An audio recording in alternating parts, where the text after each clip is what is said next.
Only 7 days remain until the Martial Hall exam. What shall I do?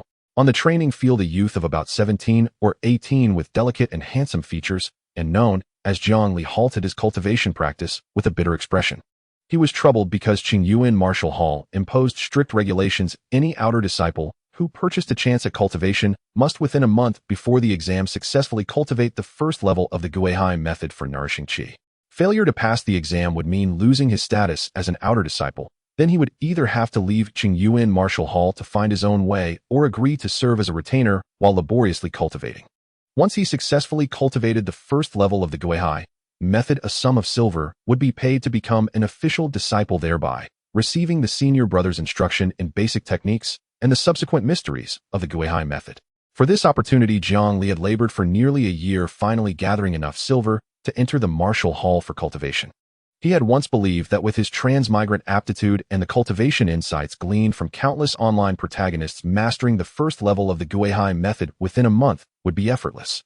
But reality proved otherwise. When actual combat arrived, he discovered that the matter was entirely different. Over more than half a month, he tried countless methods, yet the elusive secret of the Guihai method remained beyond his grasp. He almost shouted, "System, save me." Indeed, Jiang Li was a transmigrant who had entered this realm of cultivation just 1 year ago. This world was vast and boundless, where immortals and warriors existed side by side. Rumors spoke of mighty beings who could burn mountains, boil seas, snatch stars from the heavens, chase away phoenixes and dragons, and of an eternal Dao lineage that loomed above the mundane world. As a transmigrant, Jiang Li naturally earned the system's favor. He was granted an ageless, immortal body and a pristine personal interface. Name: Jiang Li. Strength 0, speed 0, defense 0, soul 0, magic 0, fortune 0, skill Guihai method inferior, hidden none. It was indeed pristine. At present, none of his attributes showed any bonuses. Jiang Li had no idea what condition would trigger an upgrade, leaving him in anxious anticipation. As they say, when one side is dim, the other shines. Though I lack natural talent in the martial way, I am destined to possess boundless aptitude for cultivation. I shall spend some time uncovering the location of the immortal sect and choose an auspicious day to seek the immortals. Those sharp-eyed seniors will surely recognize me as an unprecedented prodigy of cultivation, groveling at my feet in supplication. A splendid future still awaits in the mortal realm. This martial path, if left unpracticed, is of no concern. With a disdain tinged by bitterness, Jiang Li resolved to give up, suddenly felt elated, and rose to retreat for a leisurely sleep.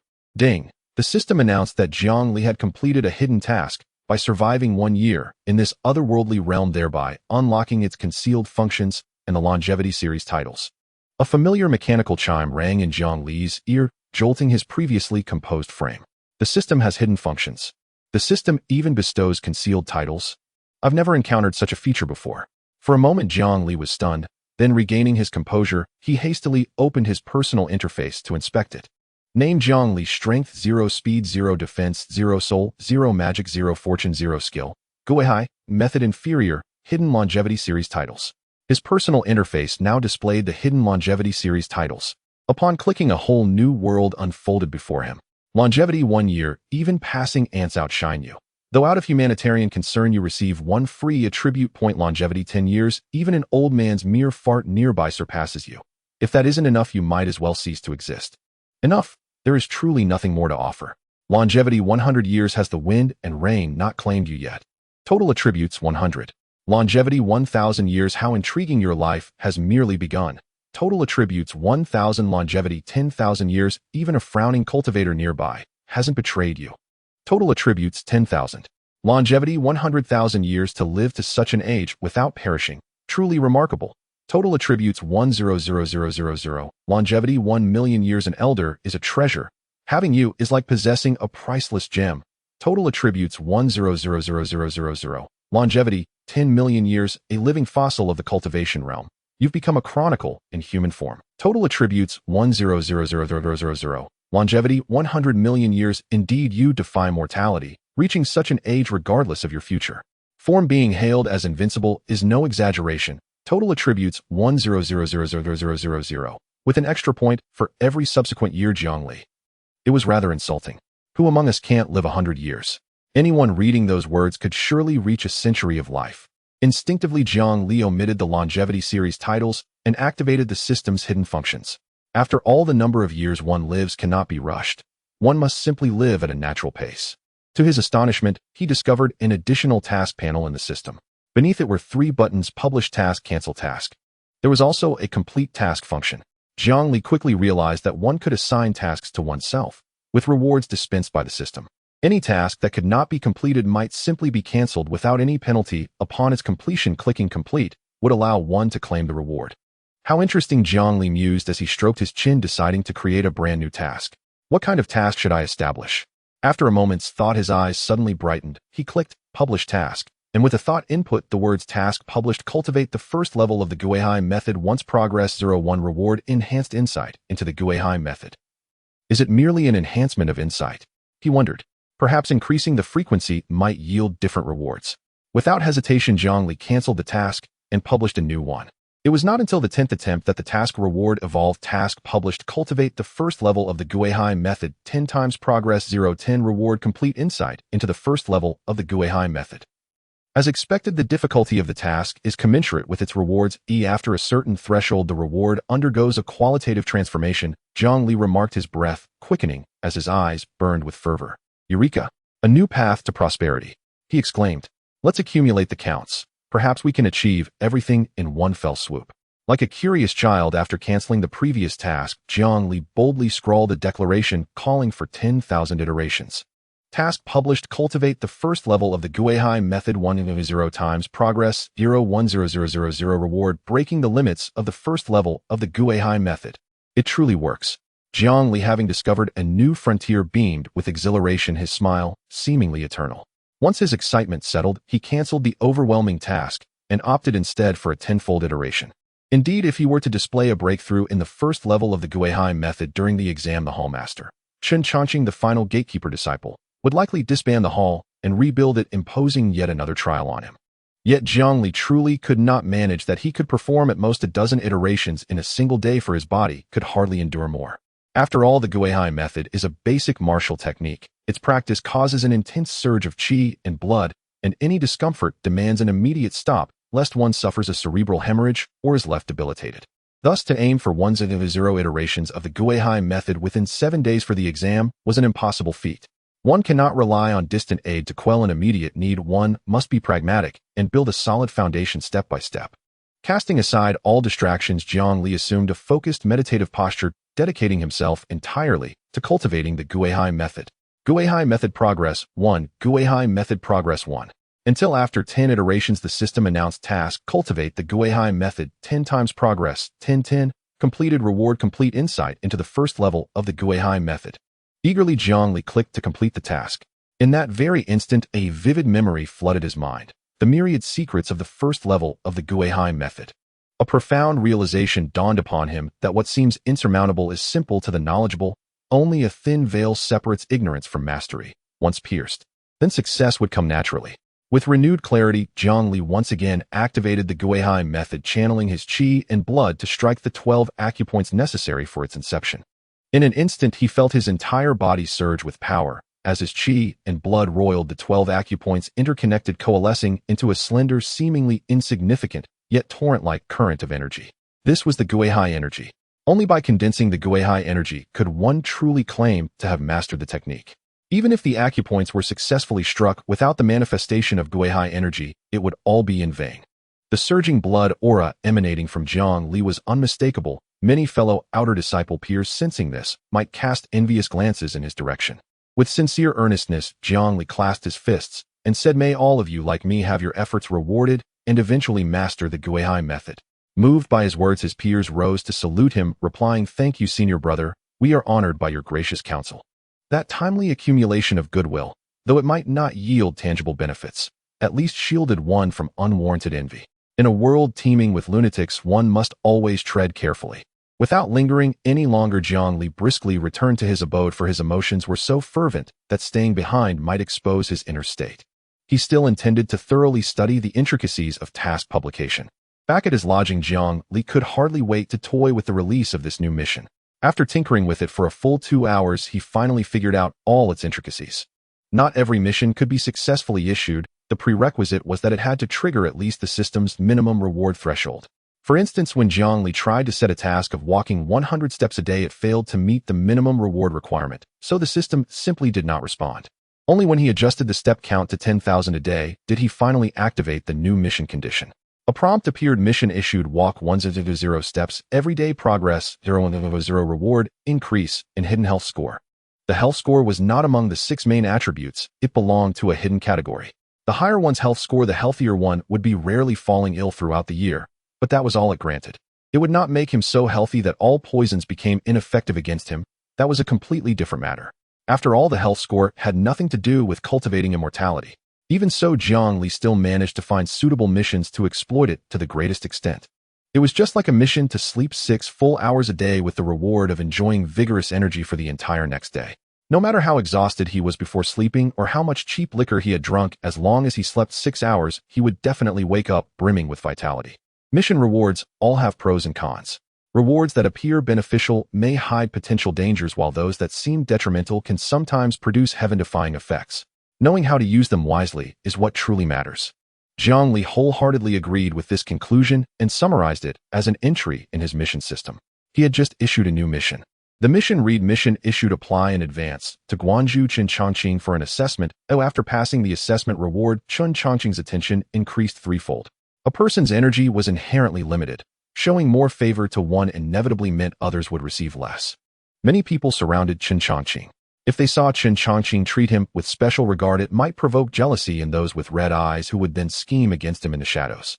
Jiang Li regarded the martial hall as if it were an imperial palace, with Chen Chongqing as an emperor wielding great power and the personal disciples as cherished concubines.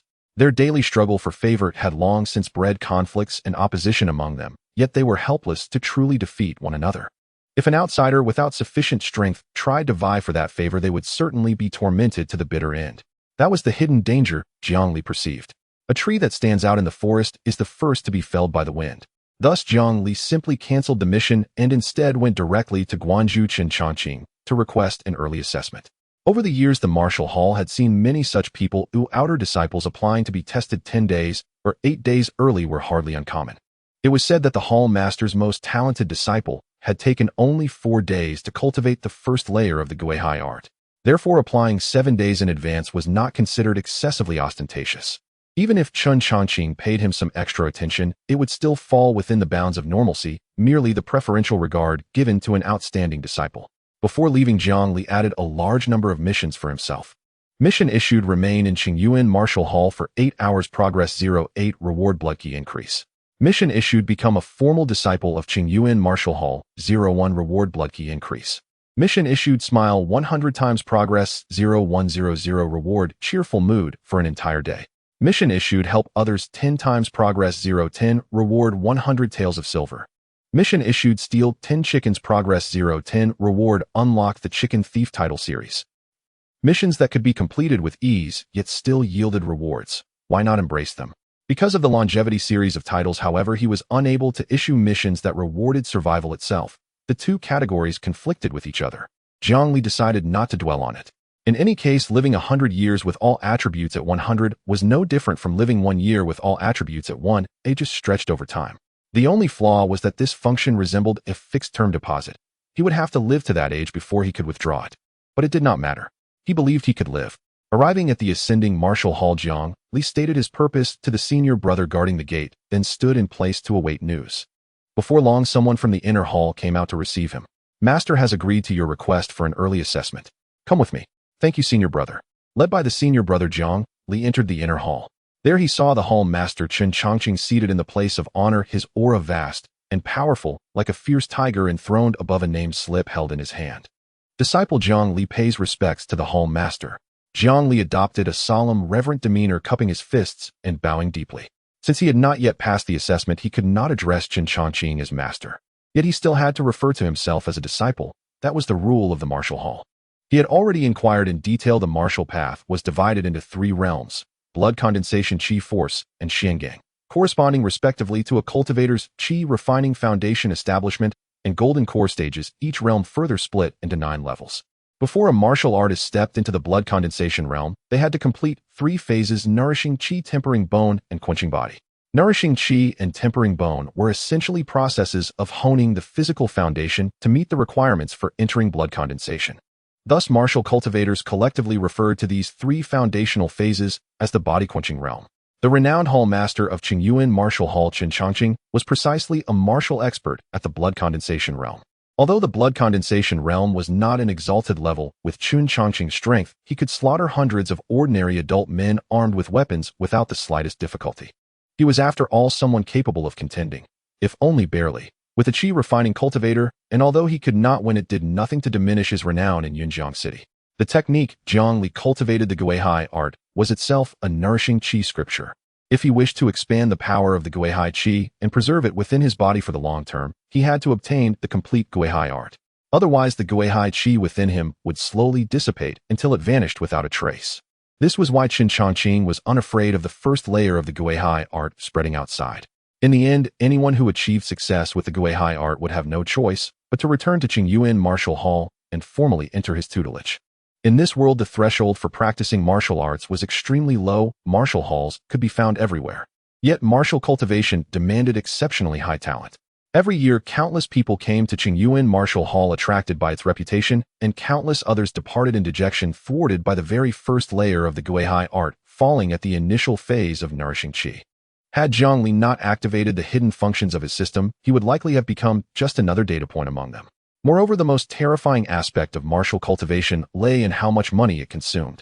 Even after passing the nourishing qi phase, the subsequent tempering bone and body-quenching stages had to be accompanied by medicinal baths to achieve maximum effect.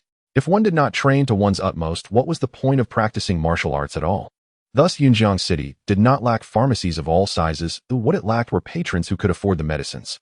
And one should not imagine that expenses would cease after surpassing the body-quenching realm. Later stages required even more money.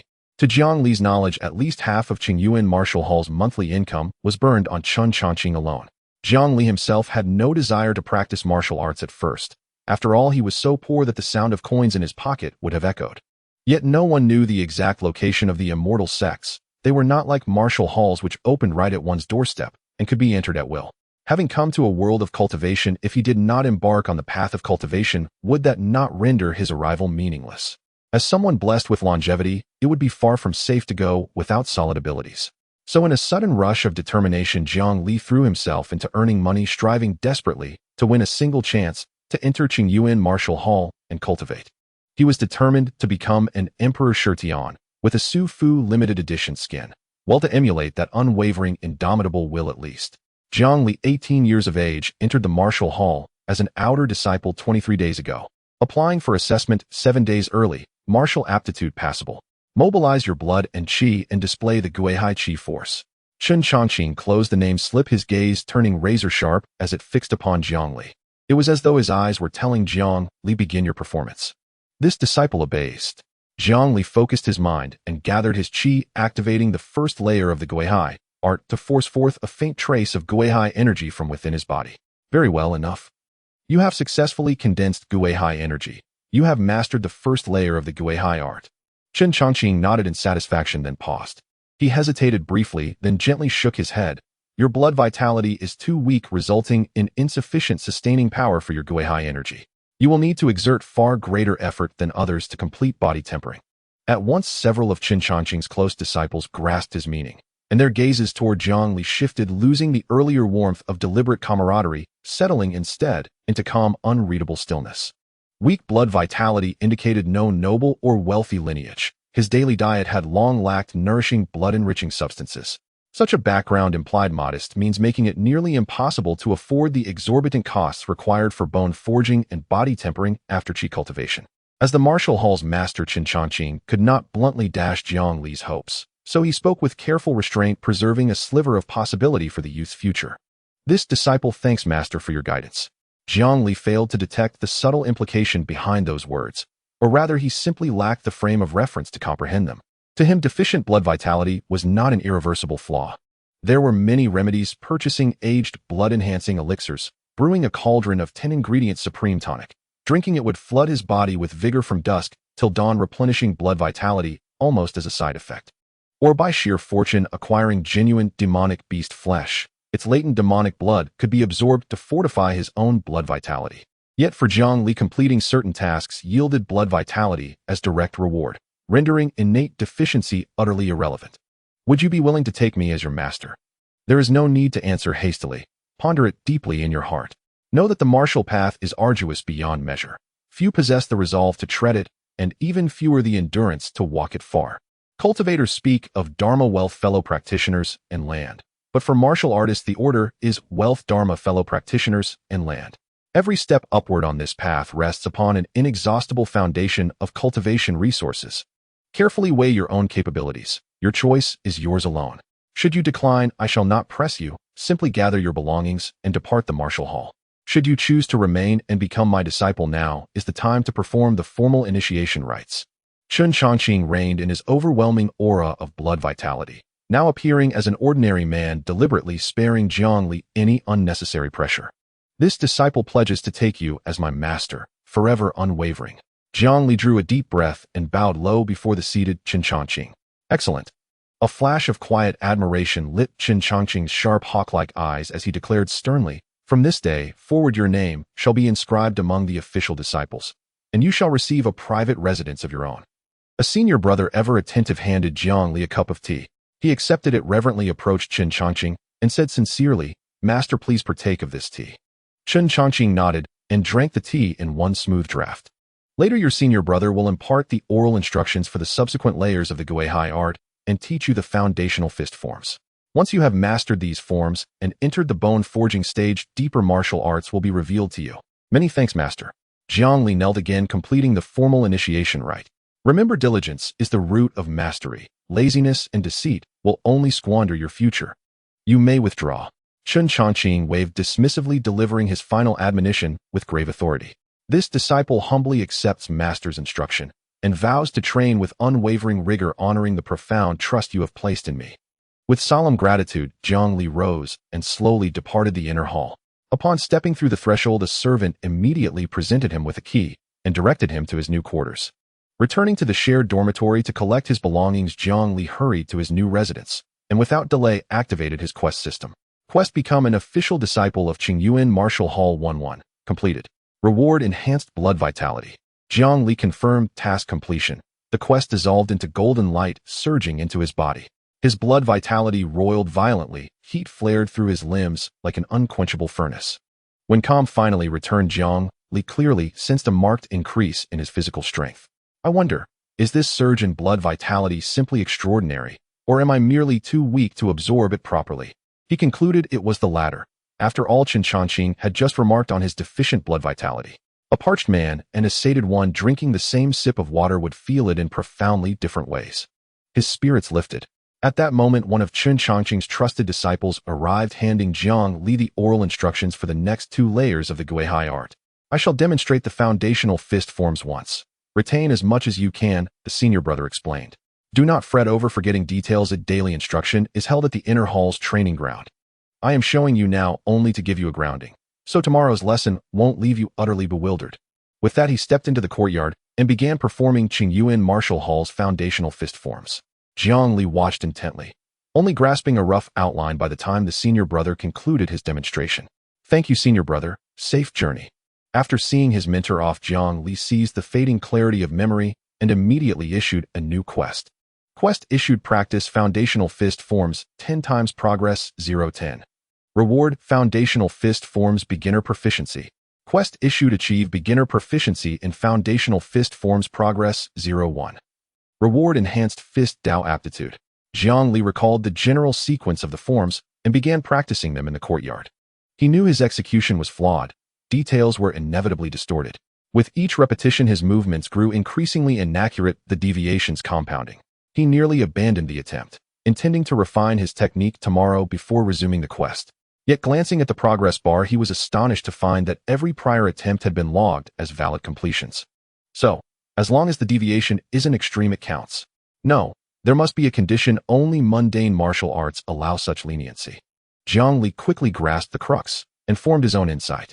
Like slicing vegetables, whether julienne radish or cucumber, success lies solely in producing thin strips. Method matters not.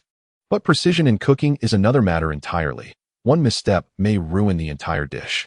Qingyuan Martial Hall's foundational fist forms, put bluntly, aim only to teach a superficial posture. At least it looks presentable, a semblance of form. As for practical efficacy, well, even a rat might fail to flee in terror. After 10 rounds of what Jiang Li himself deemed grotesquely distorted practice, he submitted the quest, deeply embarrassed. Quest practice foundational fist forms 10 times progress 10-10 completed. Reward foundational fist forms beginner proficiency. Quest achieve beginner proficiency in foundational fist forms progress 11 completed. Reward enhanced fist Dao aptitude. He claimed both rewards simultaneously. A torrent of knowledge flooded his consciousness, deepening his understanding of the foundational fist forms 100-fold from utter ignorance to intuitive mastery. The senior brother's earlier demonstration, once hazy and fragmented, now crystallized in Jiang Li's mind, its every nuance fully restored, etched indelibly into memory. Indeed, true mastery arises from within. Jiang Li exhaled in quiet relief, assimilated the newly acquired knowledge, and immediately performed the foundational fist forms again. Unlike his earlier chaotic mimicry, his current execution possessed structure and discipline. Though lacking fluid grace, it unmistakably embodied authentic martial form. Seizing the momentum, Jiang Li issued yet another quest. Quest issued practice foundational fist forms 100 times progress 0100. Reward foundational fist forms intermediate proficiency. Quest issued achieve intermediate proficiency in foundational fist forms progress 01. Reward enhanced fist Dao aptitude. Give it your all and push forward. Jiang Li exclaimed with full vigor, realizing that nothing is more enticing than seeing a precise return for the efforts one invests. 2 hours later, after practicing the basic fist technique 100 times in the courtyard, he received his task reward. A surge of pure memories flooded into his mind, transforming his proficiency in the basic fist technique from entry-level to minor achievement. The more details that Jiang Li had previously overlooked were now vividly filled in. It was as if frames of images were playing before his eyes, ultimately converging into an indelible memory. Jiang Li felt a surge of inspiration as he practiced the basic fist technique, once more finding it much smoother than during his entry-level phase. If a disciple proficient in the basic fist technique were to walk by, they would instinctively conclude that Jiang Li had practiced diligently for at least 2.5 years to attain his current level of proficiency. At the same time, the improvement in proficiency shortened the time required for him to execute a complete set of basic fist techniques.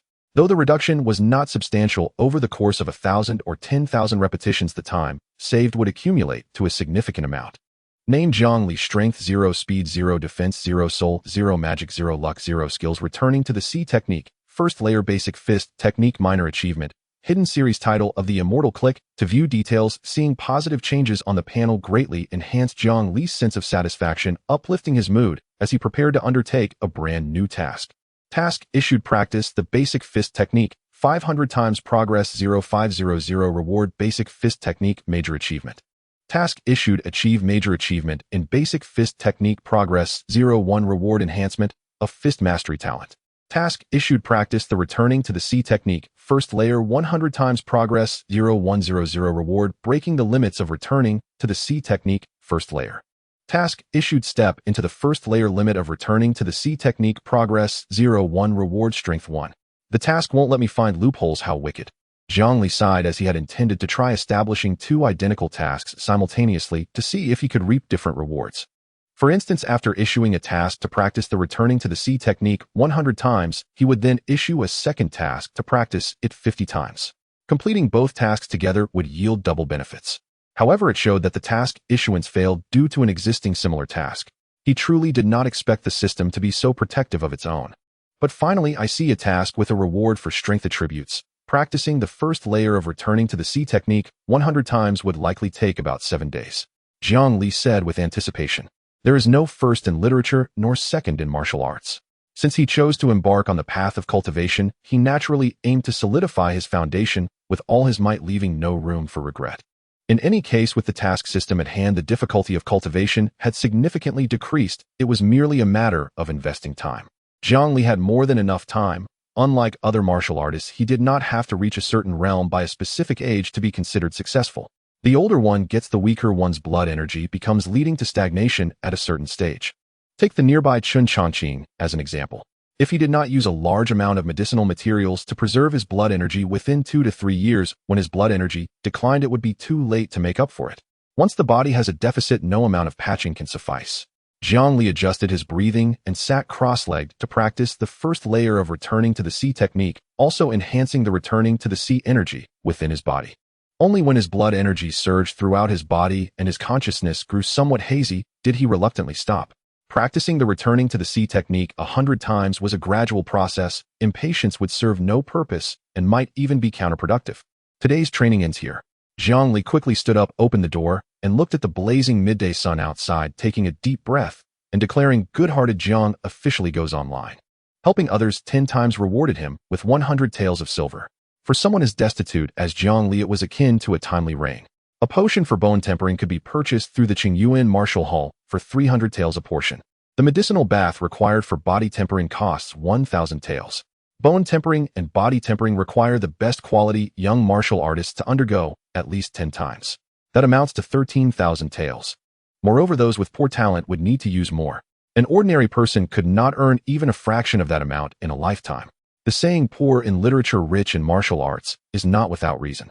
After paying, the martial hall would have dedicated personnel to prepare it for you and deliver it personally. Don't think it's expensive. Even if you possess skills, acquiring the prescription for bone tempering and body tempering from the pharmacy would likely cost even more. The Qingyuan Martial Hall has specialized purchasing channels offering price discounts for bulk purchases. If you cannot even discern what the medicinal materials are when they are presented to you, the pharmacy's shopkeeper will take advantage of you severely. Moreover, medicinal substances have their risks. Consuming or applying improperly combined drugs can be fatal. Thus, Jiang Li decided to pursue the Martial Hall's medicinal path, which requires a significant amount of funds as a stepping stone. Unfortunately, the helping others task can only be done 10 times a day. Jiang Li was unclear about why there was a limit on the number of attempts. Why can't good deeds be done more freely? However, the system's definition of helping others is quite simple. Helping someone counts as helping others. Holding a cup of water, running errands, passing along a message, etc. all fall within the realm of helping others. The Qingyuan Martial Hall is vast with thousands of people coming and going each day. Each person has their moments of inconvenience, more or less. Jiang Li seized the opportunity to complete 10 acts of helping others with ease, such as assisting newcomers in unloading their luggage from the cart. He also directed the newly arrived outer disciples. Seeing someone swaying unsteadily while practicing the first layer of returning to the sea technique, he rushed to support them and let them sit down to rest properly. Such individuals are the most numerous. The closer it gets to the assessment time, the more anxious they become. In their haste, they cannot help but practice the returning to the sea technique a few more times, resulting in self-inflicted hemorrhages. 100 taels easily in hand. Jiang Li felt elated, never having imagined that earning money could be so effortless. The outer disciples in the training hall, each practicing diligently, appeared to him as moving wealth. "It's a pity I can only do 10 a day. If I were allowed to do 1,000 or 800, I would have made all of you completely filled today." Jiang Li viciously tightened his pants and stepped out of the martial hall, feeling fully satisfied. After a year of wandering, he had become quite familiar with Yunjiang City. Reflecting on his initial feelings of helplessness upon arrival, he could finally breathe a sigh of relief now. While he may not have achieved great accomplishments, he at least possessed the means to make a living. Having successfully embarked on the path of martial cultivation with the task system by his side, his future appeared bright. If asked who he most wished to thank for the past year, it would undoubtedly be the chicken vendor in Yunjiang City, Li Shikuan. The scale of the breeding farm was among the largest in all of Yunjiang City, yet the security measures were laughably inadequate. Starving Jiang Li, in a moment of desperation, ran to his house to steal a chicken. He thought that if he were caught, he would beg for mercy with tears and snot, hoping that perhaps out of pity he would be given something to eat. To his surprise, he succeeded effortlessly and was never discovered afterward. Later, when he found himself unable to earn money and starving, he would sneak over to steal chickens. He managed to get through those tough times. Now, with 100 taels in his pocket, he had more than enough to cover the costs of the chickens he had stolen over the past days. Besides making amends for his past wrongs, he might as well sneak a few more chickens. Li Shikan's chicken farm lay just south of Yunjiang City's south gate. Jiang Li had visited it many times before, knowing the route like the back of his hand, though this time he approached through the main gate. In the past, he had always slipped in stealthily through the rear entrance. Li Shikuan was in his early 20s with a neatly parted hairstyle and a fondness for emerald green clothing.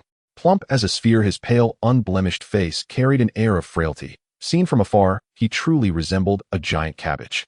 His family's poultry farm was a hereditary enterprise passed down generation after generation, each devoted solely to raising chickens. Lately, however, sales had dwindled, and Li Shikuan, representing the new generation, was constantly pondering how to boost demand. He dreamed of pairing chickens with something novel, a fresh, attention-grabbing concept that would reinvigorate public interest and expand his market reach. Yet no matter how hard he racked his brain, inspiration eluded him, leaving him deeply frustrated. When Jiang Li arrived and revealed his purpose, Li Shikuan was utterly bewildered. 10 taels of silver. For you to steal 10 chickens? Li Shikuan exclaimed in disbelief. 10 chickens? Even 50 wouldn't be worth 10 taels. If you truly wish to taste my chickens, I'll gladly gift you 2. Hardly worth mentioning, and a fine way to seal our friendship. He judged Jiang Li by his courteous demeanor and measured speech, concluding he posed no threat. I won't take your chickens for free, Jiang Li replied, his words carrying a private meaning only he understood, as he produced 10 taels of silver, offering Li Shikuan immediate reassurance. Li Shikuan initially intended to accept only 1 tael as a token gesture, but Jiang Li kept pressing the full sum insistently into his arms.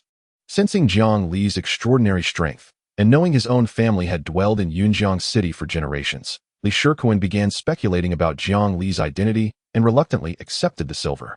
After a moment's hesitation, Li Shikuan asked cautiously, shall I assign several men to patrol the grounds, to heighten the thrill of your theft? They'll shout upon spotting you, chase you vigorously, even feign threats of execution or dismemberment.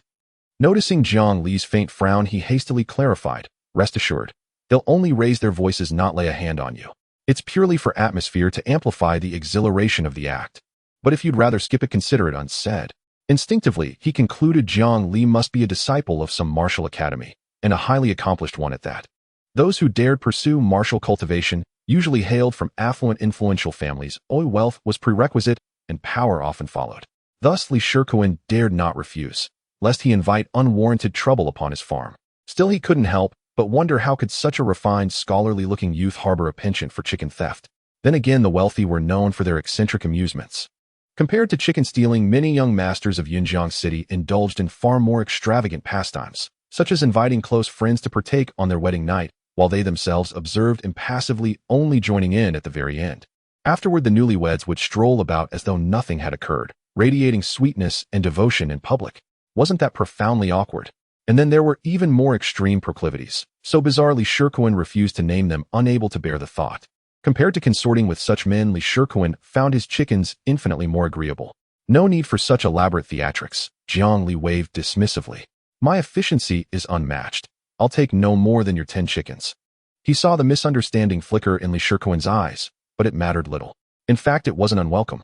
His visit served 2 purposes: to soothe his conscience with silver, and more crucially, to unlock the Chicken Thief series of titles. The titles' functions remained unknown, yet their novelty intrigued him deeply, surely worth exploring. When shall you steal? I'll prepare accordingly, lest I falter in the moment. Tomorrow. With those words, Jiang Li turned and departed.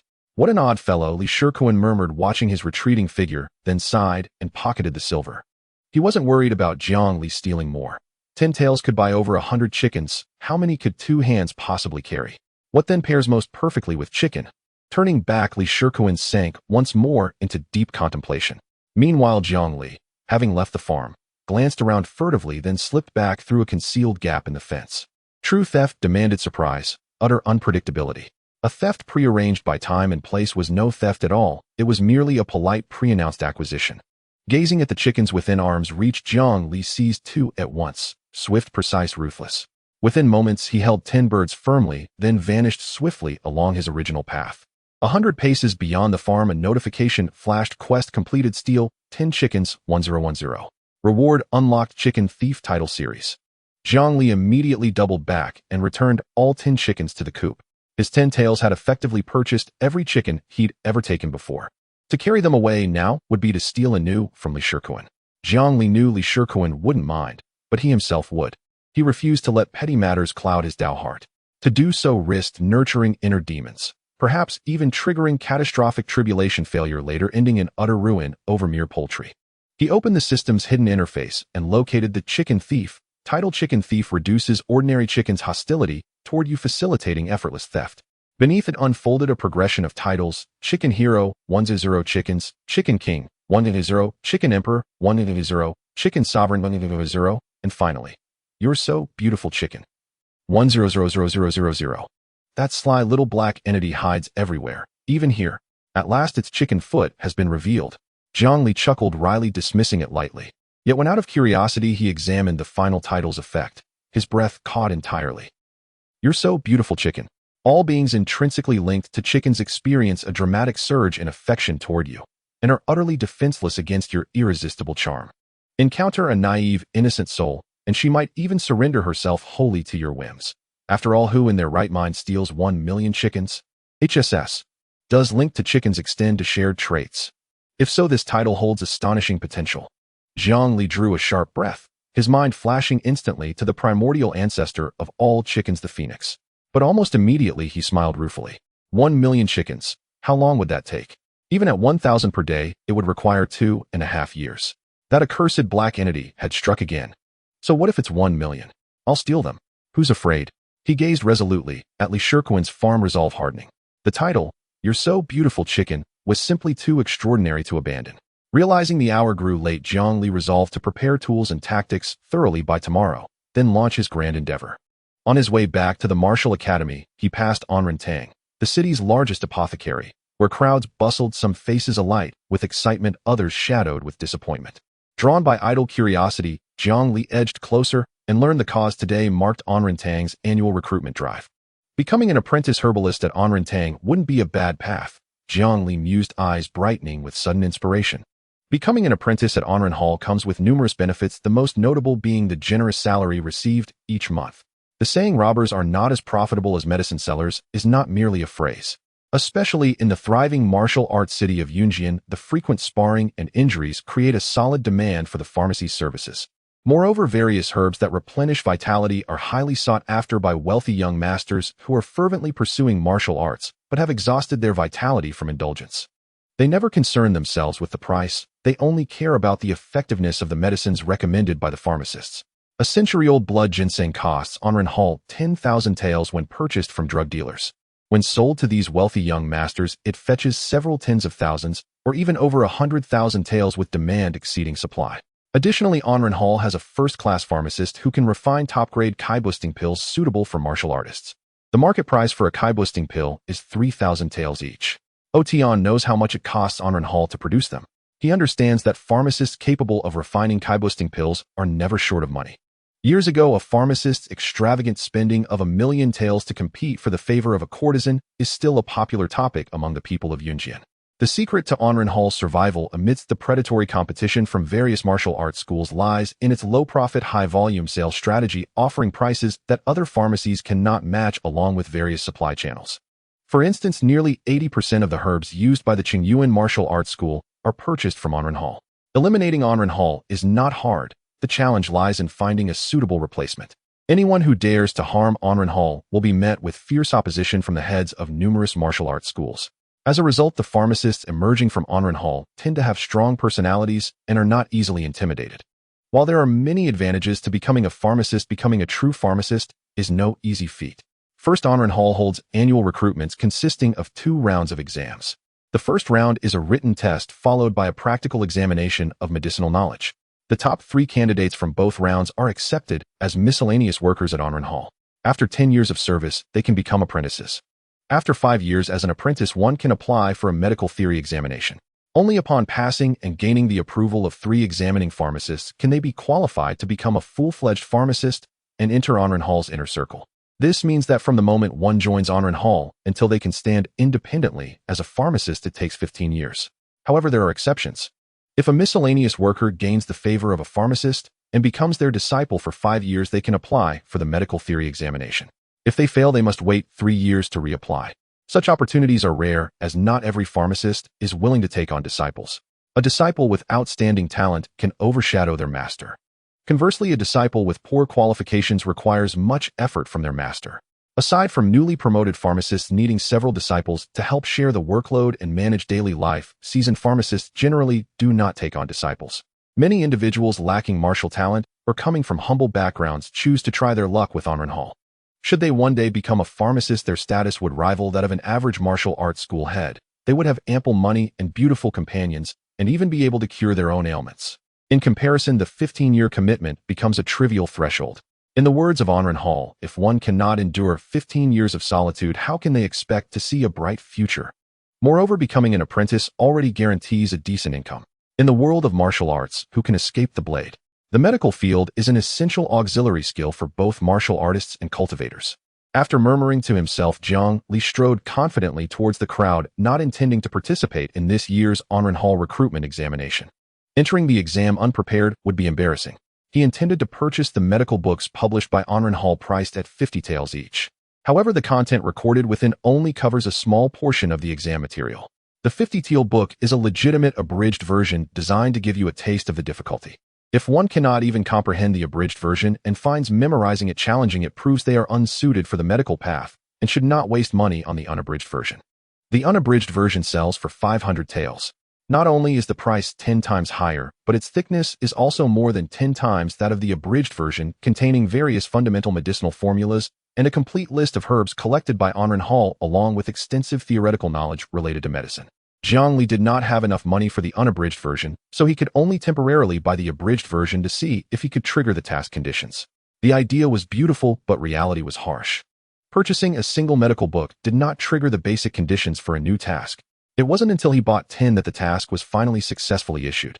Task issued: purchase 10 medical books, progress 0-10, reward medical talent enhancement. This task reminds you that the content of the purchased medical books must not overlap more than 70% with those you already own. A brand new reward. Jiang Li's eyes lit up, filled with anticipation. The meaning of medical talent is evident from the words themselves, but he wondered how effective the enhancement would be. Medical books are indeed easy to find, and some cheaper ones are readily available at roadside stalls. However, one must be cautious when purchasing, preferably checking the contents. Most of them are just excerpts taken by unscrupulous vendors from Hall's legitimate medical books. Jiang Li successfully bought the medical book and returned to his residence at the martial arts school, trying to issue a new task. Since buying medical books can yield rewards, it stands to reason that reading them should be possible.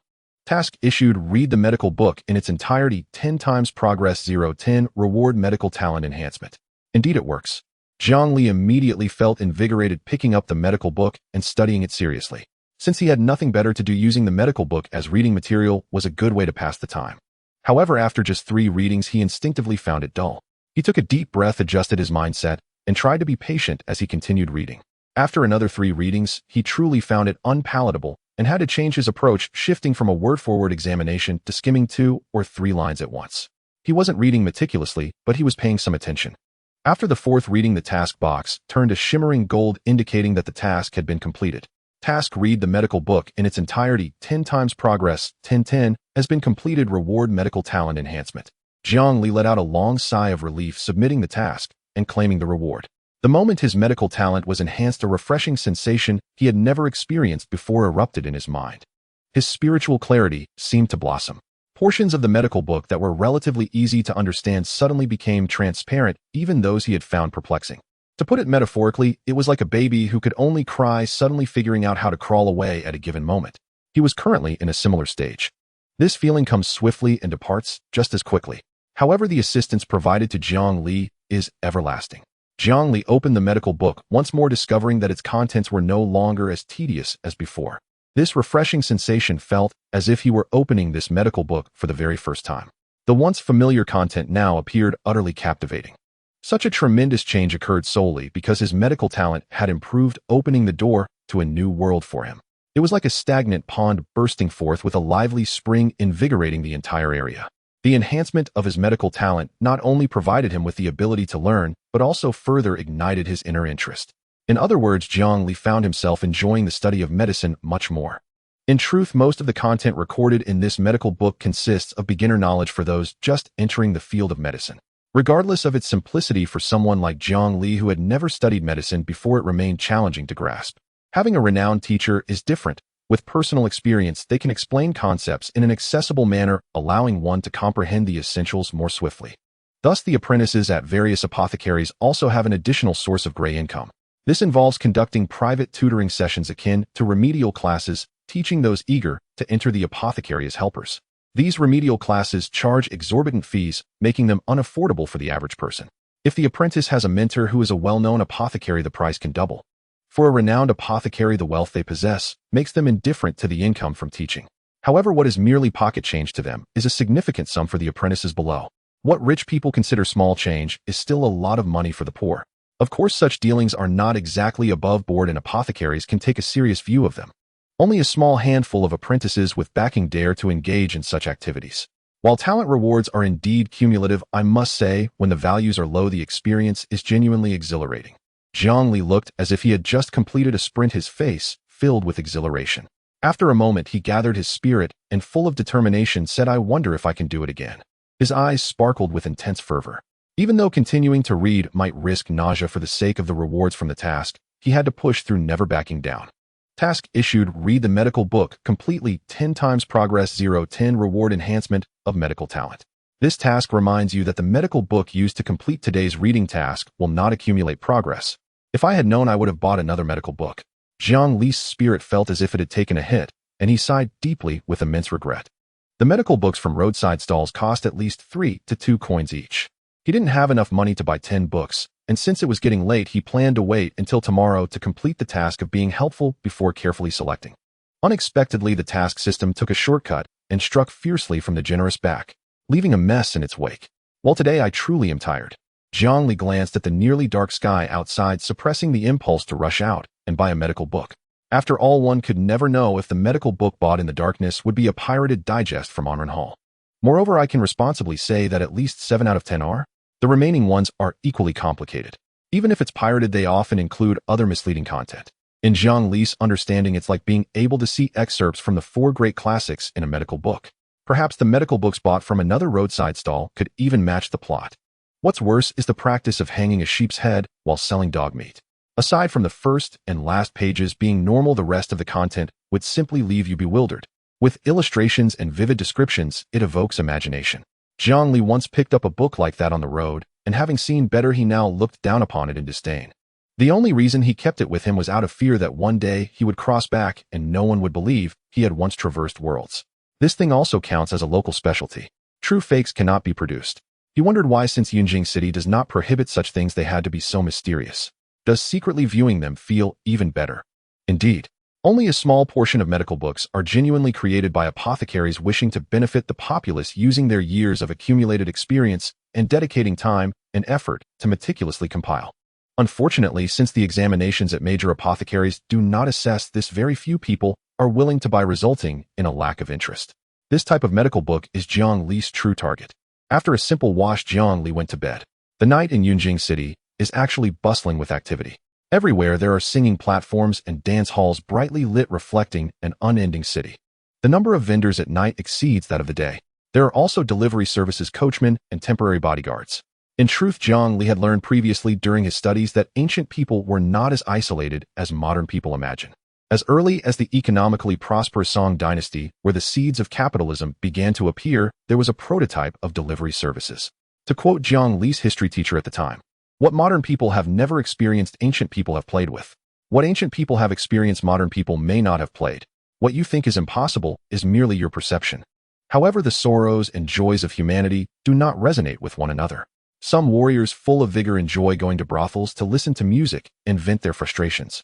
Others, well aware of the importance of their vital energy, uphold their principles, ensuring their essence does not leak out. Most do not have money, having drained their resources through frugal training, and dare not venture into high-cost places. Jiang Li originally belonged to the third category, but now he has a more fulfilling pursuit in life. The way of filling spiritual emptiness through indulgence no longer suits him. Now he is more eager for the day to arrive than to seek pleasure. Jiang Li was unaware of when he fell asleep, but when he woke up, a faint light was just beginning to rise in the sky. There was still some time until dawn, and a rustling noise could be heard throughout the Qingyuan martial arts school. The apprentice workers had already risen to begin their tasks, ensuring everything was in order before the formal disciples awoke, allowing for no mistakes. Jiang Li felt a wave of emotion. Had he not successfully made it ashore, he likely would have been like these people, rising early and toiling away for years, wasting his youth for a chance that seemed invisible. He adjusted his mood and opened the task system, where one of the tasks shimmered with a golden edge indicating completion. Task: sleep for 6 hours, 1 completed, reward full of energy for an entire day. Jiang Li clicked to complete with a knowing smile. Instantly, an unprecedented coolness surged through his mind, as if someone had lifted his crown and poured mint water inside. He took a deep breath, feeling an irresistible thrill coursing through him, his spirit elevated, banishing the lethargy of just waking up. Exhilarating. The early morning candlelight and the rooster's crow signal it's time for a man to study. It's time to diligently read, Jiang Li said, adding a task to read the medical book. As expected, by the next day the task automatically reset. The medical book in his hands could once again provide him with a fresh enhancement of medical talent. After savoring the text thoroughly 10 times, Jiang Li earnestly etched the knowledge recorded in the book into his mind, gaining a deeper understanding of the foundational structure of the medical path. It is often said that starting anything is the hardest part. To expect a person who has never truly engaged with the medical path to elevate their understanding from ignorance to a beginner level through a book that serves as a general outline within such a short time is nearly impossible. Even if he were to memorize the medical book to perfection, the incomplete content would still render him an unqualified physician. If I could purchase the complete version for 500 taels and truly embed it in my heart, even if I fail to become an apothecary, it should be no problem to become an ordinary doctor who treats basic ailments. However, in a world with practitioners, what use is an ordinary doctor? The best medical skills pale in comparison to a spirit pill containing spiritual energy in the hands of a practitioner. A profession whose upper limit is infinitely elevated, turning the originally high-ranking into the lowest level, serves little purpose. Jiang Li sighed, claiming the reward for completing the reading task. With a hint of medical talent, he felt the medical knowledge stored in his memory surge again, though it was far less intense than yesterday. Indeed, first impressions are the most profound. The body's reactions to initial sensations are also the most genuine. Jiang Li calmed his mind and silently digested this newfound benefit, elevating his understanding of the content recorded in the medical book to a higher level. He was not anxious for quick success. There was still a year until the next recruitment at Onren Hall. Within this year, achieving a beginner level in the medical path would suffice. Of course, the most important factor remains the medical books issued by Onren Hall. 90% of the questions in the 2 examinations were derived from these books. Though the difficulty of the questions stayed within foundational bounds, once outside the scope of the medical book, it all depended on the breadth of one's knowledge, with the emphasis on testing one's talent. The truly competitive questions often lay within that 10%. For today's practice of the medical path, let's call it a day. Time to focus on martial arts. Jiang Li adjusted his mindset, sitting cross-legged on the bed to practice the first layer of the return to sea technique. Although he had already fulfilled the requirements of the first layer, he could still practice again to increase the quantity of return to sea energy within him. This method, however, treats the symptom rather than the root cause. Without advancing to the second layer of the return to sea technique, where more acupoints resonate with blood energy, to generate return to sea energy relying solely on the 12 acupoints of the first layer would be insufficient. Over time, the return to sea energy within his body would completely dissipate from the acupoints, and he would no longer be able to generate new return to sea energy through stimulating blood energy. Only by cultivating the complete return to sea technique, allowing multiple acupoints to resonate in a cycle through the flow of blood energy, could he truly retain the return to sea energy. Once the return to sea energy circulates throughout his entire body like a tightly sealed treasure vessel, it would signify his true entry into the qi-nourishing stage of the martial artist's third realm. After repeatedly practicing the first layer of the return to sea technique, the quantity of return to sea energy stored in his acupoints noticeably increased. What once was not enough for a single burst was now sufficient for several. By the end of the 16th cycle, the blood energy within him surged violently, and when he circulated his technique again, he distinctly felt a stinging sensation throughout his body. Continuing to practice would be rude. Jiang Li reluctantly stopped feeling satisfied. Just a couple of days prior, he could at most practice the return to sea technique 11 or 12 times in one day. Now, after mastering the first layer, and with a bit of blood energy enhancement, he was able to practice 16 times in one breath. At this rate, if I practice 16 times a day, I only need just over 6 days to complete the limit-breaking task of 100 times.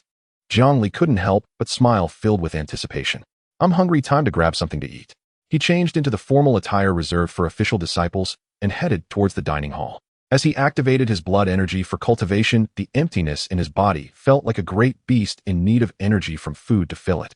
Thus, the Qingyuan Martial Hall prepared a large quantity of food daily, including medicinal meals enriched with remnants of blood energy herbs.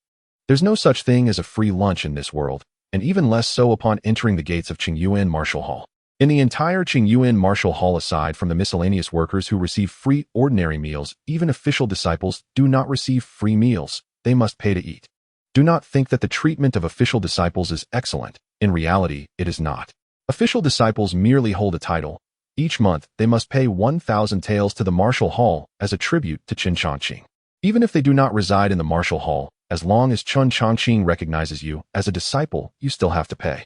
If one cannot produce the funds by the deadline, they must comply with the Martial Hall's arrangements to work serving as guards, henchmen, or bodyguards for a period. The Martial Hall does not take responsibility for any personal injuries sustained during this period. If one does not comply with the arrangements, there will be others to teach them a lesson. 1,000 taels is not much. For a martial artist who has successfully cultivated the return to sea technique and entered the qi nourishing stage, earning money is truly easy. Moreover, with the identity of an official disciple of Qingyuan Martial Hall stepping out to showcase oneself, countless individuals would be willing to offer employment, making several thousand taels each month entirely feasible. Thus, over the years, there have been very few official disciples who have been financially strained to the point of being unable to pay. Most of them, like Jiang Li, come from humble beginnings, possess a slight aptitude for martial arts, and manage to cultivate the first layer of the return to sea technique within a month, becoming official disciples by sheer luck. However, they have not truly entered the qi nourishing stage yet, and the competition among martial hall disciples outside is fierce. They cannot earn much silver, leading to financial difficulties, and after struggling to pay the 1,000 taels of tribute, they cannot sustain their daily expenses, ultimately leaving the martial hall in sorrow. Jiang Li's current situation is somewhat better, with a fixed income of 100 taels each day. Though it may seem modest at the end of the month, it totals 3,000 taels. After deducting the tribute, he still has 2,000 taels left, which is much higher than the prices offered by many unscrupulous merchants. This is indeed the case. Those unscrupulous merchants know the rules of Qingyuan Martial Hall and offer 1,300 taels per month to martial artists below the qi nourishing stage who have just become official disciples. They won't starve you, but they won't fill you up either. Moreover, they hold the initiative in their hands, and if you sustain any injuries, you will be dismissed immediately. After all, there are more martial halls in Yunjian City than just Qingyuan Martial Hall, and martial artists below the blood condensation stage are not solely under Chongqing. The only difference is that Chongqing has the highest cultivation level and the strongest power, which is why Qingyuan Martial Hall has the greatest reputation. However, the strength among martial artists below the blood condensation stage does not differ greatly. If we were to speak of similarities, when impoverished, they all share the same struggles. Jiang Li spent 20 taels on a medicinal meal enriched with blood energy. After filling his stomach, he headed to the inner martial training hall to observe the senior disciples teaching the complete foundational boxing techniques, supplementing his own missing movements and details. As for lending a helping hand, there is no rush. It is still early out, everyone has just begun their practices and has yet to reach their limits. There aren't many who are deeply engrossed in training. The inner martial training hall was crowded. Nearly 100 people filled the space. One must remember that Qingyuan Martial Arts Academy to this day had only 300 or 400 official disciples. Here, 1/3 of them had already gathered. In truth, the academy's actual number of official disciples exceeded its recorded count. Yet those whose aptitude proved insufficient to advance further in cultivation had quietly left the academy, and thus no longer appeared on its current roster of official disciples. Jiang Li even noticed a small group of disciples limping onto the grounds, their bodies still bearing fresh wounds, yet determined to attend the senior brother's lecture on foundational fist techniques and the subtle principles of cultivating the Guihai scripture. Their injuries were mostly sustained while serving as bodyguards for wealthy merchants or apothecary apprentices, clashes with rival martial artists leaving deep telling marks. Do not mistake their lack of formal entry into the qi-nurturing realm for weakness. The force they could muster, though unrefined, was no mere illusion. Their fragile mortal frames could scarcely withstand its power. Even glancing blows missing vital points would require half a month's rest for full recovery. A direct strike to a vital point, however, could shatter one's foundation, halting all future martial progress, or worse, bring instant death, leaving the family to hold funeral rites. In ordinary duels between martial artists of comparable strength, neither side dared unleash true force. Instead, both tacitly restrained themselves, exchanging 100 or so strikes until mutual discomfort signaled an honorable draw, satisfying their patrons' expectations. Yet if one party refused to yield, or if fury clouded judgment and combat turned lethal, the outcome was often mutual ruin or death for one and grievous injury for the other. Chongqing had long issued clear instructions regarding such cases. If a disciple truly could not earn the monthly filial piety fee due to injury, the fee would be waived. Payment would resume only once full recovery restored their earning capacity. Earning as a martial artist was in fact not difficult, but choosing how to earn demanded exceptional discernment. Some, having just mastered the first layer of the Guihai scripture, effortlessly earned 10,000 taels per month merely by brandishing Qingyuan Academy's name as official disciples. Others, despite having entered the qi-nurturing realm and possessing far greater prowess, remained mere assistants, earning only a few thousand taels monthly through grueling labor. Taking up menial work is out of the question. Jiang Li's resolve remained pure and unwavering. He had calculated his finances carefully. Under current circumstances, 2,000 taels flowed freely into his hands each month. After modest daily expenses, substantial savings accumulated yearly, enough within 2 or 3 years to amass the funds required for bone forging and body refining rituals, after which he would strike decisively. This path was infinitely preferable to serving as a hired enforcer, constantly vigilant, perpetually on guard. A wound inflicted by another was bearable, at worst it meant a period of convalescence, a welcome respite even. What truly terrified him was the risk of foundational damage, irreparable harm to his cultivation path. And should a hidden foe launch a ruthless ambush striking his life seal with lethal intent, death would follow instantly. How absurd it would be for a longevity cultivator to perish beneath another's fist. Moreover, Jiang Li pursued both the martial Tao and the medical Tao with equal devotion, each demanding considerable daily dedication. He also reserved time for discreet poultry acquisition, his schedule packed to the brim, leaving no room for servile employment. As these thoughts swirled, the senior brother entrusted with today's instruction entered the hall. He appeared 28 or 29, strikingly handsome, with a gentle, refined aura. His gait lacked the thunderous vigor typical of martial artists, instead exuding serene composure and unhurried grace. His arrival electrified the hall. Even disciples immersed in practicing the Guihai scripture rose swiftly to greet him. Standing among the crowd, Jiang Li learned the man's identity from fellow disciples Fong Siming, the fourth true heir disciple under Qin Chongqing, standing just one step away from the blood-condensing realm. True heir disciples occupied a tier far above official disciples, forming the academy's innermost core, receiving Master Chen's complete, unreserved instruction. Moreover, having nearly breached the blood-condensing realm, Fong Siming would soon qualify to establish his own martial academy in Yunjiang City and recruit disciples from across the realm. My name is Fong Siming. 6 years ago, I entered this academy as Master's fourth true heir disciple. My primary cultivation path is the sword. Today's lecture comprises 3 segments. First, review and reinforcement of foundational fist techniques, supplemented by my personal insights into their application. Second, practical experience and subtle techniques for cultivating layers 2 and 3 of the Guihai scripture. Notes taken now may later be synthesized and integrated into your own practice. Third, an elective session. I shall demonstrate foundational swordsmanship. Those with interest may remain. Having delivered this brief introduction, Fong Siming assumed his stance and regulated his breath, preparing to demonstrate the foundational fist techniques. I wonder, can I trigger a new task related to attending this lecture? Jiang Li suddenly sensed an intuitive impulse, opened his task interface, and initiated a new assignment. Task activated. Attend Fong Siming's complete martial lecture progress 01. Reward enhancement of martial Tao aptitude. Yes, the reward is martial Tao aptitude again. Overjoyed, Jiang Li's eyes sparkled with quiet elation. On the day, as Fong Siming let out a sharp, resonant cry and began the day's instruction, Jiang Li immediately stilled his mind and watched, rapt and unwavering. In Fong Siming's hands, the foundational fist techniques flowed like a dragon gliding through water, effortless, seamless, as though man and art had become one. Having attained minor proficiency himself, Jiang Li could discern that Fong Siming's mastery surpassed his own, yet remained within reach, firmly situated at the stage of great proficiency. So that movement is executed this way. Eyes unblinking, Jiang Li absorbed every nuance, simultaneously cross-referencing his own understanding of the foundational forms, identifying several subtle errors in his prior execution. Fong Siming performed the sequence 3 times, first rapidly, then at steady pace, finally with deliberate slowness, ensuring every disciple in attendance grasped its essence fully. He then expounded his personal philosophy on the foundational fist techniques, insights that proved profoundly illuminating for Jiang Li. Next, we proceed to the second segment, methods and subtleties for cultivating layers 2 and 3 of the Guihai scripture. Seating himself in lotus position, Fong Siming shared his hard-won cultivation experiences, holding the disciples spellbound. This, after all, was precisely why they had come to hear his first-hand wisdom on mastering the Guihai scripture. Upon concluding the second segment and commencing the third, foundational swordsmanship, many disciples rose, bowed deeply in gratitude, and departed. Of the 100-odd official disciples who had gathered, only a dozen or so remained. A flicker of quiet disappointment crossed Fong Siming's eyes. Few martial artists truly embraced the sword.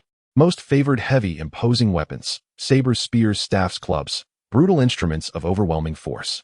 He knew well that of these remaining dozen, only a handful would ever genuinely fall in love with the blade.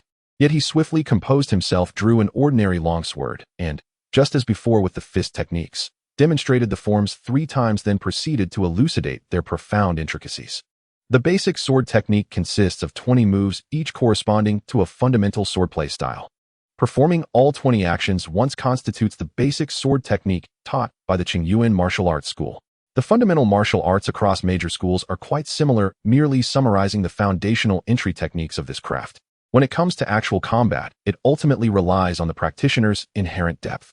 In encounters between warriors of the same realm, the one with greater strength prevails. The Qingyuan Martial Arts School is not the foremost in Yunjiang City, and the martial arts it offers are limited to these. Some older martial arts schools possess truly exceptional techniques that are rarely revealed. The Qingyuan Martial Arts School, however, differs in that it teaches you the most basic actions and how to extend them into practical application relying on one's own clever mind. Qun Changqing, being the strongest in Yunjiang City at the 7th level of the blood condensation realm, is of considerable character.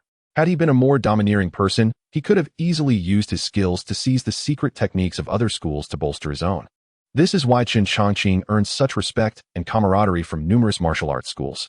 Beyond ordinary martial arts lies martial techniques, which can genuinely mobilize a warrior's full capabilities, standing alongside the spells of cultivators. However, martial techniques are exceptionally rare, and major martial arts schools do not possess them. It is said that when Qun Changqing was young, he coincidentally acquired a martial technique.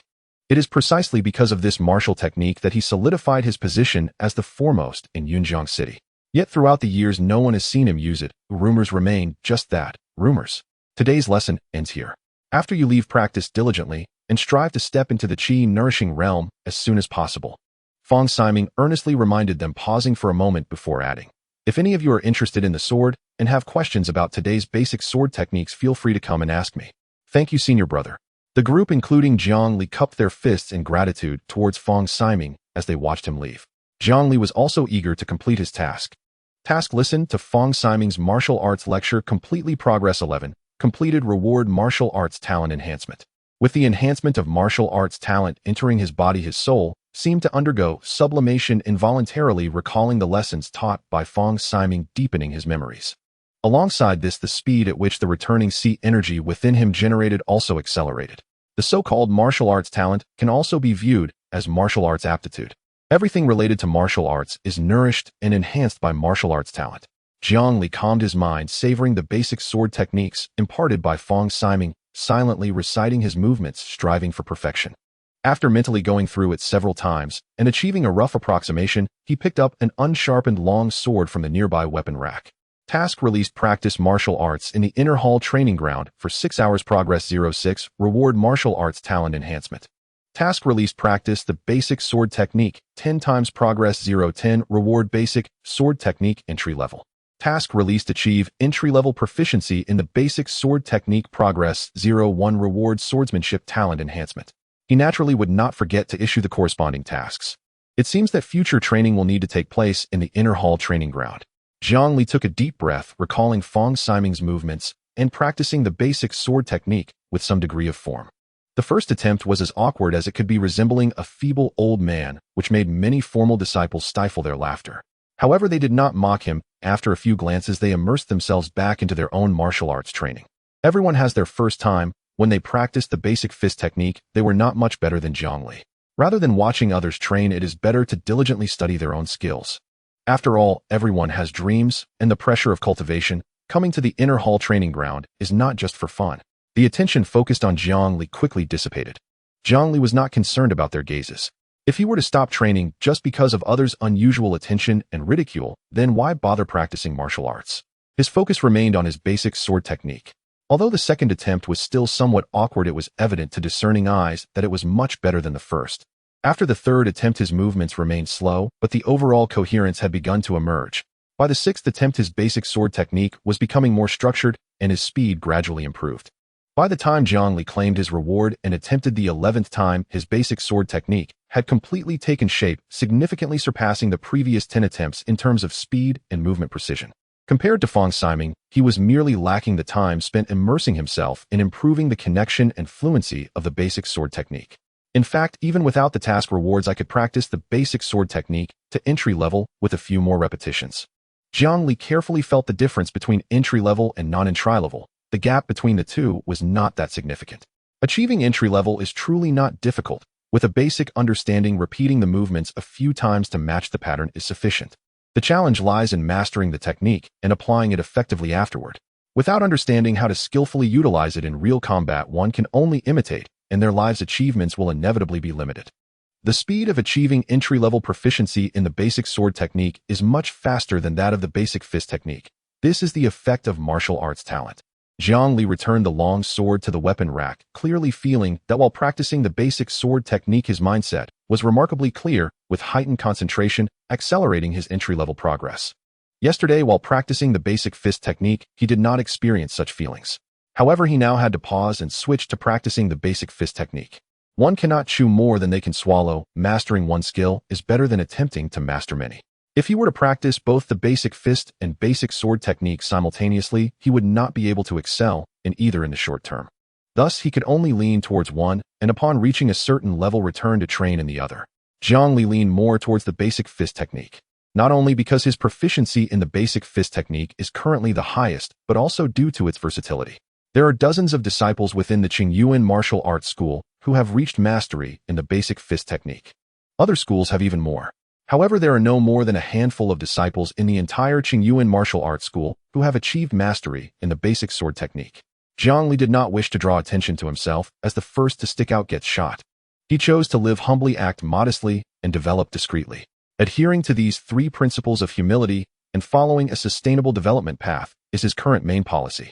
He focused intently on practicing the basic fist technique, achieving a small degree of proficiency, making him not particularly noticeable among the crowd. This was because no one knew he had just become a formal disciple yesterday. If anyone knew that he had just learned the basic fist technique yesterday and had already reached a small level of proficiency today, they would likely be shocked. In the inner hall's martial arts training ground, people come and go, yet the formal disciples who remain are wholly dedicated to their practice. Even at noon during mealtime, some are still diligently honing their martial skills. They are almost at the point of forgetting to eat and sleep. They will not stop until they reach a satisfactory level of training or their bodies can no longer endure it. Jiang Li is merely one among them. Some disciples who initially intended to leave upon seeing others still earnestly practicing fear that leaving early might hinder their future achievements compared to their peers, thus they choose to stay and train a little longer. This has fostered a martial spirit. A good atmosphere can encourage others to progress. It is no wonder that some go to great lengths to send their children to excellent schools. Through a positive learning environment, even children who initially dislike studying are motivated to integrate into the group, fearing exclusion, and thus come to love learning, transforming into exemplary students. Jiang Li, immersed in his own training, is equally oblivious to his surroundings. It isn't until 6 hours later, when the training task in the martial arts ground is marked as completed, that he snaps back to reality. He has completed nearly half of the required 500 repetitions to elevate his basic fist technique to the mastery level, leaving 300 more to go before fulfilling the task. While it is possible to complete the task today, it would take too long, making it somewhat counterproductive. He decides to take a short break. Several hours of continuous punching have placed a tremendous burden on both his mind and body. Moreover, he has other tasks to attend to. He cannot spend the entire day solely focused on martial practice. After claiming his reward and gaining a bit more martial talent, Jiang Li leaves the inner hall's training ground feeling refreshed. Jiang Li heads straight to the cafeteria, spending the least amount of money to satisfy his hunger, and then proceeds to the front yard training ground to find an outer sect disciple who has overexerted themselves. Among the thousands of outer sect disciples, there are bound to be such individuals. After waiting for a while, he spots one and quickly rushes over to help, imparting a few key points on the first level of the returning C technique, receiving sincere thanks in return. Following the same method within less than half an hour, he easily earns today's 100 taels. Making money isn't that hard. He hums a tune as he exits the martial arts hall, his mood as bright as the sunny day. He arrives at a general store, purchasing rope, a mask, and a large bag. Stealing 1,000 chickens daily is quite difficult. The volume is large and not easy to manage. Setting a quota for himself also gives him a peculiar sense of having a job. However, working is out of the question. Thus, Jiang Li lowers his target, deciding to steal for 2 or 3 hours each day, taking whatever he can manage before returning the stolen goods to Li Shikuan. Now that he has decided to engage in large-scale chicken theft, he must ensure his tools are prepared, opting for an efficient and convenient elite stealing route. He also does not plan to steal during the day. With so many people around, if caught, regardless of how he explains himself, he would not earn a good reputation. As a formal disciple of the Qingyuan martial arts hall, being caught stealing chickens would mean that Chen Chongqing would certainly refuse to take him in for the sake of his own reputation. With a ruined reputation, he would have no chance of entering Onren Hall as a handyman. Over time, he would have no place to stand in the entire Yunjiang city. However, the night, dark and windy, is different. The stench-ridden chicken farm has few who are willing to approach it. Wearing a mask, no one could recognize him. If he is accidentally spotted, he can just run away. On his way back to the martial arts hall, Jiang Li happens to pass by a bookstore. Upon entering, the aroma of books hits him immediately. "Sir, what kind of book would you like to buy?" The bookstore owner smiles warmly at the sight of a customer.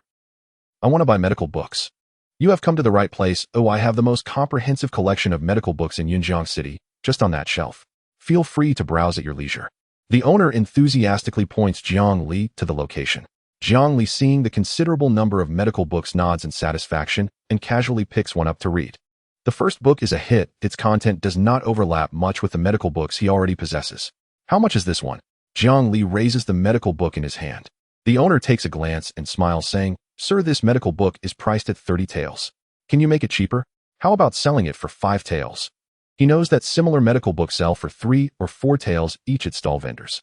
The bookstore has many medical books and a wide variety, so if he can settle on 5 taels each, he won't have to run around for a few taels. After all, it is difficult to find such a diverse range of medical books at the vendors. The edited version of medical books from Onren Hall can sell for 50 taels simply because the seller is Onren Hall. Also, don't think that spending 500 taels to buy next year's exam medical books will be a one-time solution. The content of the complete medical books changes every year. At least 30% of the content is revised. Those who failed this year cannot rely on the medical books they possess to score well in next year's exam. This also eliminates the possibility for all unsuccessful candidates to resell the medical books at high prices. The owner, wearing a pained smile, said, "Sir, our shop operates on a small scale and cannot offer discounts." "Then forget it. Do I won't look at the others either." Jiang Li tossed the medical book back to its original spot and turned to leave without looking back. Before he could even exit the shop, the owner called out helplessly behind him, "All right, 5 taels it is." Jiang Li smiled slightly. This bargaining technique had never failed him. If the owner really refused, he could buy it from the vendors instead. It just meant spending a little more time. After browsing for a while, Jiang Li purchased 10 medical books he fancied. Buying 10 medical books earns him a reward for his medical talent. The price he paid was merely 50 taels. Such a transaction would be foolish to pass up. Seeing Jiang Li take out 50 taels to buy medical books, the owner's expression shifted, and he leaned closer to Jiang Li, lowering his voice. "Sir, I have an exceptional medical book here, not easily shown to others. I wonder if you might be interested." "Exceptional medical book. Can I take a look?" Jiang Li became interested, thinking it might be a unique work by a renowned pharmacist. Such a unique book is worth spending a bit more money on. He weighed the remaining 40 or 50 taels in his hand, which would be ample. The owner secretly glanced outside, retrieved an old medical book from beneath the counter, and said with great sincerity, "The contents inside are sure to please you." Jiang Li eagerly took it and opened it, his eyes flickering slightly. Goodness, it was a case of putting up a front while selling something else. After flipping through a few pages, Jiang Li slowly closed the medical book, placed it back on the table, and sternly said, "Shopkeeper, you've mistaken your audience. I'm not that kind of person. Moreover, I must strongly condemn such behavior. Medical books are sacred. How can they be so desecrated?" The shopkeeper, Jiang Li, continued to reprimand. "Do you only print this set? Is there nothing else? This one I've already seen. Next time bring some new ones." After delivering his stern reprimand, he picked up the medical book and left, leaving the shopkeeper in a state of shock. Jiang Li returned to his residence, completing the task of purchasing medical books and receiving a reward for an enhancement of his medical talent before once again issuing a task to buy medical books. Task issued: purchase 10 medical books, progress 0, 10 reward, enhancement of medical talent. Reminder: the purchased medical books must not have more than 70% content overlap with those already owned. It seems to be a task that can be completed repeatedly. Jiang Li found it very pleasant. Spending a little money to enhance his medical talent was a deal better than anything else. He picked up the newly purchased medical books and sat in front of the door, reading them earnestly. At this moment, the sun was shining brightly. The courtyard was full of vitality, and faint sounds of martial training could be heard from outside. He carefully felt the passage of time, experiencing a sense of tranquility from the heart, as if time was at peace. As his understanding of the medical path deepened, the medical books in his hands became the best reading material. The once dull medical texts now became quite engaging. However, to truly read and understand them, he needed to commit them to memory. Essentially, it was like memorizing. The enhancement of his medical talent improved his aptitude and sensitivity in the field, strengthening his interests. But it didn't mean he could just cheat by memorizing the content of the medical books verbatim. The enhancement of his medical talent was akin to teaching him how to fish. As for how far he could go, it all depended on his perseverance. Only after successfully completing 5 consecutive reading tasks and reaping 5 enhancements of his medical talent did he reluctantly stop to take a break. Jiang Li stood up and stretched, his bones crackling like frying beans. "Time to practice some punches." While it was still early, he continued to practice basic boxing in the courtyard. By the time night fell, the task progress advanced a bit further. Jiang Li had a simple dinner, and when the night became completely dark, he took his tools and left the martial arts hall heading to Li Shikan's chicken farm. Stealing chickens was something that became easier with practice. He had done it several times and had quite a bit of experience in the field. Li Shikan's chicken farm was indeed lax in security, raising at least 100,000 chickens, yet they had no awareness of theft and were completely unconcerned about intruders. He skillfully stole chickens, stuffing the ones he took into a cloth bag. When the bag could hold no more chickens, he clenched it and began to leave. After walking 100 meters away, the numbers changed successfully, and he quickly returned, putting all the stolen chickens back. After a busy 2 or 3 hours, Jiang Li sighed in relief as he finished the last haul. Stealing chickens was a task that consumed both physical and mental energy. Fortunately, the results were quite good. Over the course of several hours, he had stolen more than 500 chickens. The tools limit my performance. A full bag only holds about 30 or 40 chickens. Jiang Li was just speaking casually. A larger bag would be difficult to carry through the small door he had created. Moreover, he had to run back and forth quietly, always alert for anyone approaching, as a larger area made accidents more likely. If only I could use the sleeve technique of the great master Zhen Yuan, I could sweep all the chickens from the farm with a flick of my sleeve, completing the task in one night. Jiang Li glanced at the task progress, feeling the weight of the challenge ahead. But for the sake of the title, he had no choice but to grit his teeth and complete it. After all, the task's difficulty wasn't great. The main issue was the time it took. Upon returning to the martial arts hall, he washed off the smell of chickens and collapsed, weary from the day, quickly falling into a deep sleep. This fulfilling life passed in the blink of an eye over 6 days. Throughout these 6 days, he hardly had any extra time to rest. He was either cultivating martial arts or reading and refining his medical skills. Every day brought gains in vitality, martial talent, medical talent, and silver. Although his martial skill remained at the first level of the returning C technique, his strength steadily improved. Checking the progress of various tasks before bed was his greatest pleasure. The efforts he put in yielded visible rewards at a rapid pace, a sense of happiness unmatched by anything else. Today is the 7th day. I can finally break through the limits of the first level of returning C technique. Jiang Li was full of enthusiasm and anticipation. The martial art he practiced recently, only the returning C technique could allow him to embark on this journey. The basic boxing technique had successfully reached a consummate state, but to step into the next complete stage, he needed to practice it 8,000 times. At a pace of 300 times a day, completing the task would take more than 20 days. However, spending just over 20 days to achieve a level of perfection that others might only attain after years of hard training was simply exhilarating. He held his breath and focused, methodically practicing the first level of the returning C technique. After 3 rounds, the task finally showed as completed. Task practice: the first level of returning C technique, 100 times progress, 100100, has been completed. Reward: breakthrough of the first level of returning C technique. Completed. Jiang Li was somewhat impatient. After breaking through the first level, he could start training the second level of returning C technique and continue on his martial path. A wave of memory flooded into his mind, clearly documenting the breakthrough of the first level of the returning C technique. The term breakthrough was more aptly described as complementing it. The first level of the returning C technique contained a total of 12 acupoints. However, the memory of the breakthrough swirling in Jiang Li's mind expanded the acupoints of the first level to the 18th.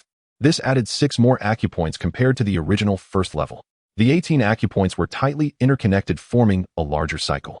Not only did it not disrupt the structure of acupoint resonance, but it also elevated the limits of the technique to an unprecedented level. I fear even the founder of the returning C technique did not anticipate that the first level could be expanded to 18 acupoints. After a moment of shock in his heart, Jiang Li followed the breakthrough technique, stirring the surging blood energy within him to impact the new acupoints. Before long, 6 acupoints hidden deep and never dared to be attempted by anyone were successfully opened by him. If it weren't for the guidance of the breakthrough memory, he would not have dared to rashly try to open new acupoints. It was fortunate that he succeeded. If he had failed, the new acupoints would clash with the technique, not only failing to enhance his strength, but also dragging him down, potentially endangering his life. With all 18 acupoints resonating together, the speed and quantity of the returning C energy he generated increased significantly. At the same time, another one of his tasks showed as completed. Task break through the first level of returning C technique, progress 11, has been completed. Reward: strength 1. Jiang Li's main attribute, reward, was on his mind. Other daily tasks provided various enhancements after completion. No one knew the specifics of how much they increased. However, in the past few days, except for the first 2 or 3 days of feeling steady, the attribute enhancements in the following days had not given him much sensation. It was as if using it too much had lost its novelty. In other words, the effects of attribute enhancements had begun to reach a level where cumulative effects triggered qualitative changes. Yet the main attribute was a reward value, a tangible number, which would certainly differ. Holding on to a sense of excited anticipation, he quickly completed the task to claim his reward. A surge of power fell into his body akin to a droplet of water plummeting into a boiling pot of oil, igniting a fierce reaction. Jiang Li immediately felt his blood energy surging, a warm flow that defied description spreading from his dantian to all his limbs. The warm flow surged throughout his body, the sense of power swelling to its limit, as if he could shatter the heavens with a single punch. He moved his body slightly, unleashing a punch that resonated with a sound reminiscent of a beast's growl, the surrounding space responding with a soft moan. He looked in astonishment at his own fist. This was without even utilizing the returning Si Qi. If he were to activate the returning Si Qi, the power of that punch would surely break the bones of any true Qi cultivator present. As the warm flow dissipated, or more accurately integrated into his body, the overwhelming sense of power diminished significantly. However, Jiang Li's power boost was tangible. Previously his strength was perhaps around 500 Jin, yet now he could unleash strength exceeding 1,000 Jin. The main attribute truly lives up to its name. It is not something that other enhancement rewards can compare to. As the sole beneficiary of various rewards, Jiang Li had considerable authority to speak. 100 boosts of blood energy could not compare to the direct and observable sensation brought by a mere point of power enhancement. Name Jiang Li: Strength 1, Speed 0, Defense 0, Soul 0, Magic 0, Fortune 0. Skills: Returning Si Technique, First Layer Limit Break, Basic Fist Technique, Great Accomplishment, Basic Sword Technique, Beginner, Hidden Longevity Series Titles, Sneaky Thief Series Titles. Click to view details. Gazing at the power values standing out like a crane among chickens, Jiang Li felt a surge of joy. Although the enhancements in various aspects were still rudimentary, at least there was progress. After all, everything is revitalized. The days ahead are long, advancing a little each day. When he looks back in a moment of inspiration, he will discover he has traveled quite far. Next to the second layer of the returning Si technique, Jiang Li dismissed his personal panel and opened the task system to release a new quest. Task released: Practice the second layer of the returning Si technique, 100 times progress, 0100 reward. Complete insight into the second layer of the returning Si technique. Task release: Step into the second layer of the returning Si technique, progress, 01 reward, enhanced power of returning Si Qi. I thought it would be a power reward. It's merely an enhancement in the power of returning Si Qi. It seems that obtaining rewards for main attributes is not an easy task. At least the task difficulty should be a bit harder. Jiang Li placed his hopes on the limit break of the second layer of the returning Si technique. Since the first layer's limit break provided a power reward, it stands to reason that the second layer should too.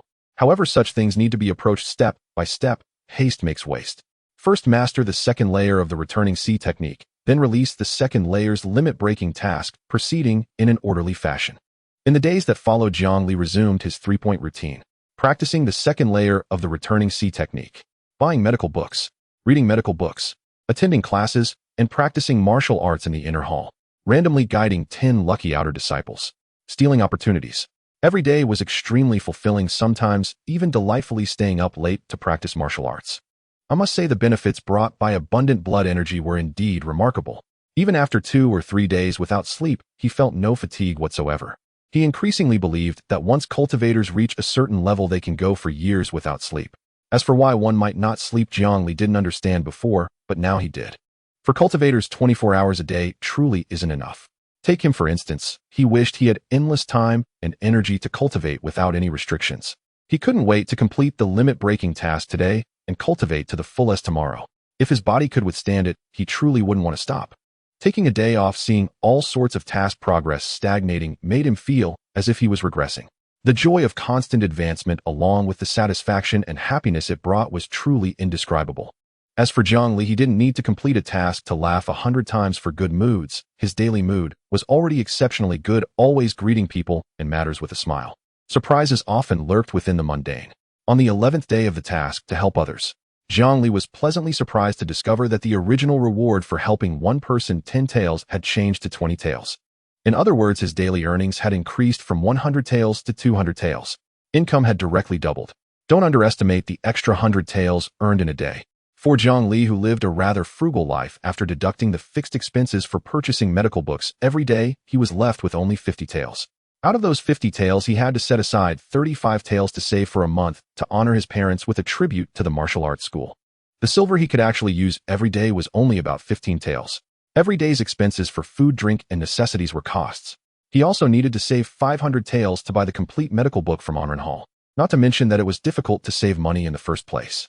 Now that his income had doubled, he had much more silver at hand. He could buy the examination medical book from Onren Hall in just 5 days.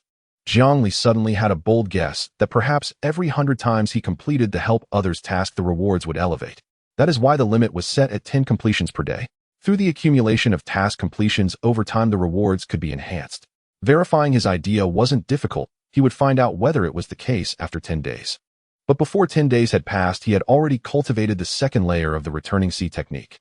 With a daily practice of around 15 times by the 7th day, he successfully completed the task and gained complete insight into the second layer of the returning C technique. The second layer of the returning C technique has 23 acupoints, which Jiang Li successfully opened under the impact of his vast blood energy. The 23 acupoints of the second layer resonated with the 18 acupoints of the first layer's limit break, forming a larger cycle, greatly enhancing the storage capacity, power, and generation speed of his returning C chi, just as Jiang Li had imagined. Stepping into the limit break of the second layer of the returning C technique rewarded him with a point of strength. However, to achieve the limit break of the second layer, one must cultivate the second layer of the returning C technique 500 times. Calculating at a rate of 100 times every 7 days, the quickest way to achieve the limit break of the second layer would take a month. There's nothing more to say. All he could do was cultivate. The basic fist technique also successfully broke through to perfection 5 days later. Practicing 300 times a day was Jiang Li's rough estimate. In reality, he practiced even more than 300 times a day. Jiang Li hardly had any free time. When he truly had nothing to do, he practiced the basic fist technique in the courtyard. He finished earlier than he had estimated by several days. The next realm after perfection is flawlessness. To reach the flawless realm in the basic fist technique, one must practice 30,000 times. He was not intimidated by the conditions required for the task. 1,000,000 chickens wouldn't scare him, let alone 30,000 times. In fact, achieving perfection in the basic fist technique could already place him among the top 3 in the entire Qingyuan martial arts school. Because in the Qingyuan martial arts school, only 3 people have reached this realm. The first is Chen Chongqing. The second is Chen Changqing's top disciple Guihai. The third is Jiang Li. Jiang Li did not feel complacent about this. As long as there were realms above where he stood, it meant that learning was boundless. He could not reveal the perfected foundation of his martial arts in front of others, lest he attract unnecessary attention. Up until now, he was still a novice in the martial arts, yet to step into the realm of qi cultivation. He was still far from bone tempering, let alone the true first realm of martial arts, the blood condensation realm. Zhang Yang could not provide him with enough security, nor did he need to gain the attention of outsiders by showcasing his extraordinary talents. He could effortlessly achieve the realm he desired through his own effort. However, reaching perfection in the foundational martial arts indeed gave him an unprecedented feeling, along with the ability to execute them with fluidity. For instance, at the great accomplishment realm, the foundational martial arts, he performed truly embodied great accomplishment, making it hard to conceal any shortcomings from those who were also at the great accomplishment realm.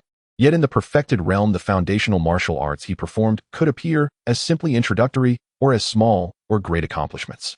He was no longer constrained by the form of the movements, possessing the ability to transform the mundane into the extraordinary. Recently, Jiang Li paid attention to personalizing his foundational martial arts, infusing his own characteristics to create a unique style that carried his own charm. He knew that he originally lacked such thoughts and abilities. However, his increasing talent in martial arts and boxing allowed him to conceive such ideas and the ability to modify the foundational martial arts. Though in the end he could not compare to the legendary martial techniques that possessed earth-shattering power, what he created was still a martial art that belonged solely to him, bearing his unique label. Days passed by. Just as Jiang Li had anticipated, another 10 days went by, and the silver earned from his helpful tasks increased to 30 taels at a time. No increase in quantity, but an increase in price. From the perspective of the beneficiaries, it was something many people dreamt of. Jiang Li's life improved further. He could easily buy a medical book priced at 500 taels and afford the specially made blood-replenishing dishes at the Martial Arts Academy. Don't ask. The answer is that money is not an issue. He had more than enough to spend. His mindset had indeed changed. With an income of 300 taels a day, it would continue to rise. Without any bad habits, he truly had enough money. Although he still needed funds for bone tempering and body refining, that day was still a long way off. When that day came, his daily earnings from helpful tasks could amount to 1,000 or more taels, truly eliminating any shortage of silver. However, upon deeper reflection, the usefulness of silver was actually quite limited. Except for the current stage transitioning from an ordinary person to a low-level martial artist, which required a large amount of currency. For cultivators at higher realms, the resources needed for cultivation were no longer ordinary gold and silver. The currency circulating among the cultivation circle might become spirit stones, rare herbs, or other miscellaneous items. Anything considered hard currency valuable to cultivators. Those things could not be bought with mere gold and silver. Moreover, what uses wealth to a person? For instance, does Chun Changqing lack money? If he decided to be a bully and collect protection fees everywhere, he could count money until his hands were sore. Who would dare refuse? Having realized this, Jiang Li decided to spend money where it was needed. If spending could buy comfort, then he would accept it without hesitation. Thus, the material conditions around Jiang Li gradually began to improve. Once a month, he would visit the entertainment quarters to listen to music, releasing some stress, adjusting his mood, and experiencing exotic customs. However, he was still unwilling to indulge in revelry. He had not descended to that level carelessly. Visiting the bookstore daily had almost become a habit for him. Over time, he also befriended the shopkeeper Chen. After all, in this day and age, there were not many people willing to buy books at a bookstore. Moreover, Jiang Li was a big customer. If he did not buy, he would buy 10 at once. Unfortunately, the medical books at the bookstore were limited in number. After continuously purchasing for 10 days or half a month, Jiang Li stopped buying medical books.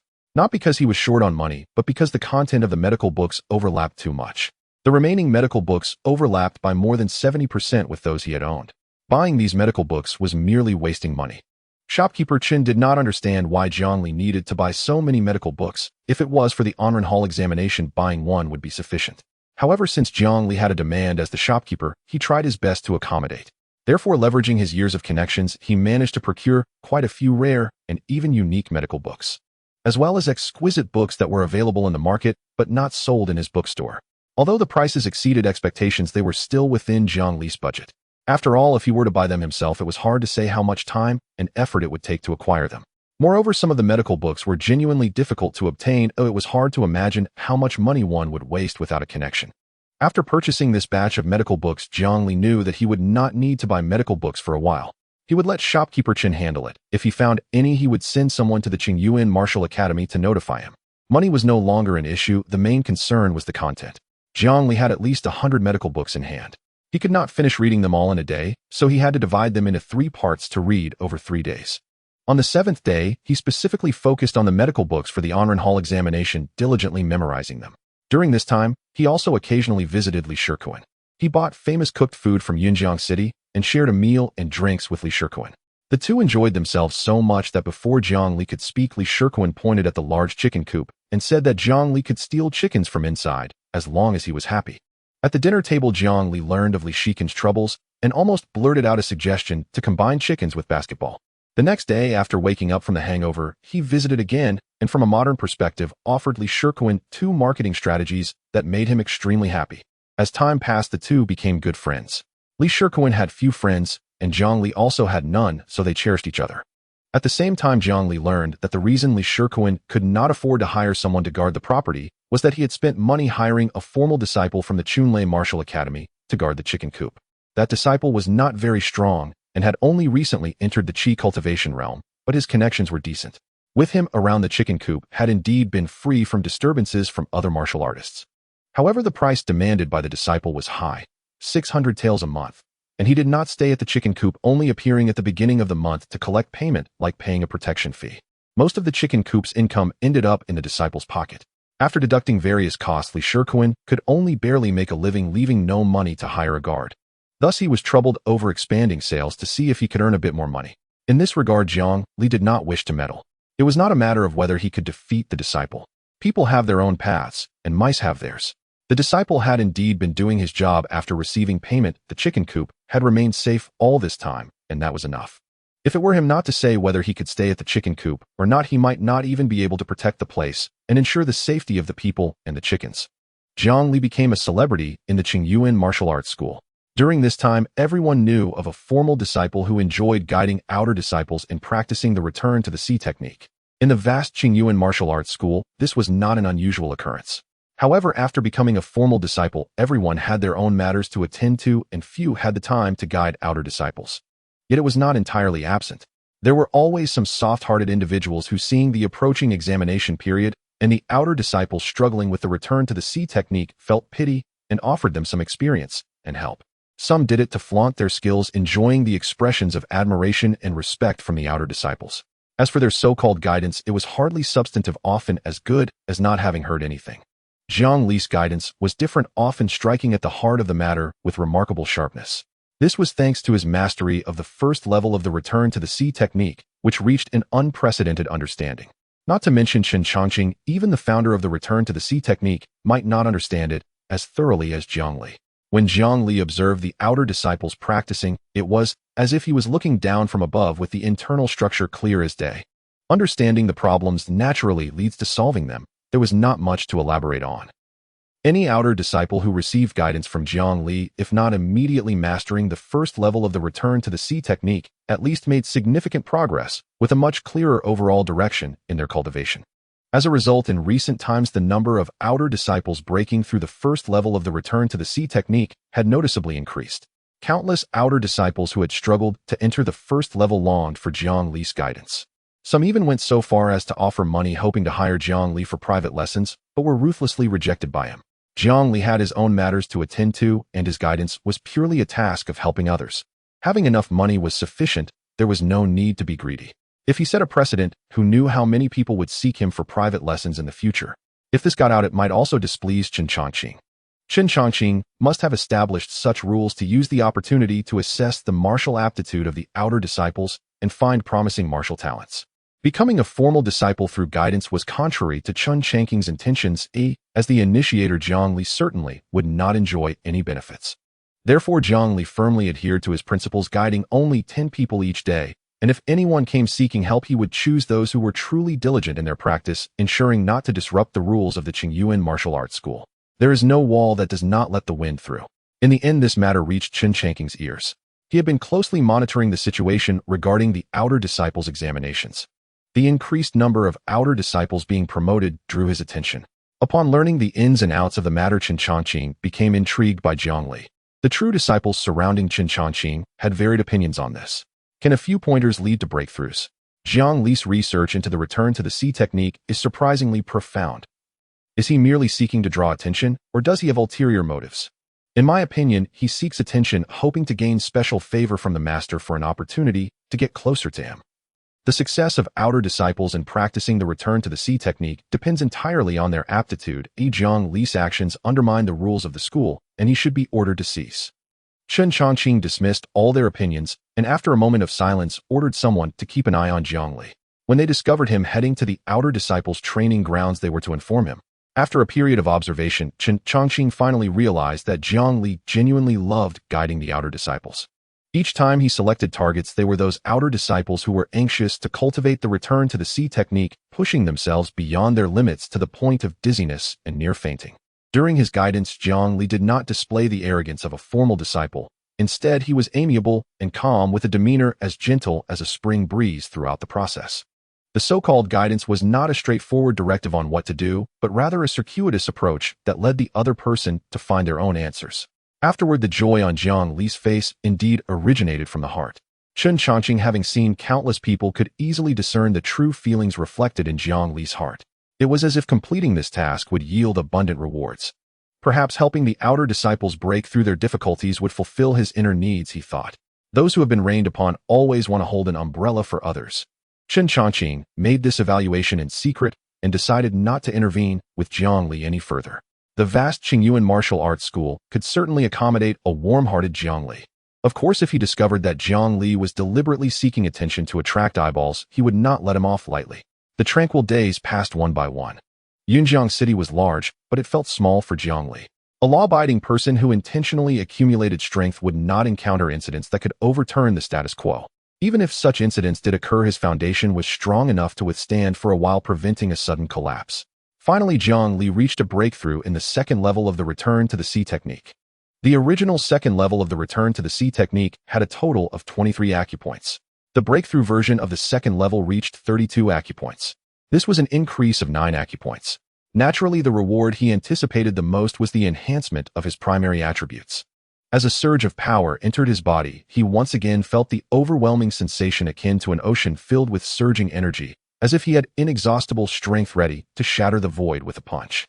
He was well aware that this sensation was an illusion brought about by the sudden surge of power. It was a feeling of invincibility that would dissipate once he calmed down. The boost from the power was indeed immense, yet present without using the chi of the return to the sea, he could easily shatter a boulder half his height with a punch. If he activated the chi of the return to the sea, he could effortlessly break the boulder into small pieces.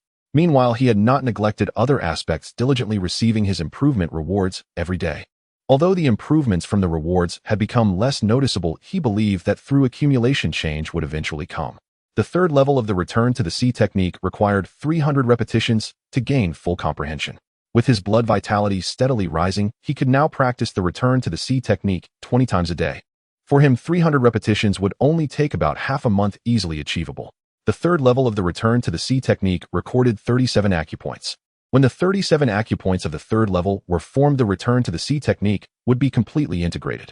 The three levels of the technique would form a close connection, condensing into a grand cycle. The chi of the return to the sea surged wildly and spread throughout his body. When the chi spread to his entire body and converged at his dantian, like a river returning to its source, the chi of the return to the sea began to circulate, ceaselessly flowing endlessly. At this point, he had truly entered the chi-nourishing realm. Although the process seemed slow, it was actually just a matter of 2 or 3 days. Moreover, the chi of the return to the sea within Jiang Li's body was far more vigorous than that of an average disciple of the Qingyuan martial arts school, allowing for a faster spread. Jiang Li had become a warrior in the chi-nourishing realm. Task: entering the chi-nourishing realm. Progress 11. Completed. Reward: Strength 1, Speed 1, and Defense 1. The 6 main attributes are Strength, Speed, Defense, Soul Magic, and Luck. The breakthrough in martial arts realms rewards aspects related to strength, speed, and defense, all crucial for martial cultivation. Jiang Li has experienced the feeling of strength enhancement several times. This is the first time experiencing speed and defense. When the speed enhancement descended, he felt his body become significantly lighter, as if aided by divine intervention, with his leg endurance greatly improved. A slight enhancement in defense caused changes in his body. His skin became tighter, and pores rapidly shrank, making him appear much more refined. He tried pinching himself, and the firmness of his skin indeed exceeded that of the past. This can be sheared every time a breakthrough occurs. The greatest benefit on the path of cultivation. Jiang Li felt elated. His speed in entering the chi-nourishing realm was not particularly fast. Any chi-nourishing technique cannot avoid the difficulty of starting. Successfully cultivating the first layer of the returning sea technique within a month proves one has grasped the key to its cultivation. The second and third layers, although they increase the number of acupoints, can be cultivated just like the first layer following the same method. Moreover, there are true disciples practicing in the internal training hall daily, imparting the tips and experiences of cultivating the returning sea technique to formal disciples who attend their classes, accelerating their progress. Thus, after becoming a formal disciple, the cultivation of the returning sea technique has sped up considerably. Those with true comprehension may take about a month to cultivate the first layer of the returning sea technique. However, when they cultivate the second and third layers of the returning sea technique, it won't even take a month combined. Even those with poor comprehension generally won't exceed 3 months. In comparison, Jiang Li took over a month to enter the chi-nourishing realm, which is considered quite standard. Becoming a chi-nourishing martial artist is just the beginning. There are still bone tempering and body refining to undergo. This is the true test of a martial artist's aptitude. Most who quickly become chi-nourishing martial artists mistakenly believe their talents are exceptional, yet they find themselves stuck in the bone tempering and body refining stages for years. The cultivation of the returning sea technique depends more on comprehension. The success of bone tempering and body refining relies on one's suitability for martial arts cultivation. For example, several true disciples of Chen Chongqing remain stuck in the body refining realm, unable to take the most crucial step. The feeling of becoming a chi-nourishing martial artist is entirely different for Jiang Li. He sensed that the returning sea vital energy within him seemed endless, continuously providing him with power. Not only could he unleash it at will, but its potency had also increased significantly. The scattered energy is indeed not as strong as a unified whole. With his limitations broken in the first and second layers of the returning sea technique, the number of acupoints exceeds those of disciples from the Qingyuan Martial Arts Academy in the same realm, and the power of the returning sea vital energy surpasses theirs by more than double. However, his chi-nourishing realm has not yet been fully cultivated. If it were someone else, they would already be able to start the bone tempering cultivation. That is because their qi-nourishing realm has no room for growth. Jiang Li still has the limitation of the third layer of the returning C technique to break. Yet to break through this limitation, he must cultivate the third layer of the returning C technique a total of 1,500 times. At the current pace of 20 times a day, it will take 75 days. Time holds no significance for Jiang Li. What matters most is the opportunity to break through the limitation. In fact, by completing the task of staying at the Martial Arts Academy for 8 hours daily, his blood vitality is enhanced, which in turn accelerates the number of times he practices the returning C technique each day. On the 72nd day, he successfully completed the task of cultivating a total of 1,500 times, successfully obtaining the breakthrough of the third layer of the returning C technique, along with a bonus to his primary attribute of strength. The breakthrough of the third layer of the returning C technique introduces 12 additional acupoints, adding to the original 37, making a total of 49. The complete returning C technique originally contains 72 acupoints, and after breaking all limitations, there are a total of 99 acupoints. Having opened 99 returning C acupoints, Jiang Li undoubtedly becomes the strongest qi-nourishing martial artist in the Qingyuan Martial Arts Academy. To be precise, he is the strongest qi-nourishing martial artist in the entire Yunjiang city. He did not become complacent because of this. After all, Yunjiang city is just a small place, and one must remember that there are always greater talents beyond the horizon. One must firmly believe that there are indeed natural martial arts prodigies in this world, and when faced with such monstrous talent, Jiang Li feels that his current aptitude is still insufficient. Should one be proud just for reaching the qi-nourishing realm? Should one feel honored? If one offends the wrong person, they will still be slapped to death. One must remain humble. Currently, his self-defense capability is still insufficient. The road of life is long, and I must continue to strive. Jiang Li's spirit remains unyielding, his enthusiasm as brilliant as the morning sun. However, he can finally step into the refinement of the next layer. The bone-tempering realm. Like the body-refining realm, it is a level that cannot be adequately described in words. When one reaches it, they will understand it intuitively. Some individuals are born suited for martial arts, able to achieve the bone-tempering realm with just 10 doses of medicine. Others with poor foundations may take 100, even 1,000 doses, yet still fail to reach the bone-tempering realm. Jiang Li feels that his body is not that deficient. He believes he can reach the bone-tempering realm with no more than 20 doses of bone-tempering medicine. To be safe, he still set a task for himself. Task issued: drink 100 doses of bone-tempering medicine. 0 reward, ordinary bone-tempering. Task issued: breakthrough to the bone-tempering realm. 1 reward, strength 1, speed 1, defense 1. A minimum of 100 times will surely lead to bone-tempering. If there is an ordinary bone-tempering, doesn't that imply there are also non-ordinary bone-tempering options? Jiang Li increasingly feels this must be the case. He decisively deleted the task and continually increased the stakes. Task issued: drink 1,000 doses of bone-tempering medicine. 0 reward, perfect bone-tempering. Task issued: cultivate to perfect bone-tempering. 1 reward, strength 2, speed 2, defense 2. Until reaching 1,000 doses, the reward is fixed. Even if he raised it to 10,000 doses, the reward would not change. This means that perfect bone-tempering represents the highest level of the bone-tempering realm. 1,000 doses. Jiang Li took a deep breath, feeling impressed by the weight of the responsibility. Bone-tempering medicine cannot be consumed in excess. One can only take 1 dose per day. After consuming bone-tempering medicine, one must engage in high-intensity training to stimulate their entire body, allowing the medicinal properties to fully integrate into their bones, ensuring that taking another dose won't cause any issues. This means that bone-tempering cannot be rushed. Everything must proceed step by step. 1,000 doses of bone-tempering medicine will take over 2 years to consume. It's just 1,000 doses of bone-tempering medicine. I can handle it. Jiang Li's determination was palpable. The effort he invests will yield clear rewards. 1,000 doses, even 10,000 doses are not daunting. Whether it takes 2 years, 20 years, or even 200 years, it matters not. For an immortal being, time becomes the most inexpensive commodity. The only barrier is that a single dose of bone-tempering medicine requires 300 taels. 1,000 doses of bone-tempering medicine will require 300,000 taels. But for Jiang Li, who can earn 1,000 taels a day, this is not a problem. Jiang Li once again became a well-known figure in the Qingyuan Martial Arts Academy. For several months, he purchased a batch of bone-forging medicine daily, without fail accumulating over 100 batches. In the Martial Arts Academy, whether it was bone-forging medicine or body-tempering medicine, after purchase, there were dedicated individuals who personally delivered it, ensuring that the disciples witnessed the consumption on the spot. Every disciple who delivered medicine to Jiang Li personally witnessed him consuming it, and then practiced his punches to release the medicinal properties, eliminating the possibility of buying it for others or for research. For every batch of medicine sold by the internal pharmacy, a record was kept of which disciple made the purchase. Few individuals like Jiang Li consistently bought medicine for several months. The more bone-forging medicine one consumes, the less effective it becomes. As the saying goes, it leads to drug resistance. Generally, those with exceptional martial arts talent can achieve the bone-forging realm with no more than 20 batches. Average individuals can succeed with around 50 batches. Those with barely acceptable talent might need up to 100 batches for a slim chance of breaking through. If one cannot step into the bone-forging realm after consuming over 100 batches, to put it bluntly, they are destined to remain outside of it for life. Jiang Li was such a person. His martial arts future had already been condemned by the disciples of the academy, who learned of this fact. He was a formal disciple who could never enter the bone-forging realm.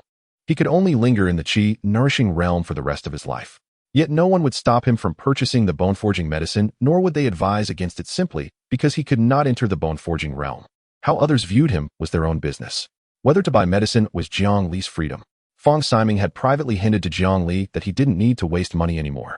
If Jiang Li was willing, Fong Siming was ready to secure him a job within the academy, ensuring he would not struggle for food. As a true disciple of Chen Chongqing, he had that authority. The reason he regarded Jiang Li differently was that whenever he taught, Jiang Li listened attentively from start to finish, never missing a single session. Especially on an occasion when he passed by the inner courtyard's training ground and saw Jiang Li's foundational swordsmanship reaching a minor accomplishment, he was overjoyed, realizing he had encountered a true swordsman who was willing to wield a sword. Jiang Li appreciated Fong Siming's kindness. He simply didn't have the spare time to work at the academy. Although he didn't need to practice the Guihai Ju anymore, he still had plenty to occupy his time. After consuming the bone-forging medicine, he had to practice martial arts to release its properties. There were many medical texts to read and many chickens to steal.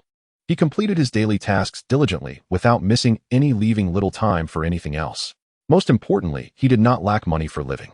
Now earning as much as 2,200 taels a day, he had no worries about food and clothing. His residence was furnished with the finest items. He simply could not spend all his money. If he didn't spend a little on material things, he would feel he was shortchanging himself. Even his 3 daily meals were taken in the academy's cafeteria, consisting of medicinal dishes rich in vitality. Though Jiang Li's vitality seemed no different from that of ordinary people, it was because he was suppressing it. If he fully unleashed it, his surging vitality could suppress martial artists in the bone-forging realm. To possess such abundant vitality, besides the boosts from daily tasks, the medicinal meals from the cafeteria, and his recent rigorous training also played significant roles. Being rich in martial arts while poor in literature is not only reflected in dietary aspects. Eating is merely the most basic condition, but without sufficient food, how could one nourish their vitality? Ultimately, it all boils down to money. With sufficient funds for living, one need not waste time on other matters, allowing them to specialize in martial arts and ensure their vitality does not leak. Afterward, Jiang Li purchased another 100 batches of bone-forging medicine, startling Chen Chongqing. Jiang Li bought over 200 batches of bone-forging medicine. Did he consume them all himself? In response to Chen Chongqing's inquiry, the person in charge of the internal pharmacy replied, "Yes, master. He consumed them all himself." Chen Chongqing frowned. "Did you not tell him that after 100 batches the effects are negligible? Continuous consumption not only brings no benefits, but rather harms the body." The person in charge sighed helplessly. "I told him. I warned him that excessive consumption could endanger his life, but he is unafraid and comes to buy again tomorrow." Chen Chongqing was dumbfounded, having never seen someone so resolute. He remembered Jiang Li as an enthusiastic disciple. Up till now, Jiang Li's enthusiasm had not waned. He had occasionally seen Jiang Li guiding the outer disciples. It is easy to maintain a facade for a day, easy for 10 days, but very difficult for 100 days. Moreover, due to Jiang Li, the conversion rate of outer disciples had been steadily rising. This was a tangible fact visible to the eyes. I initially thought such an enthusiastic person would have an open and optimistic heart, but unexpectedly he is quite stubborn. Everyone has dualities, but one cannot be biased in their views. Chen Chongqing shook his head. He did not feel disappointed in Jiang Li. On the contrary, he admired Jiang Li's indomitable spirit, unafraid of death. In cultivating martial arts, if one lacks the courage to risk their life, how can they ascend to great heights? The reason his several true disciples had yet to break through the body-tempering realm and become blood condensation warriors was ultimately the lack of Jiang Li's fearless spirit. The thought of consuming bone-forging medicine without fear of death, only fearing an inability to enter the bone-forging realm. Such determination is indeed moving. The person in charge cautiously asked, "Master, should we prohibit Jiang Li from purchasing bone-forging medicine starting tomorrow?" I will deliver his medicine tomorrow. Chen Changqing's gaze was intense as he smiled slightly, saying, I want to see just what ambitions Jiang Li has. The next day, Jiang Li went to buy bone-forging medicine as usual. During this time, he had heard many rumors about himself, most notably that he would never be able to enter the bone-forging realm. Consequently, the formal disciples who originally intended to befriend him either changed their demeanor or gradually distanced themselves. After all, no one wishes to waste time on a formal disciple destined to remain in the qi-nourishing realm. Jiang Li was indifferent. They were originally strangers, not even friends, so it was no loss to sever ties. As for the notion that he could not enter the bone-forging realm, it was indeed baseless, for he was already a warrior in the bone-forging realm. He still remembered the 47th time he consumed the bone-forging medicine. When the medicinal properties were fully released, a feeling of clarity and transparency emanated from his heart, and his bones faintly glowed, visible even through his flesh. At that moment, he knew he had stepped into the bone-forging realm. Simultaneously, the task notification confirmed his thoughts. The reason he continued to purchase and consume bone-forging medicine was simply for the perfect forging of his bones. Only a flawless forging leaves no regrets. After purchasing the medicine, he returned to his residence to wait. Typically, the medicine would arrive within half an hour. However, today, he waited a full hour. Finally, when he heard a knock on the door, Jiang Li opened it, while grumbling today's delivery is slower than ever. When he opened the door, a familiar yet strange face greeted him. Suddenly, he realized his expression turning to shock. The master of the Qingyuan Martial Arts Academy had personally come to deliver his medicine. Master, Jiang Li kowtowed deeply. Jiang Li intuitively stepped out of the room and stood respectfully beside Chen Changqing. He had his suspicions about this unexpected visit. He had purchased bone-forging elixir far too many times. Other disciples seeking bone-forging either succeeded or failed outright. Who else would consume over 200 doses without breakthrough, buying a fresh dose daily, as if it were mere water?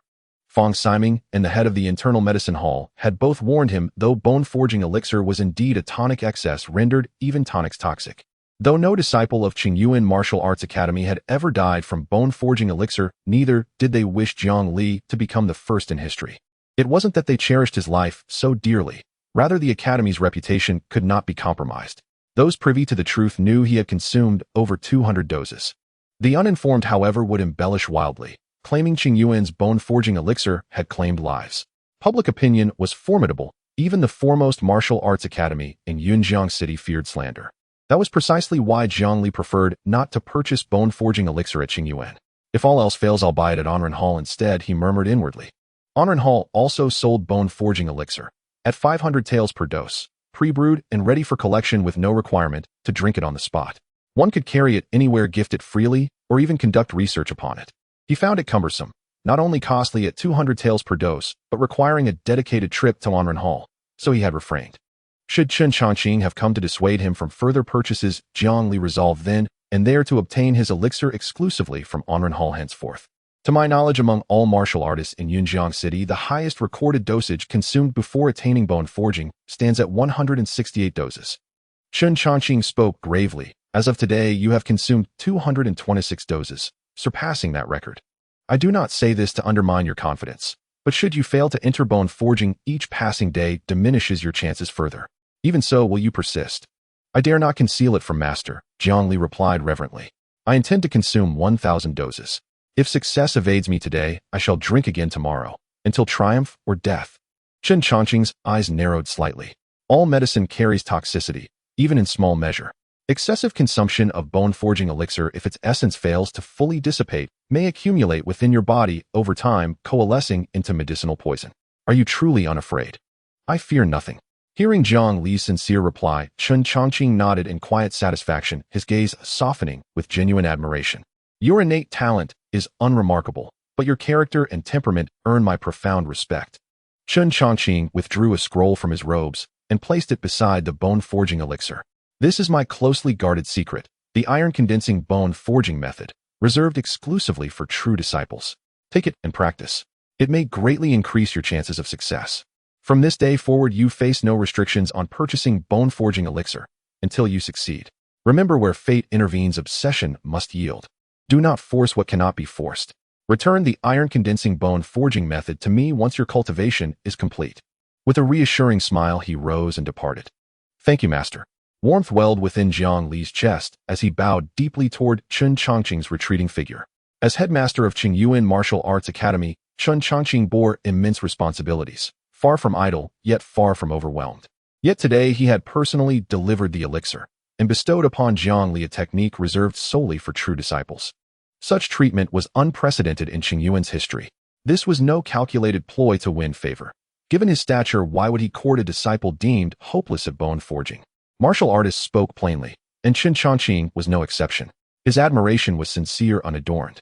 Jiang Li felt an unexpected pang of guilt, for he had long since attained bone forging, not a struggling qi cultivation disciple, but a master whose foundation ran deep beyond measure.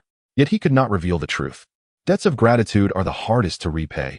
Jiang Li sighed, then dismissed the thought. What has come must be accepted. He set aside the elixir and turned first to the iron-condensing bone forging method. Its contents stirred him profoundly. The method required coordinated practice with bone forging elixir to maximize its efficacy and channel its essence deep into the bones themselves. Upon mastery, the bones hardened like tempered iron. When infused with vital qi, their surfaces shimmered with a faint silvery luster, like a frame forged of living steel. Bones like iron, what strength such a body would command! Compared to ordinary bone-forging cultivators, it was as if he wielded a steel blade, while others brandished wooden sticks, utterly incomparable.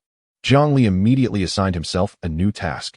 Task-activated practice, the iron-condensing bone forging method, 100 times progress, 0100. Reward iron bones.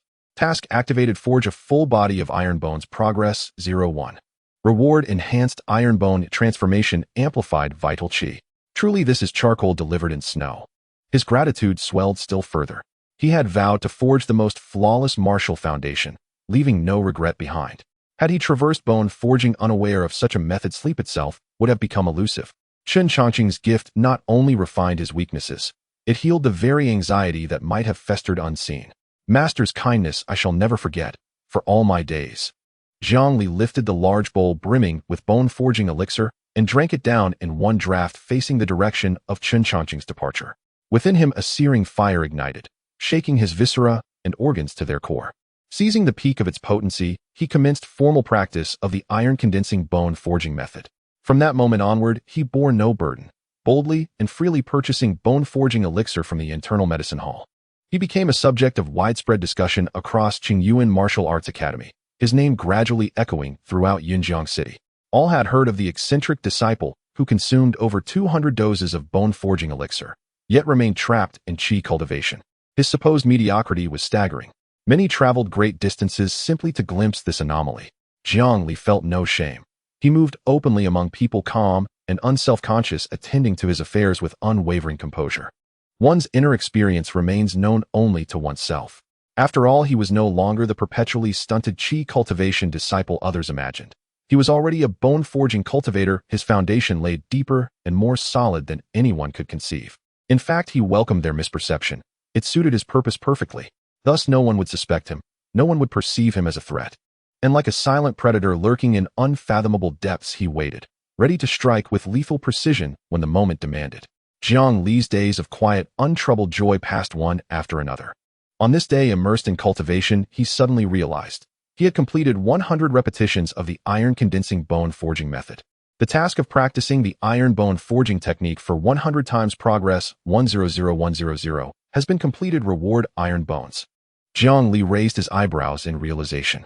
During this period, he had been completely immersed in relentless cultivation, paying little attention to external matters and inadvertently neglecting the task progress. Since there would be a special prompt upon task completion, he didn't need to focus on it too much, confident he would know in due time. But one should do good deeds without questioning the future. In fact, he had been diligently practicing the iron bone forging technique every day, and his bones were gradually transforming towards a metallic state. Even without the reward from the task, he was confident he could cultivate iron bones within the next 100 days.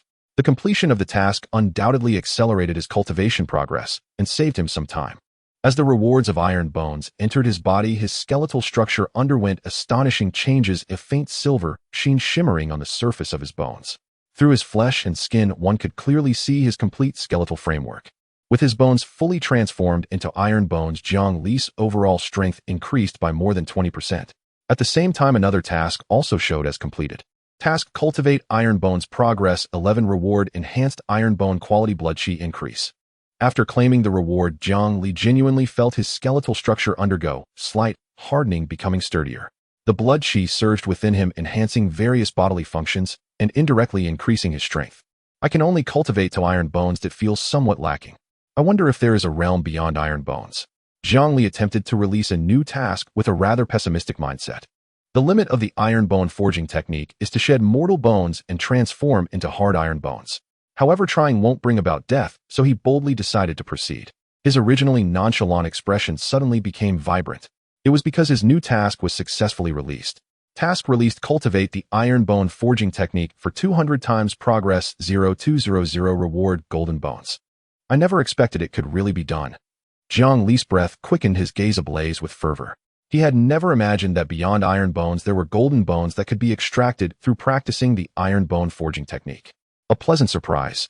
He felt overjoyed knowing that practicing the iron bone forging technique 200 times was not a difficult task. He still had nearly 700 repetitions until reaching the perfect 1000. The related tasks of the iron bone forging technique were merely a beautiful scenery along the road to success. Jiang Li's enthusiasm was reignited, and he immersed himself in the fervent process of cultivation.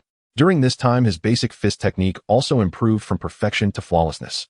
The flawless basic fist technique, self-contained in both internal and external aspects, was exceptionally exquisite, with not a single flaw to be found. Even if a grandmaster of fist techniques came to scrutinize him, they could only defeat Jiang Li with other exquisite techniques, but could not criticize any errors in Jiang Li's basic fist technique. His mastery of the basic fist technique was unmatched, even in the Qingyuan martial arts school, and throughout Yunjiang City, there was no one who could elevate the basic fist technique to the flawless level. Only those old predecessors buried deep beneath the earth could be compared to him.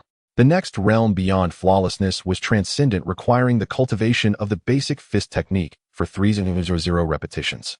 At Jiang Li's pace of practicing 200 to 300 times a day, it would take approximately 3 years. After releasing a brand new task, he decided to set it aside. After all, he did the same thing every day, practicing the basic fist technique daily, and when the time came for completion, it would naturally be completed. Being anxious was pointless. Now his mindset had relaxed, he no longer fixated on it like before, eager to complete it quickly to claim rewards. After all, that was too exhausting. Staring at the task wouldn't change the progress. It was better to go with the flow, focus on his own matters, and wait for the right moment. A year has passed. The title of the Long Liver series shone brightly, and the title for living a year changed from a dull color to vibrant hues, rewarding Jiang Li with a point for free attribute allocation. This meant Jiang Li had been in this cultivation world for exactly 2 years. Holding a point of free attribute allocation, he gazed at the 6 eagerly awaited main attributes, wishing to distribute them evenly. Unfortunately, he did not have enough stock. After careful consideration, he decided to allocate it to strength and continue to enhance his strengths. Name: Jiang Li. Strength 6, Speed 2, Defense 2, Soul 0, Magic 0, Luck 0, Skills: Ocean Return Technique, Full Break Limit, Iron Bone Forging Technique, Iron Bones Basic Fist Technique, Flawless Basic, Sword Technique, Minor Success, Hidden Long Liver Series Title, Chicken Stealer Series Title. Click to view details. In fact, Jiang Li didn't have many good choices. Soul and Magic were not considered for now, as they clearly involved cultivation, which he had not yet encountered. The help from adding points would be minimal. Speed and Defense were auxiliary for martial artists. Adding a touch to enhance them occasionally was fine, but with limited points they were certainly not a consideration. Only Strength and Luck were worth deliberating. Jiang Li looked at the role of luck with envy. Every child of destiny was undeniably a person of great fortune. It was precisely because of their extraordinary luck that they could continuously turn misfortune into fortune, encountering good fortune amidst difficulties. The various opportunities they encountered were rare, spanning thousands or tens of thousands of years, allowing them to rise steadily in their cultivation journeys and break through realms as easily as eating and drinking. Jiang Li's thoughts weren't that complex. He didn't want to attract too much attention. Adding points to luck was purely an attempt to buy himself some insurance. Not to mention that it would fill him with opportunities, but at least it could save his life at critical moments. Perhaps if he encountered a cackling evil fiend, his high luck could suddenly put the fiend in a good mood and let him go. Or just as the fiend was about to strike hard, a bolt of heavenly lightning might strike down, sending the fiend back to the afterlife. Alternatively, a righteous person with a warm heart might suddenly appear to drive the evil fiend away. All of these scenarios were possible. However, considering it all, adding a point to luck seemed not to yield any significant results. Not to mention saving his life or finding money on the street would be difficult. Luck is effective only when it is abundant. Jiang Li truly did not know how much it needed to be before it could take effect. As a diligent and low-key practical martial artist, he wasn't too enthusiastic about luck. Despite knowing that luck was indispensable, given his current conditions, he felt unworthy of luck that could defy fate. Thus, it would be best to add points to strength, increasing his own power and enhancing his self-preservation ability. Jiang Li truly felt a lack of security. Even an ordinary person could easily kill him with a single stab. If he were an ordinary person, death would be death. After all, that day would come eventually. However, as a long liver living in harmony with heaven and earth, dying in a muddled manner was truly unworthy. His diligent cultivation aimed to establish security for himself, not seeking to be invincible in the world, but merely wishing to live safely and soundly. However, today was an exception, because today was the annual recruitment of the Anren Hall. He had diligently studied medicine for a year and could finally put it to use. The medical texts of Anren Hall had been perused countless times by Jiang Li. The content within, if not memorized word for word, was certainly familiar to him. The medical skills he currently possessed were not a result of rote memorization. With his growing talent in the medical arts, his interest and understanding far surpassed that of ordinary individuals. Others read medical books without establishing the foundational theories of medicine, failing to construct their own cognitive framework. They merely forced themselves to memorize for the sake of examinations. The medical principles derived through such methods proved utterly useless. Jiang Li, however, was different. He read the medical texts with great enthusiasm, comprehending the content with his own unique insights. His medical skills were scarcely inferior to those of the apprentices at Anren Hall. What he lacked was merely practical experience. One day, if I do not become a martial artist, I can still turn to being an old traditional Chinese medicine practitioner. Jiang Li was confident the medical texts he had studied over the past days were not in vain. He left the martial arts hall and headed towards Anren Hall. At this moment, Anren Hall was bustling with activity, the entrance filled with people. Before the examination begins, anyone can participate. Once the examination starts, no matter one's status, entry is forbidden. Latecomers must wait until the following year. Examinees can submit their papers early, and upon submission, dedicated pharmacists will grade them on the spot, recording the results. This, combined with the subsequent day's medicinal debate examination, will determine the top 3 candidates. If one's written examination results are unsatisfactory, there's no need to attend the medicinal debate examination the next day. The cumulative score will undoubtedly be lower than others, making it a waste of time to participate. There are no cases of achieving full marks in the medicinal debate and gaining the favor of Anren Hall's pharmacists to be exceptionally admitted. The rules have always dictated that only the top 3 are chosen. Even if the 4th performer excels in certain aspects, insufficient scores remain insufficient. In cases of tied scores, the speed of submission is the deciding factor, and there will be no retests. Jiang Li arrived at a reasonable time, just in time to enter Anren Hall. Once allowed in, they would still wait half an hour.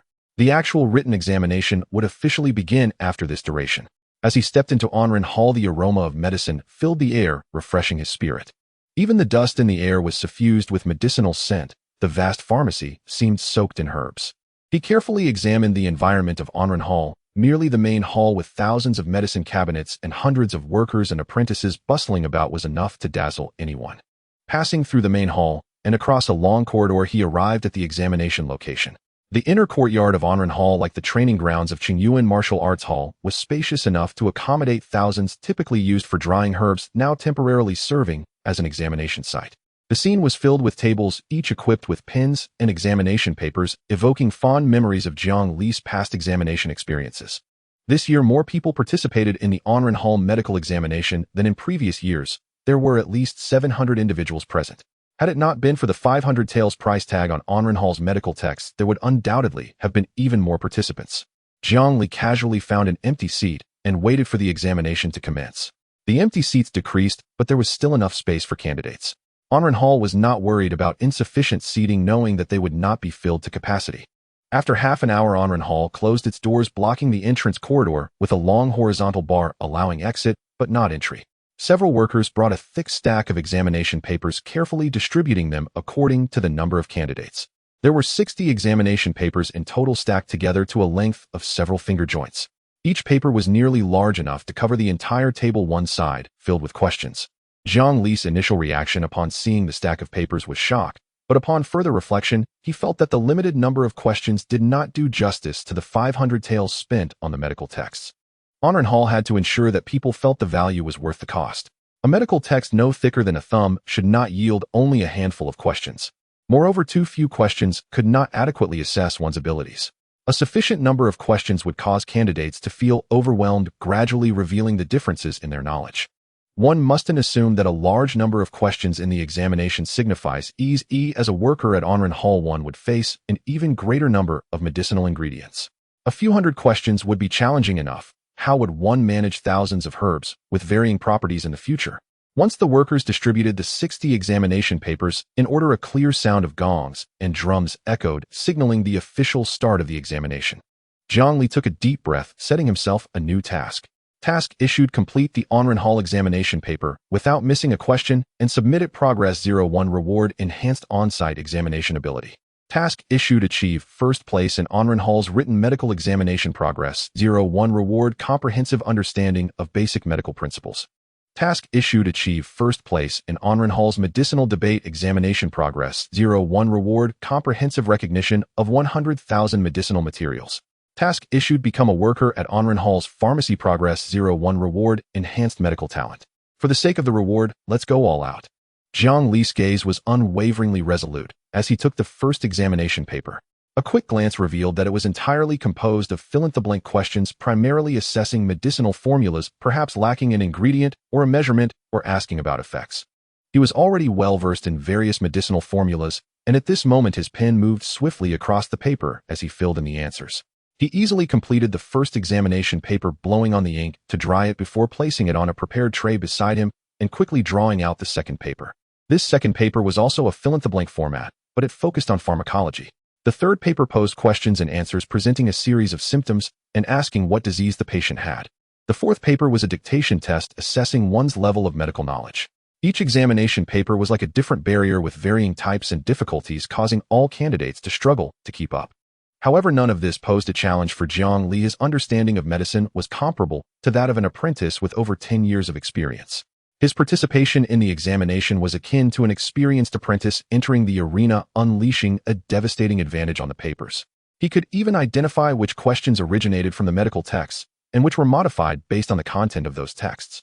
The examination papers were drawn out one after another, while the stack of completed papers on the tray beside him steadily grew.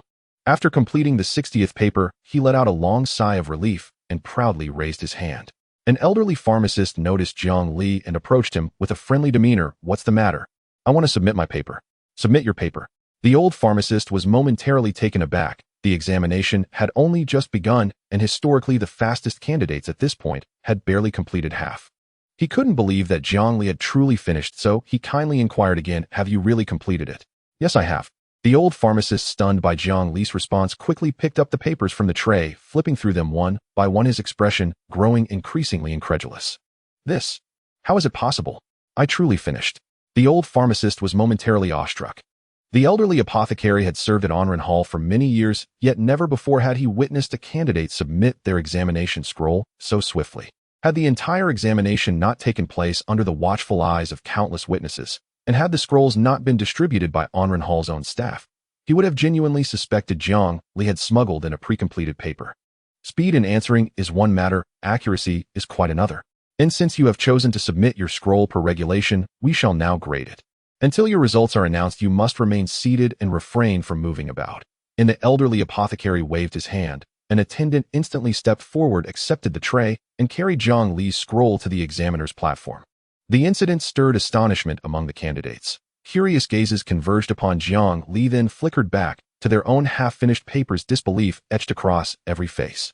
Yet as the elder apothecary had observed, swiftness bore no necessary correlation with correctness, and they secretly hoped Jiang Li's paper would brim with errors, eager for the elder to deliver a scathing critique. The elder apothecary divided the scroll into 5 sections, assigning each portion to one of 5 supervising apothecaries, including himself, for grading. Each incorrect answer would be tallied. Only once all counts were compiled could the final score be determined. 60 scrolls contained 250 questions in total, worth 250 points. And each error incurred a 1-point deduction.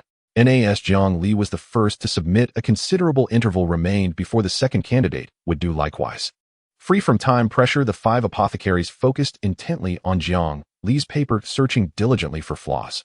And each held a red brush, circling correct answers, marking errors with sharp X's. 12 consecutive pages yielded nothing but circles. No single X appeared. And upon exchanging graded portions, the 5 apothecaries exchanged stunned glances, their eyes wide with disbelief. Jiang Li's unprecedented speed alone shattered Onren Hall's records. but to achieve a flawless perfect score. And some questions had never appeared in any medical compendium. Answering them depended entirely upon innate talent. Since Hall instituted its public recruitment system, candidates achieving perfect scores on the written examination had been exceedingly rare, each without exception later rising to become renowned apothecaries across Yunjiang City. In that instant, the 5 examiners' eyes burned with fervent intensity as they gazed upon Jiang Li. And should he maintain steady performance in tomorrow's herbal identification test, his position as this year's top recruit was all but assured. Senior apothecaries seldom took apprentices, but who truly could resist the stirring impulse when confronted with a prodigy of medicinal arts? To cultivate a new apothecary within just a few years would not only secure lasting prestige, but also ensure security in old age. And the elder apothecary, seizing the advantage of proximity, picked up a wooden token and returned to Jiang Li's side. His stern demeanor softened into warm benevolence as he extended the token. Jiang Li, congratulations. You have earned a perfect score. I am Bai Tong. Should your performance in tomorrow's herbal identification test place you among the top 3, you may enter my lineage directly as an apprentice apothecary, bypassing 10 years of menial service. Keep this token safely. It serves as your admission pass for tomorrow's test. And I rather preferred your earlier expression, doubtful, skeptical, unimpressed. Jiang Li suppressed the urge to voice those words, instead bowing deeply with sincere reverence. This junior expresses profound gratitude to Elder Sir. Should I indeed rank among the top 3, I humbly request the honor of becoming your disciple. Since Elder Bai Tong had condescended to offer discipleship in person, refusal would be unthinkable. And Jiang Li knew no one at Hall. As a newcomer, without connections, publicly declining an apothecary's goodwill would irreparably tarnish his reputation. Moreover, Elder Bai's words struck deep. Entering an apothecary's lineage promised far more than mere instruction. And foremost, it lifted the burden of 10 years' servitude. Acquiring the status of apprentice apothecary outright granted immediate access to Hall's privileges, a gain both effortless and irrefutably advantageous. Whether Elder Bai possessed genuine mastery mattered little. Ni's official standing alone entitled him to access Hall's pharmacopoeia, including the formula for the Grade 1 pill, Qi-enhancing pill. With the formula in hand, Jiang Li had no doubt he could refine the Qi-enhancing pill himself. Elder Bai need not excel. So long as he fulfilled the role of an ideal instrument, all would be well. Elder Bai nodded in quiet satisfaction, already regarding Jiang Li as his cherished protege, and personally escorted him from the examination hall. And the other candidates watched, consumed by envy, jealousy, and bitter resentment. Comparing oneself to others truly could be fatal. They had not even finished their exams, yet Jiang Li had already been claimed by an apothecary. And barring catastrophic failure in tomorrow's herbal identification test, his appointment as Hall's apprentice apothecary was all but sealed. Granted, the apothecaries assigned to invigilate were those unable to refine the Qi-enhancing pill, lingering at the lowest echelon of Hall. Yet they remained apothecaries nonetheless. Their network's experience and status stood firm. Gaining their patronage meant bypassing years, perhaps decades, of arduous detours. Once again, Jiang Li's name echoed across Yunjiang City. Hall's annual recruitment had always drawn intense attention. Not perfect written score, being singled out by an apothecary, being pre-accepted as a disciple, each phrase alone was enough to ignite public fascination. That all 3 converged upon a single individual was extraordinary. And to most citizens of Yunjiang City, the name Jiang Li was already familiar. His last surge of fame had come from consuming excessive bone-forging medicine, setting an unprecedented record across Yunjiang City. And some assumed it was a case of mistaken identity, until confirmation revealed it truly was the same man, igniting citywide discussion. When one door closes, another opens. A youth deemed utterly ordinary in martial cultivation has proven astonishingly gifted in medicinal arts, and, though he may never rise as a formidable martial artist, his future in the healing arts is assured. Given his flawless written performance, his skill in herbal identification is certain to be exceptional, guaranteeing his selection among this year's recruits at Hall. Elder Bai's own medicinal talent may be modest, but his discernment and acumen are razor-sharp. He has seized a budding medicinal genius before anyone else, securing a devoted disciple to nurture, and in turn ensuring his own security in twilight years. Jiang Li's prospects are boundless, clearly visible. In just a few years, Hall will welcome yet another young apothecary. Inshin, the bookstore proprietor, initially thought he'd misheard the news. Only after fully grasping its truth did his jaw drop, never imagining that Jiang Li, the quiet youth who frequently purchased medical texts from his shop, had claimed first place in the written examination. It's hardly surprising he ranked first. How many others would buy such volumes of medical texts? Still, I never imagined he'd truly possess such exceptional aptitude. Chen's keen commercial instincts instantly recognized the opportunity. He dispatched staff to stand at the shop's entrance loudly proclaiming that Jiang Li had secured first place using textbooks purchased exclusively from his store and offering a 10% discount on all purchases that day. In short order, Chen's bookstore surged with customers. Enli Shikuan, the poultry farmer wholly absorbed in raising chickens, also heard the news. Upon learning it concerned his dear friend Jiang Li, his joy was sincere and heartfelt. When the news reached Chen Chongqing, he paused in stunned silence. Na prodigy of medicinal arts. Was he truly a disciple of his own martial academy? Martial cultivation and medical arts have always been inseparable. Take Chen Chongqing, for instance. His mastery of medicine far surpasses that of ordinary martial cultivators. Within the Qingyuan martial hall, many disciples, realizing they would never become formidable martial artists, turned their sights toward the major apothecary shops of Yunjiang City, hoping to secure apprenticeships and one day transform themselves into prosperous pharmacists. Wishing and doing, however, are two different matters. Most lack the temperament for scholarly pursuits. Accustomed to fists and kicks, how could they endure solitude long enough to pore over medical treatises as thick as a thumb, or invest the immense time and energy required to memorize them? Countless expensive medical texts ended up gathering dust in forgotten corners. Even those who persevered in study could hardly rival the naturally gifted scholars born for medicine.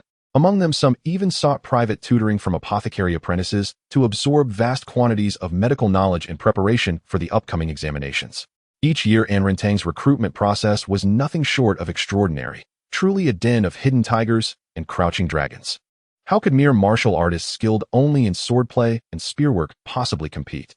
Yet no one anticipated that the top score in the written examination would go to a martial artist from Qingyuan Martial Hall. Such an outcome had never occurred in decades. Jiang Li's aptitude for medicine vastly exceeds his talent for martial cultivation, declared the elder. From this day forward, we shall no longer press him to break through to the bone-forging realm. Instead, he must devote himself entirely to medicine and strive to become a certified pharmacist as soon as possible. Chen Chongqing slowly shook his head. Though he genuinely admired Jiang Li's fearless attitude, even toward potentially fatal decoctions, he knew realism must prevail. One must confront reality with clear eyes.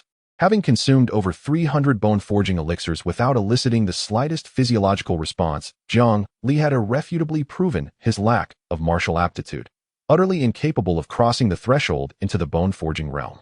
Now that Jiang Li had revealed extraordinary talent in medicine, his future path would inevitably shift entirely toward that discipline. His martial journey ending here once and for all. Yet upon returning to Qingyuan Martial Hall, Jiang Li went straight to the inner medicine hall to purchase another batch of bone-forging elixirs, resuming his martial cultivation that very day.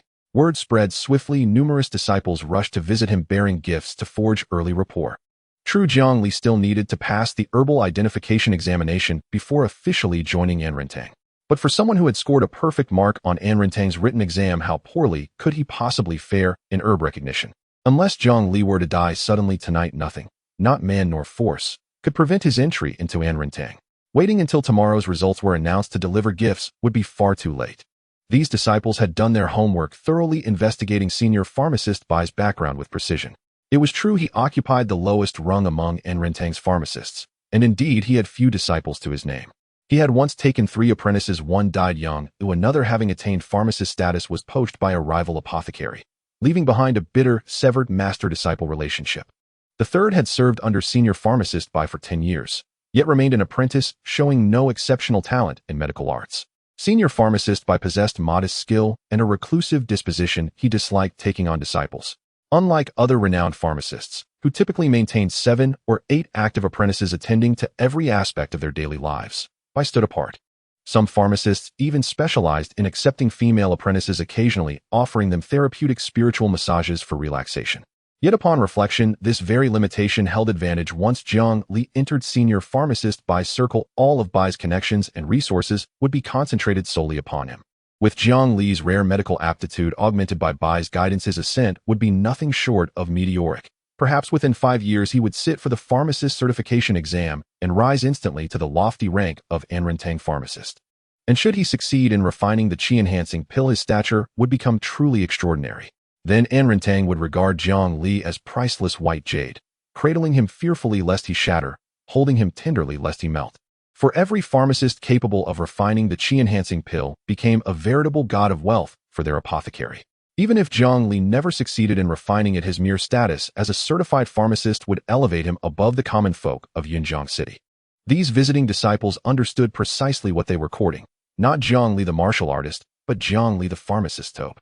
And Jiang Li accepted all gifts without hesitation. Refusing gifts risked offending others. After all, no demands accompanied them, only goodwill expressed through offerings. Seeing Jiang Li diligently practicing martial forms, they discreetly left their calling cards and departed, unwilling to overstay and incur his displeasure. The mountain of gifts failed to stir Jiang Li's heart. Through this episode, he beheld the stark reality of worldly fickleness. When told he could never attain the bone-forging realm, people wore one face. Now that his extraordinary medical talent promised a radiant future, they wore another. Yet he felt no resentment. There are no eternal friends, nor eternal enemies. To live by rigid binaries of black and white would render existence unbearably arduous. Should I fail the herbal identification exam, and thus miss entry into Anrintang, failing to become senior pharmacist by his disciple, I wonder how many of today's gift-bearers would return demanding their presents back. A faint wry smile flickered across Jiang Li's lips as he shook his head dismissively and immersed himself once more in the iron-condensing bone-forging method. Night fell. After dinner, Jiang Li sat alone in his room to claim his completed task rewards. Task complete and submit Anrintang's examination paper without omitting a single question. Progress 11. Completed. Reward enhanced on-site examination proficiency. Task achieve first place in Anrintang's medical written examination. Progress 11. Completed. Reward mastery of foundational medical principles. The reward for enhanced on-site examination proficiency settled into his body unnoticed. Judging by its nature, this reward would activate only during actual examinations, granting superior physical and mental condition compared to ordinary circumstances.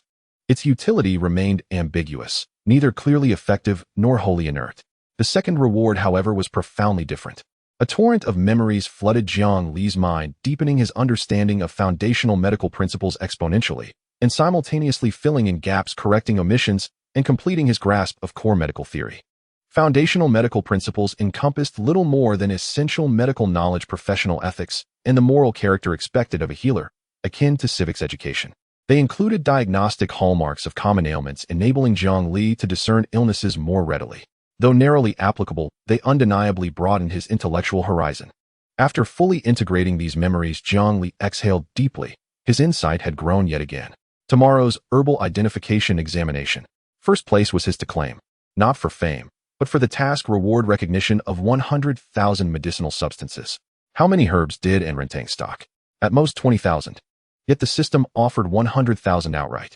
To master them all would constitute a monumental reservoir of knowledge. Others might recognize a given herb, yet he would recognize it too. Others might overlook it, yet he would know it. That disparity in itself was decisive. Just as Jiang Li retrieved his tools, preparing to slip out and steal a chicken. Knock, knock, knock. A sharp rapping echoed at his door. He swiftly returned the tools to their hiding place, rose, and opened the door, puzzled as to who would seek him so late. Beyond the threshold stood a young man he had never seen before, his expression haughty, his bearing imperious. Who are you? Jiang Li assessed the young man, instinctively determining that he was certainly not a disciple of the martial arts school. The young man lacked the demeanor typical of a martial artist. Moreover, the blood energy within him was scant, indicating he was just an ordinary person. Yet it was rare for an ordinary person to possess such an arrogant expression. Either he had not been beaten much, or he came from a significant background. In the martial-centric Yunjiang City, those who sought to be beaten would certainly find themselves beaten, thus he definitely belonged to the latter category. A person of status visiting him late at night left Jiang Li uncertain about the other's intentions. He was not afraid of the young man's nefarious schemes. This was the Qingyuan Martial Arts School, where a universally acknowledged supreme martial artist Qin Changqing was stationed. Who would dare to act recklessly on his turf? I am Guanxiong, a medicine boy from the Anren Hall. You may not know me, but you surely know my master Guihai the Apothecary. Guanxiong spoke with utmost arrogance, not forgetting to stare intently at Jiang Li, trying to gauge a shocked reaction from his expression. Seeing that Jiang Li had no reaction, Guanxiong frowned and emphasized the apothecary with the highest status and greatest strength in Anren Hall. So you are a highly regarded disciple of Apothecary Gu. My apologies. Jiang Li suddenly understood, appearing flattered as he eagerly extended his hand to shake with Guanxiong. He did not know who Guihai was, but since he was an apothecary of Anren Hall, he would surely not be mistaken in flattering him. Guanxiong was very pleased with Jiang Li's attitude, but when faced with Jiang Li's extended hand, he did not know how to respond, instead choosing to stand proudly and directly state his intentions. With your qualifications, it would be a pity to become a disciple under Bai Tong. After the medicine debate exam tomorrow, you should publicly refuse Bai Tong, stating that his abilities are lacking. I will arrange for other apothecaries to take you as their disciple. Guan Xiong's words enlightened Jiang Li considerably. Without a doubt, Guihai and Bai Tong must have had past grievances. A candidate who had agreed to accept Bai Tong as a master and then publicly criticized Bai Tong would undoubtedly shred Bai Tong's dignity, becoming a joke throughout Anren Hall and even Yunjiang City. Not to mention a highly esteemed apothecary. Even an ordinary person without status would not be able to endure such humiliation. Jiang Li asked, "May I inquire if this is Apothecary Gus' intention?" "You need not concern yourself with whose intention it is, just follow through." Guan Xiong replied coolly, "Those who obey will get their rewards.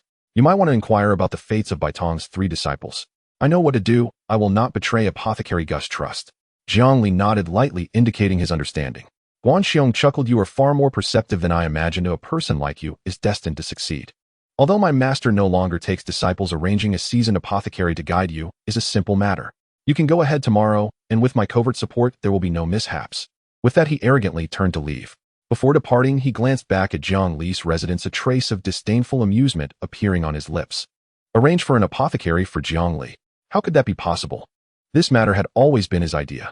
As the last disciple of Guihai who knew of the past grievances between Guihai and Bai Tong, how could he remain indifferent to Bai Tong's impending acceptance of a highly talented newcomer as a disciple? Even though Guihai no longer regarded Bai Tong as a rival as his disciple, he had to learn to navigate such matters. Moreover, even he had not been able to score full marks on Anren Hall's written exam. How could Jiang Li, a mere rough warrior, possibly achieve that? Allowing Jiang Li to become Bai Tong's disciple might enable Bai Tong to use Jiang Li to contend for Guihai's position in Anren Hall. Thus, Guan Xiong not only wished to humiliate the aging Bai Tong, but also aimed to turn Jiang Li into a universally despised outcast, making him serve 10 years as a menial worker with no shortcuts. 15 years later, even if Jiang Li became an apothecary, by then he would have become a well-known apothecary who held real power in Anren Hall. If Jiang Li obeyed, all would be well. If he disobeyed, he could be crushed with a single finger. I thought it would take some persuasion, yet Jiang Li is so perceptive. Sometimes being too clever is not a good thing. A smug, scheming smile appeared on Guan Xiong's face as he swaggered out of the Qingyuan martial arts school. What a fool. Jiang Li slammed the door shut, cursing under his breath. He could see through the situation at a glance. It certainly was not Guihai's intention. It was likely Guan Xiong's own initiative. If you arrange for another apothecary to be my master, what if you don't arrange it? What if I can't find anyone willing? After I publicly reject Bai Tong, if no one is willing to take over, I might just die on the spot. Not only would I lose the opportunity to be a medicine boy, but with a record of humiliating an apothecary, other apothecaries would not sincerely accept me. What am I aiming for? To exhaust my efforts to become a clown, to jump around and turn myself into trash. I really want to lift that kid's head and see if there is pig dung inside. Jiang Li truly despised Guan Xiong, believing he regarded him as an idiot. Refusing Bai Tong was wholly disadvantageous with no benefits. A normal person would know how to choose. Tomorrow I will do what I need to do. Jiang Li took out his tools and quietly left the martial arts school to sneak into Li Shikan's chicken farm to steal chickens. As for Guan Xiong, his attitude was not important. Since it was not Guihai's intention, there was no need for him to be overly fearful. No matter how angry Guan Xiong became, what could he do? Call 2 body refiners to beat him up? How would that work? Fighting disciples in the Qingyuan martial arts school would be asking for death. Likewise, fighting a medicine boy at Anren Hall would be asking for death. So there was no need to worry. Nor was there any fear of the other side secretly scheming against him. As a medicine boy, he did not have to do menial tasks.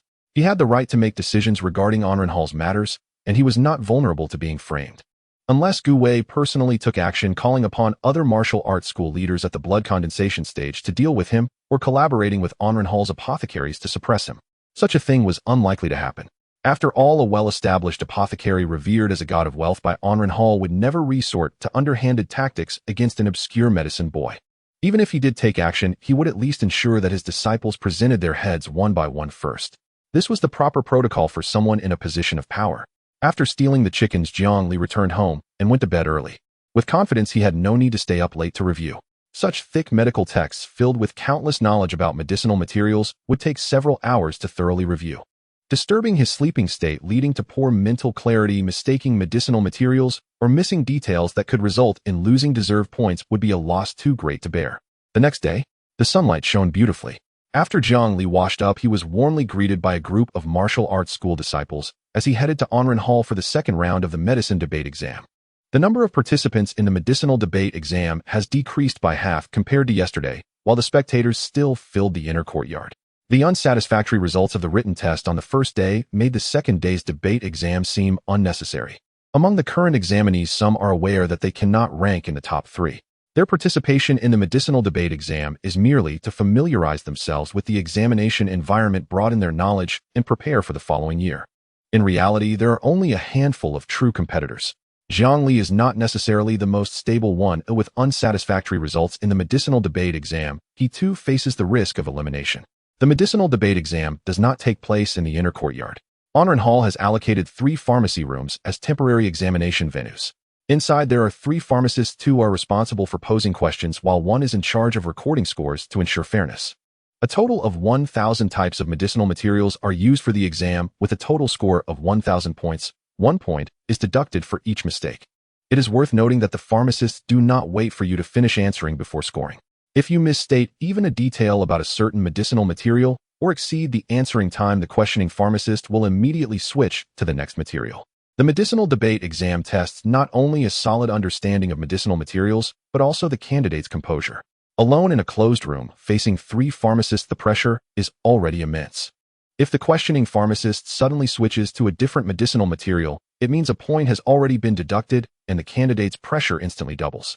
Faced with an entirely new material, they are likely to fumble, leading to further mistakes. If one does not react quickly enough and fails to adjust their mindset in time, achieving a good score would be a surprise. Thus, even thorough preparation and intimate knowledge of various materials cannot prevent stage fright, making it impossible to achieve good results. Once one candidate's debate exam ends and they exit the room, the next candidate may enter. During this time, candidates are not allowed to whisper to each other. Those who have finished the exam wait in a designated area for the final results to be announced. All candidates please line up and choose a room. With a command from a pharmacy apprentice in charge of maintaining order, the candidates began to form their respective lines. No one knows which room has a relatively lower level of difficulty. It all depends on their instinct. Jiang Li stands in the middle of the line, positioned towards the back. The medicinal debate exam officially begins. At the apprentice's command, the first candidate took a deep breath and entered the room to begin their examination. As one candidate exited the room, the next one immediately took their place. Time passed second by second, with fewer and fewer candidates standing before Jiang Li. The expressions of those who emerged varied greatly. Some were dejected while others were elated, their joys and sorrows contrasting. They all do not know their precise scores, but they can gauge their performance based on the correctness of their answers, estimating roughly. Who doesn't know how well or poorly they did? When it was Jiang Li's turn, he first assigned himself a brand new task. Task assigned: answer all questions in the medicinal debate exam comprehensively. Progress 01. Reward: enhancement of medicinal debatability. A pretty good reward. Jiang Li silently praised as he stepped into the room, gently closing the door behind him. 2 pharmacists stood behind the counter, with one holding a notebook ready to record scores. As he approached, the scoring pharmacist inquired, "Name?" "Jiang Li." "Badge?" Jiang Li handed over the wooden badge given to him by the apprentice yesterday. The scoring pharmacist confirmed its accuracy and nodded, saying, "You may begin. Next, we will take turns presenting a type of medicinal material. You must accurately state the name and therapeutic effects of the material within 10 breaths. If you exceed the time or answer incorrectly, points will be deducted. We may also ask you related questions which you must answer. Incorrect answers or failure to respond will result in point deductions. Now let us officially begin." As soon as he finished speaking, he presented a medicinal material in front of Jiang Li. Heavenly licorice. It tonifies the spleen and benefits qi, clears heat, and detoxifies. The questioning pharmacist retracted the medicinal material, while the scoring pharmacist moved their brush, and the other questioning pharmacist quickly took out a new material. Zabai. It resolves phlegm and expels pus. Jiang Li almost instantaneously provided the answer. They gradually fell into a rhythm, with the room filled only with the brisk sound of answering. After 300 types of medicinal materials, the questioning pharmacist finally posed a question. "How many methods are there to prepare Kaiyun Jiang?" 8 methods. "What are the growth habits of Qilua flower?" "Prefers shade and dislikes sunlight." "How deep is Donyang ginseng typically planted underground?" 3 meters. "What should be noted when using Sankuyi to treat kidney deficiency?" Replying to the senior, Sankuyi cannot treat kidney deficiency, but can be used to treat frequent urination at night. "Very good." Jiang Li answered without any flaws, ready for whatever challenges arose. The questioning pharmacist's inquiries were not purely question and answer. They deliberately mixed up certain medicinal materials' therapeutic effects, altered planting origins, and misrepresented preparation methods to confuse Jiang Li. Approaching the situation with a binary mindset could lead to numerous point deductions. Despite appearing amiable at first, these two questioning pharmacists were quite cunning, employing various tactics to cause candidates to lose points. Those two old codgers are quite devious. Generally, when faced with the barrage of questions from the two pharmacists, an ordinary person would certainly struggle to cope. Over time, even the absence of questions could become problematic. However, having rested for 6 hours, Jiang Li was in excellent spirits. Moreover, the enhancement from the written test reward granted him a moment of divine assistance. Despite the complexity of the questions, he still managed to handle them with ease.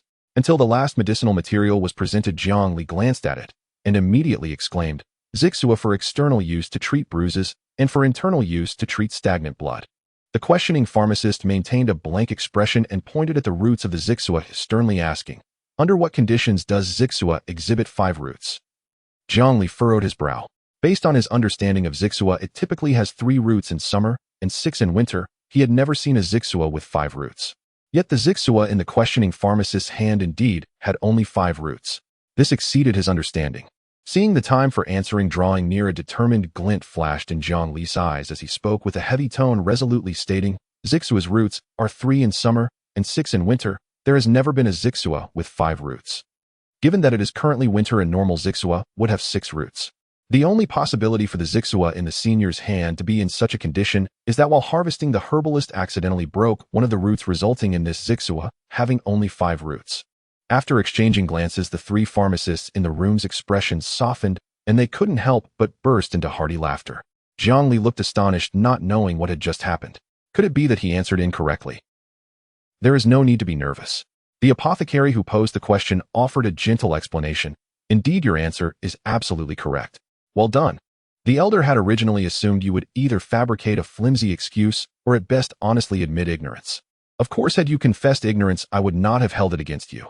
This question was never meant to appear on the exam. It arose purely from a momentary whim. Seeing that you had earned a perfect score thus far, I wish to test your knowledge beyond mere herbal identification. Yet should you attempt deception, crafting falsehoods to mislead us, you would forfeit this single point. Talent is admirable, but integrity is indispensable. To lie outright before 3 seasoned apothecaries in such a setting would be nothing short of absurd. Thus, answering correctly reflects true mastery. Failing to do so remains entirely understandable. To know what one knows and acknowledge what one does not is the very essence of wisdom. Though Onrenhall's herbal identification examinations have seen perfect scores, before yours stands as the most satisfying and worthy of all. I am Lin Anqing. I wish to take you as my disciple. Would you consent? The apothecary who had posed the final question extended his hand in earnest, his gaze upon Jiang Li alight with profound admiration and quiet hope. "Please accept my sincerest apologies," Jiang Li said, bowing deeply with clasped fists, his voice tinged with humility and regret. "Yesterday I pledged to Apothecary Bai Tong that should I pass today's herbal identification examination, I would become his disciple. I cannot betray my word." "I am aware of this arrangement," Lin Anqing replied, his appreciation deepening. "Yet at the time you knew nothing of Bai Tong's background. Becoming his disciple may well impede your prospects here at Onrenhall. Should you choose instead to join my lineage, I shall personally approach Bai Tong and explain the matter. Your reputation will remain unblemished. I am profoundly grateful for Senior Master Lin's generous offer. With deepest respect, let me say this: though masters select disciples, disciples likewise choose their masters. The bond rests upon mutual resonance, upon karmic affinity. All else pales into irrelevance." At these words, the 3 apothecaries exchanged glances, their faces softening with heartfelt admiration and quiet awe for the young man before them. That single sentence alone earns my enduring respect, regardless of where your path leads or how high you rise. Alas, yesterday's written examination was not overseen by me. I allowed Bai Tong to seize an extraordinary opportunity. Master Lin sighed deeply, then spoke with quiet gravity. "As for Bai Tong and Guihai, I shall not intervene. But should Guihai dare extend his reach toward you, targeting one so young with underhanded schemes, I shall not tolerate it." The 2 other senior apothecaries likewise affirmed their stance. Should Guihai wield Onrenhall's influence to suppress Jiang Li, they would not stand idly by. Though their rank fell short of Guihai's, they remained respected apothecaries, and the combined weight of 3 such figures would give even the most arrogant man pause. I offer my deepest gratitude to all 3 elders. Jiang Li bowed reverently, once more warmth rising in his chest. They were strangers who had just met, yet their words carried the unmistakable ring of sincerity. This year's champion may now withdraw. Lin Anqing waved playfully. With perfect scores in both examinations, Jiang Li's victory was absolute, an unprecedented milestone in Anrenhal's history. I respectfully take my leave. Jiang Li bowed again in thanks, then withdrew slowly from the chamber. The inner courtyard teemed with onlookers drawn by curiosity. Bai Tong and Guanxiong stood among them, their expressions markedly divergent upon seeing Jiang Li emerge. Bai Tong wore open concern, Guanxiong a smug condescending smile. Jiang Li glanced briefly at them both, then gave a slight courteous nod before proceeding to the assignment area. To both observers, that subtle gesture conveyed the same unspoken certainty. Bai Tong thought, "It is settled." Guanxiong thought, "It is settled." Jiang Li seated himself calmly and collected the reward for completing his task. Task: answer all questions in the herbal identification examination. Progress 11, completed. Reward: enhanced herbal discernment ability. This time the effect was unmistakable. He distinctly sensed a sharpening of his perceptiveness toward medicinal herbs. Where before the air had carried only a chaotic melange of scents, indistinguishable and separable, now each herbal note seemed to resolve itself with crystalline clarity, as if with careful attention he could parse precisely how many distinct herbs blended within that single aroma. Such perception had never occurred to him before. His spirits lifted accordingly. Progress, however small, was always cause for quiet joy. Soon thereafter, the herbal identification examination concluded, and every candidate had completed their trials. Apothecaries from the 3 medicinal halls emerged simultaneously. The 3 scoring apothecaries consulted their ledgers and began sorting scores. Moments later, one apothecary stepped to the center of the inner courtyard, holding aloft the finalized results. Zhang Tao, 638 points. Li Shi, 659 points. Scores were announced in ascending order. Silence fell so profound that not a breath dared disturb the stillness, lest even the faintest murmur drown out a single digit. Yan Maosheng, 957 points. Luo Wenguang, 966 points. Jiang Li, 1000 points. The herbal identification examination results are hereby declared complete. Combining both examinations, the overall champion is Jiang Li, with a total of 1250 points. Second place goes to Luo Wenguang, with 1206 points. Third place belongs to Yan Maosheng, with 1194 points. These 3 candidates are hereby selected for Anrenhal's annual recruitment. The apothecary sealed the scoring ledger. Instantly, thunderous applause erupted, spontaneous, overwhelming, and countless eyes turned to Jiang Li in stunned disbelief. 1250 points, the absolute maximum possible across both examinations. A record shattered, a new pinnacle established in Anrenhal's long history. In past years, individuals had achieved first place in a single examination, but no one had ever claimed top honors in both. Moreover, it was widely known that Jiang Li was a formal disciple of Qingyuan Martial Arts Academy. For a martial artist, often dismissed as coarse and unschooled, to attain such mastery rendered his achievement all the more extraordinary. Many apothecaries gazed upon Jiang Li as though beholding a rare coveted treasure. Given his aptitude, attaining apothecary status within 5 years seemed not only plausible, but inevitable. To claim him as a disciple would mean acquiring in half a decade a fully qualified apothecary. Not only would one's standing rise, but renown would surely follow. And Jiang Li's background was refreshingly unencumbered, free of entanglements, complications, or unwanted affiliations, making him an ideal, effortless apprentice. As for his pledge to Bai Tong the previous day, few took it seriously. What if Jiang Li changed his mind? One could easily dismiss the earlier promise as mere courtesy, a gesture of politeness easily excused when faced with a prodigy of such rare medical genius. A perfect score in both examinations, unprecedented in Anrenhal's entire history. Even I find myself stirred by this rare talent. Jiang Li, will you accept me as your master? At that moment, a towering elder, well past 50, stern of countenance, radiating the commanding presence of a mountain tiger, stepped forward from the crowd. As he advanced, onlookers instinctively parted, bowing low and stepping aside with reverent haste, as if fearing even proximity might invite misfortune. Among them, Guanxiong watched, eyes burning with searing envy. For the elder was none other than his own master, Guihai. Upon witnessing the scene before him, Jiang Li inexplicably felt a sense of the emergence of a gang lord. The unknown pharmacist before him exuded an aura befitting a powerful figure.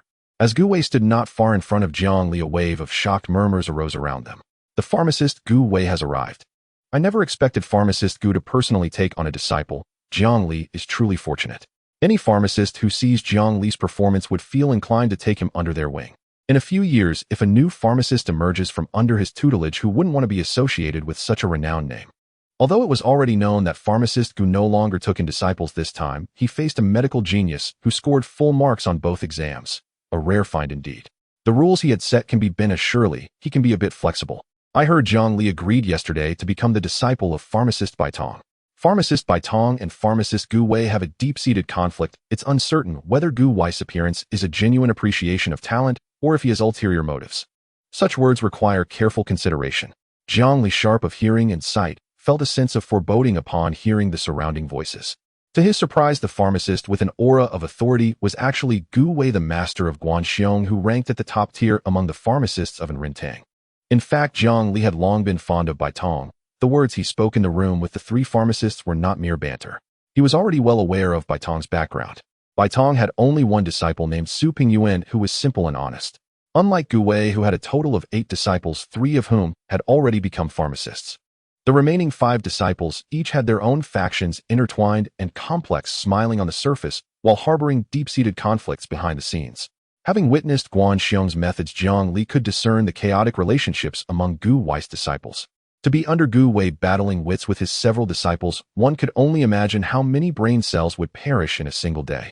In contrast, Baitong, who had a relatively clear background, would be a better choice for Jiang Li. Indeed, Gu Wei, who understood how to concoct key-enhancing pills, possessed a wealth of medical knowledge and abundant connections. Naturally, he could impart far more and help avoid numerous detours. The issue lies in whether Gu Wei is truly willing to teach sincerely. If he is unwilling to share anything and only seeks the disciples' intentions, it would be better to find a straightforward master and grow independently. Gu Wei's sudden offer to take on a disciple left Jiang Li in the dark about his true intentions. Was he genuinely pleased with Jiang Li's medical talent? Or did he know that Baitong had taken him as a disciple yesterday and out of spite, due to their past grievances, was intentionally, publicly poaching him to embarrass Baitong? The former would be acceptable, as at least it would be sincere. If it were the latter, the situation would be entirely different. One should not expect Gu Wei to value him highly. After all, from the very beginning, Gu Wei never truly intended to take him as a disciple. He merely viewed him as a tool for revenge, a jester to annoy Baitong. Even if he were to become Gu Wei's disciple, would Gu Wei really show him a favorable disposition? Even if Gu Wei did, his disciples would not be easy to deal with. To speak from the heart, Jiang Li regretted agreeing to Baitong so easily yesterday. He should have left himself some room for negotiation. At worst, he could have taken Lin in as his master and avoided being caught between Baitong and Gu Wei. It would surely have been much easier. He found himself in a predicament where he felt trapped with no way out. If he became Baitong's disciple, he would undoubtedly offend Gu Wei, incurring his disdain and suppression. If things went poorly, Gu Wei might even harbor murderous intent, forcing him to live in constant fear. Conversely, if he became Gu Wei's disciple, without clarifying Gu Wei's true intentions, he might suffer even worse than a dog, while simultaneously earning a negative reputation for being treacherous, with many secretly pointing fingers at his back. Learn from one setback to gain wisdom. In the future, never agree so easily. Regardless of the circumstances, one should first inquire about the situation to avoid living in such difficulty. Jiang Li sighed, inwardly realizing he was still too young. Faced with the olive branch offered by someone in power, he had accepted it wholeheartedly, oblivious to the hidden complexities. This led him to become a target of competition, caught in the middle, unable to find favor with either side. Now extricating himself was impossible. In the world of Jiang Hu, one is often bound by circumstances. The mindset of the surrounding audience had already shifted. The so-called medical talent was no longer the focus. The true emphasis lay in how much entertainment he could provide. Everyone forsook high-minded pursuits for lowly amusements, watching him as though it were a monkey show. Jiang Li remained silent, casting a glance at Baitong in the crowd.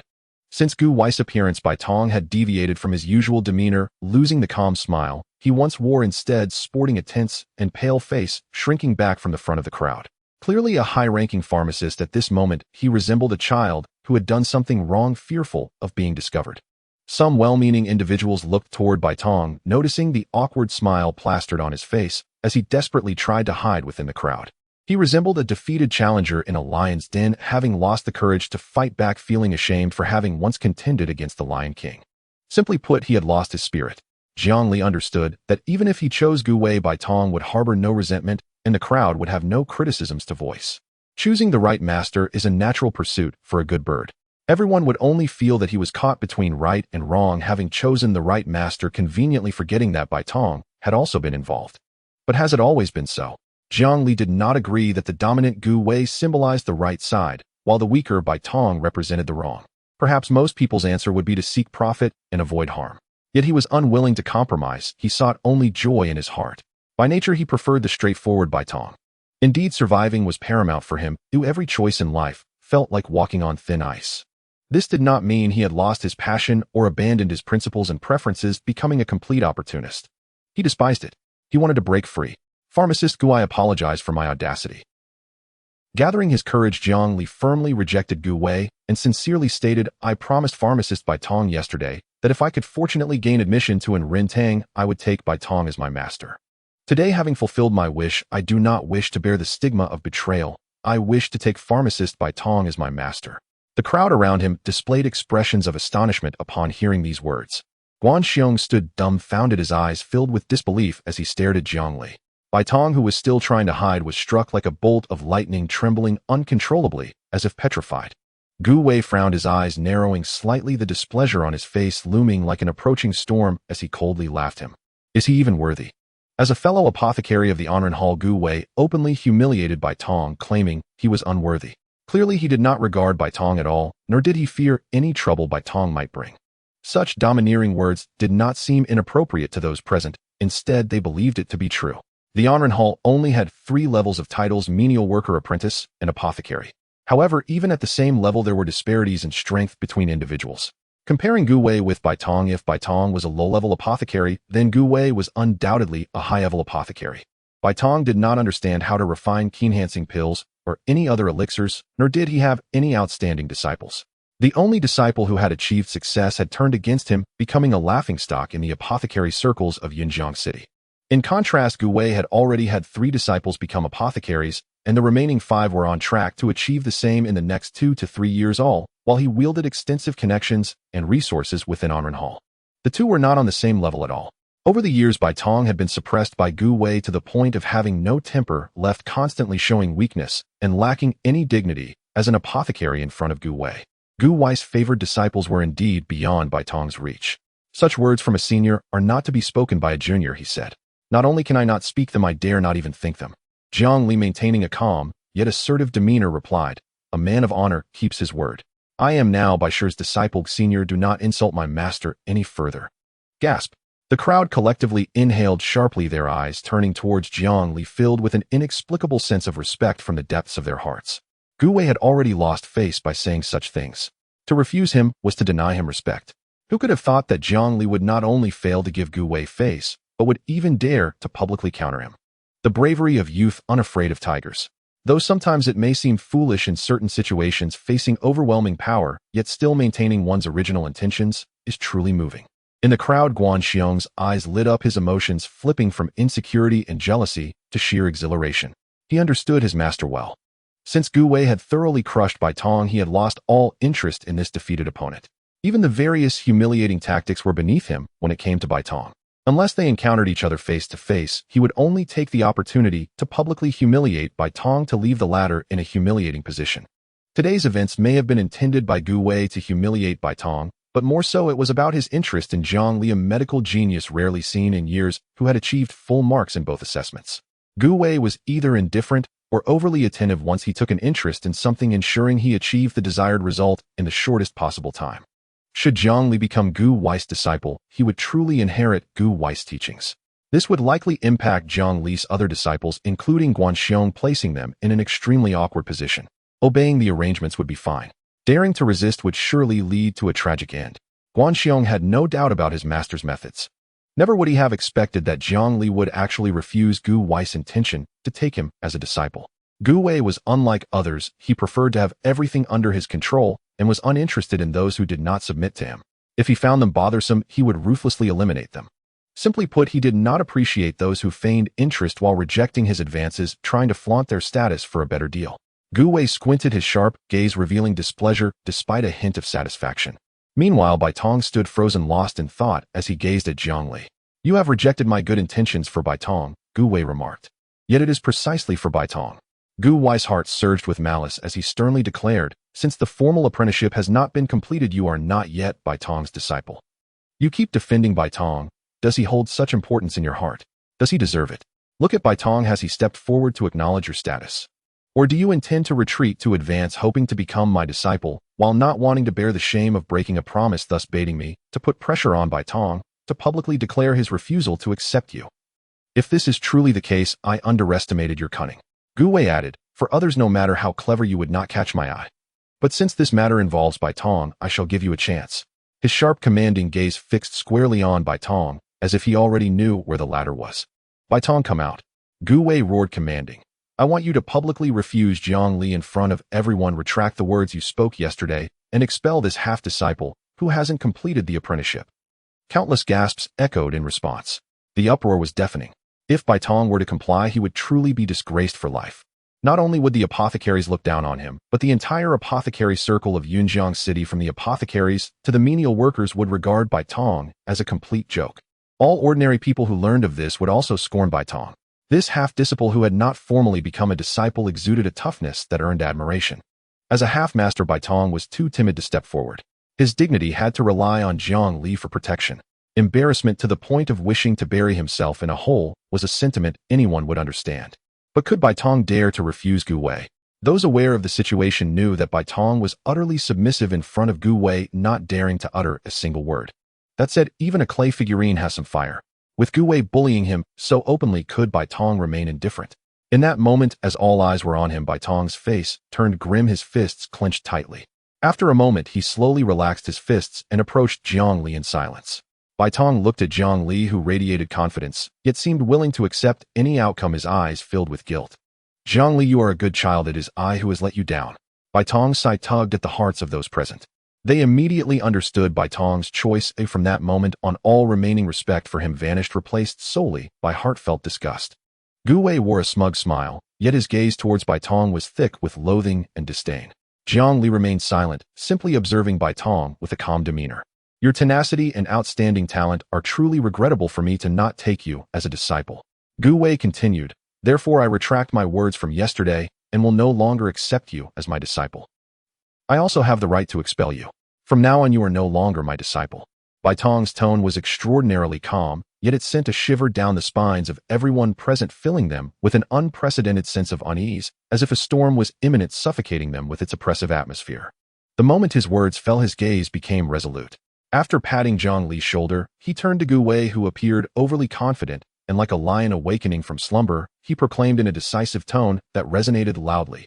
Junior brother, I shall exercise the authority of the elder brother bestowed upon me by the master, which is the only right to accept disciples. Baitong, today, take on disciples for my master. A single stone stirs up 1,000 waves. Baitong unexpectedly addressed Guihai as junior brother. Among the crowd, almost no one knew of their relationship. Baitong is in his 70s while Guihai is slightly younger, being in his 60s. It has been 30 or 40 years since they became pharmacists, and most of the people present were still looking for opportunities to come ashore from their parents' transport ships, so how could they know the details about the two of them? The crowd, now realizing the past between the two, displayed a keen interest. What kind of story could have caused this pair of brothers to turn against each other, with Baitong as the elder brother willingly enduring Guihai's humiliation for many years? Guanxiong was stunned. Although he was Guihai's disciple, he had never heard of this matter. Baitong is my master uncle. Reflecting on his past disrespect towards Baitong, Guanxiong felt a wave of confusion. Suddenly he trembled, his astonished gaze falling upon Jiang Li, who was also dazed at that moment. If he agrees, then wouldn't he become my little master uncle? The nameless rookie who had threatened him yesterday was now about to become his little master uncle. The sudden addition to the hierarchy was too much for him to accept. Guihai paused for a moment, his expression darkening to the point where it seemed he could squeeze water from it. Baitong, are you crazy? Take back your words. I can pretend nothing has happened. If you want this disciple, take him. I won't fight you for him. The right to accept disciples on behalf of the master was indeed a directive left by their master before leaving. If a junior with better talent appeared, it would be fine to accept him in honor of their master to expand the medical path of their sect. However, over the years there had been few in Yunjiang City with greater medical qualifications than the two of them. Even if there were, they didn't stand out enough to catch their eye. Moreover, as the relationship between the two suddenly deteriorated, this matter was gradually pushed to the back of their minds. No one expected Baitong would bring up old matters and exercise the right of the elder brother to accept a disciple. Indeed, Jiang Li had scored full marks in both examinations, showing his medical qualifications. He knew well that his status was outstanding and that he had a bad relationship with Baitong, Yet he dared to confront Bai Tong, just like the disadvantaged Bai Tong, demonstrating his unyielding spirit. Guihai questioned himself. If he were to switch places with Jiang Li, he probably wouldn't be able to achieve either of those things. If this had happened 20 or 30 years ago, he would not only have welcomed it, but would have been eager for it. Now that he had surpassed his 60s, the sudden emergence of a junior in his 20s felt like an old clam giving birth to a pearl. It wasn't that he couldn't just by looking at him, it was clear he took good care of himself. He simply disliked surprises. Since this matter hadn't been mentioned for many years, it would be better to leave it alone, waiting for them to pass away and be buried in the earth, dissipating in the spring breeze. Moreover, Bai Tong had not considered this deeply. It felt more like a fit of pique. They had never truly understood Jiang Li, and such a reckless decision to accept a disciple made it hard for him to acknowledge a mere fledgling whom he had only just met. Choosing the lesser of two evils, he might as well give up on Jiang Li. What are you afraid? You have times when you're scared. Bai Tong chuckled, speaking firmly. The moment I learned Jiang Li scored full marks, I began to consider this matter. What truly solidified my decision was you, junior brother. Today I shall speak in front of everyone who it is destined to lead to a conclusion. When Master left Yunjiang City, he once said that if he truly found a suitable candidate, there would be no need for a formal apprenticeship, just agreeing would suffice. Jiang Li, you just need to agree from now on. You will be our junior brother. Hearing these words, Guihai's expression turned even darker, his fists clenched tightly, unable to release his anger. At this point, he had become extremely volatile with the initiative in Jiang Li's hands. He couldn't even influence Jiang Li's choice, nor dare to use his own status and means to threaten him. Because once he did that, it would be tantamount to defying Master's wishes and severing ties with the sect. Guihai's honor for the sect and his gratitude and respect for his master surpassed everything he currently possessed. He would never do anything to betray his teacher and destroy his sect. Thus, he had no words to say. Even if he was publicly humiliated, he could only wait patiently for Jiang Li to provide an answer and then plan a solution afterward. The crowd was utterly shocked. What astonished them most was Bai Tong's declaration of accepting a disciple on behalf of the master. As long as Jiang Li agreed, his identity would undergo a tremendous transformation, becoming one of the most distinguished individuals among his peers in Yunjiang City. With two senior pharmacist brothers backing him, it would be no problem for him to walk around Yunjiang City with confidence. Furthermore, one of those pharmacist brothers was considered a top figure in Yunjiang City's pharmacist circle, making this situation even more precious. To put it in perspective, his father is a blood condensation realm warrior named Qin Changqing. After all, there are more than just Qin Changqing in Yunjiang City who are blood condensation realm warriors. However, standing at the top position of blood condensation realm warriors in Yunjiang City is only Qin Changqing. Even if Guihai despised Jiang Li, the disciple forced upon him, he would not completely disregard him. Guihai could humiliate Bai Tong because they were from the same lineage. In closed doors, they could fight amongst themselves, yet they could not escape the brotherhood. The same logic applied if Jiang Li were to truly become Guihai's disciple. Guihai could bully Jiang Li, but it didn't mean others could. Anyone who dared to insult Jiang Li was no different from insulting Guihai's sect, equating to insulting Guihai himself. However, what surprised everyone was that Bai Tong, who had been accustomed to being submissive, actually displayed such toughness, dealing Guihai a decisive blow. The disciple I cannot have, you shall not have either. But we can gain a completely new junior brother. The eyes of the crowd involuntarily fell upon Jiang Li, their hearts filled with envy and jealousy, their expressions extremely complicated. They were far from achieving success, and even with more effort, they might not see the rainbow in their hearts. Yet Jiang Li was just one step away from success, needing only to speak. This was the true meaning of a word worth 1,000 gold. The highly anticipated Jiang Li finally came to understand, falling into deep thought. Anyone else would probably not let this once-in-a-lifetime opportunity slip away. The chance to become the disciple of both Bai Tong and Guihai. This was far better than being an apprentice under any pharmacist. Having close contact with two experienced pharmacists, benefiting from their meticulous protection and enjoying the vast resources they had accumulated over half a lifetime. To describe it as taking fewer detours would be inadequate. This wave was akin to winning at the finish line. Yet, Jiang Li's considerations were different. He was confident that under any pharmacist's guidance, as long as they could provide him with pill formulas and give him some time, he could surpass all the pharmacists in Yunjiang City. Walking the right path, he could reach the finish line even if there were more detours. The current issue was that Bai Tong was acting out of spite, and Guihai was resentful. A calmer Bai Tong might regret it. Becoming Guihai's disciple could lead to his hostility and exclusion. If that were the case, what use would it be to become their disciple? Rather, he would bear too much unnecessary pressure standing at the eye of the storm. Therefore, Jiang Li refused. Senior Master Bai, I must respectfully decline your request. Jiang Li said, his expression apologetic, yet his tone resolute. Astonishment rippled through the courtyard, freezing every onlooker in stunned silence, like statues carved from stone. Even Bai Tong, who had boldly declared he would accept Jiang Li as a disciple on behalf of their master, and Guihai, now caught off guard, stood dumbfounded, disbelief etched across their faces. What did you say? Bai Tong slowly turned his head, his gaze trembling with incredulity. Guihai's breath quickened, his eyes widening in profound astonishment, as if witnessing something utterly impossible in this world. Indeed, how could Jiang Li possibly refuse? No rational person would ever decline such an offer. Jiang Li drew a deep breath, his voice sharpening with unwavering conviction. I am truly unable to comply. Bai Tong's face instantly paled, his vitality and spirit plummeted, his body trembling faintly as he choked out, Why? Could it be you are afraid too? In his mind, Jiang Li feared Guihai. Without Guihai's consent, hastily accepting discipleship would not only deny him Guihai's support, it would provoke his disdain, leaving Jiang Li stranded and powerless. Guihai's gaze remained locked on Jiang Li, burning with urgent anticipation for an answer. Had Jiang Li truly rejected him publicly, not out of principle, but merely to court attention and play a waiting game, holding himself at auction? Yet why had Jiang Li refused Bai Tong? Guihai could not fathom it. Accepting Bai Tong's offer would make Jiang Li at the very least the junior brother of two accomplished pharmacists, an identity alone sufficient to guarantee comfort and security in Yunjiang City. If Jiang Li were truly calculating, what advantage could he possibly gain by refusing Bai Tong? His rejection amounted to offending two pharmacists at once. How then could he find footing within Anrintang, or hope any pharmacist would dare take him as a disciple? The reason is simple, Jiang Li replied calmly, neither subservient nor defiant.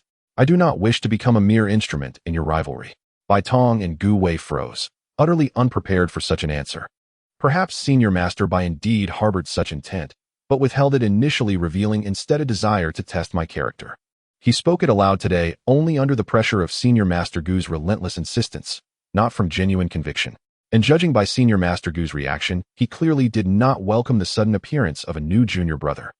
Having voiced his innermost thoughts with bold candor, Jiang Li's composure deepened further, admittedly accepting without hesitation, regardless of Senior Master Bai's reluctance or Senior Master Gu's disapproval, would grant me immense privilege. Merely bearing the title of junior brother to two pharmacists would spare me countless detours, even elevating me to prominence in Yunjiang City. Yet our hearts remain divided. Fame and fortune hold no allure for me. It is true, I seek apprenticeship under a pharmacist. To bypass 10 years of menial labor and ascend directly to the rank of apothecary's apprentice grants rare access to Anrintang's most treasured formulas, the elixir recipes and herbal compendia at its very core. Why would anyone refuse such an opportunity?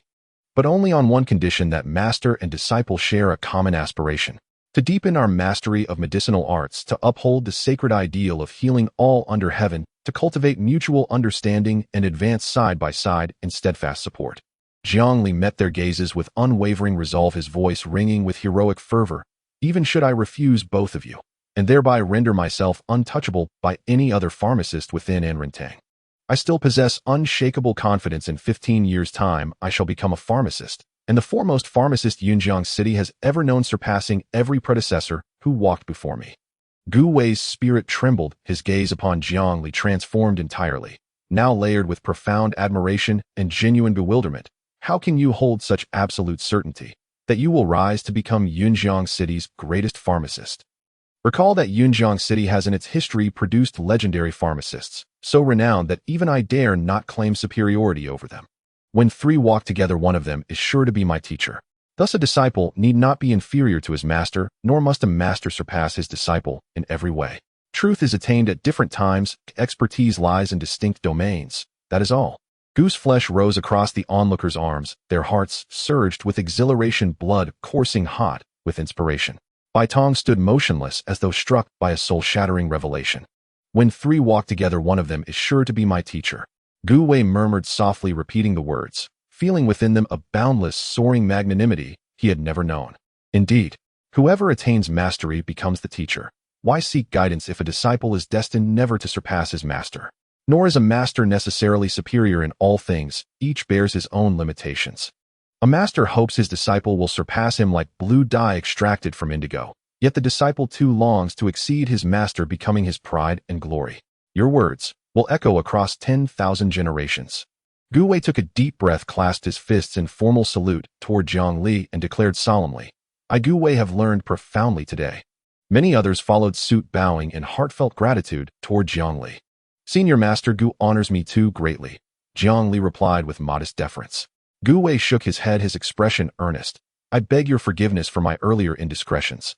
Please give serious consideration to Senior Brother Bai's proposal to accept you as a disciple on behalf of our master. His sincerity was unmistakable. You speak truthfully. My senior brother did harbor some resentment toward me, yet I confess I never truly took it to heart. But now I truly comprehend the vast, unimpeded ambition you embody, a great river surging toward the boundless ocean. And I firmly believe that one day you shall transcend all who came before you. I also believe our master's medical legacy will flourish anew under your hands. Driven by this personal hope, I sincerely urge you to accept. Jiang Li, I speak no falsehood. Bai Tong regained his composure, his voice brimming with sincerity. When I first learned you had achieved perfect scores in both examinations, I genuinely resolved to accept you as a disciple on our master's behalf. I originally intended to keep you close, observing your character over time, only revealing my intention after careful deliberation. But my junior brother intervened, unexpectedly forcing me to declare it publicly in haste. Hearing your words just now, I am certain no person steeped in darkness, no soul tainted by base conduct could ever utter such truths so openly and unflinchingly.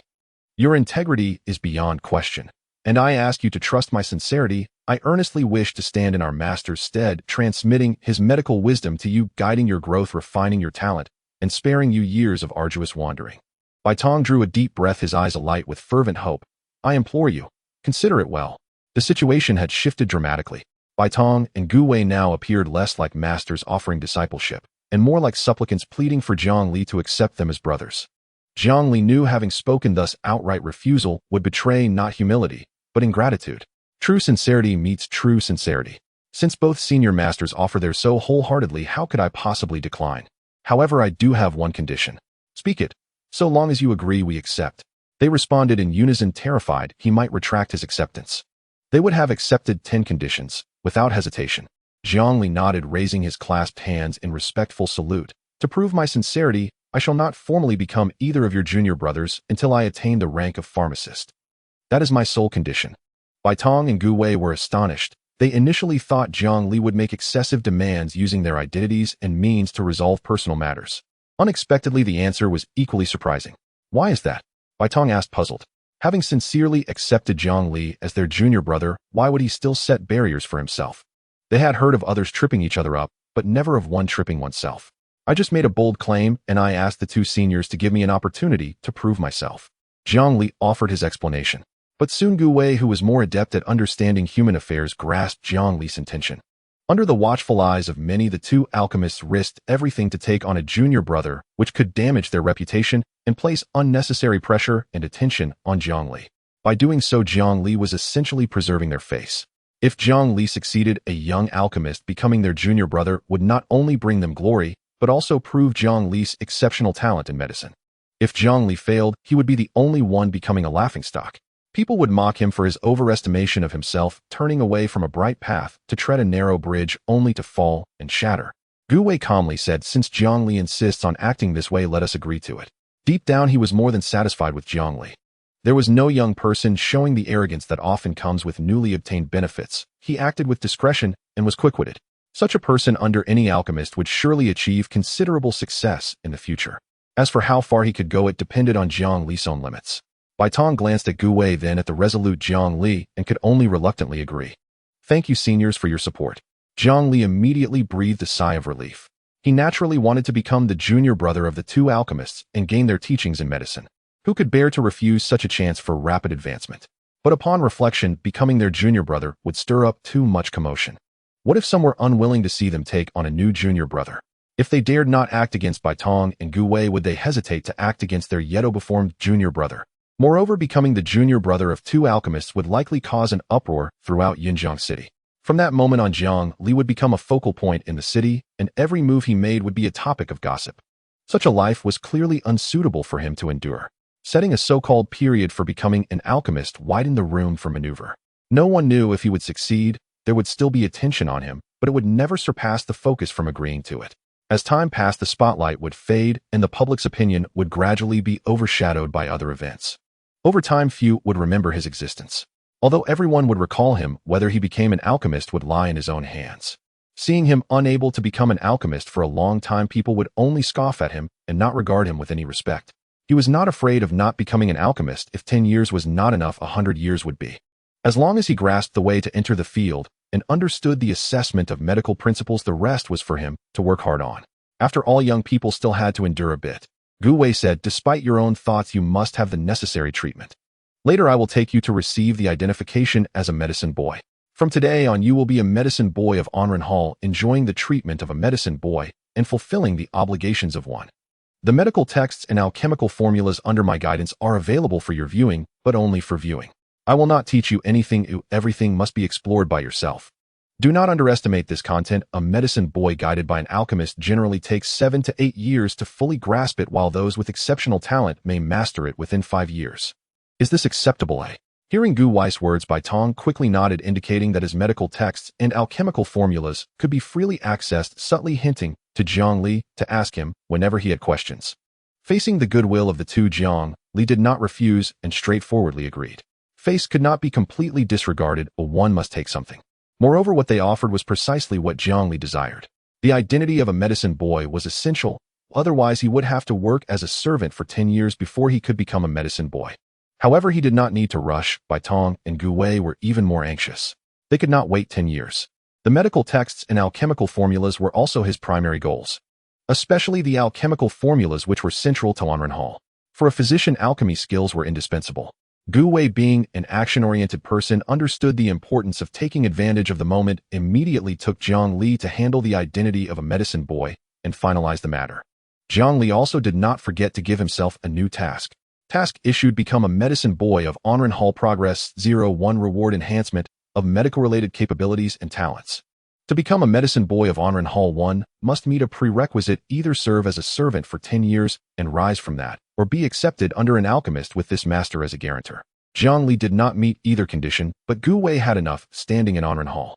With his personal intervention, it was a piece of cake for Jiang Li to obtain the identity of a medicine boy.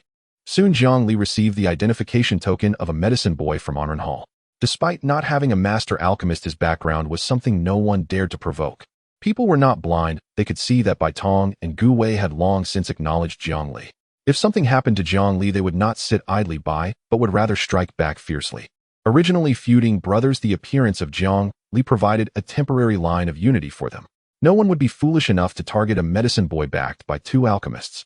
Moreover, Jiang Li did not have a definitive identity. Suppressing him would yield no benefits. Jiang Li also understood the advantages of becoming a medicine boy. Purchasing any medicinal materials or potions came at extremely favorable internal prices. A monthly base salary of 6,000 taels and a stipend of 10,000 taels. The base salary was guaranteed every month regardless of work done, as long as one was a medicine boy of Hall. To receive the stipend, there was one prerequisite. One must work for 20 days a month, with each day's work not less than 2 hours. That equates to 4 hours a day. If he worked for 20 days, he would earn an additional 10,000 taels. If he did not want the stipend, he still had to fulfill the obligations of a medicine boy. Within a month, he must appear for 5 days arranged by Hall to work for 1 hour in the pharmacy hall. The so-called work of a medicine boy simply involved overseeing servant workers with 7 to 8 years of experience. He was to ensure they treated patients and dispensed medicine correctly and handle any special situations that might arise. It was indeed quite easy, much better than being a martial artist. The incident within the inner courtyard of Anrentang swept across Yunjiang City like a hurricane, spreading in the blink of an eye. No one had anticipated that Bai Tong and Guihai were senior and junior brothers under the same master. Bai Tong even accepted Jiang Li as a disciple on behalf of his own master, formally taking him as a junior brother in the sect. Ultimately, the matter concluded with Jiang Li's extraordinary stipulations. The plot twisted and turned with breathtaking intensity. Those present were treated to a spectacle beyond compare. Those who heard of it later spoke of it with exhilarated awe. Yunjiang City buzzed with fervent speculation. So much so that people half-joked about forming a dedicated behavioral research panel solely to analyze Jiang Li's actions. After all, what reason could he possibly have for refusing? Though Jiang Li had achieved perfect scores in both examinations, revealing extraordinary talent in the medical arts, the path to reaching Guihai's stature remained long and arduous, stretching across mountains and rivers. At any point along this treacherous road, a single misstep could shatter his future entirely, upending destiny itself. Geniuses are plentiful, yet those who survive and thrive are exceedingly rare. When such an unparalleled opportunity presented itself, Jiang Li's utter lack of covetousness and his audacity to decline defied all logic. What precisely does Jiang Li intend? Why not accept immediately to become junior brother to both Baitong and Guihai? Would that not be far more advantageous? In truth, Jiang Li is simply too young. He fails to recognize a graceful exit when offered. A fleeting display of youthful pride would have sufficed, yet he took it seriously. Should he fail the medical theory examination, he will remain ineligible to become a certified apothecary for some time. Where then would he hide his face? A true oddity of Yunjiang City, first drinking over 300 bone-forging elixirs, now deliberately tripping himself up. Does he not realize how many would sacrifice anything for such fortune? Yet his words did stir me deeply. Were my old master not decades my senior, in what way would he truly surpass me? Once I train diligently for a few years, I shall trample him beneath my feet, thus proving that disciples need not fall short of their masters. You ungrateful wretch. Jiang Li's incisive discourse spread like wildfire across Yunjiang City, electrifying countless impassioned youths, inspiring them to strive relentlessly to surpass their masters and to rise like verdant bamboo emerging from blue dye, yet surpassing it. Meanwhile, at the heart of Yunjiang City's whirlwind of gossip, Jiang Li arrived at Baitong's residence within Anrentang to receive the medical texts and alchemical formulas entrusted to him. Baitong possessed a vast library of medical texts, so immense it could be described as filling barns and overflowing with oxen. In his idle hours, the venerable apothecary delighted in collecting scrolls and annotating them meticulously. Many medical texts long vanished from the market were preserved in his collection. After all, he had practiced as an apothecary for 30 or 40 years. Knowing his passion, those seeking his favor often gifted him rare medical manuscripts. To avoid duplication, they even traveled to distant towns to procure unique out-of-print volumes, emphasizing their thoughtfulness and ingenuity. Over time, his home became saturated with medical texts stacked floor to ceiling. There Jiang Li met Su Ziyuan, the sole disciple of Baitong. Su Ziyuan bore a simple, honest countenance. Upon Jiang Li's arrival, he neither inquired after his identity nor paused his study, merely lifting his gaze to offer a broad, unperturbed smile before returning attentively to the lines of text before him. He was no schemer, no man of cunning calculation. Jiang Li made no attempt to disturb him, instead listening intently as Baitong spoke. My master imparted medical texts to me while bestowing alchemical treatises upon Brother Gu. Perhaps he foresaw even then that my aptitude for medical scholarship surpassed my talent for pill refinement. Indeed, time has borne this out. At the memory, Baitong sighed with deep heartfelt emotion. Yet he refrained from lengthy exposition, instead selecting 100 medical texts suited precisely to Jiang Li's current level of mastery. I have arranged your studies in 4 progressive stages. Master these thoroughly, and, with your innate talent, you will pass the medical theory examination without difficulty. Shall you take them home, or read them here? Facing Baitong's hopeful gaze, Jiang Li responded without hesitation he would read the texts here, at Baitong's residence. Not only because Baitong possessed profound theoretical knowledge of medicine, but also because a new daily quest had just been unlocked. Quest activated. Spend 8 hours daily at Anrentang Progress 38. Reward enhanced medical aptitude. Jiang Li lived for such rewards. Moreover, reading medical texts was itself a required task, so why neglect a mission that advanced 2 goals at once? Overjoyed, Baitong sent Jiang Li to greet Guihai, then set to work selecting the texts with solemn diligence. After bidding farewell, Jiang Li made his way to Guihai's residence. From afar, the place appeared immaculate, yet strangely lifeless, its atmosphere starkly contrasting with the warm, scholarly ambience of Baitong's abode. Clearly, Guihai did not reside at Anrentang. Its pristine order stemmed from regular cleaning by assigned attendants, a natural arrangement given Anrentang's limited space and modest accommodations. Successful apothecaries had long purchased grand residences across Yunjiang City. Their vacant rooms were typically reserved for disciples rotating through duty shifts. Guihai was no exception. He owned a prestigious mansion in Yunjiang City, and thus held no interest in Anrentang's modest quarters. Yet he accepted the gesture graciously, for such rooms were not freely granted. As the number of apothecaries grew, Anrentang's supply dwindled sharply. Consequently, only those capable of refining qi-enhancing pills earned the privilege of a private chamber. Earlier allocations were considered honorary exceptions. Thus, possessing a dedicated room at Anrentang served as a mark of distinction. Guihai sat boldly upon the central seat, awaiting Jiang Li's arrival. Guanxiong stood guard outside. Spotting Jiang Li, he strode forward with eager deference and announced crisply, "Junior Master Uncle." Jiang Li appraised him coolly, his mind clear as polished jade, fully aware of Guanxiong's intent, yet kept his expression stern as he demanded gravely, "What is the truth behind Senior Master Bai's 3 disciples? Please forgive this, Junior Master Uncle." Guanxiong hastened to explain. Yesterday's threat, that invoking Senior Master Bai's disciples, was merely a ruse to intimidate you. He lowered his voice. My seniors once investigated discreetly. The eldest disciple suffered from a grave congenital ailment and died prematurely. The second was treacherous, a thankless feral wolf. Though our master bears partial responsibility, he never commanded the disciple's departure. Rather, the disciple fled, believing his master posed a mortal threat. As for the third disciple, his failure in the medical theory examination stems solely from his own shortcomings. Our master once assessed Su Zun thus, a bookish dullard incapable of awakening. To become an apothecary, he must wait another 20 years, give or take. Trembling, Guanxiong clenched his teeth and pleaded earnestly, I beg your mercy, junior master uncle. Do not reveal yesterday's affair to our master. From now on, whatever your command, Guanxiong shall obey, without hesitation. Understanding at last, Jiang Li exhaled softly, his tension dissolving. Had Guihai secretly orchestrated harm against Baitong's disciples, Jiang Li would never have crossed that threshold. A trivial matter.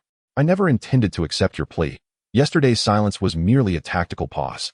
Jiang Li clapped Guanxiong lightly on the shoulder and smiled faintly. I am not yet your junior master uncle.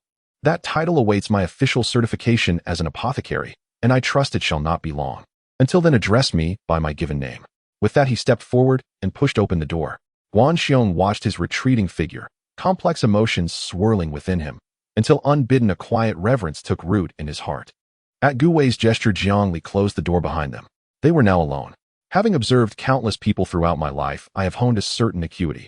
Merely by glancing at someone's face, I can roughly discern their character and inner nature. For instance, Guanxiong, he looked at you with ill intent. Based on my understanding of him, he must have sought you out last night and presented you with unreasonable demands. And yet, you are an exception. Guihai's smile vanished, his expression shifting into one of quiet intensity. Jiang Li offered an awkward, hesitant smile, unsure how to respond. Senior Master Gu's insight is as piercing as a blade. I am utterly awestruck. Flattery, it seemed, was precisely the right approach. After a brief silence, Guihai's tone softened. From the moment I first saw you, I sensed complexity in your character. You appeared perpetually cautious, yet fearlessly unyielding. You possess both the worldly polish of experience and the unwavering resolve of conviction. So much so that even I found you inscrutable. Yet your conduct astonished me profoundly. In you I truly glimpsed a future surpassing every apothecary in Yunjiang City. The confidence radiating from you is so luminous, so overwhelming it blinds the eye. From that moment onward, I acknowledged you as my peer. I understand your intentions entirely. Earlier, with others present, certain words could not be spoken aloud. Let me declare this solemnly as of today. Guihai recognizes only you as his junior brother. You hold your own convictions. I shall never compel you. But when we are alone, I wish you would address me as senior brother. Would you agree? Guihai spoke these words from the depths of his heart. As he uttered that final question, this apothecary who had long reigned unchallenged across Yunjiang City faltered, timid, almost fragile. What he believed he held immutable. Even oceans drying up or mountains crumbling would not sway him. Yet he understood full well the power to decide rested solely with Jiang Li. Only upon formally becoming an apothecary would Jiang Li truly be accepted as their junior brother. What if Jiang Li deliberately abstained from the medical theory examination, or intentionally underperformed? What recourse would they have? Seeing Jiang Li fall silent, Guihai's heart sank. He instantly grasped that such thoughts indeed crossed Jiang Li's mind. His bearing slackened, and he released a long, heavy sigh. Neither I nor Baitong place any weight upon fame or fortune anymore. We are long past such concerns. Yet each time I recall our master's final charge, guilt stirs within me. I feel I have failed his trust. Perhaps our sect's medical lineage truly faces extinction at our hands. Heaven cherishes life, and after years of waiting, it has finally granted us your arrival. True, there was discord between Baitong and myself, but rest assured our personal grievances will never taint you. All we seek is to lend our remaining strength, to shield you, guide you, nurture your growth. Should the day come when you master the art, and even surpass us, we shall rejoice without reservation. We yearn to see our sect's medical legacy flourish anew beneath your hands, so that its continuity is secured and our master's legacy honored. Guihai's voice trembled, not with artifice but raw, unfeigned emotion. Jiang Li had at first genuinely considered delaying his commitment. Yet he soon reconsidered becoming their junior brother bore nothing but benefit, and 5 years' delay would suffice. He simply hadn't anticipated that Guihai, outwardly formidable and domineering, could reveal such vulnerability, catching him utterly off guard, leaving him momentarily stunned and speechless. Touched deeply by Guihai's sincerity, Jiang Li felt genuine emotion rise within him. With no further hesitation, he clasped his fists respectfully and bowed low. Junior brother Jiang Li pays homage to senior brother Gu. Excellent. A radiant joy lit Gu Wei's face as he hurried forward to gently lift Jiang Li upright. With those words, all uncertainty dissolved. Matters were settled beyond doubt. Gu Wei guided Jiang Li to a seat, then retrieved a locked chest, unlocked it with a key, and withdrew several ancient prescriptions stored inside. Some of these prescriptions originate from Onren Hall. Others were left behind by our master. Onren Hall employs over 5 apothecaries skilled in refining qi-augmenting pills. Yet their status pales beside mine, precisely because of our master's inherited prescriptions. I alone can refine elixirs they cannot master. You may call it a monopoly. This is my singular distinction. Gu Wei's pride shimmered in his voice as he tenderly stroked the precious scrolls, cradling them like sacred relics. Now they belong to you. He placed the prescriptions before Jiang Li and set the key atop them. Jiang Li stared in astonishment. Senior brother, what of you? I no longer need them. Gu Wei smiled, tapping his temple. I have committed them all here, including the 3 most treasured prescriptions bequeathed by our master. Since you know nothing of alchemy, I cannot yet impart them. Once you successfully refine a qi-augmenting pill, I shall entrust you with those 3. Henceforth, whenever you wish to practice alchemy, come here. The chamber contains a dedicated alchemical laboratory. All expenses related to your refinement work shall be covered by Guanxiong. Funds are no concern. I have already issued strict orders. No one, but you may enter this room henceforth. One more thing, though I vowed not to instruct you directly. This compendium of alchemical knowledge was transmitted by our master himself. Handing it to you does not breach my vow. Its contents are vast and profound, for a physician newly introduced to alchemy. Mastery feels as arduous as scaling heaven itself. Without guidance from a seasoned apothecary, you would require no less than a decade to grasp its intricacies and successfully refine even a single pill. His meticulous care warmed Jiang Li's heart. The seemingly stern, uncompromising Gu Wei was in truth a man of deep, quiet warmth. Many thanks, senior brother Gu. Jiang Li expressed his gratitude with heartfelt sincerity. Alone in this alien world, without kin, without anchor, he had wandered destitute until finding refuge at Qingyuan Martial Arts Academy, where Qin Changqing recognized his potential and taught him the iron-condensing bone-forging method. Later, he earned the profound favor of both by Tong and Gu Wei. One combed through 10,000 medical texts to select those most suited to him, guiding him with silent, nurturing precision. The other orchestrated every detail on his behalf, displaying partiality openly, unreservedly. Though their styles differed starkly, their devotion to Jiang Li remained absolute and unwavering. I hear you reside at Qingyuan Martial Arts Academy. That place is unsuited to you. I shall arrange a spacious residence for you in the Eastern District, ready for occupancy within 3 days. By the way, Guanxiong once mentioned you've consumed over 300 bone-forging decoctions. Gu Wei's expression hardened, his tone turning grave with admonition. Excessive consumption of bone-forging decoctions brings no benefit. Residual medicinal toxins may accumulate within the body if not fully metabolized. Let me examine whether such toxins have built up in yours. Fear not. I shall dispel them completely with just a few doses. Without waiting for consent, he grasped Jiang Li's wrist and pressed his fingers firmly against the pulse point. Apothecaries of Onren Hall were versed not only in cultivating herbs, but also in diagnosis, herbal identification, and prescription preparation. Gu Wei focused inward, then suddenly lifted his head, eyes wide with disbelief, blurting out, "You've already completed bone forging." Gu Wei had treated countless patients, among whom were martial artists. He was intimately familiar with the physical structure of martial artists and had meticulously studied the distinctions among those at the qi cultivation, bone refinement, and body tempering stages.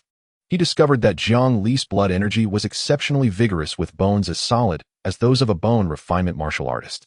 Gu Shixiang, indeed, I am at the bone refinement stage. Jiang Li candidly explained, the reason I persist in consuming bone refinement pills is that my method of cultivation is unique. The more bone refinement pills I take, the more solid my bone refinement stage becomes. I estimate I still need to consume about 700 more doses. Seeing Gu Wei hesitating to speak, Jiang Li reassured him, Gu Shixiang, you needn't worry. I act with discretion and will not act recklessly. This matter must remain confidential. It pertains to my martial arts cultivation, and I do not wish for too many people to know. Rest assured I will not speak of it. Gu Wei regarded Jiang Li with a deep gaze and sighed. I had thought your martial arts talent was average, planning to advise you to abandon martial arts completely and focus solely on medicine. It seems that will not be the case now. Very well, you have your choices, and I shall not interfere. However, you must accept the large residence I purchased for you. What I, Gu Wei, possess, my junior brother must also have. Gu Wei revealed his domineering side. Jiang Li had no choice but to accept. It was no trouble to occasionally change environments for a day or two. After Guihai had given his instructions, he left first. Throughout, he did not mention Baitong excessively. Jiang Li was unaware of the events that had transpired between them, but from Guihai's attitude, it was clear that the conflict between the two was deep-rooted. It was not a matter that had developed overnight. As the saying goes, do not advise others to be good unless you have experienced their suffering. Not knowing the details and attempting to persuade them to reconcile would be no different than foolishness. Not only would it not help them reconcile, but it might also provoke their disdain. Jiang Li believed that he was always ready to listen to whatever they were willing to share. If they were unwilling to speak, there was no need to force the issue. He focused on doing what he ought to do, content to maintain his own boundaries. He was not in a hurry to leave. First, he accepted the task of becoming an apprentice pharmacist to receive rewards that enhanced his medical abilities, and then he issued new tasks. Task issued: read the Alchemy book 10 times, carefully progress 0-10, reward Alchemy talent enhancement. Task issued: refine pills 100 times, progress 0-100, reward Alchemy beginner. Refining pills is not an easy task. Otherwise, there would not be so many pharmacists who fail in the process. Even if the Alchemy book is clearly written with precise measurements and order of ingredient additions, there are still those who fail in the refinement. Alchemy tests one's attention to detail. A single misstep can lead to total failure. Jiang Li stayed at Guihai's Ren Hall reading the Alchemy book word for word until he completed 10 consecutive readings. Task: read the Alchemy book 10 times, carefully progress 10-10, completed Jiang Li Alchemy talent enhanced. Task: stay in Ren Hall for 8 hours daily, progress 88, completed, reward medical talent enhanced. Both tasks were completed. As the reward for the enhancement of his alchemy talent was granted, Jiang Li experienced a newfound clarity. The contents that had previously seemed like an incomprehensible tome now appeared somewhat more accessible. Though it was just a trivial improvement, it brought immense joy to Jiang Li. Progress is made incrementally, every little bit counts. Over time, these small advancements accumulate to significant growth. The content of the Alchemy book is 100 times more challenging than that of the medical book, so he must dedicate 100 times the effort until he masters it. Perseverance is key. Jiang Li stepped out of Ren Hall. That is Jiang Li. A voice called out from somewhere, and all the passers-by's gazes converged upon him. He had seemingly become a celebrity in Yunjiang City, attracting attention wherever he went. Fame brings trouble. Jiang Li shook his head with a myriad of feelings. He chose to ignore it and walked his own path.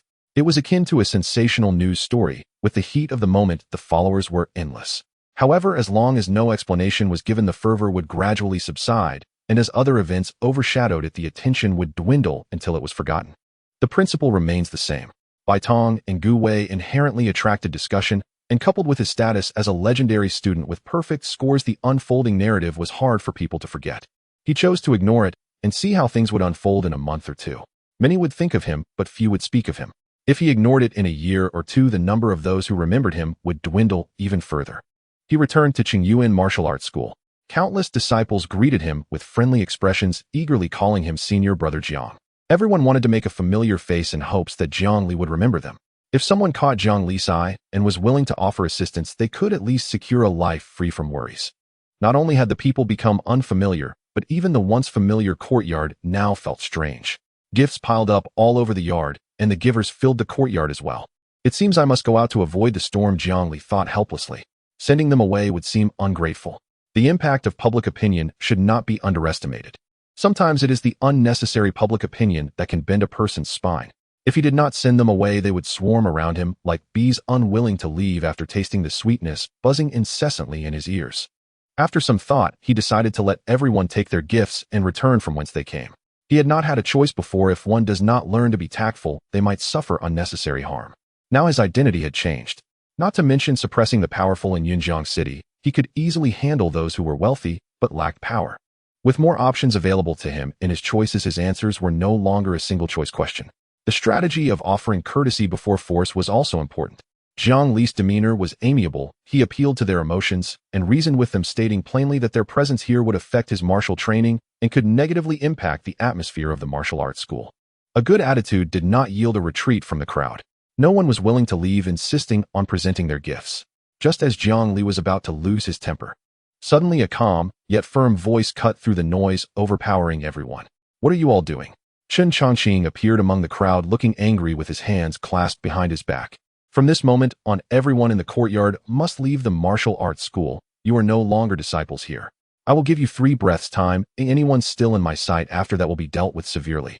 As Chen Chongqing's words fell, chaos erupted in the courtyard. Those who had previously clung on desperately scattered like birds. Master. Jiang Li slightly lowered his head and clasped his fists in respect. Chen Chongqing stepped in front of Jiang Li, silently observing this rising star of Yunjiang City. What are you back for? Jiang Li slowly raised his head to meet Chen Chongqing's gaze, speaking with conviction, to return to master. To return and train in martial arts. Chen Chongqing remained silent. His hands that were behind his back came forward, placing down the prepared bone-forging medicine. As a martial artist, one must be firm when the time calls for it. Relentlessly yielding will not earn you respect or compromise. Having said that, Chen Chongqing turned to leave. Disciple understands. Jiang Li watched Chen Chongqing depart, drank the bone-forging medicine, and began today's martial arts training. No disciples from the martial school came to disturb him afterward. Jiang Li understood in his heart that Chen Chongqing must have given some instructions. Generally, one who consumes over 300 doses of bone-forging medicine without stepping into the bone-forging realm would suddenly soar to become a medicine boy at Onren Hall, thus living a life free of worries. They would surely abandon martial arts and focus solely on medicine. But he was different. He had long entered the bone-forging realm, and his path in martial arts was exceedingly smooth. Moreover, he had always regarded medicine as a supplementary pursuit to martial arts. Martial arts as the main focus, medicine as the auxiliary. In this world where realms are delineated, the one with the strongest fist holds the truth. Justice is not in people's hearts. Right and wrong depend entirely on strength. Take for instance what happened in the courtyard of Onren Hall today. If it had not been by Tong and Guihai speaking up, but rather Chen Chongqing and another warrior in the blood condensation realm, his choice would have undoubtedly been far more cautious. No matter how high the status of a pharmacist, one remains an ordinary person without any means to create a disturbance. Face is given by others. Once you lose your value, there is no face left. The blood condensation warriors are different. If they are provoked about a sensitive issue, they could easily slap Jiang Li to death on the spot. Who would offend a living warrior for the sake of a dead so-called genius? Even if they lose their value, a warrior can still find their own path, or even lie in wait for an opportunity to create their own circumstances. While the dual benefits of fame and fortune for a pharmacist can indeed grant a taste of retirement's joys, Jiang Li was not in need of money, nor did he wish to draw too much attention. He returned to his original life, practicing martial arts in the daily inner hall training ground, attending lectures from the true disciples.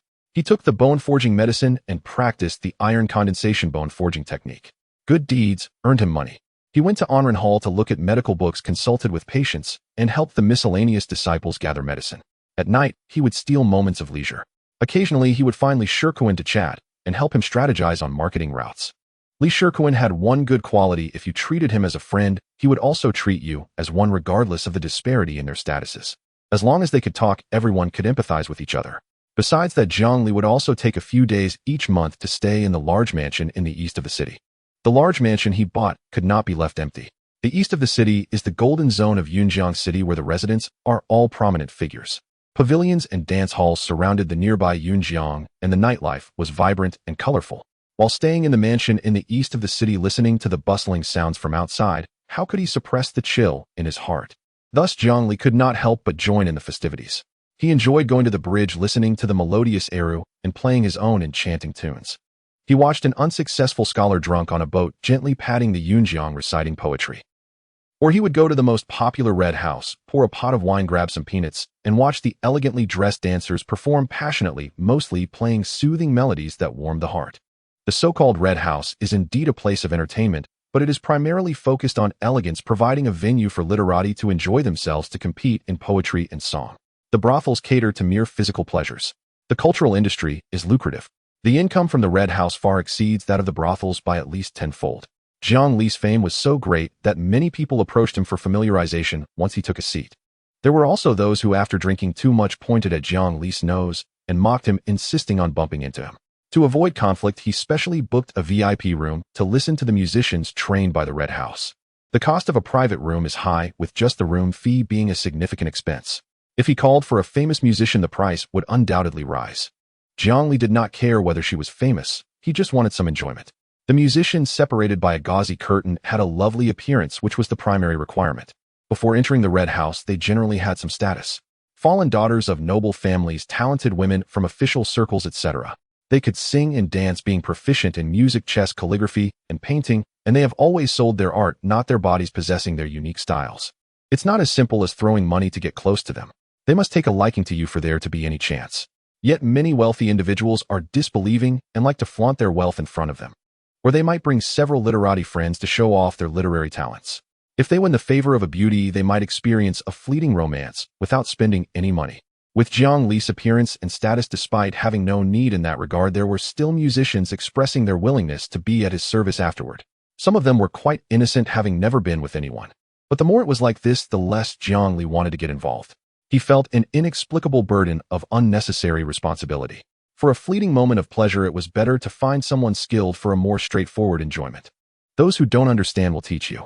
You can play and learn, achieving a delightful educational experience. If it were a novice, perhaps he could even receive a red envelope. In such a balanced environment of work and leisure, Jiang Li's martial arts and medical skills progressed rapidly. The blood energy, martial arts talent, and medical talent derived from daily tasks flowed in continuously. With the medical books specially sought out by Bai Tong, along with extensive annotations and personalized guidance, his knowledge of medicine advanced by leaps and bounds. Through reading alchemical texts, his talent in alchemy was rewarded, gradually clarifying his understanding of refining pills. After practicing the iron condensation bone forging technique 200 times, he successfully received the reward of the golden bone.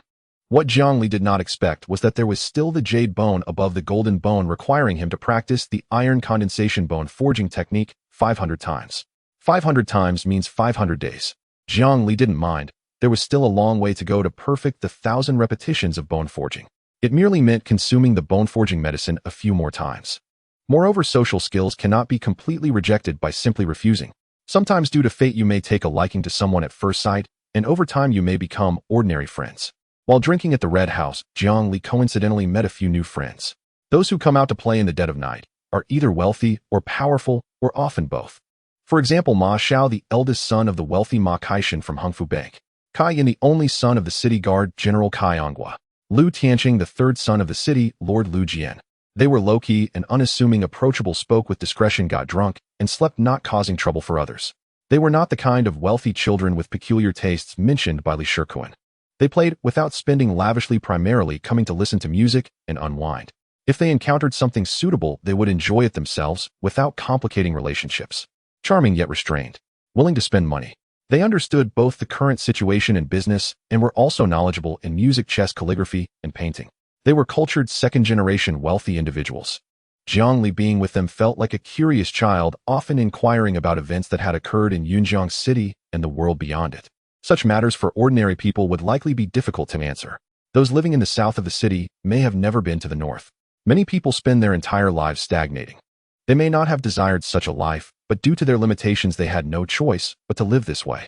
They couldn't leave their circles and didn't dare to, let alone the world outside of Yunjiang City.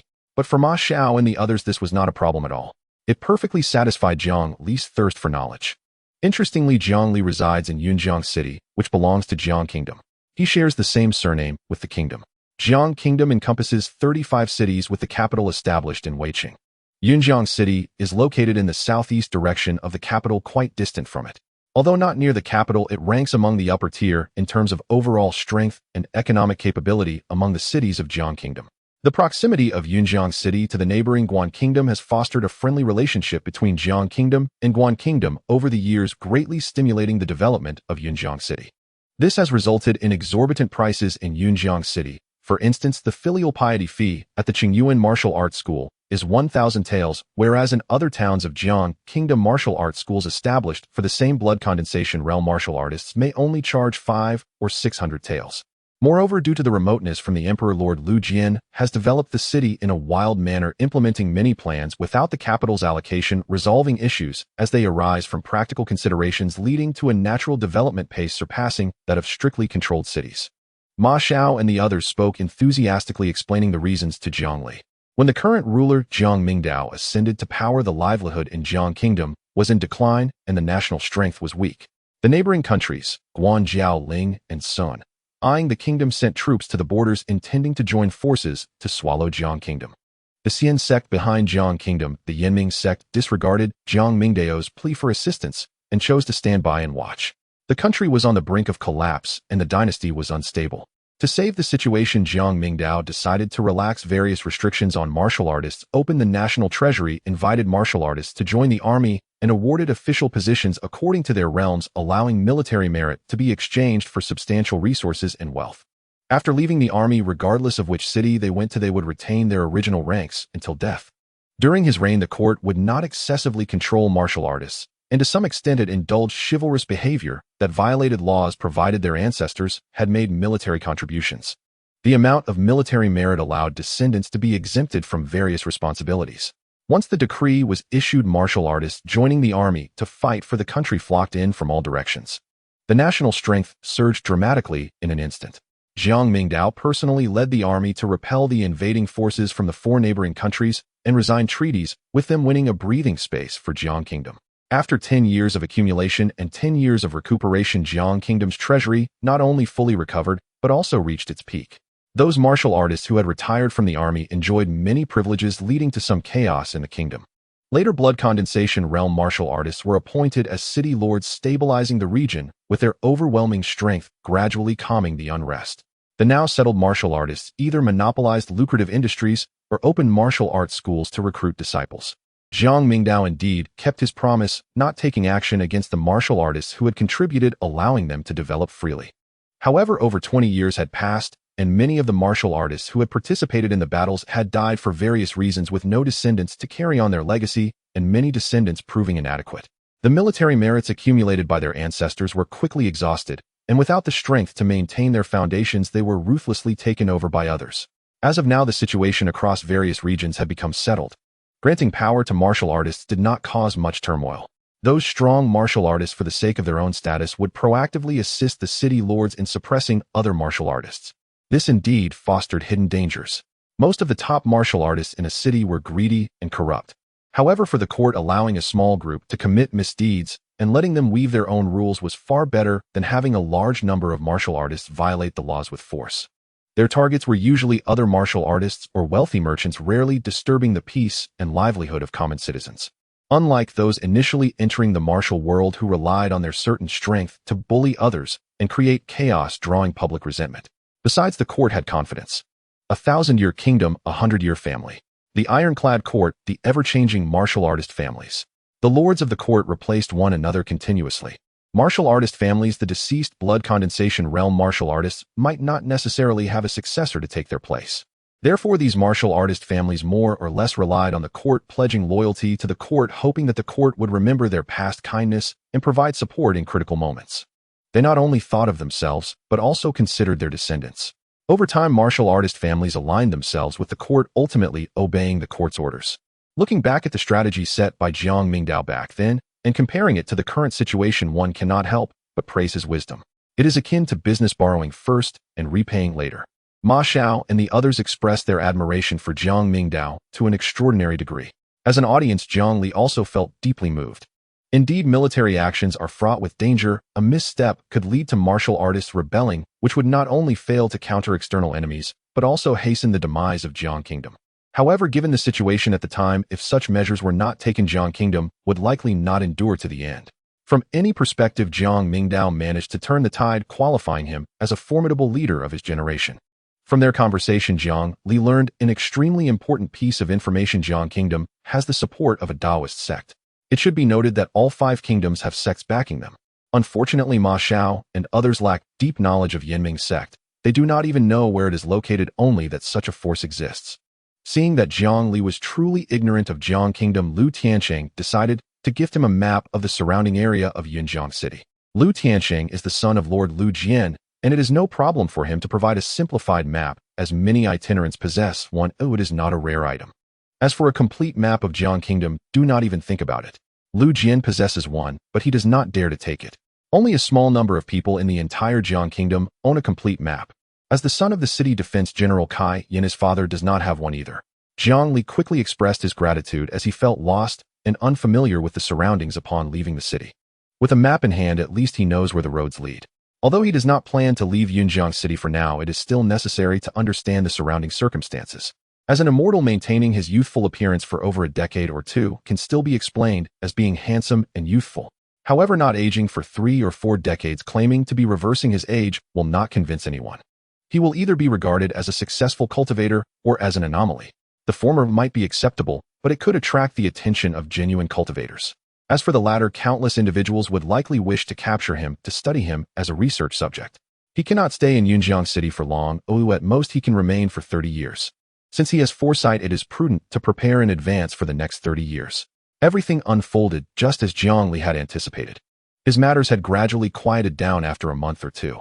In the past year, very few people had mentioned it.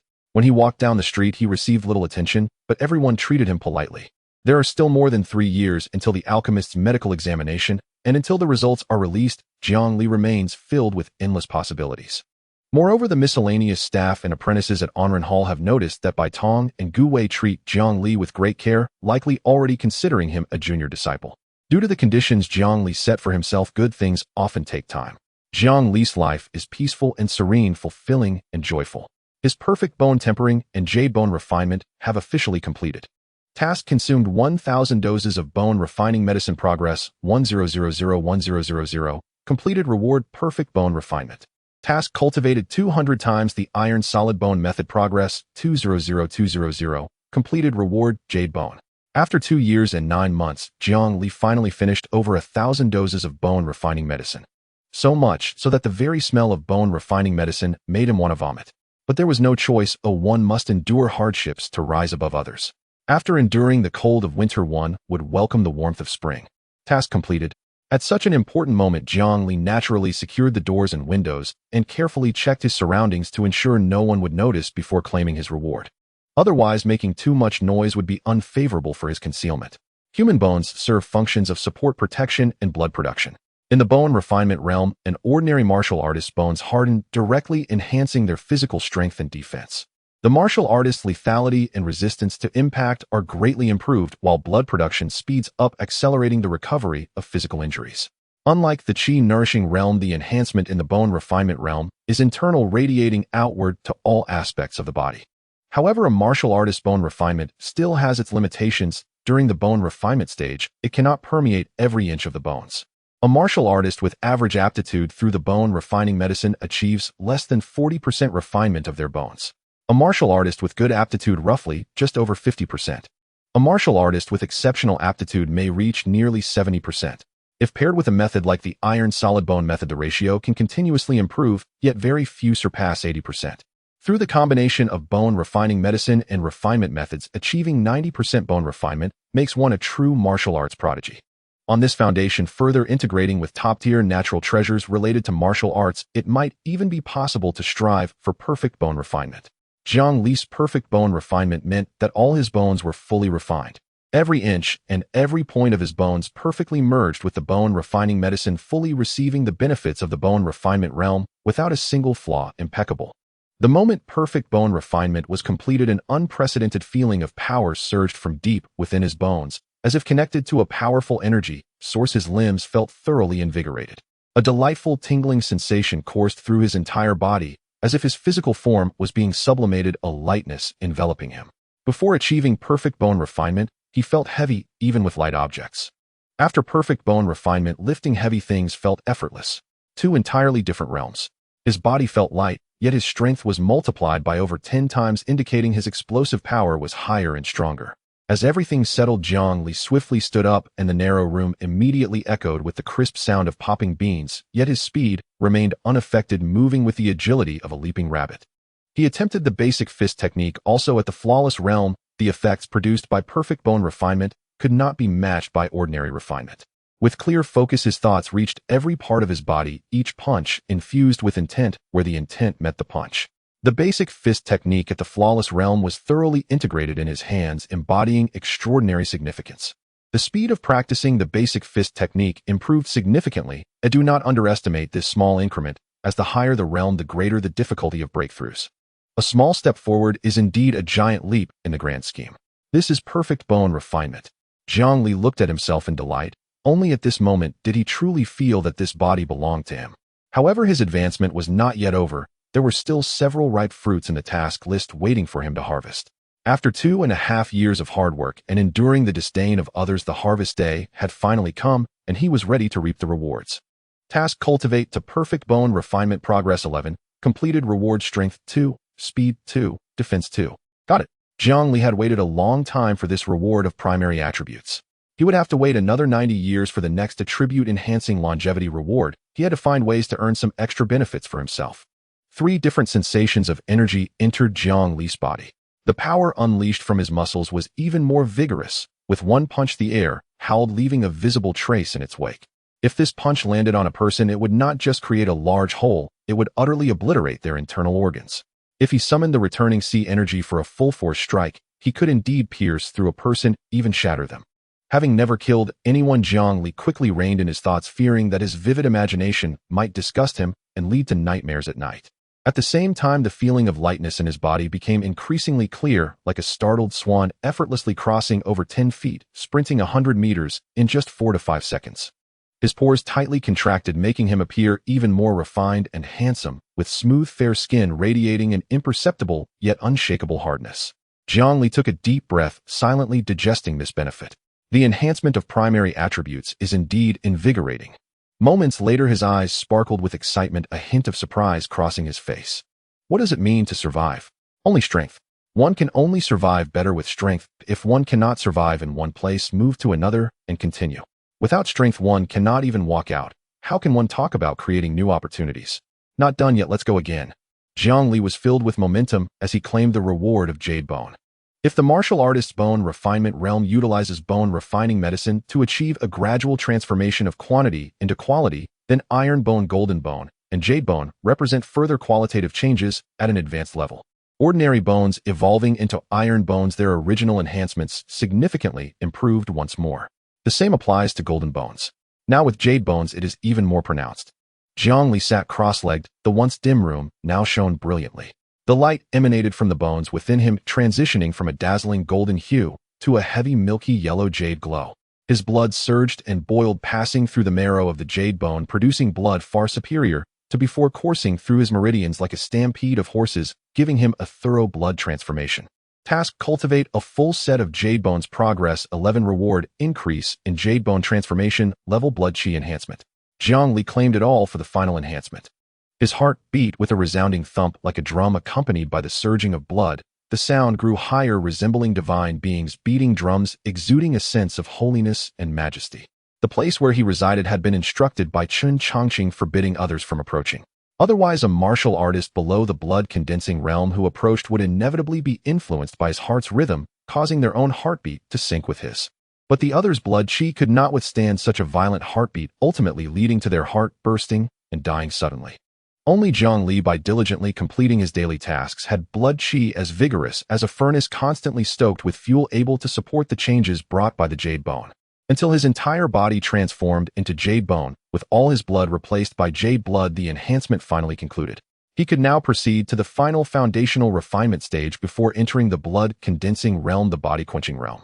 Before proceeding, Jiang Li attempted to issue a new cultivation quest for the iron-condensing bone-forging art, seeking to determine whether a higher realm existed beyond the jade bone stage. The attempt was straightforward: set the required cultivation count to an excessively high number and observe whether the quest could be successfully posted. If successful, it would confirm the existence of a higher realm. He would then delete the original quest and iteratively reduce the count until reaching the minimum threshold for completion.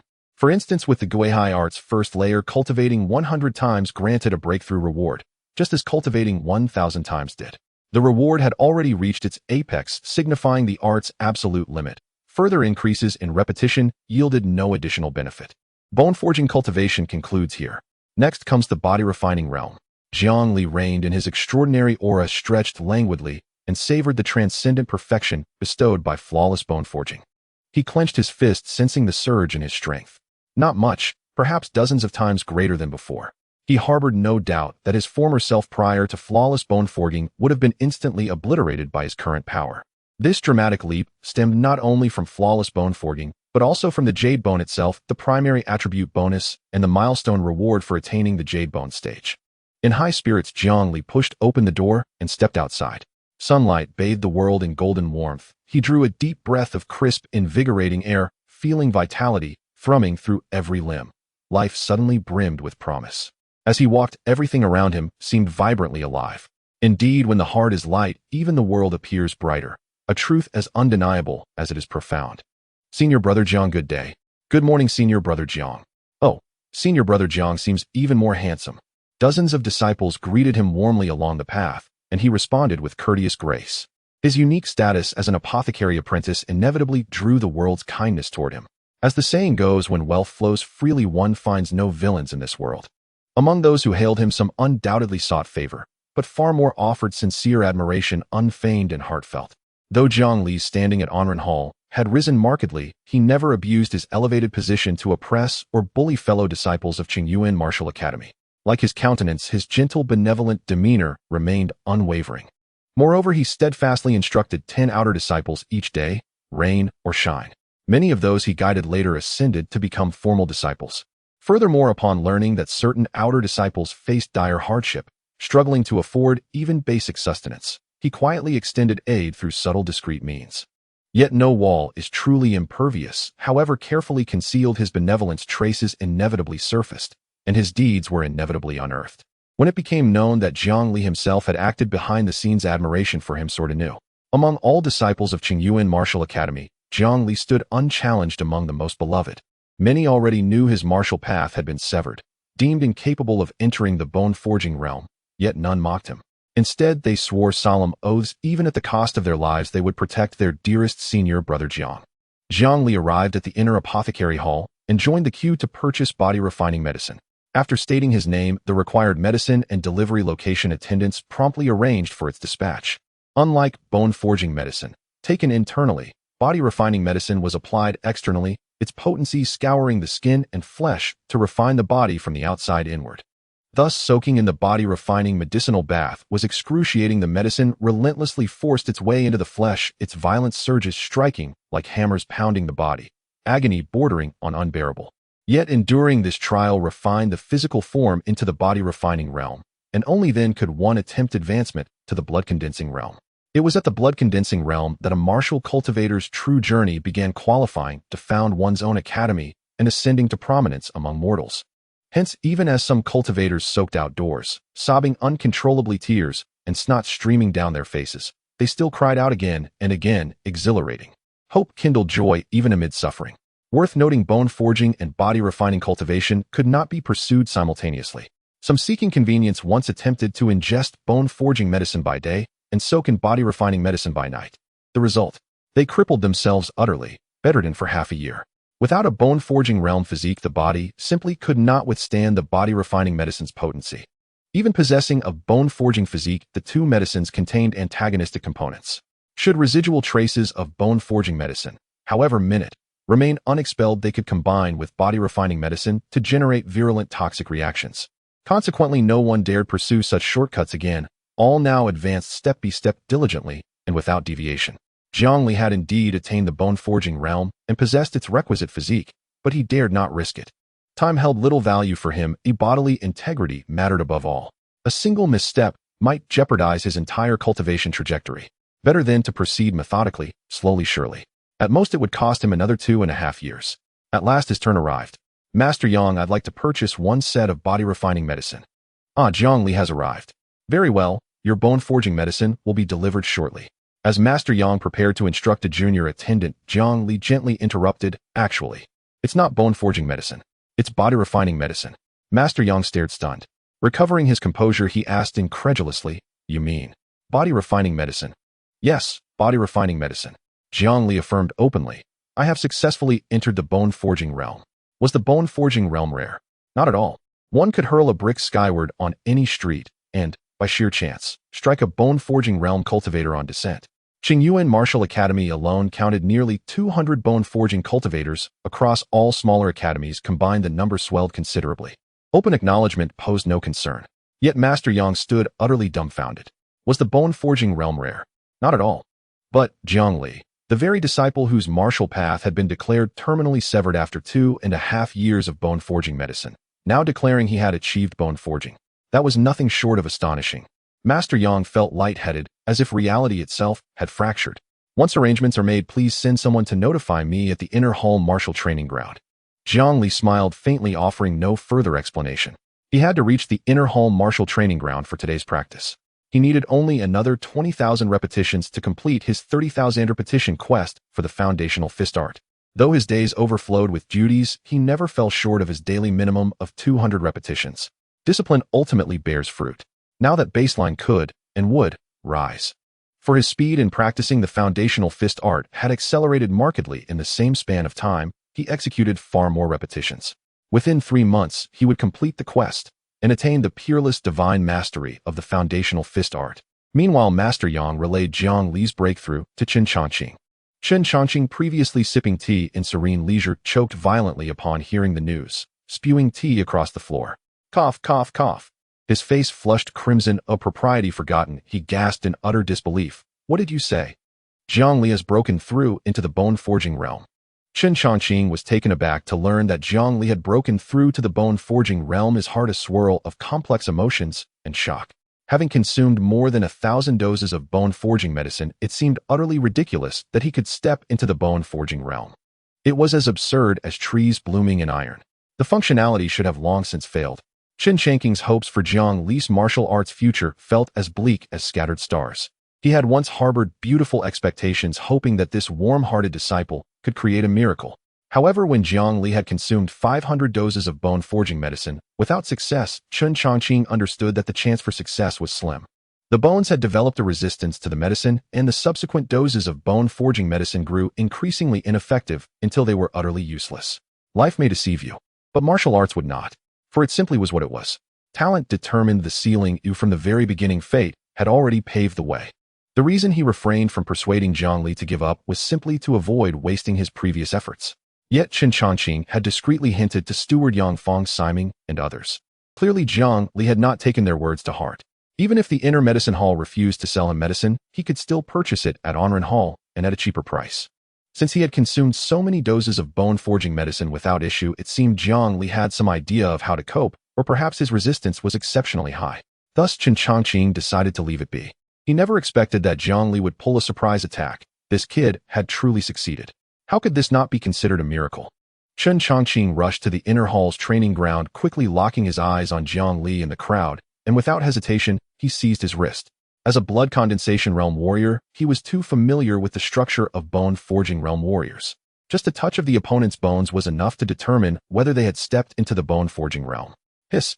The bones are so thick, so hard, far stronger than the average bone-forging realm warrior. You really have broken through to the bone-forging realm. Chen Chongqing instinctively judged, affirming Jiang Li's realm, his mind completely shaken. There were quite a few formal disciples in the training ground, and they heard it loud and clear. Soon the news of Jiang Li's breakthrough spread like wildfire throughout Yunjiang City. Nurturing qi, bone forging, body quenching. These were the realms through which warriors refined their foundations. For ordinary warriors to step into the bone forging realm was not worth boasting about. Jiang Li was different.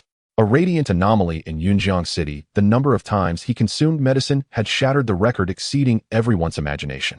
At the same time, he inspired all the warriors who were blocked at the threshold of the bone-forging realm, vowing to take Jiang Li as their goal, to consume 1,000 doses of bone-forging medicine. Failure meant death. They did not believe they could be inferior to Jiang Li in talent. Upon hearing this, Guihai scoffed, "A bunch of fools. How could anyone break through after consuming 1,000 doses of bone-forging medicine? Aren't they afraid of drinking themselves to death? It seems my junior brother has fully mastered the bone-forging realm," Bai Tong sighed. Consuming 1,000 doses of bone-forging medicine and possessing such martial talent, he really shouldn't have persisted. It'll help Jiang Li check his pulse later to see if there's any residual poison from the medicine. We must be cautious. The two had different personalities. Bai Tong was reserved, rarely engaging in extreme actions, and conducted himself with propriety, often slow to react. Guihai was domineering, preferring to control everything and keep matters in his grasp. This led to Bai Tong being unaware of Jiang Li's actual situation, while Guihai was fully informed. Jiang Li, caught in the center of public opinion, treated it all as if nothing had happened. While everyone was fervently discussing and debating, they would not truly seek him for an explanation. At Jiang Li's special request, the body-quenching medicine from the inner medicine hall was delivered after completing the regular tasks of the inner hall training ground. The body-quenching medicine bath required a special room equipped with a large tub filled with boiling hot water, into which the body-quenching medicine was poured, mingling with the hot water to form a medicinal bath. Having just completed his training, Jiang Li found himself drenched in sweat, treating the body-quenching medicine bath as a shower as he entered to cultivate. He was prepared for the torment the body-quenching medicine would bring. To his surprise, the body-quenching medicine felt like a mere tickle, leaving him feeling sore and itchy all over. There was no pain whatsoever. Jiang Li quickly understood the reason. His perfect bone forging had proven to be incredibly effective. With the added enhancement of his primary attribute defense, his flesh's hardness had long since exceeded that of the average body-quenching realm warrior. How could an ordinary body-quenching medicine bath have any effect on him? To solve the issue, he decided to consult relevant individuals. Of course, he would not forget to issue new tasks. Task released breakthrough to body-quenching realm progress 0-1 reward strength 2, speed 2, defense 2 task released bathe 1,000 times in body-quenching medicine bath progress 0-1000 reward perfect body-quenching task released cultivate body-quenching realm to perfect body-quenching progress 0-1 reward strength 3, speed 3, defense 3 another brand new challenge. Bathing 1,000 times in the body-quenching medicine would take at least 2.5 years. When Jiang Li returned the iron condensation bone forging technique to Qin Changqing, he had previously inquired if there were any similar methods for cultivating in the body-quenching realm. Qin Changqing truthfully informed him that unlike the bone forging realm, which worked from the inside out to achieve better results through methods, the body-quenching realm focused on external pressure acting on the inside, promoting the contraction and hardening of flesh like iron. As a result, there were very few methods for the body-quenching realm. Only true martial arts sects would have methods related to the body-quenching realm passed down. The reason this was referred to as a folk remedy was that it lacked formal methods utilizing techniques developed by warriors who wanted their body-quenching to stand out. These were practical uses derived from extensive real-world application. Adding fresh monster blood to the body-quenching medicine or using supplementary medicines that did not conflict with the body-quenching medicine could enhance its potency, yielding similar effects. Monster blood was rare. The price of monster blood in Yunjiang City was extremely high, often being priceless. While it has significant side effects, if used appropriately, it could produce extraordinary effects, providing warriors with unparalleled benefits. Moreover, Yunjiang City was not lacking in skilled pharmacists, so monster blood was funneled into private sales channels, rarely appearing in the market. Only when the prices between both parties could not be agreed upon would the seller, in a fit of anger, bring the monster blood to public auction. The auction prices were still exorbitant beyond what ordinary warriors could afford. Only supplementary medicines could be utilized appropriately. For this, Jiang Li personally consulted Bai Tong. Why didn't he consult Guihai? There was also a rationale behind that. While ginseng was indeed a great tonic, its price was exceedingly high. Using ginseng daily to soak in the body-quenching medicine bath would incur astronomical costs. Moreover, ordinary ginseng was ineffective. Only 100-year-old ginseng could yield results. How many 100-year-old ginseng could be found in Yunjiang City? However, in Bai Tong's eyes, who had profound knowledge of medicinal theory and herbs, certain combinations of herbs could unleash effects that rivaled those of 100-year-old ginseng, enhancing the effects of the body-quenching medicine bath. Thus, Jiang Li obtained a brand new body-quenching medicine bath, personally formulated by Bai Tong, with potency several times stronger than the average body-quenching medicine. For convenience, Jiang Li simply soaked in the body-quenching medicine bath at Anren Hall. Meanwhile, he began his journey into alchemy. The knowledge of alchemy has become quite profound after 2 years of relentless study. As Guihai said, without the guidance of a distinguished master, an ordinary apprentice would likely take several years to comprehend the essence of it all. It is worth mentioning that understanding something and being able to apply it are completely different matters. Knowing does not equate to solving. One must get hands-on experience to uncover more issues. However, alchemy is ultimately not an easy task. The materials needed for pill concoction are expensive, and even an apprentice cannot afford too many attempts. In addition to the required raw materials, firestones are also an extra expense. Compared to the cost of the herbs, the price of firestones is not significant. Yet the number of firestones needed for each alchemical process is considerable, and every little bit adds up. Choosing a good alchemy furnace also requires discernment. Some alchemy furnaces are obviously problematic. If one fails to notice, it is not the fault of the Anren Hall, but rather a lack of skill on the part of the apprentice. With raw materials, firestones, and an alchemy furnace, one can begin the process of alchemy. The details of alchemy must be approached with great caution, as even the smallest mistake can lead to disaster. At best, it results in a wasted effort. At worst, the furnace may explode, endangering one's life. Throughout the year, the number of apprentices who have died from such explosions is not insignificant. Even experienced alchemists face life-threatening risks with a moment of carelessness. Therefore, apprentices usually require the oversight of a master alchemist to provide timely guidance to prevent accidents. Jiang Li is not an ordinary apprentice. Although he lacks Guihai's guidance, the task system serves as his best teacher. The benefits derived from daily reading of alchemical texts rival that of having a distinguished master by his side. In just over 2 years, he has gained an understanding of the contents recorded in alchemical texts, as if they were the patterns on his palm. He is fully aware of the various details to pay attention to in alchemy, including the techniques for extracting the essence of herbs. His theoretical knowledge is extremely rich, and he is well-versed in various techniques. He only lacks practical experience to validate his learning. First, he needs a suitable alchemy furnace. Guihai has a dedicated alchemy furnace in his room at the Anren Hall, but Jiang Li feels reluctant to use it as a prospective junior disciple. Financially, it is not a problem for him at all. Eager to help others, he earns thousands of taels daily, affording him the luxury of visiting the Red House for private consumption every day. With the additional support from being an apprentice and the care from Baitong and Guihai, his savings have already surpassed 500,000 taels. This amount is not too large for any alchemist. They can both earn and spend. However, for the vast majority of people in Yunjiang City, it is an astronomical figure that they wouldn't dare to imagine. The Anren Hall has a dedicated room for selling various utensils, and Jiang Li is not picky, allowing the attendant in charge to select one for him. As a favored prospective disciple of Baitong and Guihai, it is evident to anyone that these two renowned alchemists dote on this young apprentice, indulging him in every way possible. For an ordinary apprentice, they would simply be handed a mediocre item. Faced with Jiang Li, the attendant dared not make a decision and quickly informed the manager of the utensil room. The manager of the utensil room, without hesitation, personally came to attend to Jiang Li. Subtlety in nurturing the heavens act in such a manner, how could all beings not aspire to emulate? Instead of directly presenting the best alchemy furnace to Jiang Li, the manager took him on a tour of the utensil room, teaching him how to discern the quality of the alchemy furnaces. He explained to Jiang Li that selecting the right utensils for oneself is quite interesting. It is akin to diagnosing a patient, relying on observation, inquiry, and examination. The same applies to alchemy furnaces. First, observe carefully, taking a thorough look to gauge one's first impression of a specific furnace. If there is a special resonance, one can proceed to the inquiry stage. The utensil room fears returning alchemy furnaces, as this often signifies that there are issues with them leading to their return. However, once used, they leave traces. The remnants of herbs linger in the crevices of the furnace, distinct from the raw metallic scent, which requires careful detection. If someone has used it, it is advisable not to select it, as it may lead to problems. When reaching the inquiry stage, one must consult the person in charge, listening to their explanations regarding the materials and processes used in the furnace's construction, especially which master crafted it, to further assess the furnace. The measurement stage involves personally feeling the furnace, gauging the thickness of the walls, and experiencing the material. It is best to test it with firestones to see if it can withstand the heat. A treasure is hard to come by, without touching or testing. How can one ascertain if the quality meets their expectations?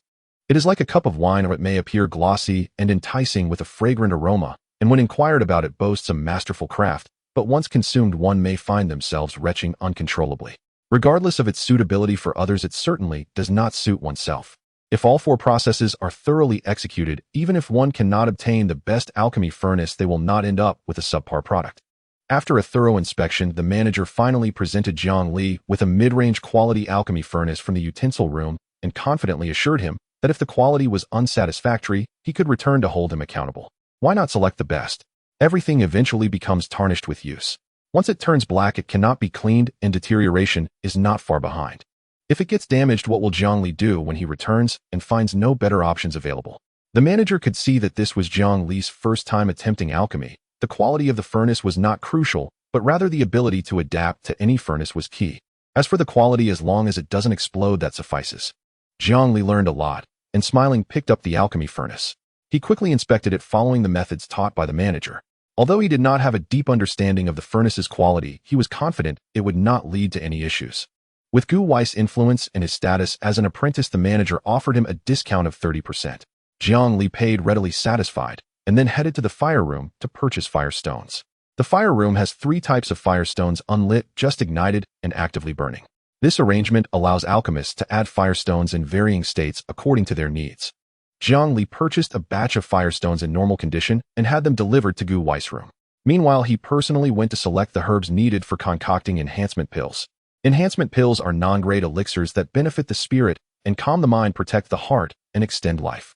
In Yunjiang City, the only grade elixir available is the Qi enhancement pill, suitable for martial artists in the blood condensation realm, categorized as a grade 1 elixir. Alchemists capable of concocting Qi enhancement pills are also referred to as grade 1 alchemists or grade 1 physicians.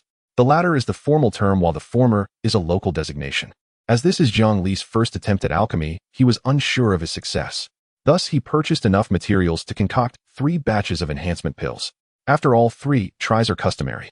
If all 3 attempts fail, he would summarize his experiences and reflect before trying again. With everything prepared, Jiang Li calmed his mind and offered prayers, lighting incense. Guihai advised that during the first alchemical attempt one should remember to light incense. 3 sticks, 1 for the pill ancestor, 1 for the master, and 1 for oneself.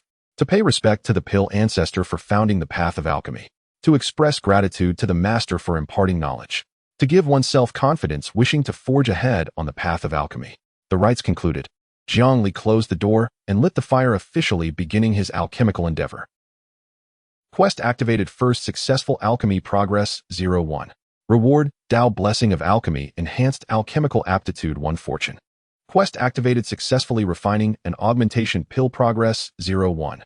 Reward formula for a grade 1 Yuan pill. Quest activated. Perform alchemy 20 times daily progress 020. Reward, enhanced alchemical aptitude. As this was Jiang Li's first attempt at alchemy, only these 2 quests surfaced in his mind. Yet the rewards bestowed by the system left him utterly astounded. Tao Blessing of Alchemy, a primary attribute, fortune, and a grade 1 pill formula, each more coveted than the last. However, a crucial condition applied. First successful alchemy meant the very first attempt by a complete novice, one who had never before touched alchemy, yielding a finished pill, not merely the first time a finished pill happened to emerge.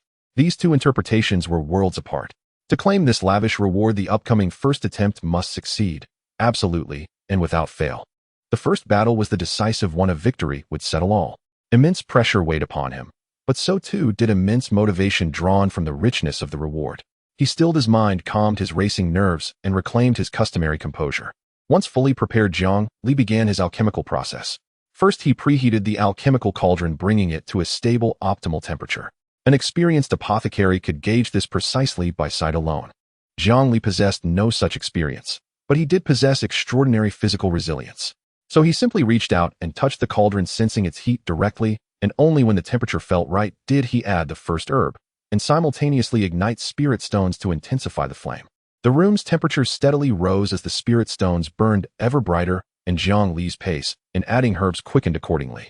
The augmentation pill, the simplest of all pills, demanded few ingredients, and its fire control was likewise uncomplicated. Maintaining a narrow, steady thermal range sufficed.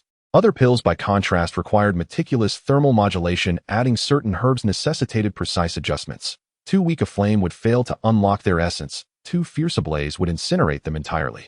Jiang Li held his breath, his brow beaded with fine sweat. Not a single moment of lapse was permitted.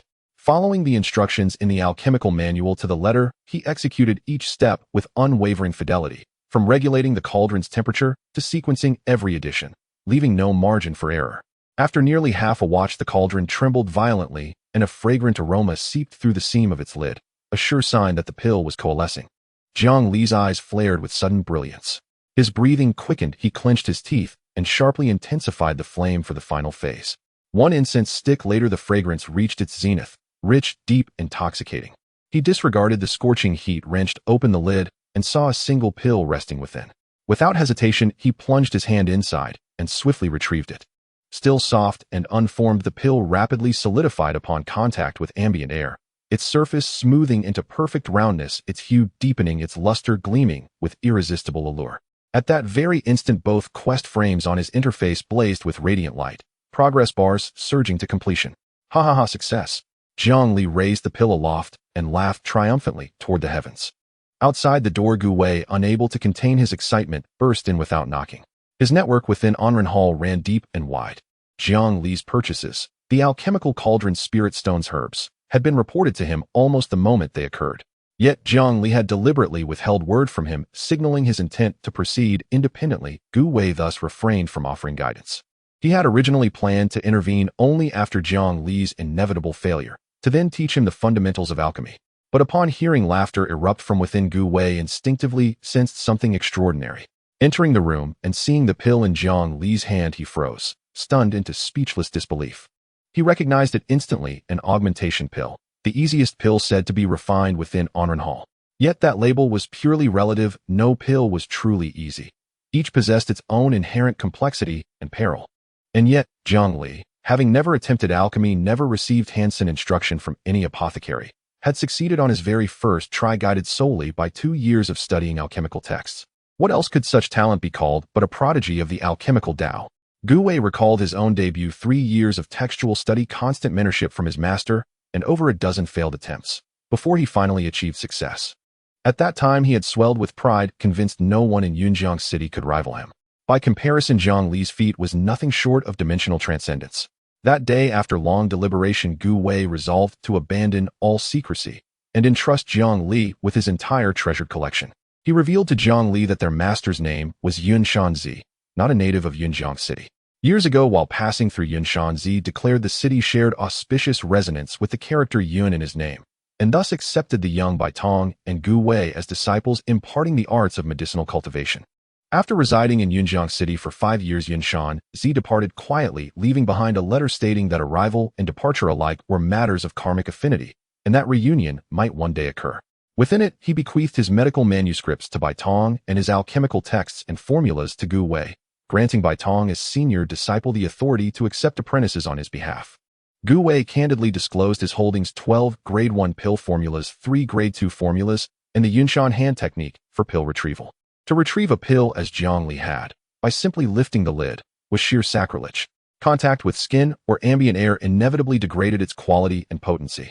A specialized retrieval technique, however, invoking arcane seals and gestures, could draw the pill forth untouched, preserving its pristine, freshly refined state in full perfection.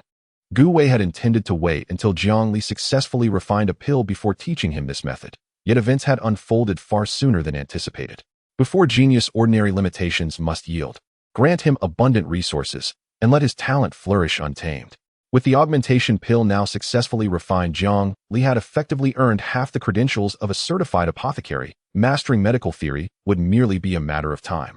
Indeed, Jiang Li had already studied Baitong's medical manuals exhaustively, repeatedly, meticulously, bolstered by daily quest rewards and Baitong's personal tutelage, along with detailed annotations throughout the texts, accelerating his mastery of medical theory at a breathtaking pace. Moreover, for days on end, Jiang Li had served daily in the clinic, diagnosing patients, prescribing remedies, compounding prescriptions, deepening his intuitive grasp of pharmacology to an exceptional degree. Were it not for Onren Hall's regulation requiring 5 years of service as an apprentice apothecary before eligibility for the formal medical theory examination, Jiang Li would have attempted it already. But rules are made by man and can be unmade by merit. Should he refine and chi-enhancing pill within those 5 years, he would become Onren Hall's de facto patron deity. Then rules would cease to bind. Yet refining a chi-enhancing pill was no trivial endeavor. It was a ranked pill, and no apprentice in Yunjiang City had ever accomplished it within 5 years. Overwhelmed with emotion, Guihai resolved to remain by Jiang Li's side, not merely as observer, but as mentor, correcting errors, sharing hard-won insights, and guiding his alchemical growth. From the moment Jiang Li refined that first augmentation pill, all Guihai's prior reservations dissolved into irrelevance. Jiang Li reviewed the newly acquired Grade 1 formulas, finding no trace of the Yuan pill formula, and exhaled in quiet relief. He now possessed a formula unknown in all of Yunjiang City. Once refined, it would command absolute monopoly. His master Yunshanzi, whom he had never met, was likely a Grade 2 physician. Jiang Li gave such speculations little thought. Instead, he focused resolutely on completing the quests and claiming their rewards. The Grade 1 Yuan pill is an enhanced variant of the beneficial Qi pill, renowned for its capacity to prolong life, heal injuries, and restore vital energy. Ordinary individuals experience heightened clarity and vigor upon ingestion. Martial cultivators recover their blood vitality, and cultivators of the Tao replenish their true Qi, making it a universally applicable elixir. The blessing of alchemical Tao is an empowering buff. Upon receiving it, Jiang Li experienced a sudden exponential surge in his innate sensitivity toward alchemy. His intuition during pill refinement became preternaturally precise, as if fortune itself aligned with his efforts, rendering success all but inevitable. As for his fortune score of 1, however, he felt absolutely nothing. It was like a foal straining to pull a chariot meant for oxen, clearly insufficient. Jiang Li refused to believe such a potent blessing would persist indefinitely. To let this rare opportunity slip away would be nothing short of squandering heaven-sent grace. Indeed, he could distinctly perceive the blessing's potency waning incrementally over time. Without hesitation, he set up his alchemical furnace and resumed refining, immediately commencing the second beneficial Qi pill. He then informed Guihai that he intended to refine every single unpromoted grade pill available. Guihai instantly grasped his intent and rose to personally gather ingredients: not only beneficial Qi pills, but also beauty-preserving pills, blood-regenerating pills, 5 aggregate pills, and other unpromoted grade elixirs, all prepared meticulously in triple batches. Jiang Li spared not a single second. Matters of coin could wait. Settling accounts with his senior brother later posed no issue, but the blessing of alchemical Tao was fleeting, vanishing the moment its grace expired. To fail to wield it to its fullest potential would invite lifelong regret. That day Guihai's entire worldview shattered. Before his very eyes, Jiang Li successfully refined every unpromoted grade pill housed within Hall, and each was perfected on the first attempt. He even began refining qi-augmenting pills. Though initial attempts ended in repeated failure, each misstep brought him perceptibly closer to mastery.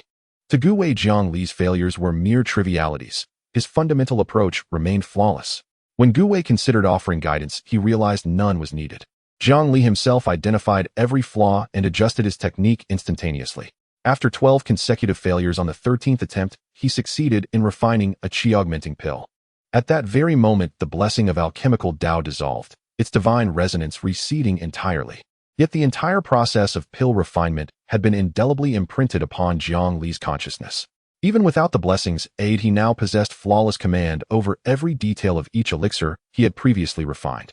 Moreover, the blessing did not vanish altogether. It transmuted into an ineffable essence, retreating deep into his body to lie dormant.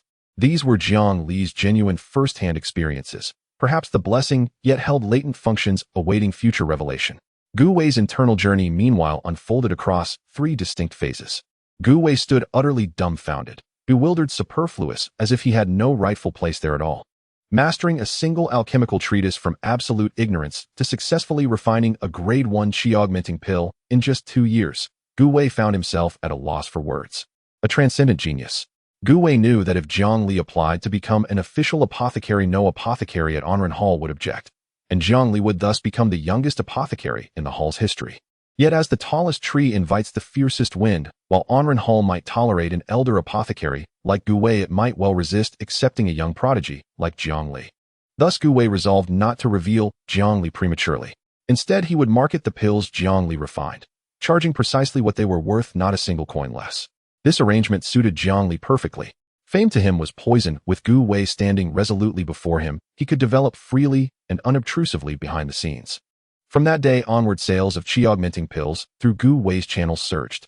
People whispered that Guihai's skill had only deepened with age. His mastery undimmed, his artistry further refined. Jiang Li's wealth swelled relentlessly. His daily income increased by tens of thousands of taels overnight. His coffers overflowed beyond expenditure. At last he settled into tranquility, practicing martial cultivation and medical arts with unwavering discipline. He abandoned the body-purifying herbal baths at Qingyuan Martial Hall, instead soaking in potent custom-formulated baths prepared exclusively for him by Tong at Hall. Excruciatingly painful, yet profoundly invigorating. Pain intertwined with euphoria. In merely 6 days, Jiang Li ascended to the body-refining realm, emerging as an exceptional practitioner of that stage. His blood vitality surged so fiercely that upon breaking through into the body-refining realm, he nearly erupted uncontrollably, nearly breaching the blood coagulation realm on the spot. Fortunately, he suppressed it with sheer will. Attaining perfect body refinement was imperative before advancing to the blood coagulation realm. 2 months later, Jiang Li's foundational fist techniques reached the realm of consummate mastery. Beyond consummate mastery lay the ultimate tier, technique approaching the Tao, requiring 600,000 repetitions of the foundational form. Jiang Li had now grasped the general progression of proficiency. Beginner, proficient, accomplished, perfected, flawless, consummate mastery, technique approaching the Tao. Jiang Li settled deeply into his path, immersed in cultivation, yet equally at ease, sharing laughter and banter with Li Shikuan, Ma Xiao, and others. He selflessly aided impoverished disciples of the Martial Hall, guiding outer sect disciples in cultivating the Return to See scripture. While serving as a resident physician, he treated those in dire need free of charge, diagnosing, prescribing, and dispensing medicine without fee. Anyone who approached him in hardship received generous assistance. Modest yet consistent, exactly 1 tael of silver per person. Do not underestimate its value. For those truly bereft of options, 1 tael could mean survival, enough to buy many meals. He spoke candidly. As a martial cultivator, it was his duty to subdue the tyrannical and aid the weak. As a physician, he bore the timeless aspiration of healing the world. Yet his abilities were limited. He could not liberate the destitute from poverty entirely, but he could ensure they ate a warm meal. His sincerity ran bone deep. Having once known desperate poverty himself, he longed for someone to extend a hand. Now that he possessed means, and income posed no constraint, he believed in drawing from the people and giving back to them, fulfilling his humble duty. His reputation swelled, his virtue celebrated throughout Yunjiang City. Jiang Li remained unmoved, unswayed by a claim, steadfast in his own way. Meanwhile, the fried chicken restaurant he co-founded with Li Shikuan thrived spectacularly. Their partnership was nominal. Jiang Li claimed 1/10 of profits, Li Shikuan 9/10. Yet Jiang Li's name alone served as an unassailable guarantee no one dared disturb the establishment. The restaurant offered far more than fried chicken. It served braised chicken, soy sauce chicken, ginger scallion chicken, steel barrel chicken. Any dish remotely connected to chicken found its place on the menu. They also launched a delivery service, hiring swift-footed couriers to deliver meals to nearby patrons, charging a transparent, modest premium. Every facet of this enterprise followed principles drawn from future commercial wisdom and proved astonishingly effective. Li Shikuan amassed great wealth, finally freed from anxiety over his poultry farm's market access. Jiang Li had fully immersed himself in the rhythm of Yunjiang City. His prolonged presence at Onren Hall had subtly imbued him with the habits and temperament of an apothecary. Though a martial cultivator by nature, he favored soft blue robes in summer and tightly fitted sable fur coats with felt hats in winter. Each morning he sipped tea at a tea house. At noon he trained at the martial hall. In the afternoon he refined pills at the clinic and discussed medical classics with Bai Tong. By evening he lingered in pleasure quarters, listening to the chief courtesan play exquisite melodies upon her zither, sharing light wine and conversation with Ma Xiao Kai Yan and Lu Tianqing. He slept fewer than 6 hours nightly, yet his vitality remained robust. Even 3 hours sufficed to sustain his vigor and dynamism. So he chose to sleep only 3 hours each day. He had fallen deeply in love with this carefree, grounded, and hope-filled existence, a life that continued uninterrupted for over 2 years. How wonderful it would be if time could stand still. How much sorrow humanity might then avoid. Yet, unsettling news arrived from the imperial capital. The matter was conveyed by Lu Tianqing, whose father is the lord of Yunjiang City and has first-hand information. The sovereign is critically ill and his life hangs by a thread. The distance from Yunjiang City to the capital Weiqing is vast. By the time the news arrives, the sovereign may very well have already passed away. The legendary figure of Jiang Mingdao, the ruler of Jiang Kingdom, casts a long shadow. His passing would spell disaster for the entire kingdom. The neighboring 4 nations might seize the golden opportunity of Jiang Kingdom being leaderless to join forces against it. The signed agreement was made by Jiang Mingdao, and his name is not something that can be passed down to his descendants. The 4 nations would surely not honor it. Lu Tianqing mentioned that a large number of first-grade physicians have been summoned to the palace to save Jiang Mingdao with medical stones. If they can save him, that would be good, but if not, they must prepare for any changes within the kingdom. Especially for Yunjiang City being the closest to the Guangua, it might very well become the first battlefield in the impending war between the 2 countries. Regarding national affairs, Jiang Li has always been indifferent. He believes that if the sky were to fall, it would be supported by a tall person, and it would not affect him, so there is no need to dwell on it too much. If a war were truly to break out one day, he wouldn't concern himself too much. He would donate money if he could, just doing his part. If it came to going to the battlefield, it would indeed mean he had a death wish. Even upon reaching the blood-condensing realm, one would still be ineffective on the battlefield. The situation would be dire, and the opposing army is not to be underestimated. They could easily overwhelm with sheer numbers, especially with specialized crossbows designed to counter blood-condensing warriors. He does not feel a strong sense of belonging to Jiang Kingdom. It is not worth exhausting himself to serve it. Fortunately, later news reported that the sovereign stabilized his condition and managed to turn danger into safety. Jiang Kingdom returned to its prior tranquility. Jiang Li successfully completed his perfect body tempering task, earning the main attribute rewards of strength, speed, and defense at level 3. His bones and skin have reached perfection during this time. He even leveraged his connections with Bai Tong and Guihai to acquire batches of freshly procured demon blood at high prices, enhancing the potency of his tempering baths, gilding the effects of his perfect body tempering. He has reached the limits of what he can achieve without any regrets. Perhaps he cannot compare to the martial prodigies born from great sects who enjoy the treasures of heaven and earth and the blood of fierce beasts, but he is content. With the conditions laid out, one must learn to accept their fate. It is not about finding joy in suffering, but about cherishing one's blessings. One cannot force what is not destined. After completing the perfect body tempering, Jiang Li's blood energy has reached an uncontrollable level. Daily tasks continue to raise his blood energy. The effects may appear negligible at first, but they are substantial when accumulated. Jiang Li wondered if he could still conceal his blood energy after breaking through to the blood-condensing realm, so he whimsically assigned himself a special new task. Task issued: break through from body tempering realm to blood-condensing realm. Progress 0-1, reward strength 5, speed 5, defense 5, luck 2. Task issued reached the first level of blood condensing realm progress 01 reward blood energy, enhancement random demon blood.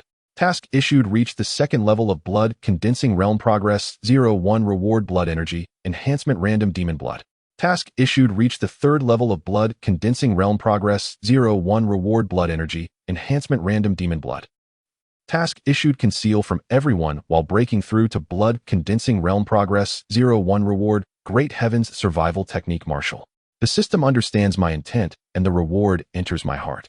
Jiang Li, filled with joy, eagerly looked over the rewards for the last task, particularly excited about the Great Heavens survival technique martial. He practices the martial realm, so having a special mark is quite normal. One cannot practice martial arts while managing the affairs of cultivators. That would be overstepping. The primary condition for completing the task is to keep it concealed from everyone. This means that when he breaks through to the blood condensing realm, there cannot be anyone around. Without anyone, there will naturally be no wild imaginations. Jiang Li thought it over and decided to break through in the wild. He deliberately chose a night with inclement weather where cold winds howled and heavy rain poured. In such weather, everyone else would be curled up in their blankets, shivering and listening to the rain while sleeping utterly comfortable. Who would venture out besides him? Jiang Li made thorough preparations for his intentional outing. The commotion during his breakthrough was significant, with blood energy surging like a flood, crimson light soaring into the sky under the bright moon, seemingly vying for brilliance with the pure light of the moon, as if wanting to tarnish that flawless brightness. Such a spectacle went unnoticed by anyone. Jiang Li successfully stepped into the blood-condensing realm, becoming a blood-condensing warrior. His breakthrough was far from over. The overflowing blood energy at this moment was like a river in flood, unstoppable. His martial realm surged from the first to the fourth level of blood condensing in one go. Like the great rock rising with the wind, soaring 90,000 miles high. This is also a case of accumulating strength before unleashing it. Multiple tasks were completed simultaneously, causing the task list to shine brightly, dazzling to behold. The so-called blood condensing realm signifies that one's blood energy has thickened to the point of becoming substantial. Blood energy can become a weapon impervious to human strength. The blood energy contains malice, revealing itself to warriors of lesser realms, suppressing them with blood energy, achieving victory without battle. Jiang Li silently sensed the changes in his strength. Compared to the body-tempering realm, he is now over 100 times stronger indeed, having undergone a transformation. He is not in a hurry to claim the rewards for breaking through to higher levels, as having demon blood beside him is unsuitable. The rewards for the main attributes and the Great Heavens survival technique martial are the most important. The interface rapidly changed. Name Jiang Li, strength 18, speed 14, defense 14, soul 0, magic 0, luck 3, skills return to C technique, full break limit, iron condensing bone method, jade bone basic fist technique, transcending basic, sword technique minor accomplishment. Hidden series titles of longevity, series titles of thief, click to view details. A memory settled in Jiang Li's mind. The Great Heavens survival technique martial is a divine technique with its essence lying in the word survival. After using the Great Heavens survival technique martial, his realm can be perfectly concealed, allowing him to position himself at any realm below, remaining undetectable as long as it does not exceed 2 major realms. The most astonishing aspect of the Great Heavens survival technique martial is that when activated, it can simulate an aura 1 major realm higher than his current martial level. In other words, with his current cultivation at the 4th level of blood condensing, the technique can simulate the aura of a 4th level chi energy realm warrior. From the perspective of aura alone, no one would discover that he is merely a paper tiger. It is excellent for scaring others. Others cannot determine if he is real, but they also cannot ascertain that he is fake. The cunning of the cultivation world is profound. In uncertain situations, one should be as cautious as possible. If used wisely, this technique could yield unexpected surprises. It primarily focuses on leveraging small means against great ends, thrilling and tense. Regarding the second method, Jiang Li still believes it is better to use it sparingly. Qiu Qianzhang is Qiu Qianzhang. No matter how well one impersonates, they cannot become Qiu Qianren. He adjusted his realm to the bone forging realm. His external realm is now the bone forging realm, and no one knows that he has already become a body tempering warrior. On his way back, the torrential rain quietly ceased, and all was calm. Jiang Li felt elated, humming a tune as he walked briskly, leaving behind a trail of blooming raindrops. It was as if in the high skies the gentle breeze cleansed the dust, and the clouds parted, revealing the bright moon. 10 years have passed, and many things have changed. Unknowingly, Jiang Li has been in this world for a full decade. The system did not grant him a 10-year gift pack, but it matters not. Jiang Li feels a great deal of gratitude towards the system. From his initial state of poverty to his current life of comfort and luxury, he owes it all to the system's assistance. His martial arts realm has unknowingly advanced to the 7th level of blood condensation. The effects of demon blood are significant. Although the quality received randomly varies, demon blood is still demon blood. Applying it to one's body enhances a warrior's blood aura and increases killing power while also purifying their blood. He did not deliberately cultivate, but the daily tasks he completed provided rewards that naturally led to breakthroughs. No one knows his true realm. He only presents himself at the bone refinement stage. Including Chun Changqing Bai Tong and Gu Wei, everyone believes he is stagnated at the bone refinement stage, thinking that his martial path ends there. In fact, having consumed over 1,000 doses of bone refinement medicine, breaking through to the bone refinement stage is already seen as a miracle by them. They do not dare to hope for him to reach a higher realm. Jiang Li offers no explanations, merely smiles in response. No one at the Qingyuan martial arts school looks down on him. Chun Changqing treats him as before, and the truly devoted disciple Fong Siming remains warm-hearted. The disciples greet Jiang Li politely and sincerely as they pass by. He continues to guide and assist those outer disciples who genuinely struggle. Help in emergencies, not in poverty. This word poverty does not have a straightforward meaning. It does not simply refer to financial hardship. If a person truly possesses ambition, determination, and perseverance to break through the deadlock, they will surely find someone willing to help them. Such individuals often only lack an opportunity, and when fortune smiles upon them, they might not lag behind others. True poverty is the result of having lost ambition or being led astray by bad habits such as idleness or gambling. This kind of poverty, regardless of how much help is given, is like a mud cow entering the sea, leaving no trace. Jiang Li would never help such people, as not only would he be unable to assist them, but he could also harm them. He would never commit the act of being the reason for someone else's misfortune. Just as martial arts can stagnate, so can the healing arts. The so-called stagnation does not imply that his healing arts have not progressed. Rather, it is that he still holds the identity of a medicine boy. He did not participate in the medical assessments at the Onren Hall, claiming to others that he had not mastered the skills and lacked the confidence to take part. Delaying and postponing, he has arrived at this moment. However, Bai Tong and Gu Wei are aware of Jiang Li's abilities. Refining first-grade pills is as simple as eating and drinking for him, making him an exceptionally skilled first-grade physician. Through tasks, Jiang Li's alchemy skills have long reached a small level of mastery. If not for the Onren Hall's lack of primary medicinal materials for second-grade pills, he might even have attempted to refine them.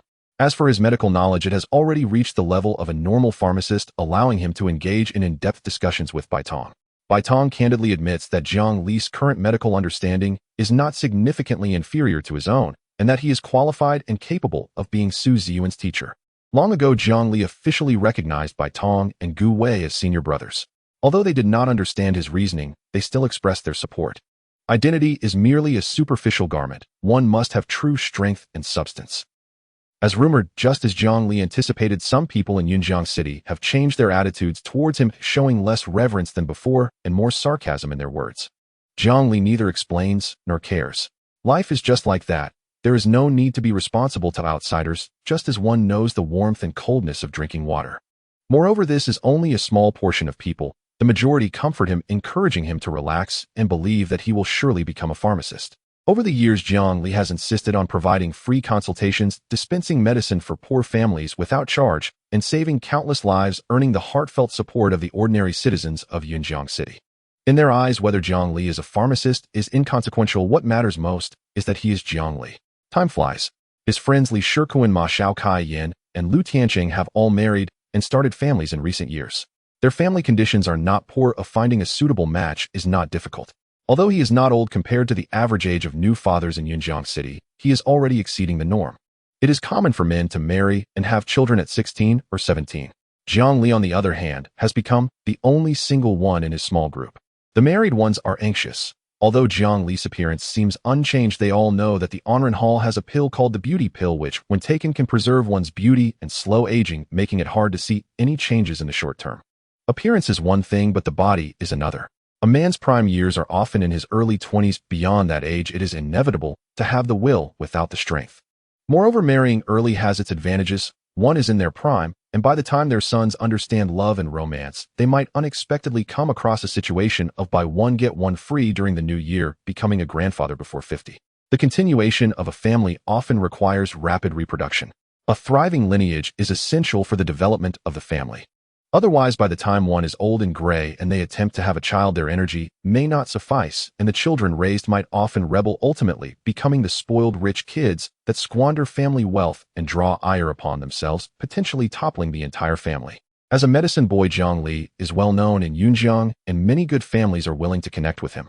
Jiang Li's persistent refusals have left Li Shikuan and the others perplexed, secretly questioning his orientation. Eventually, the group could no longer contain themselves and mentioned that they also knew beautiful and graceful individuals, well-educated and respectful, who could be soft and gentle. In the end, they persuaded Jiang Li to at least find a good family to continue his lineage openly, while secretly having a bit of fun is permissible. As long as he has a family in his heart, that is enough. Upon hearing this, Jiang Li nearly choked on his tea, clearly stating that his orientation is perfectly normal, but he currently has no intention of seeking a partner. After much discussion, this farce finally came to a halt. Jiang Li is self-aware. If he were just an ordinary person, marrying and starting a family in Yunjiang City would not be an issue. But as someone seeking immortality destined to live alongside the heavens, he cannot accompany another through the years until old age.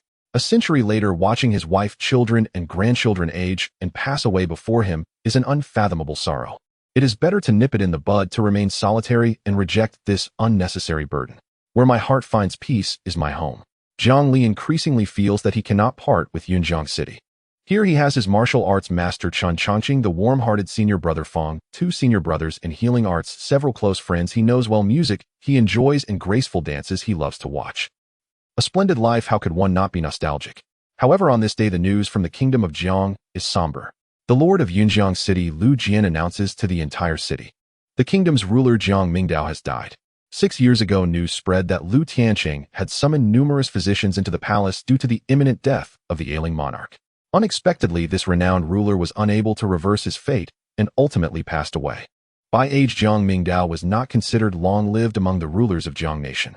In a world where martial arts and medicine flourished, it was not difficult for a sovereign to obtain longevity elixirs. To speak of the distant past, Ma Xiao's great-grandfather was preparing to celebrate his 100th birthday. Just over 50, Jiang Mingdao was in the prime of governance, yet he has collapsed suddenly, even to the extent of being described as having died young. Lu Tianqing secretly informed Jiang Li and others that Jiang Nation might face a change in power. Jiang Mingdao's children had been sent to Yanming sect for training in their early years.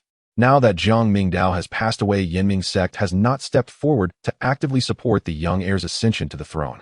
Instead, his brother Uncle Jiang Zhanshan is restlessly gathering support from various city lords to seize the throne. Since ancient times, the position of ruler in Jiang Nation has been inherited from father to son. There is no precedent for brothers succeeding each other. However, the ambiguous attitude of Yanming sect compels various city lords to refrain from declaring their positions. In uncertain times, those who act later may be controlled, while those who act first may very well be subject to control themselves. No one wishes to gamble recklessly. However, a nation cannot be without a ruler for even a day. News has reached the capital that Jiang Zhanshan will temporarily assume the role of regent until the young heir returns from Yanming sect, promising to graciously return the throne without reluctance. As soon as the news broke, Jiang Li, having watched many palace intrigue dramas, immediately sensed something amiss. Return and then abdicate. What if they do not come back? Would it not then be a natural transition from false to true? Jiang Li estimated that the siblings were unlikely to return. They certainly would not perish at Yanming sect. Even though Yanming sect is the celestial gate behind Jiang Nation, they would not dare to gamble with the life of the young heir. They would either die on the road or perish within the palace. Unless the siblings had other powerful forces backing them, the probability of dying on the way back was the greatest. Such matters held no significance for Jiang Li. Who becomes the ruler is of little concern to him. With Jiang Zhanshan in control of Jiang Nation, the surrounding nations that were formerly restless suddenly quieted down. During Jiang Mingdao's reign, Jiang Zhanshan served as his right-hand man. One brother was the strategist while the other was the vanguard general. Their collaboration stabilized Jiang Nation's foundations. Jiang Zhanshan contributed immensely to the prosperity Jiang Nation enjoys today. It is precisely because of this that Jiang Zhanshan's temporary ascension to the throne has resulted in fewer voices of dissent from within and outside the court. However, Jiang Li knew that despite the seemingly tranquil court, a storm was brewing, with internal struggles beginning to unfold and the real bloodbath hidden beneath unseen blades. To achieve success, countless lives may perish. If Jiang Zhanshan wishes to secure his position and establish an unprecedented brotherly succession, it will undoubtedly result in rivers of blood and severed heads. Although Yunjing City is far from the capital, it can be said that it is a case of the mountains being high and the emperor being distant. Nevertheless, given the prevailing situation, those who are perceptive cannot help but feel anxious with thoughts fluctuating. Moreover, Jiang Li is not invincible. Should the tide of events surge upon him, how would he cope? A subtle sense of crisis rippled within his heart. There remains approximately 1 month left to practice the foundational fist technique 70,000 times to reach the realm of technique near Dao. He practices at least 200 times daily, and on days when he feels particularly good, he may practice an additional 100 or 200 times. Next, he plans to set aside other daily tasks and focus entirely on completing this task to quickly enhance his strength. The task of stealing chickens must also be completed within the next half-month. Regarding the act of stealing chickens, Jiang Li's commitment is not entirely pure. Sometimes he takes a day off due to lack of time, and on days when the weather is poor he rests as well. Listening to music in the tavern, he takes a day off. Various reasons have repeatedly pushed his chicken-stealing endeavors aside, leading to a task that should have been completed 3 years ago, now nearing completion. After all, the title of stealing chickens 1,000,000 times does not entail any hardware requirements, nor does it offer significant bonuses, so his motivation is quite low. Now it is time to prioritize it. He must also secure his identity as a pharmacist. Becoming a pharmacist at Onrenhal offers rewards that enhance medical abilities. What he previously neglected is now a chance he cannot miss. With a faint sense of crisis in his heart, all the tasks that he had previously overlooked must now be completed immediately to grasp the rewards firmly in his hands, ensuring his peace of mind. Thus, Jiang Li passed the medical assessment of Onrenhal with impeccable results, officially becoming a young pharmacist at Onrenhal. Bai Tong and Guihai were overjoyed. This meant they no longer had to privately refer to Jiang Li as their junior brother and could now do so openly. They hosted a banquet that lasted for 3 days and nights, inviting the gentry and famous figures of Yunjing City. Anyone could come and enjoy a drink for free, and the entire Yunjing City was filled with the aroma of wine. Half a month later, the tasks of stealing chickens 1,000,000 times and practicing the foundational fist technique 70,000 times were completed simultaneously. The title stealing chickens 1,000,000 times shimmered with 9-colored brilliance, and its passive effects had already taken effect. When he walked into Li Shikin's chicken farm, the formerly noisy chickens all fell silent, their gaze dreamy as they fixated on Jiang Li, their demeanor affectionate. The scene was bizarre indeed. Jiang Li seemed to transform into the king of chickens, waving his hand to signal them to return to their usual selves, and the flock resumed their usual clamor. This scene left Li Shikuan amazed. His family had raised chickens for 3 generations, but when it came to handling chickens, Jiang Li was truly skilled. After reaching the realm of technique near Dao with the foundational fist technique, Jiang Li felt that the foundational fist techniques he performed were no longer mere punches. The punches remained punches, yet they contained the profound essence of fist Dao. When he struck, the destructive power increased by more than 1,000-fold compared to the realm of spiritual mastery. Carefully tracking the trajectory of his punches, he could sense a trace of fist intent flowing. His foundational fist technique had truly reached its limit. Even the task had come to an end, and no further repetitions would yield new tasks.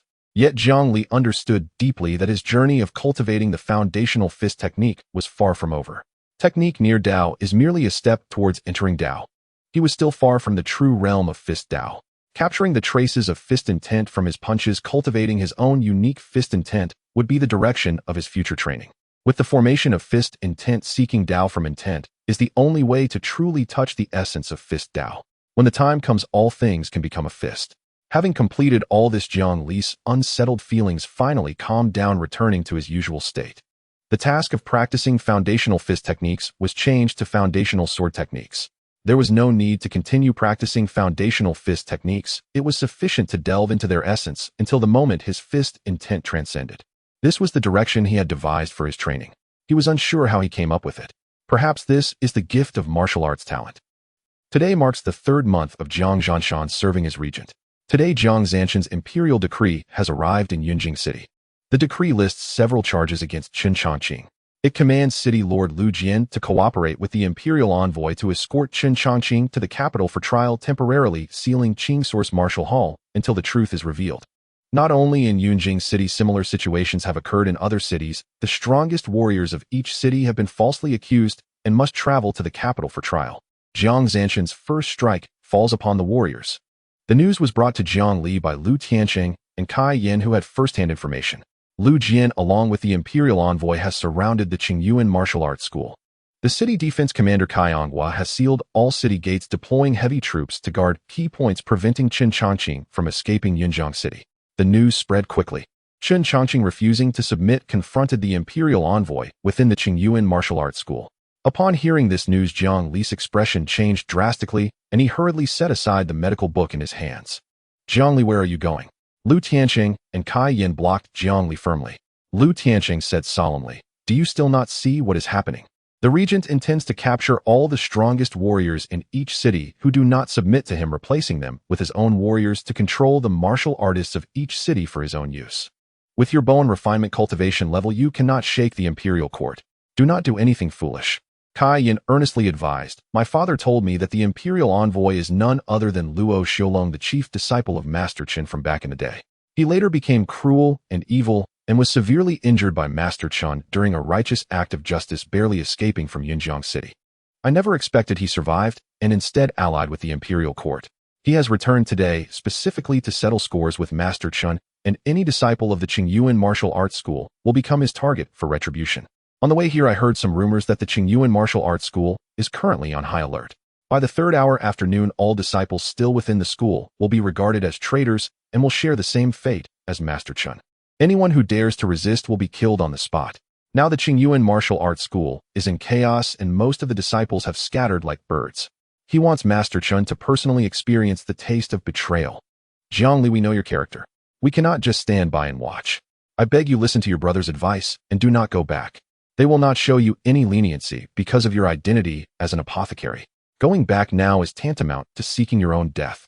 The few of them had known each other for years, understanding one another with deep brotherly bonds, unwilling to let Jiang Li walk to his death. Just then Fang Siming came to find him. Jiang Shidi. Upon finding Jiang Li, Fang Siming looked pleased and got straight to the point. Master asked me to inform you that he will handle everything and you should not get involved in this mess. And you?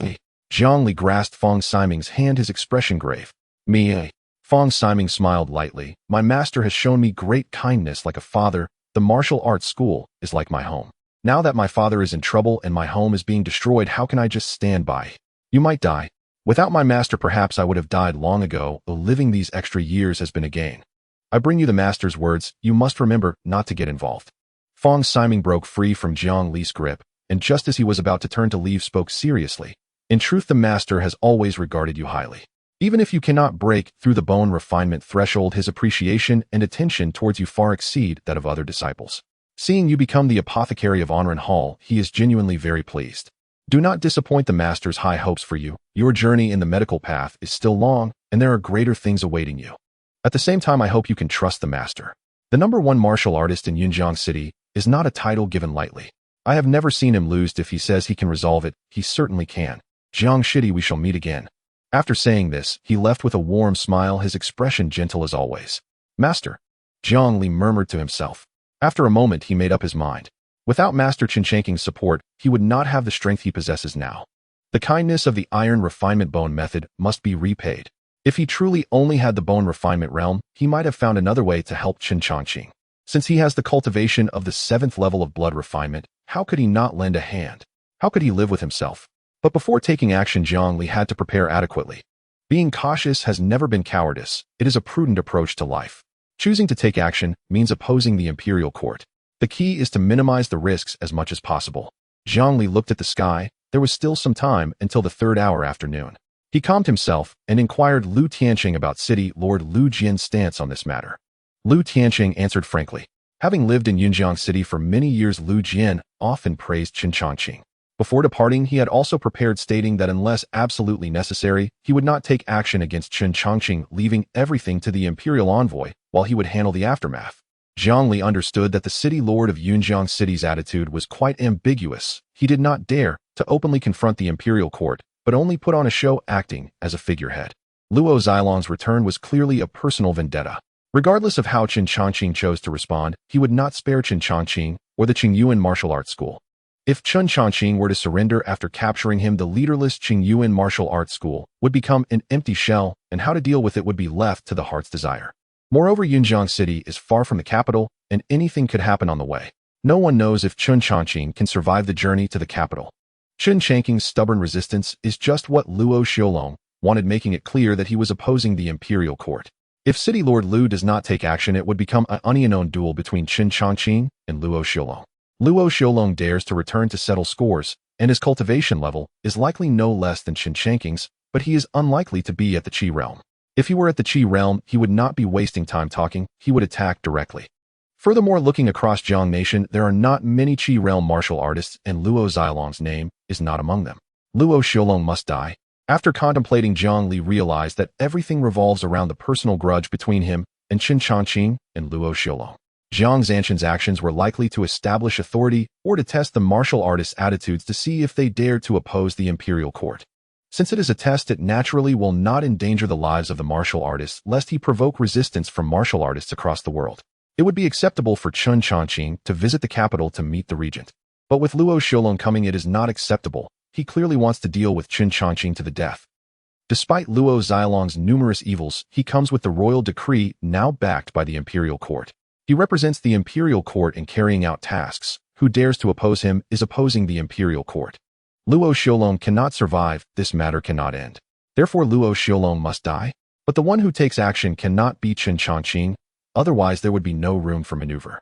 Qin Changqing would be labeled a traitor and subjected to the punishment of Jiang Nation. He has a large family and many ties, and he cannot escape. In all of Yunjiang City, no one is more suitable than me. Only I can kill him. After realizing this, Jiang Li's target became very clear. This time he would kill only one man. He only needs to kill one. Jiang Li wore an expression of unshakable resolve as he entrusted Lu Tianqing and Kai Yin, acting in their capacity as sworn brothers, to locate Li Shikuan and Ma Xiao and assign them several critical tasks. Certain post-incident arrangements required their expertise. To slay an imperial envoy, a high-ranking official appointed directly by the throne, was no trivial matter. Regardless of the envoy's misdeeds, rank remained rank, and Jiang Li himself held no official title, merely that of an ordinary civilian. Even Lu Jian, who leaned toward Qin Changqing, still obeyed the envoy's orders when it came to deploying troops. How then could he possibly ignore a commoner publicly executing a court-appointed official? Witnessing Jiang Li's unwavering determination, immovable as a mountain, Lu Tianqing and Kai Yin sighed softly and complied with his instructions without further protest. After they departed, Jiang Li sat silently in place, eyes tightly closed, inwardly strategizing escape routes. Bai Tong and Guihai approached together. They exchanged a glance, no longer sharp with rivalry, and turned in unison toward Jiang Li seated above them, radiating palpable, chilling ferocity. 10 years had passed. Though Bai Tong's hair and beard were now snow-white, his spirit remained vibrant. Since Jiang Li's arrival, daily discussions on medical theory had filled his days, lifted his heart, and lent him an almost paradoxical youthfulness.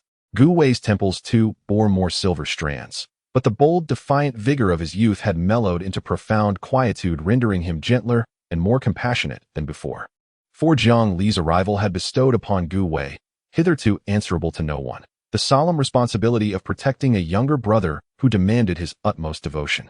Jiang Li's youthful vitality had in truth healed them both. Upon learning of the upheaval at Qingyuan Martial Arts Hall, and knowing Jiang Li's character, they knew he would never stand idly by.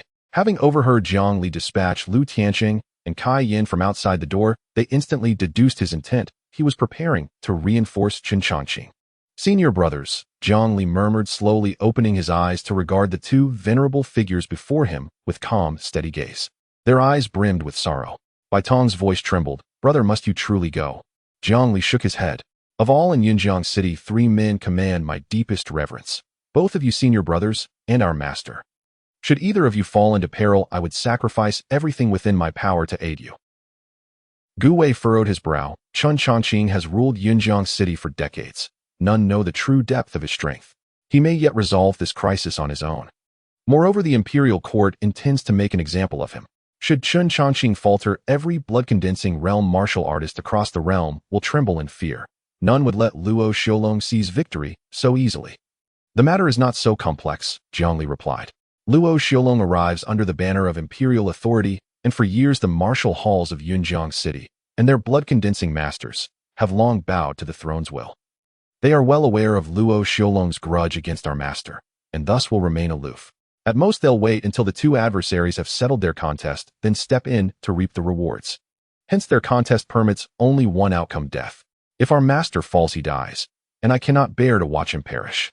If Luo Xiaolong falls, he dies, and I cannot allow our master to bear the stigma of executing an imperial envoy thereby. becoming an outcast across the entire state of Jiang. Therefore the hand that strikes Luo Xiaolong must be mine alone. A disciple killing another disciple incurs blame upon the master, but not guilt. Afterward I shall vanish into exile, erasing all trace of my whereabouts. Should the regent prince punish our master, he must also prepare for my retribution. And since Chun Changqing and Luo Xiaolong harbor a private vendetta, the regent prince retains a dignified pretext, not to press too harshly lest he provoke the united wrath of the martial world. Upon hearing Jiang Li's words, Bai Tong and Gu Wei felt their hearts sink. They glimpsed with chilling clarity the future awaiting him, fugitive, nameless, hunted, and anguish washed over them. Bai Tong's body trembled violently. You're only at the bone-forging realm. How can you possibly slay Luo Xiaolong? Senior brother, Jiang Li replied gently, I am in truth already a blood-condensing realm cultivator. He released his aura. Suddenly the room surged with fierce crimson chi. The blood energy coalesced, manifesting 18 distinct weapons and monstrous beasts roaring with savage fury. Such is the blood-condensing realm, shaping weapons and forms from one's own blood essence.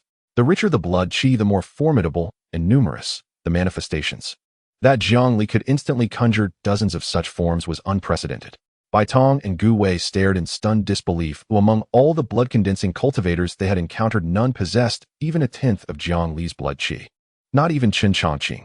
In private they had long suspected Jiang Li concealed aspects of his martial cultivation, but never imagined his reserves ran so deep, far surpassing their wildest conjectures. Their junior brother was not merely a peerless genius in medicine.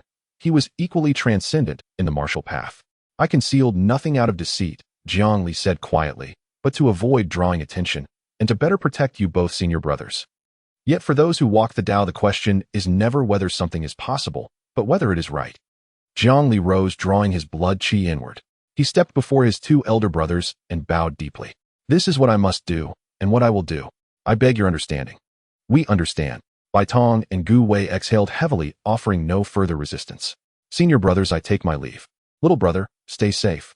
Jiang Li drew a deep breath and strode toward Qingyuan Martial Arts Hall.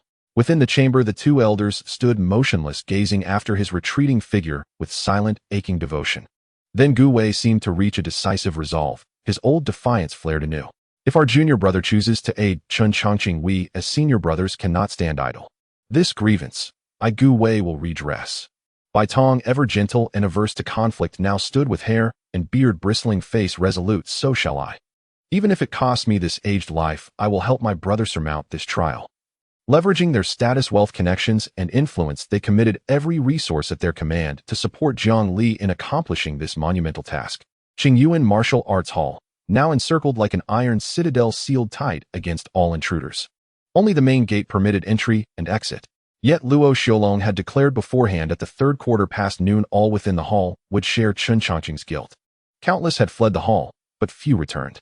Now only a handful of Chun Changqing's inner disciples and several dozen loyal formal disciples remained at his side, resolved to defend the hall unto death. Luo Xiaolong, his face marred by a brutal, jagged scar, sat at ease upon a grand armchair, locking gazes with Chun Changqing. A palpable current of murderous intent crackled between them. Both knew the coming confrontation would decide everything. Victory meant sovereignty, defeat annihilation. It would settle supremacy and seal fate. At that moment, Fong Siming rushed back and delivered his report to Chun Changqing. Chun Changqing exhaled in quiet relief, steadied his breath once more, and renewed his pre-battle aura clash with Luo Xiaolong. Time ebbed away, second by second, until the 3/4 past noon arrived. Time had come, but the number of people standing beside Chun Changqing remained unchanged. It meant no other blood condensation realm martial artists in Yunjiang City were willing to lend him their strength. Master, after all these years, you've made not a single step forward.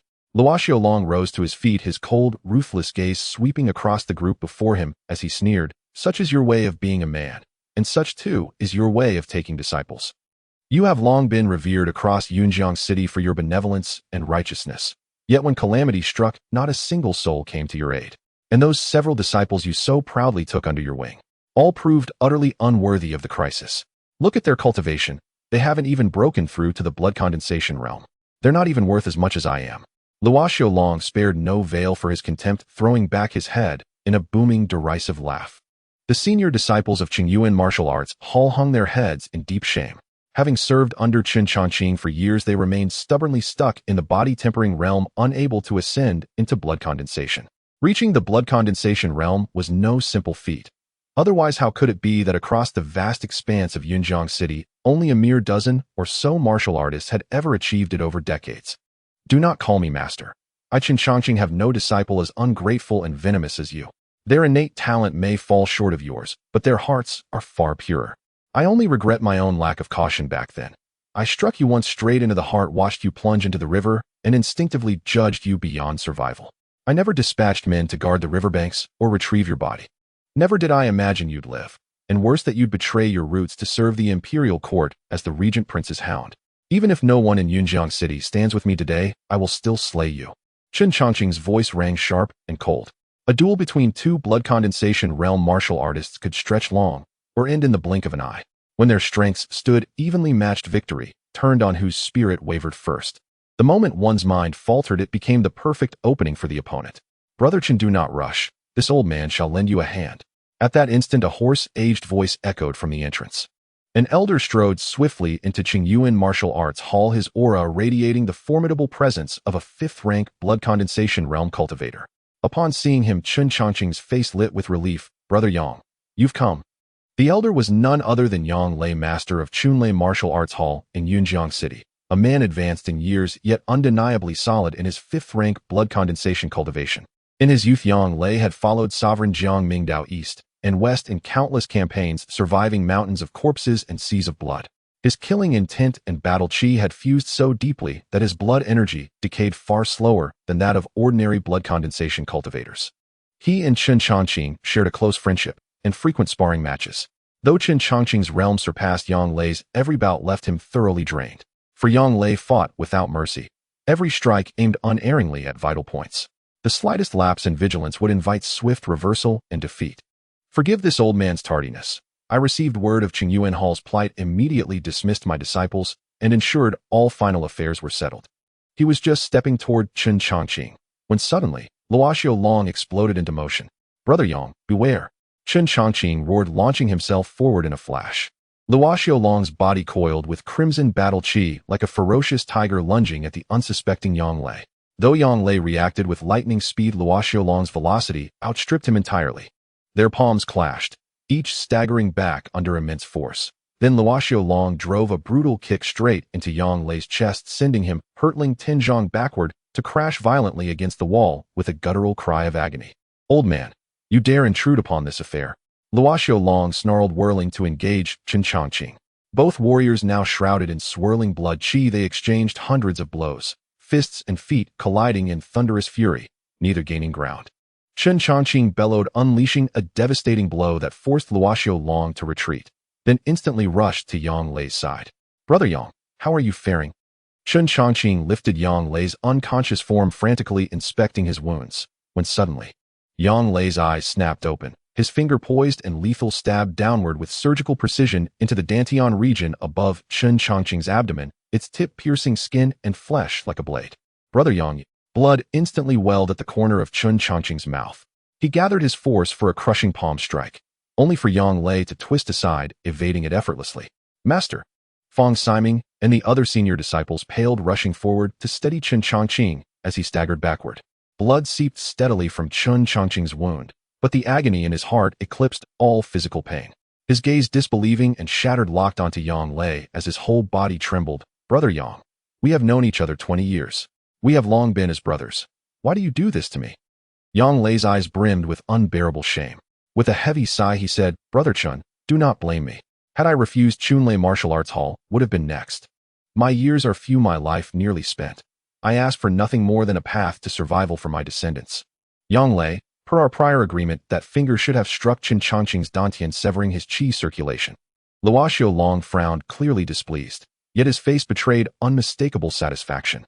His cultivation had reached the 7th rank of the blood condensation realm, matching Chongqing's own.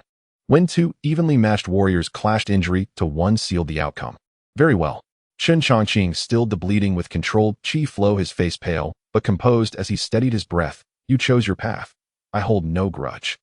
That single strike repays all your kindness to me over the years. From this day forth our bond is severed. Henceforth we walk as strangers. Yang Lei said nothing, retreating silently to the periphery, his head bowed in silent shame. Master, you have no future left. From this day onward, Qingyuan Martial Arts Hall shall vanish from Yunjiang City, and so shall you. The torment you inflicted upon me long ago, I return it to you 100-fold. Luo Xiaolong condensed his blood qi into arms, materializing a crimson spear, and lunged toward Chen Chongqing and his disciples. Chen Chongqing stepped back, shielding his disciples behind him, then likewise condensed his blood qi, forging a long saber, and met Luo Xiaolong in furious combat. Their strengths had been perfectly matched, until Chen Chongqing's wound flared open, with every surge of qi fresh blood welling anew. Luo Xiaolong, spotting the crimson bloom, grinned like a shark scenting blood, savage, relentless, denying Chen Chongqing even a breath to heal. The vast training ground had become their arena, yet all present saw clearly Chen Chongqing was slipping into defeat. Without timely treatment, his blood qi would bleed away entirely, leaving him powerless even to raise a defense. Zheng Jinhai, Fong Siming, and the others paced like ants upon hot coals, desperation tightening their faces. Seeing Chen Chongqing's waning strength, they cast aside their own lives, snatching up their most trusted weapons, ready to throw themselves at Luo Xiaolong, buying their master precious moments. Yang Lei intervened, single-handedly halting them all, brushing them aside with effortless ease. The gulf in power was absolute, no fury however fierce could bridge it. Lu Jian, the city lord of Yunjiang, who had watched from the sidelines in silence, gave a faint sorrowful shake of his head. The outcome was plain, the doom of Chen Chongqing inevitable. Though privately bound by friendship, when imperial authority loomed, even a city lord dared not bend justice publicly. Who could have foreseen that Luo Xiaolong would persuade Yang Lei to strike from within, delivering the decisive, treacherous blow? Cornered with no escape, Chen Chongqing could no longer mount a defense.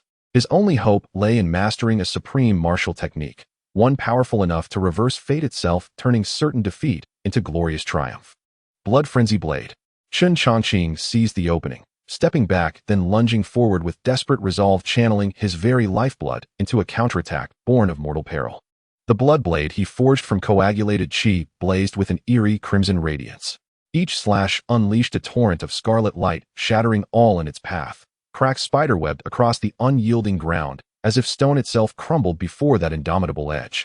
Zheng Jinhai, Fong Siming, and the others surged with renewed hope, pinning their faith on Chen Chongqing's martial art to slay Luo Xiaolong where he stood. Diansong Spear. Luo Xiaolong smiled coldly. The blood-red spear in his hand seemed alive, humming with a crystalline resonant chime.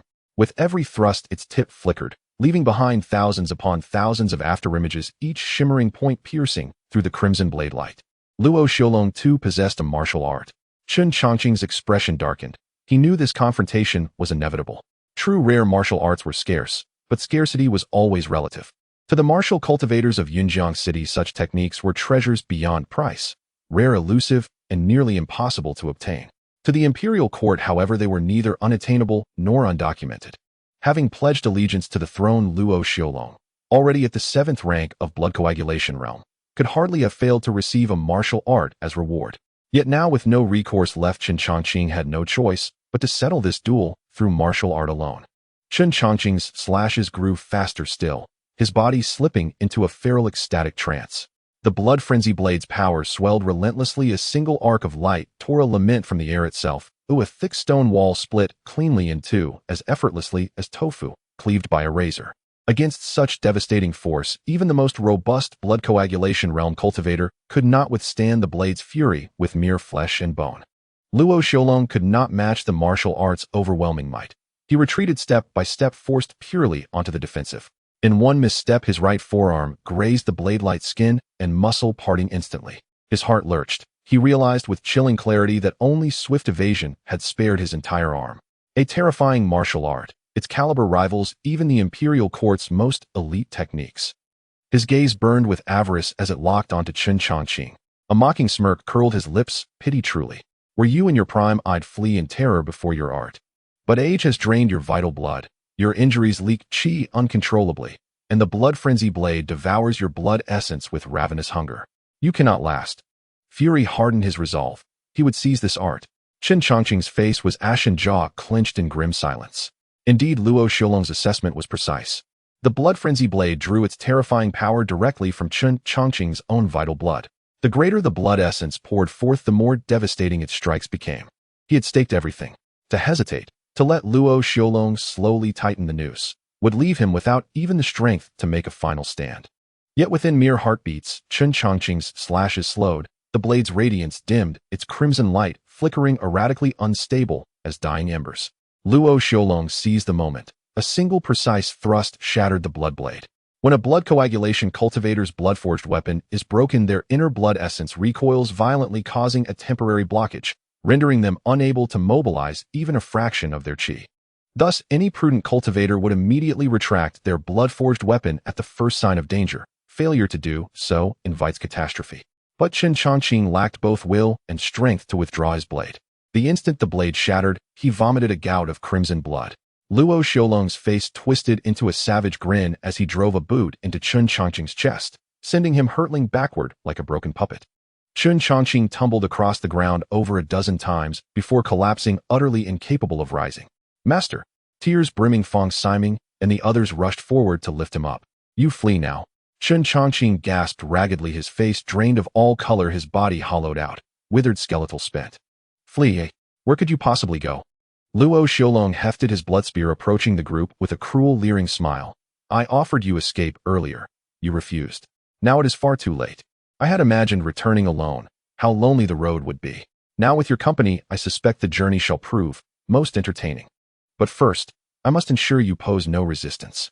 His oppressive blood aura pressed down like a mountain, suffocating. From his words alone, all understood what came next. Zheng Jinhai, Chen Chongqing's direct disciple, stepped forward, fists raised, meeting Luo Xiaolong with a foundational fist technique perfected to its zenith. A perfected foundational fist technique. Did your master never teach you true martial arts? I recall. Only those who have reached the blood coagulation realm can fully manifest a martial art. You haven't even attained that realm, so you are unworthy of learning one. Luo Xiaolong evaded Zheng Jinhai's strike with effortless grace, then countered with a single punch, striking true at the center of his chest. Zheng Jinhai flew backward several zhang, crashing hard onto the earth. Senior brother, eyes burning red, Fong Siming drew his sword and charged, only to be effortlessly overpowered. A spear thrust pierced his arm. He collapsed, writhing in agony, his cries echoing like a wounded beast. Pathetic. Utterly pathetic. Luo Xiaolong sneered, idly spinning his blood spear as he listened to Fong Siming's tormented wails. Let them go. I'll return with you. Chen Chongqing's heart wrenched as if torn open. His voice emerged raw, hoarse. I know what you seek. Once we reach the capital, I will give you the blood frenzy blade's complete secret. No. Luo Xiaolong's tone turned glacial. You will surrender it now, or I will slaughter every one of your disciples before your very eyes. I hear you hold a particular fondness for another disciple, Jiang Li, the eccentric who drank 1,000 bone-forging elixirs to break through to the bone-forging realm. Just now you sent him to raise the alarm, to keep Jiang Li from returning. Refuse me, and I will bring Jiang Li before you. Rip each bone from his body one by one while you watch him bleed to death. A most instructive spectacle. Just how unbreakable are bones forged by 1,000 elixirs. No need to trouble yourself. I am already here. A voice rang from the doorway, cold, lethal, and unmistakable. Chen Chongqing knew that voice better than his own breath. He lifted his gaze, and there, unchanged after 10 years, stood Jiang Li. His expression was carved from ice, his stride deliberate, unwavering, as he advanced upon Luo Xiaolong. Jiang Li, you should not have come. Leave now. At that moment, Lu Jian stepped beside him, whispering low, Luo Xiaolong is a 7th-rank blood coagulation cultivator, armed with a martial art. With your current strength, you change nothing. Depart now. I, as city lord, swear to protect you. Jiang Li did not flinch. His frost-laced gaze remained locked upon Luo Xiaolong, unblinking, unyielding, as he continued his slow, inexorable approach. So, you are Jiang Li. Luo Xiaolong's eyes narrowed. After a brief appraisal, he confirmed the faint aura of the bone-forging realm emanating from Jiang Li, and dismissed him with contempt. Heaven's path lies open, but you choose Hell's Gate instead. How fortunate. You arrived just in time. Let us see how unbreakable your bones truly are. His mocking laughter had barely faded when an inexplicable chill shot down his spine, primal, instinctive, absolute. His face contorted in sudden panic. He wrenched his blood spear from Fong Siming's arm and assumed a battle stance, every sense screaming danger. One thought echoed sharp and stark. Mortal peril. And then, Jiang Li struck. Jiang Li leapt forward in a single stride, and his cultivation aura surged instantaneously, from bone-forging realm to blood-condensing realm 7th layer. The great Heaven-Go art martial allows one to adjust one's aura to a specific realm, but if true qi is circulated during combat, the facade collapses, reverting instantly to one's genuine cultivation level. Blood-condensing 7th layer. Impossible. Luo Xiaolong stared dumbfounded, his mind reeling in that split second. Before arriving, he had conducted thorough reconnaissance across the entire Yunjiang city. Only Chen Chongqing stood at blood-condensing 7th layer, while Yang Lei ranked just below him at 5th layer. Such youth coupled with blood-condensing 7th layer should have sent ripples across the realm, yet no whisper had reached anyone's ears. The only plausible explanation was that Jiang Li had concealed his true martial cultivation so profoundly that no soul, not even the most vigilant, had ever discerned it. Not only Luo Xiaolong. Every person present stood paralyzed by sheer breathless shock. Who could have imagined Jiang Li had hidden so deep? He had long since broken through into the blood-condensing realm and ascended all the way to its 7th layer, standing shoulder to shoulder with Chen Chongqing, the undisputed, peerless master of Yunjiang City's martial world. Most astonishing of all was how at his tender age Jiang Li had possessed such ironclad composure, never once betraying the slightest hint of his true strength. Had he revealed that his martial prowess alone would have granted him dominion over all of Yunjiang City, commanding reverence, wielding authority like a sovereign, bending reality to his will. Chen Chongqing's face twisted in disbelief as though reality itself had fractured before his eyes. He too had remained utterly ignorant of Jiang Li's true cultivation. In merely 10 years, starting from a green youth who had never touched martial arts, he had soared to blood-condensing 7th layer, and for nearly 3 of those years he had consumed bone-forging elixir. A tale so improbable it would be dismissed as fantasy, yet unfolding now before their very eyes, defying reason and staggering the senses. Jiang Li remained silent, his sole purpose unwavering: to slay Luo Xiaolong. This moment, when Luo's focus wavered, was the perfect opening. Jiang Li closed the distance in a blur, channeling his Guihai qi and unleashing a foundational fist technique refined to the realm where technique approaches Tao. Luo Xiaolong, snapping back to awareness, hastily raised his guard, and upon seeing Jiang Li's opening stance, sneered, "Foundational fist techniques again. So you truly treat these child's drills as sacred treasures? Without true martial arts, no matter your blood-condensing 7th layer, you're still no match for me." Before the sentence could escape his lips, Jiang Li's fist struck Luo Xiaolong at an impossible angle. Brutal, unstoppable, its impact echoing with a crisp, sickening snap of breaking bone. Luo Xiaolong's bones shattered, comminuted fractures. And this was only because he'd evaded just in time, absorbing barely a fraction of the blow's full force. He estimated he'd borne only 30% of Jiang Li's power, yet even that fraction pulverized his bones from a distance. Had he taken the full strike, he'd in his torso would have been torn open on the spot. How can foundational fist techniques do this? How did your basic form land on me? No. What level is your foundational technique, truly? I can't comprehend it at all. Luo Xiaolong cried out repeatedly, his spirit utterly unmoored. He himself had mastered foundational fist techniques. How could he fail to recognize their patterns? That was precisely why he'd effortlessly dodged Xing Zhenhai's perfected version. Yet Jiang Li's rendition baffled every observer. Its speed seemed unhurried, yet within it pulsed ineffable profundity, a celestial mystery veiled in simplicity. By the time one grasped its intent, the fist was already at their face. Faced with mortal peril, Luo Xiaolong unleashed his utmost strength. Ignoring agony, he brandished the Diansong spear, determined to crush Jiang Li instantly with superior martial artistry. Jiang Li blocked it effortlessly. A faint, indescribable qi current coiled around his fist, dissolving every spear shadow that dared approach.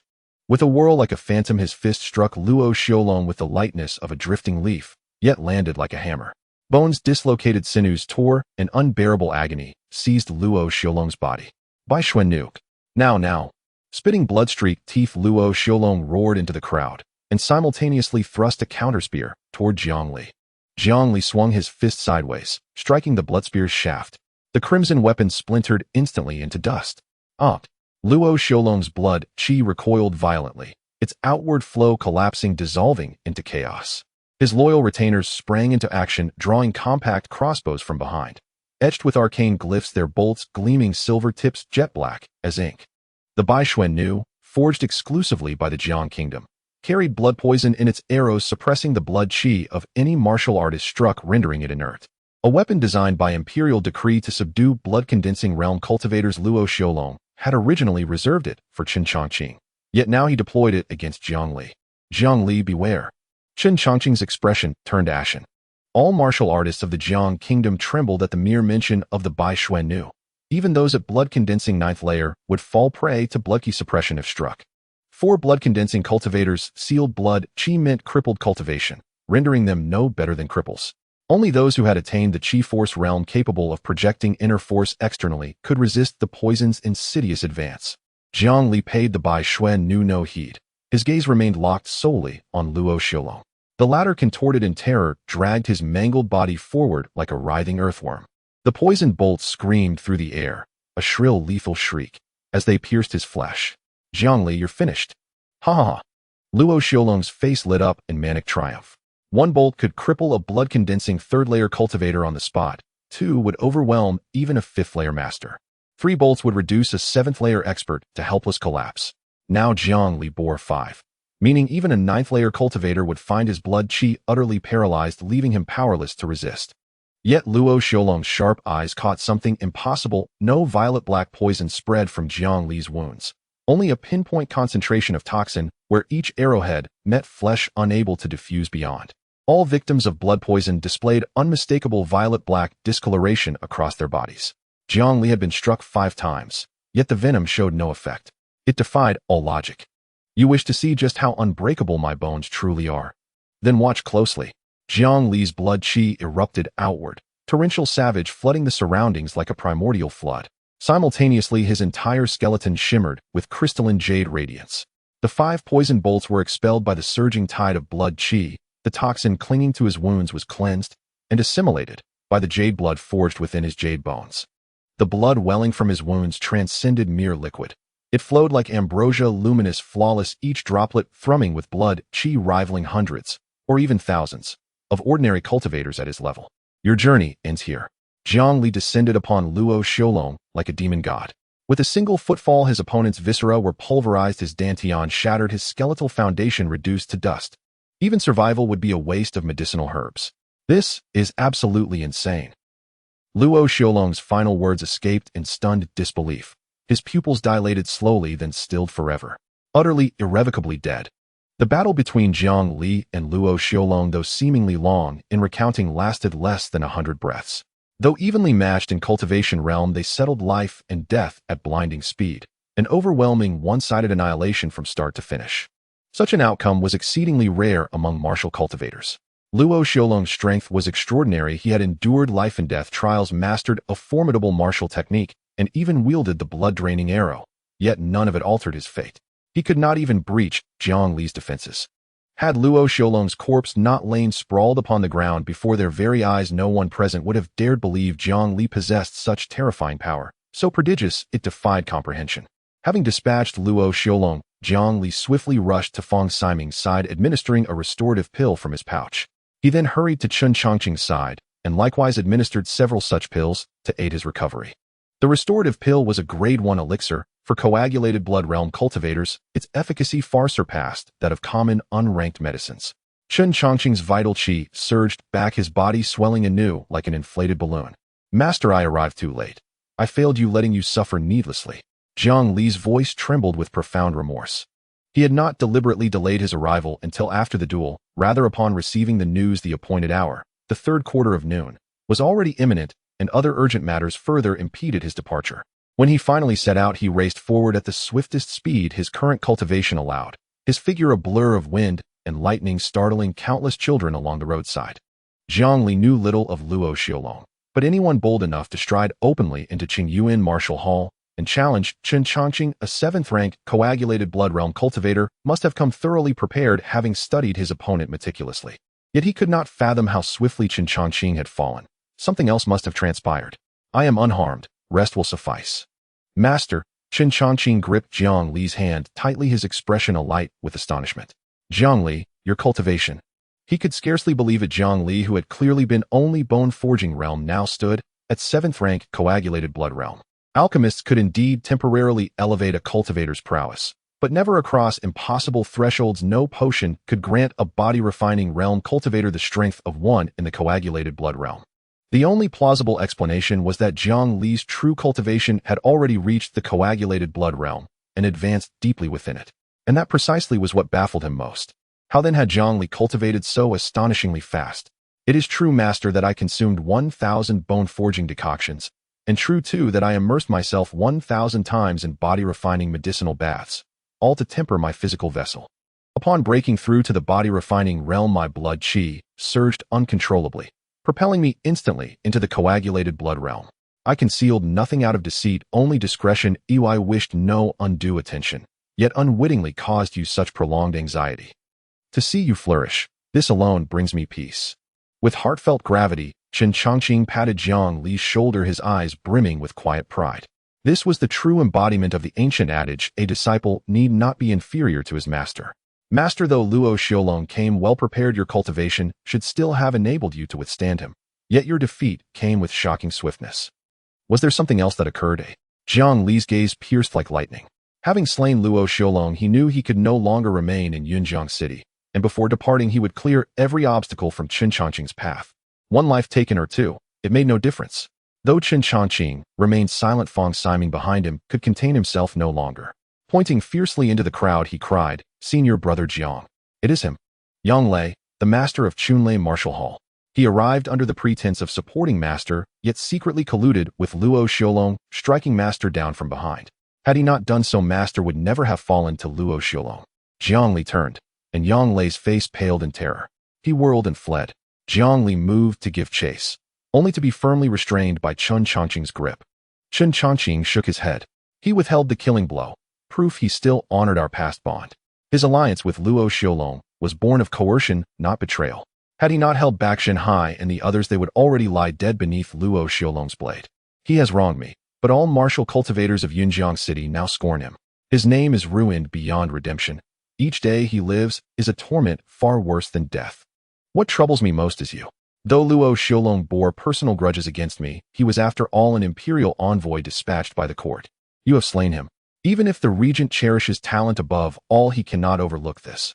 Lest cultivators across the realm follow your example, igniting a tide of assassinations against imperial envoys. Have you already made your decision? Faced with Chen Chongqing's question, Jiang Li did not conceal his intent. He gave a quiet, solemn nod. Then all is well. Chen Chongqing sighed deeply, then rose abruptly and whispered a secret technique into Jiang Li's ear. Moments later he spoke, gravely, "That incantation is my martial art, the blood-raging saber. Memorize it well, and train it diligently." Luo Xiaolong died here, in Yunjiang City, within Qingyuan Martial Hall. Lu Jian must deliver an account to the imperial court, and he will not let you leave. I will hold him off. You must flee now. Chen Chongqing shoved Jiang Li away. Even at his peak, Jiang Li stood no chance against the city's legions, nor could any single cultivator withstand the crushing momentum of a disciplined military formation. Next time you conspire, might you lower your voices? I am not deaf. I heard every word. Lu Jian stepped forward, speaking with weary candor. Old Chun is right. If you flee, I shall have no answer to offer the court. Given your talent, the regent will surely seek to recruit you.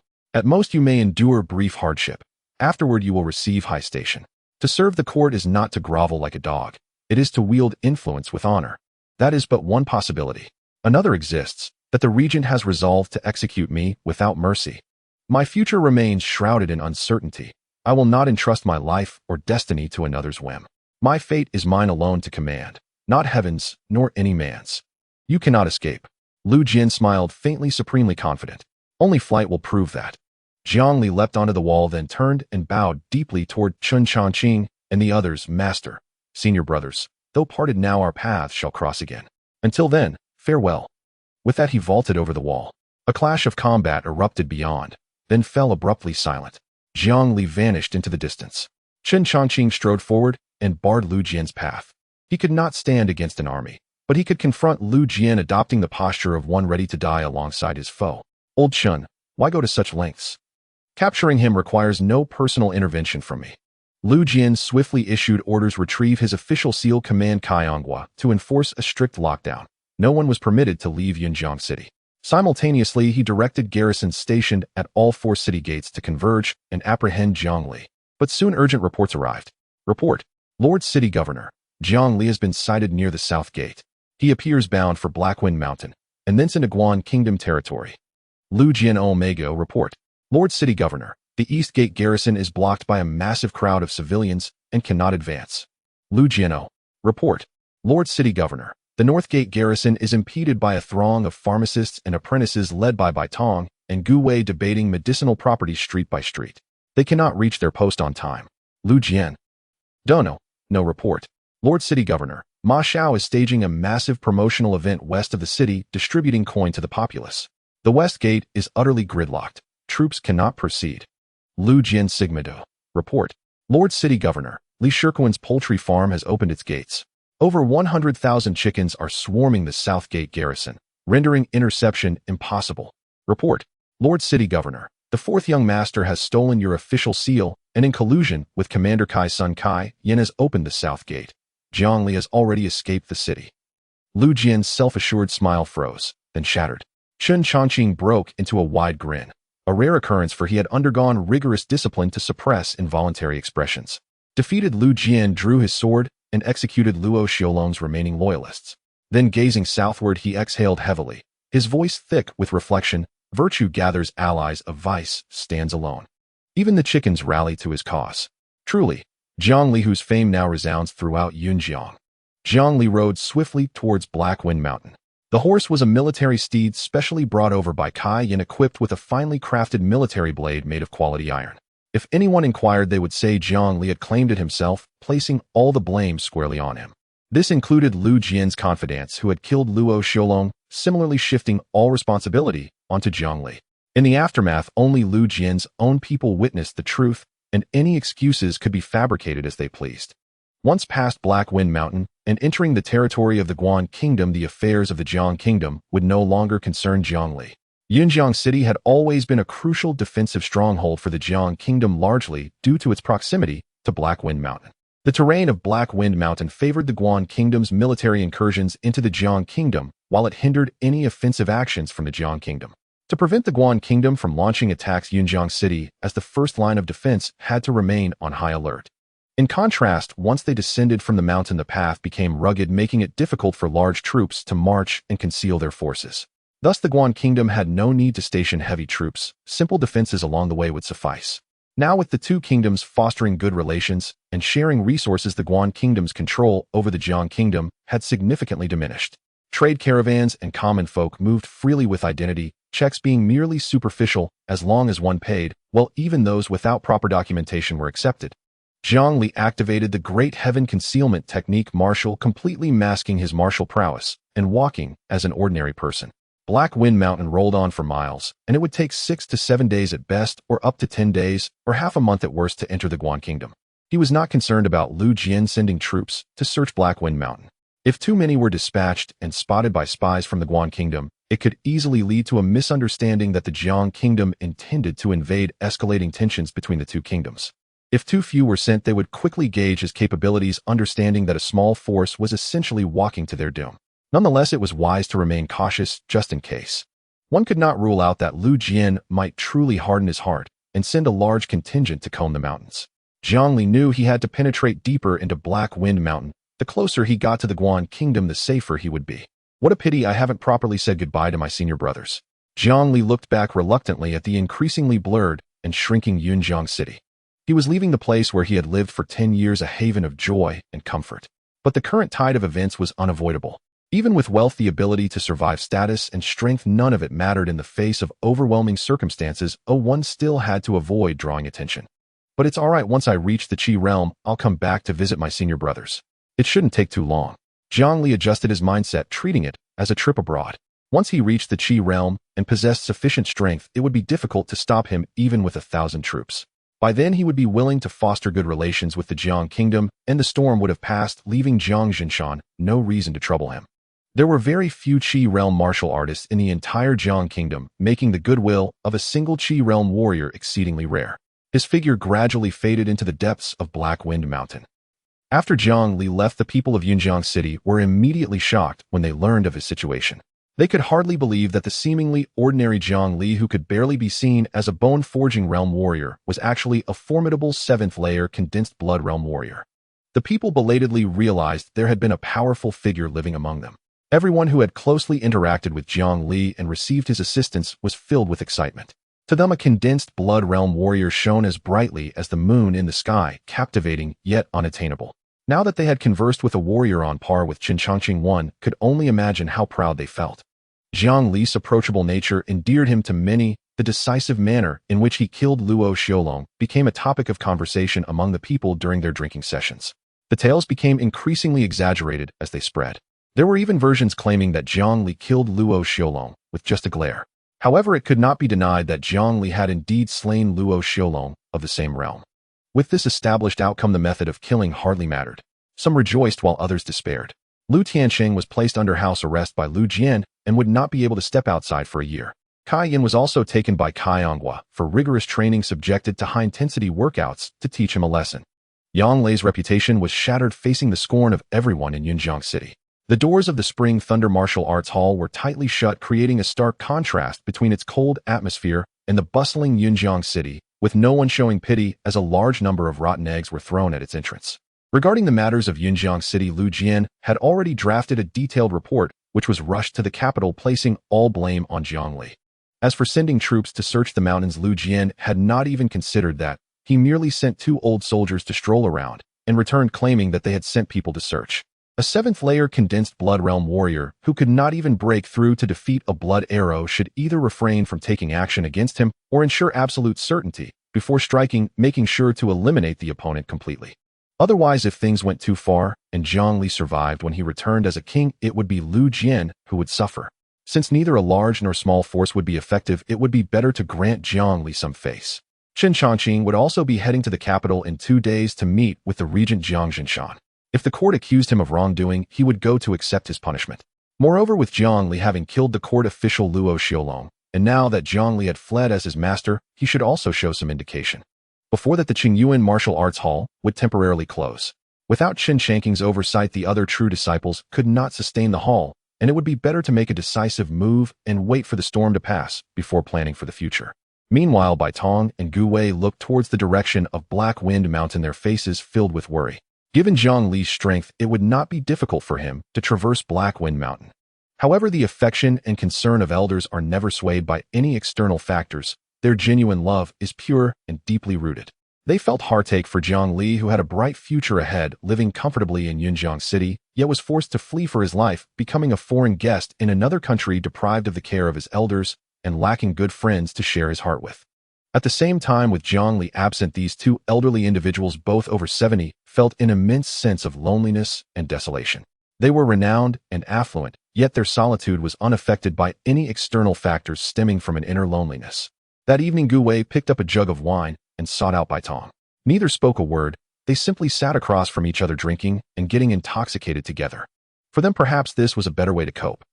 As night fell, Jiang Li wandered within Black Wind Mountain and stumbled upon an abandoned shrine, deciding to rest inside for a while.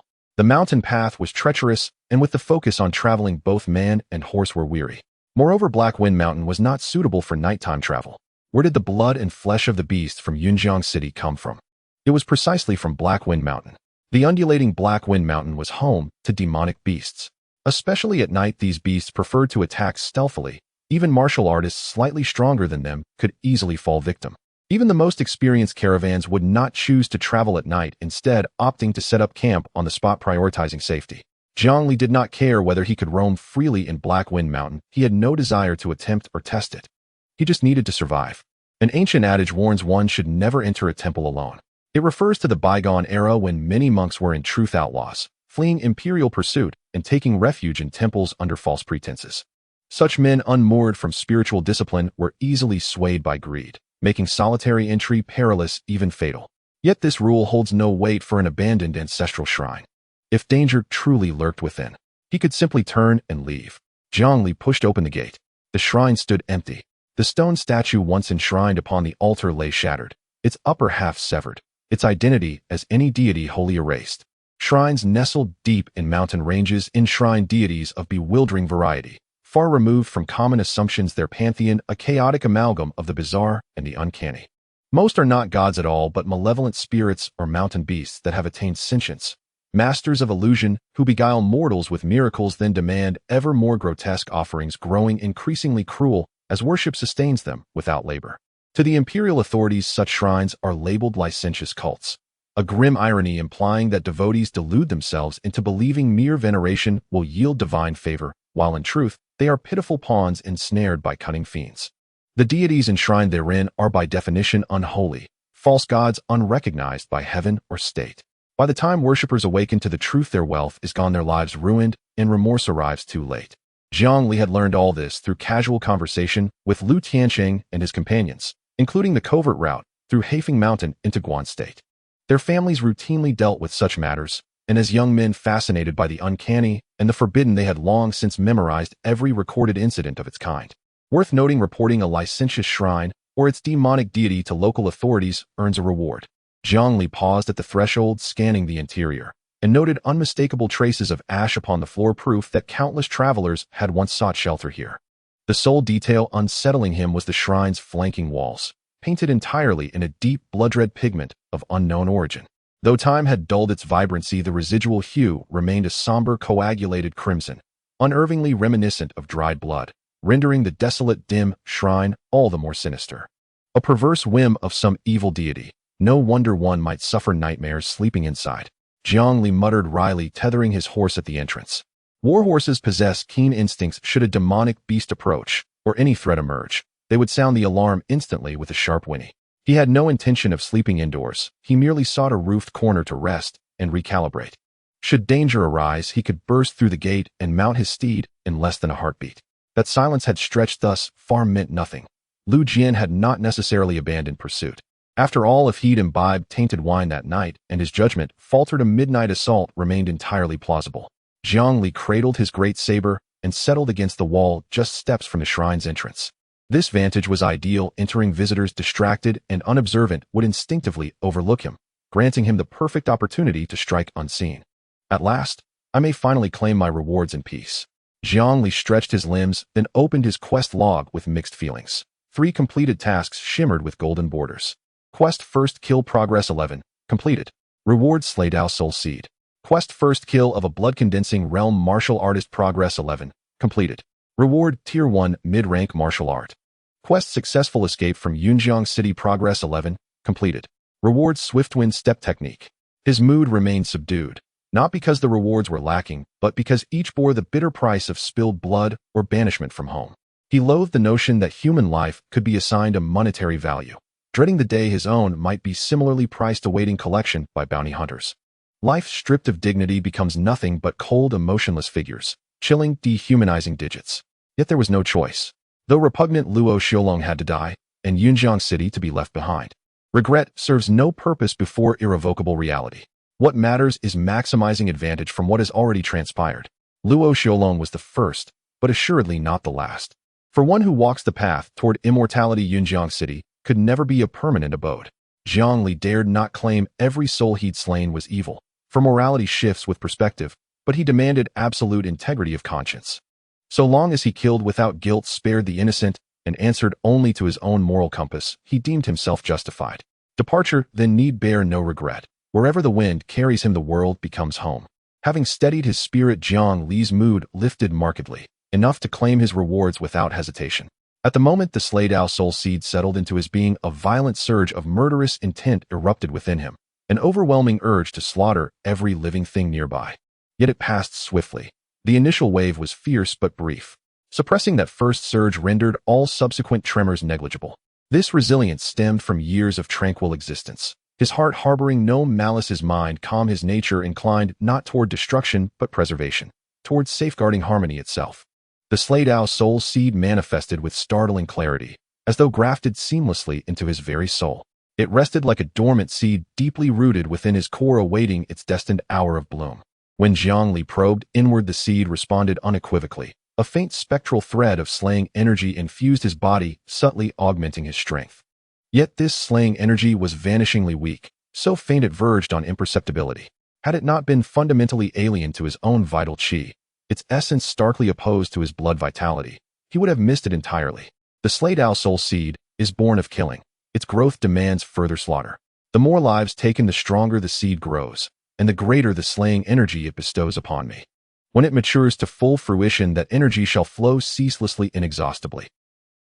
But the seed is rooted in my soul. Its flourishing may warp my consciousness, corrode my will, and transform me utterly into a hollow engine of slaughter. This is Pandora's box, and I have already lifted its lid.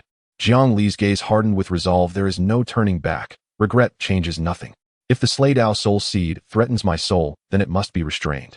Until he discovers a method of suppression, he would abstain from all unnecessary killing.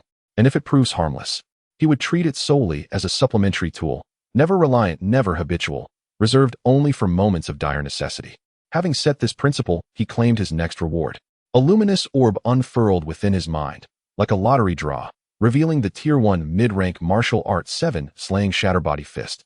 A devastating technique composed of precisely 7 strikes. Each blow must follow the prior without pause, building momentum like a gathering storm, until the 7th strike erupts with cataclysmic force, shattering earth and sky alike. Despite its name, the art bears no true connection to the 7 slayings. The title was borrowed purely for dramatic effect.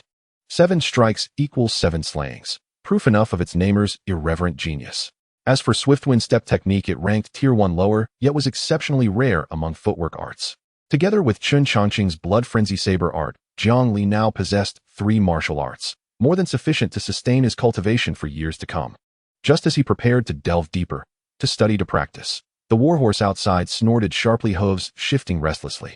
Jiang Li's eyes narrowed, sharpening to lethal focus. Something was coming. How did a horse end up here? Looks like someone's taken shelter in the temple. Senior Uncle Zhua, shall we go in? Enter. It's unsafe to travel through Blackwind Mountain at night. Best to rest here in the temple. Before Jiang Li could assess the situation, voices drifted in from outside the shrine. Moments later, the temple gate creaked open. Jiang Li huddled silently in his corner, clutching his iron blade, eyes fixed unblinkingly on the entrance. Relief washed over him upon realizing it wasn't a demonic beast or specter approaching. Of all things in Blackwind Mountain at night, humans were the least to fear. 2 young men brandishing long swords entered first, scanning the dim interior with cautious vigilance, until their gazes fell upon Jiang Li curled alone in the shadows.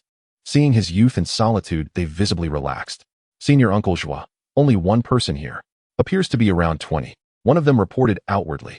Jiang Li flicked a wry smirk. Though no words named it outright, the implication hung clear. A mere stripling posed no threat. He stretched his neck ever so slightly, eager to glimpse the figures arriving with such imposing gravitas. A tall, broad-shouldered man strode in, his thick brows and piercing eyes radiating commanding presence, followed closely by 4 youths clad in identical robes. At their center, like blossoms cradled in a living bouquet, stood 2 slender figures swathed in black cloaks. Their faces obscured, yet their youthful profiles unmistakable, a boy and a girl. The girl stood several centimeters taller than the boy, likely 12 or 13. While the boy, softer featured and more delicate, appeared barely past 10. Their senses sharpened instantly, feeling eyes upon them. Their glances snapped toward Jiang Li. The others followed suit. After all, he was the sole outsider in the temple. Jiang Li flushed with the awkwardness of being caught staring, offering an embarrassed smile before bowing his head, halting his indiscretion while inwardly probing their identities. Having navigated Yunjiang City's alleys for a decade, he'd encountered countless souls and mastered reading their auras, their subtle spiritual imprints. Each person bore a distinct aura. Martial cultivators who had forged bones beyond the mortal threshold carried overwhelming ki-blood, making even the most placid among them prone to impatience, aggression, and fierce, unyielding energy. Medicine apprentices exuded quiet arrogance from their marrow. Officials shimmered with noble grace. The higher their rank, the denser the aura. Scholars wore a faint acridity constrained by self-conscious propriety. The wealthy projected confidence and effortless poise. The destitute bore sorrowful hues, hesitant, burden perpetually torn. An aura was profoundly real, impossible to feign, nearly impossible to conceal. Suddenly Jiang Li's expression froze, stunned. A thought struck him like lightning. Why hadn't he issued a task to observe others' auras? He acted at once. Task issued: observe the auras of 100 individuals and accurately deduce each one's identity. Progress 0. Reward: divine art of aura perception. He nearly beat his chest in regret. Over the past decade, he'd crossed paths with well over 100,000 people.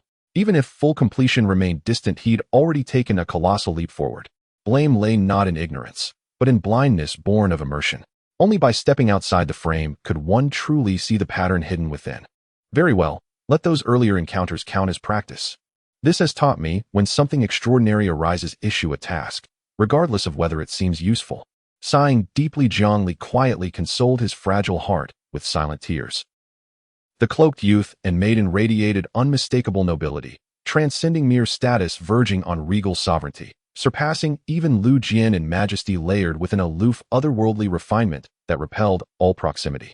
That same haughty detachment permeated the entire group, clad in uniform robes, evoking a chilling hierarchy wherein all outsiders seemed little more than insects beneath their gaze. Instinctively, Jiang Li judged them as beings of extraordinary lineage, accustomed to authority, severed from common life. Though their physical ki-blood ran thin, an unusual energy coursed beneath their stillness. Especially the lead man, whose presence hummed with a faint, unsettling menace. Siblings. Senior Uncle Zhua. Uniform robes. Unusual energy. Could I have drawn the lottery? No, my fortune is merely 3 points. Surely not enough to draw such perilous attention. Wait, what does 3 points truly mean? Is it auspicious to encounter these noble siblings, or calamitous that I did encounter them? This riddle defies solution. His lips twitched faintly, emotions churning in turbulent silence. Measured against Xinxia standards, every trait aligned perfectly. Matching them against the late Jiang Mingdao's children, disciples of the Yinming sect, confirmed the parallel the cloaked pair fit precisely. Jiang Li felt certain his deduction was near perfect, then checked the aura task interface. The digit had shifted from 0 to 9. He was right. They were cultivators. They were the lost heirs of the former sovereign. He knew neither the Yinming sect's location nor why they traversed Blackwind Mountain, a treacherous borderland between warring states. But one truth stood absolute: these siblings were incendiary, volatile beyond measure. That the Yinming sect, the true power behind Jiang Kingdom's throne, dispatched them under clandestine escort spoke volumes. When those who rule openly stoop to covert machinations, the depths of corruption run fathomless. Jiang Zhinshan had reigned as regent for 3 months, uncontested, unchallenged. To any discerning eye, his grip on the realm was now unshakable. How could he tolerate their safe return, to contest his authority, to reclaim the throne he'd seized? If their whereabouts were discovered, assassins would swarm the roads. Yet escape was no longer possible. Jiang Li knew with cold certainty that the moment he laid eyes on them, flight ceased to exist, as did safety. His survival now hinged entirely on their caprice. Senior Uncle Zhua, what do we do about him? True to form, a youth murmured the question to the leader. Jiang Li's acute hearing caught every syllable. Must we kill again? Jiang Li tightened his grip on the blade, outwardly calm. Within, resignation settled like ash. As the ancients said, misfortune and fortune spring not from heaven, but from one's own deeds. He couldn't fathom it, having spent years doing only good, yet perpetually trapped in circumstances beyond his will. A swift glance confirmed the shrine's cramped confines, ideal for restricting cultivators' mobility in combat. His resolve hardened. Should violence erupt, he would seize the siblings instantly. Hostages were his only assurance against the formidable Zhua, whose cultivation level far surpassed his own. Yet Zhua Qingxin gently shook his head. He bears no trace of cultivation, no martial Qiblood resonance whatsoever. He is thus a mundane mortal, no need for unjust slaughter. Keep strict watch, intervene only if he acts beyond bounds, lest blood scent draw beasts or specters. With that, he signaled the group inside, gathering firewood and kindling a blaze. Jiang Li exhaled faintly, but remained vigilant, feigning wide-eyed innocence while steeling himself inwardly. Zhua Qingxin and his companions settled around the fire, faces clouded with quiet gravity. None noticed. The ancient mottled crimson wall, long weathered and worn, had silently fractured fine hair-thin cracks now webbed across its surface. Jiang Li pretended to be an ordinary person struggling against the drowsiness of the night, forcing himself to stay awake, giving off a strong sense of wariness. Later he realized that his actions were somewhat superfluous, because the few people not far away were completely oblivious to him. From beginning to end, they never inquired about Jiang Li's name or identity, looking down on him. Zhua Qingxin spoke very clearly: as long as Jiang Li did not act recklessly or leave the shrine, they would not take action against him. Perhaps by dawn, everyone would go their separate ways and never meet again. Understanding this, Jiang Li felt a sense of relief and appeared to close his eyes to rest against the wall, while in fact he was pondering the martial skills of the 3 sects. He discovered that he found it easiest to grasp the 7-kill breaking body fist. This was not unrelated to the few enhancements in his martial talent brought by basic boxing techniques. Time passed to midnight. The light from the fire in the shrine illuminated the interior, while outside the temple was shrouded in darkness, as if ink had drenched the sky, rendering everything pitch black and unsettling. Suddenly, a chilling, eerie wind swept into the temple from nowhere. Except for Zhua Qingxin, who was the most powerful, the others trembled uncontrollably. Jiang Li was not deeply affected, but still shivered involuntarily, like a standard reaction after relieving oneself. Seeing a group of disciples from the immortal sect shivering severely, he unhesitatingly closed his eyes and half fell to the ground, shaking even more violently, to blend in with the crowd. Master Zhua. A group of young disciples from the immortal sect called out in unison, all looking towards the most powerful Zhua Qingxin. Everyone knew that the cold wind was unusual. How could it freeze these cultivators? Aha! Zhua Qingxin Jiang He Jiangjing, your death is imminent. An eerie, chilling laughter suddenly rang out around them. A howling gale swept by, and a vague, indistinct shadow appeared outside the temple, now close, now far. Thunder rumbled, and in the flash of light the shadow drew closer, revealing a terrifying face with tattooed fangs under the dim lightning. Jiang He and Jiang Jing's faces instantly turned pale as they huddled closely together in fear. Senior brother Zhua. Jiang He's voice was soft and cold, her pleading gaze fixated on Zhua Qingchen. Ghostly entities are causing trouble. Stay alert and do not leave the temple. I will eradicate the evil. Zhua Qingchen snorted coldly, unsheathing his sword from his waist, forming talismans in his hands surrounded by swirling blue qi, lifting him as he soared out, breaking through the temple door and charging towards the shadow in the darkness. Foundation establishment. Jiang Li's breath slightly tightened. A foundation establishment cultivator corresponds to a martial artist's qi refinement stage. Early-stage cultivators possess combat power far surpassing that of martial artists capable of flight and utilizing talismans and spells. Qi refinement martial artists can indeed project their qi externally, but they cannot use it to achieve flight. The fundamental reason lies in the vast difference between the qi of martial artists and the true qi of cultivators. They are not comparable. If one cannot engage a foundation establishment cultivator in close combat, it is best to flee quickly, relying on the martial artist's durable physique, and with some luck, one might escape.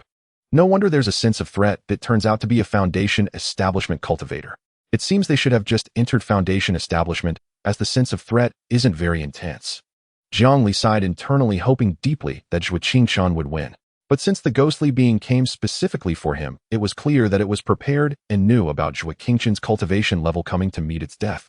It's possible that the ghostly being is also at the foundation establishment stage, potentially even stronger. He wanted to flee immediately. However, intense sounds of battle occasionally erupted from outside the temple with the explosive sounds of spells. If he ran out now and entered the battle area of the powerful, it would be tantamount to seeking death. Wait. The identities of the brother and sister are sensitive. It being on the border of the two nations in the Black Wind Mountain clearly indicates they don't want their whereabouts discovered. Once the ghostly being arrived calling out Zhua Qingchen's name, it shows that it knows about Zhua Qingchen being in the escort team and the route they passed. There's a traitor among this group of immortal sect disciples.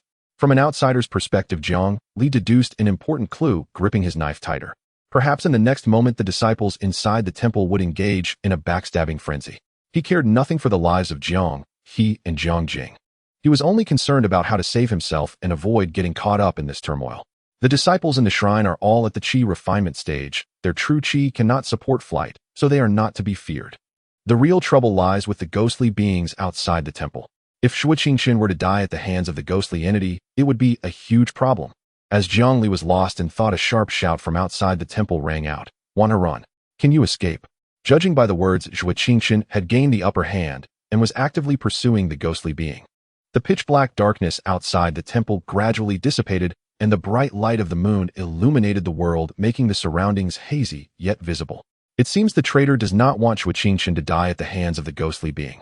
The other party's target must be the brother and sister. The ghostly beings outside are merely a diversion to draw Zhua Qingchen away. If the brother and sister die, there will be no protected targets, allowing them to return to the Yinming sect, stabilizing the situation in the Jiang Kingdom, and everything will settle down. Now that Zhua Qingchen and the ghostly beings are far away, when the traitor acts in the moment of chaos will be my best opportunity to escape. Jiang Li feigned a collapse to the ground while his mind was actively thinking of a way to deal with the situation. Suddenly the walls on both sides shook violently, and the originally subtle cracks expanded, stretching across the entire wall. As chunks of the wall fell, the true mural hidden beneath the dark red paint revealed itself to everyone. Both walls were covered with terrifying, twisted images of evil spirits.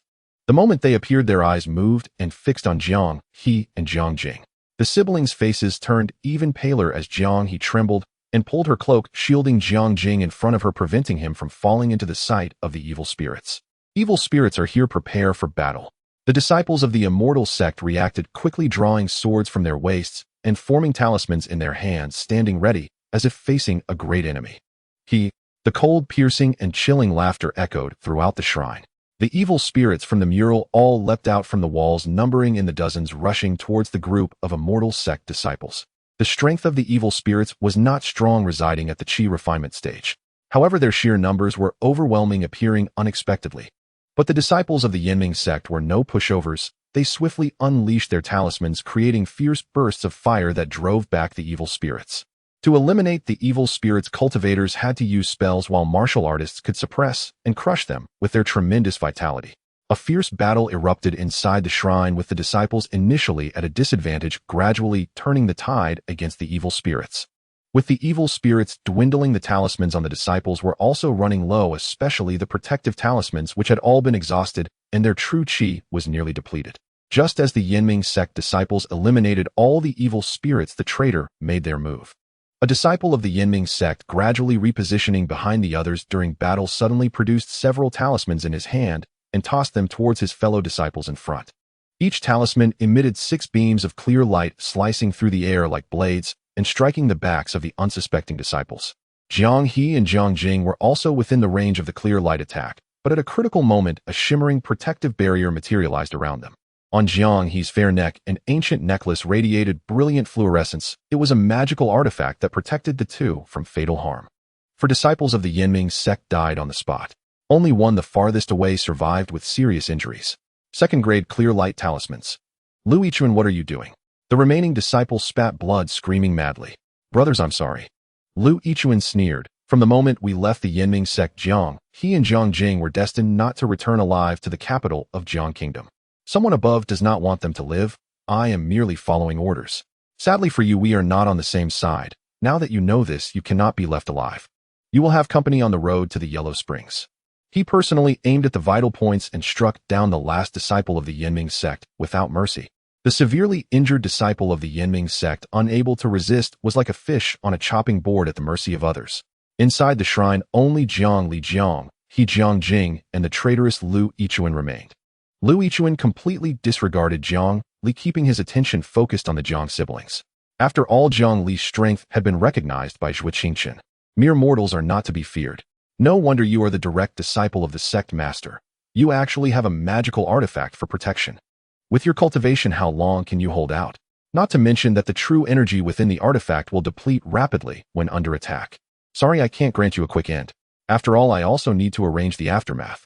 Lu Yichuan took out a black bell from his bosom and gently shook it, causing several malevolent spirits to float out with the sound. The stench of blood from the corpses deeply stimulated the malevolent spirits, causing them to lose their minds and rush towards the dead disciples of the Yinming sect, devouring their flesh. This scene was chilling, and the sound of chewing from the malevolent spirits instilled a primal fear. Jiang He, pale-faced, stubbornly shielded her sobbing brother. Don't be afraid, little brother. Your sister will always be by your side. Close your eyes. This will all pass soon. We will no longer suffer. We will see our father again. Jiang He spoke in an extraordinarily calm tone, slowly sitting down with Jiang Jing. She gently stroked his back, her expression becoming profoundly serene, the black cloak contrasting starkly with her pale face, resembling a pure white flower blooming amidst death. Jiang Li trembled as if struck by some force. Lu Yichuan frowned, no longer looking at the siblings, and turned to fix his gaze on Jiang Li not far away. Have you fainted from fright? No matter whether you know about this or not, coming to this shrine was destined to be your death. Lu Yichuan approached Jiang Li with his sword drawn, his eyes filled with murderous intent. Damn it, I can't hold back anymore. Jiang Li suddenly opened his eyes, rising up with lightning speed, drawing out a large knife, and roared. Jiang Mingdao's son Jiang, who has been waiting here for a long time. Traitors and rebels, how dare you come to offend? Kill! His momentum surged like a rainbow, his voice booming like thunder. Especially as he lunged towards Lu Yichuan, the latter was so scared that his face turned pale. After a startled scream, he retreated frantically, hastily pulling out several talismans and setting up defenses around himself. However, Jiang Li did not attack Lu Yichuan. Instead, he quickly moved to Jiang He and Jiang Jing's side, saying, "Quickly remove the magical artifact and follow me." His purpose in mentioning Jiang Mingdao was to make Jiang He lower her guard and trust him. Jiang He paused for a moment, but hesitated little, removing the protective artifact from her body. Between Jiang Li and Lu Yichuan, she clearly chose to trust Jiang Li. Because before their arrival, Jiang Li had already rested in the shrine. With the banner of Jiang Mingdao, the young girl who had always idolized her father truly believed that her father had made arrangements before his death. Jiang Li picked up one of them and dashed out of the shrine. Once outside, where was the horse? It was nothing but a piece of horsehide. The flesh and blood had long been drained dry by Zhuo Qingchen's ghost. Jiang Li ran with all his might towards the direction of Guanghua, his speed outpacing even that of a galloping warhorse. But to be fair, the greatest difference between humans and animals is that humans are adept at utilizing various tools. Without a horse to ride, what was he running for? Now, however, it was not possible. Without a horse, he had to rely on himself. Jiang He and Jiang Jing, having escaped death, displayed expressions of intense joy mixed with disbelief. This was running way too fast. At this moment, Lu Yichuan inside the shrine finally reacted. Not good. That kid tricked me. Lu Yichuan was drenched in cold sweat, feeling an overwhelming sense of panic. If Jiang He and Jiang Jing survived, the events within the shrine would definitely not remain hidden, and his crimes against his fellow disciples would be exposed, leading to his certain death at the hands of the Yinming sect. Jiang He and Jiang Jing must die, and that kid must die too. Lu Yichuan took out several talismans and stuck them to his feet. First-grade divine movement talismans. At the same time, he shook the black bell and pursued Jiang Li. Jiang Li, who was fleeing for his life, wore a face of helplessness, sighing repeatedly. I promised not to get involved, yet here I am in this mess. He had planned to wait until Lu Yichuan got close and was about to strike, then suddenly startle him before making his escape. But Jiang He's words pierced deeply into his heart. Did the siblings have any guilt? What crime had they committed? They were merely born into a merciless royal family, their identities attracting calamity, innocent people suffering for their family's sins. The siblings had no knowledge of the affairs of the Jiang kingdom. From birth until now, they had been pushed along. Their crimes did not warrant death. To simply walk away and allow the two siblings to die at Lu Yichuan's hands was something Jiang Li could not reconcile with his conscience. He knew he shouldn't intervene to save this hot potato. But in this moment, humanity had overtaken reason. Mission issued: rescue Jiang He and Jiang Jing from Lu Yichuan. Progress 02, reward 1, fortune increase and fate increase in relationships. But while he wouldn't be working in vain, Jiang Li chose not to kill Lu Yichuan because he saw the latter producing talismans. Not knowing what effects the talismans had, he feared he might end up in a trap, not only failing to kill Lu Yichuan, but also wasting his own time. With a clear task at hand, his focus was solely on completing it. With my speed, Lu Yichuan won't be able to fly, though he probably can't catch up. Jiang Li secretly breathed a sigh of relief. But the next moment he was dumbfounded. You little brat, where do you think you're running? Lu Yichuan's furious voice came from behind. Jiang Li was stunned. His speed far surpassed that of a blood condensation realm martial artist. Perhaps even a chi cultivation realm cultivator could not keep pace with him. Moreover, he had already fled for dozens of breaths. How could Lu Yichuan possibly catch up? Jiang Li glanced back in astonishment and noticed Lu Yichuan charging forward in a fury, 8 talismans affixed to his legs. Despicable cultivator. So you resort to technology when you cannot match me in skill. What kind of talismans are those on Lu Yichuan's legs? Upon hearing Jiang Li's question, he turned briefly and replied, I once heard my master say, they are grade 1 spirit stride talismans. When affixed to the legs, they enhance one's speed. Each additional talisman further amplifies velocity, but the cumulative boost must not exceed the body's endurance threshold. Should discomfort arise, one must halt immediately, otherwise the legs risk permanent ruin. I could probably affix over 100 of them. Jiang Li murmured inwardly before urgently urging, give me all you have. He's nearly upon us. I don't have any, Jiang He sighed helplessly. Jiang Jing timidly added, neither do I. What kind of crown prince and princess are you? The cultivators of Yinming sect would rather bestow defensive artifacts than spare a few talismans. Which holds greater value, artifacts or talismans? Can you not distinguish between major and minor powers? Sensing Jiang Li's displeasure, Jiang He apologetically explained, brother, your formal cultivation has only just begun. You have yet to enter the realm of cultivators. My chi cultivation realm first layer cultivation is insufficient to supply the true chi required to activate talismans. Thus, giving us talismans would serve no purpose. As for defensive artifacts, master pre-infused them with true chi. I can merely manipulate their activation switch using my own feeble reserves.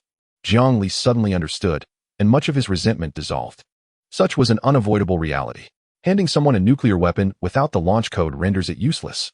No wonder everyone yearns for immortality cultivation. 8 grade 1 spirit stride talismans outpace years of grueling martial training. Once you've tasted the exhilaration of technology, who would choose to painstakingly build foundational strengths? There's no choice. He will surely overtake us. You two run ahead. I'll hold him off. Jiang Li sighed. Inevitably, this confrontation would end in bloodshed. Whether he could prevail remained uncertain, but only combat would reveal the truth.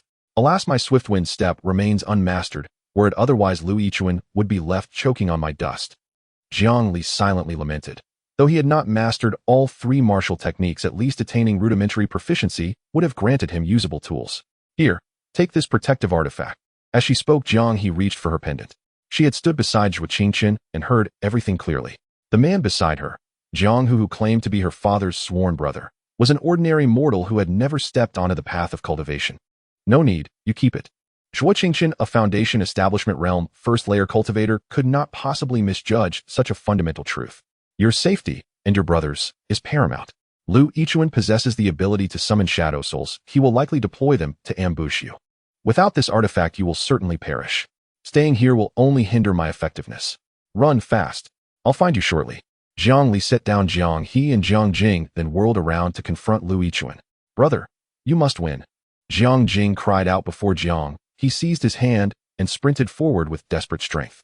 Lu Yichuan's eyes narrowed slightly as he watched the scene unfold. With a soft shake of his black bell, several shadow souls slipped stealthily to either side. Before Jiang He and Jiang Jing had fled far, the shadow souls closed in, as Jiang Li had anticipated. Jiang He activated her artifact's protective barrier. The shadow souls launched relentless assaults, but each strike shattered harmlessly against the shimmering shield. Trembling Jiang Jing buried himself in Jiang He's arms. Jiang He had no time to soothe her brother's fear. Clutching his hand tightly, she forced him onward, her gaze flickering back longingly toward the path they'd come. Their survival now hinged entirely upon Jiang Li's victory. Quest completed. First kill of a Qi Cultivation Realm. Cultivator Progress 11. Reward Grade 1 Mid-Tier Artificer Technique. Lu Yichuan's life now bears a price. Jiang Li's frustration vanished in an instant. He knew, henceforth, he must commit himself utterly. Were his foe a martial artist of equal or even higher rank, so long as below blood condensation realm, he would face them with unwavering confidence. Yet confronting a cultivator unsettled him deeply. Cultivators inherently surpass martial artists of equivalent rank. Even defeating stronger opponents was commonplace. This truth was universally accepted among martial practitioners. Judging by Lu Yichuan's displayed abilities, particularly his abundance of talismans, his actual power undeniably exceeded that of any martial artist. No one knew how many talismans he still concealed, or which among them might deliver a decisive blow. Brat, you ran so swiftly just moments ago, why stop now? Lu Yichuan halted before Jiang Li, brandishing a frost-laced longsword as he advanced slowly, two talismans clutched warily in his fist. Jiang Li's explosive burst of speed had genuinely astonished him. Fortunately, he'd prepared in advance. Before departing Yinming's sect, he'd feigned urgent need to procure extra talismans. Had he not, Jiang Li would have escaped entirely. Do you know why Zhou Qingqian failed to discern my cultivation realm? At Jiang Li's words, Lu Yichuan's expression tightened instantly. He froze mid-step, vigilance sharpening. Because you're a fool. You actually believed me. Jiang Li burst into mocking laughter, then spun and fled. Lu Yichuan blinked. Then, realizing the deception, his fury deepened into crimson wrath. I will kill you. Twice now he'd been startled, both times by the same contemptible wretch. He was now certain Jiang Li possessed no cultivation whatsoever, only extraordinary physical stamina. How dare this lowly mortal repeatedly humiliate a cultivator? He would seize Jiang Li, subject him to unspeakable torment, and cut out his tongue to feed to dogs. Empowered by his spirit stride talismans, Lu Yichuan effortlessly overtook Jiang Li, who'd barely taken 3 strides. Lu Yichuan, do you truly fear death? Not at all. Or do you truly believe me, an ordinary mortal? Then witness my true strength.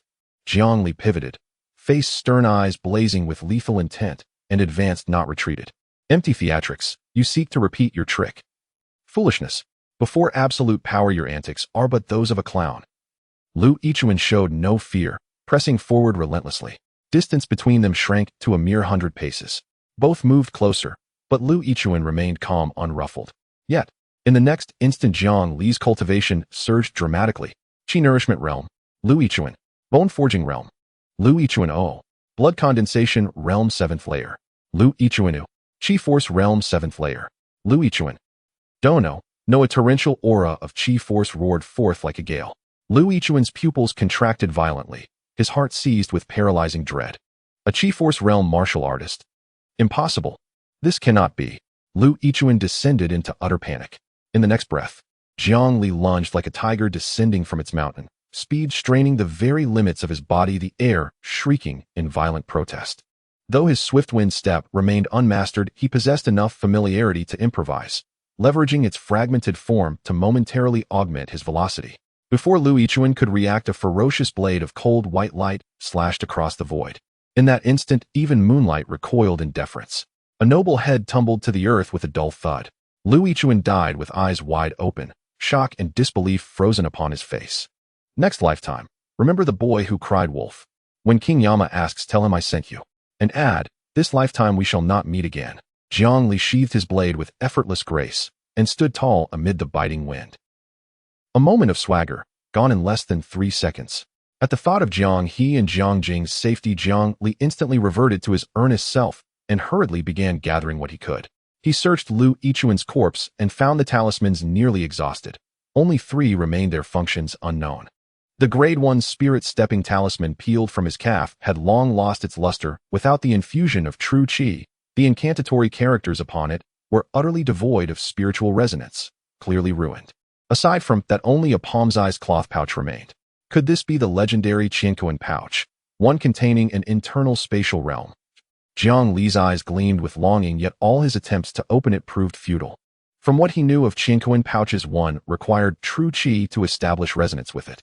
Brute force could shatter it, but doing so risked crushing its contents within the unstable spatial void, causing them to dissipate instantly.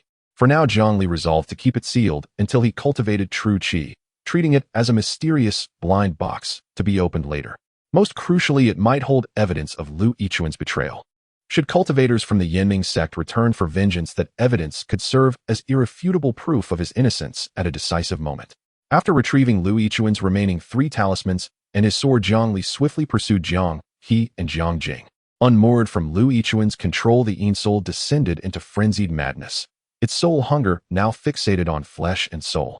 As the true qi within the magical artifact waned, the protective barrier visibly dimmed, and despair slowly hardened upon the siblings' faces. Better to perish swiftly than endure the horror of watching their own bodies devoured. So they prayed silently for Lu Yichuan to grant them a merciful end. Suddenly, a rapid, urgent patter of footsteps echoed through the darkness. Their hearts leapt into their throats. Their very lives now hung upon the identity of the approaching figure. What first came into view was a standard-issue Yanming sect sword, and the siblings' faces drained of all color. They both knew beyond doubt that Jiang Li stood no chance against Lu Yichuan. Yet absolutes rarely hold in matters of fate, and hope, however faint, still flickered within them. But when reality confronted them face to face, their resolve crumbled like brittle porcelain. Then, his torso emerged fully, and there, unmistakable beneath the moonlight, hung the broad, familiar blade. Moonlight traced the refined, elegant contours of Jiang Li's youthful face. Its brother Jiang Hu. Jiang He's luminous eyes sparkled with uncontainable joy, her elation too profound for words, tears streaming freely down her cheeks. My dearest elder brother. Jiang Jing, having narrowly escaped death, wept openly with equal fervor.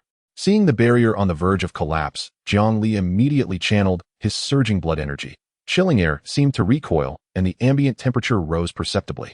He blazed like a furnace. His yang-infused blood energy radiated such potent vitality that the Yin souls recoiled in terror, frozen in place, trembling uncontrollably. With a single stroke Prospector, Jiang Li dispatched them all effortlessly. The immediate threat is over, but safety remains elusive. We must flee Blackwind Mountain without delay. Jiang Li's sense of peril did not wane, instead it deepened, sharpening to a razor's edge. His own plight was but a footnote. The true crisis lay with Zhuqingshan. If that Foundation establishment-level ghost arrived, their doom would be absolute. In truth, Jiang Li knew he had no choice. Blame it on fate for meeting Jiang He and Jiang Jing at that temple. Upon reflection, he sensed something far more intricate beneath the surface. Zhuqingshan had spared him, not out of mercy, but likely fearing the scent of blood would draw savage beasts and unwanted attention. Come dawn, he might well strike without hesitation. After all, Zhuqingshan could never allow outsiders to witness their movements. Moreover, whether Jiang Li feigned sleep or even knew of Lu Yichuan's treachery mattered not. His survival was never part of the equation. Immortals slay mortals without need for justification. Even if he abandoned Jiang He and Jiang Jing, fleeing the temple would trigger Lu Yichuan's relentless pursuit. For Lu Yichuan could never permit any outsider to learn of his fratricidal crime, or his plot to eliminate the late sovereign's last heirs. In the end, a life-and-death reckoning with Lu Yichuan was inevitable. Yet upon sober reflection, the present situation was paradoxically optimal. Zhuqingshan had been drawn away. Lu Yichuan was dead, and he had earned the reward for rescuing the siblings. Truly, fortune could not have arranged things more perfectly. Where one cannot cling, there lies destiny. Jiang Li recalled these words from his master Chen Chongqing, and felt their weight anew. Quest completed. Rescue Jiang He and Jiang Jing from Lu Yichuan Tutu. Reward 1 unit of fortune qi. Enhanced destiny affinity. Enhanced social affinity. Jiang Li wasted no time. He claimed the reward at once. Every increment of fortune qi meant another thread of survival woven into fate's fragile tapestry. Though he felt no immediate change from the enhanced destiny and social affinities, their value was undeniable. They were investments of the highest yield, long-term compounding and perpetually appreciating. True mastery lies not in seizing windfall profits, but in cultivating enduring abundance. Exorbitant gains are fleeting by nature. Destiny and social affinities reveal themselves not inwardly, but only through tangible outcomes in the crucible of real-world consequence. Jiang Li lifted the siblings into his arms and resumed his sprint. His stamina and endurance far surpassed those of peers at his cultivation level. Even bearing 2 people his speed remained unmatched, leaving all others far behind. Brother, did you truly slay Lu Yichuan? Jiang He already believed in Jiang Li's identity. If not, why would he have intervened, risking everything to save them? So long as he lived, we would know no peace. Jiang Li sighed softly. I bear no love for slaughter. I strive instead to quell violence. Yet Lu Yichuan left me no path but this. His death was not my wish. What sorrowful necessity it was. To be candid, my true vocation is that of a physician. I devote myself to healing, to aiding others, to serving the world. Jiang He gave him a gentle, knowing glance, more astonished than skeptical. She could not fathom how Lu Yichuan, ruthless, formidable, had fallen to Jiang Li. Elder brother, are you a martial cultivator? Jiang Jing studied him intently, curiosity alight in his gaze. Having spent years at the Yinming sect, he had never personally encountered a martial cultivator, only heard elders describe their traits.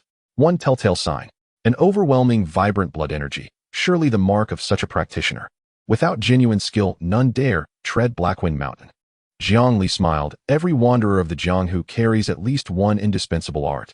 Your senior brother possessed great cultivation, but he stood at a distance and never scrutinized me closely.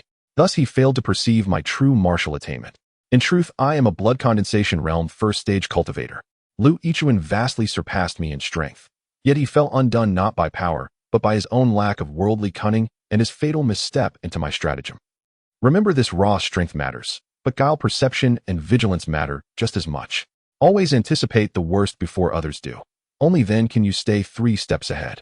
Why do so many righteous heroes fall to underhanded ambushes? Because they underestimate the depths of human depravity, the lengths to which villains will go unbound by conscience to achieve their ends. Consider tonight's desecration at the ancestral shrine. Did you ever imagine Lu Yichuan capable of such monstrous betrayal? That boy, I knew the moment I laid eyes on him he was no good. Or consider this, even now with both hands carrying you, sword slung left, saber sheathed right. I still run at a pace that would leave even a blood condensation realm first-stage cultivator breathless in despair. Beyond daily discipline and unwavering practice, this speed comes from Jianghu experience alone. In that instant, Jiang He and Jiang Jing felt as though enlightenment had struck, gazing at Jiang Li with starlit awe and unreserved admiration. Jiang Li wore an expression of quiet, untroubled pride. Their silhouettes melted into the vast stardust expanse of night. After 4 days of relentless travel, Jiang Li and his companions had reached the border of Guan State. Today, they would finally emerge from the Blackwind Mountains and enter Guan territory. The route provided by Lu Tianqing and Kai Yin followed a well-trodden merchant path, frequented by traders, where encounters with monstrous beasts were significantly less likely, though not impossible. Indeed, several such trade routes crisscrossed the Blackwind Mountains. Merchants were shrewd beyond measure. Assuredly, they would not risk traveling the same road, endlessly blind to the danger of ambushes by bandits seeking both wealth and ruin.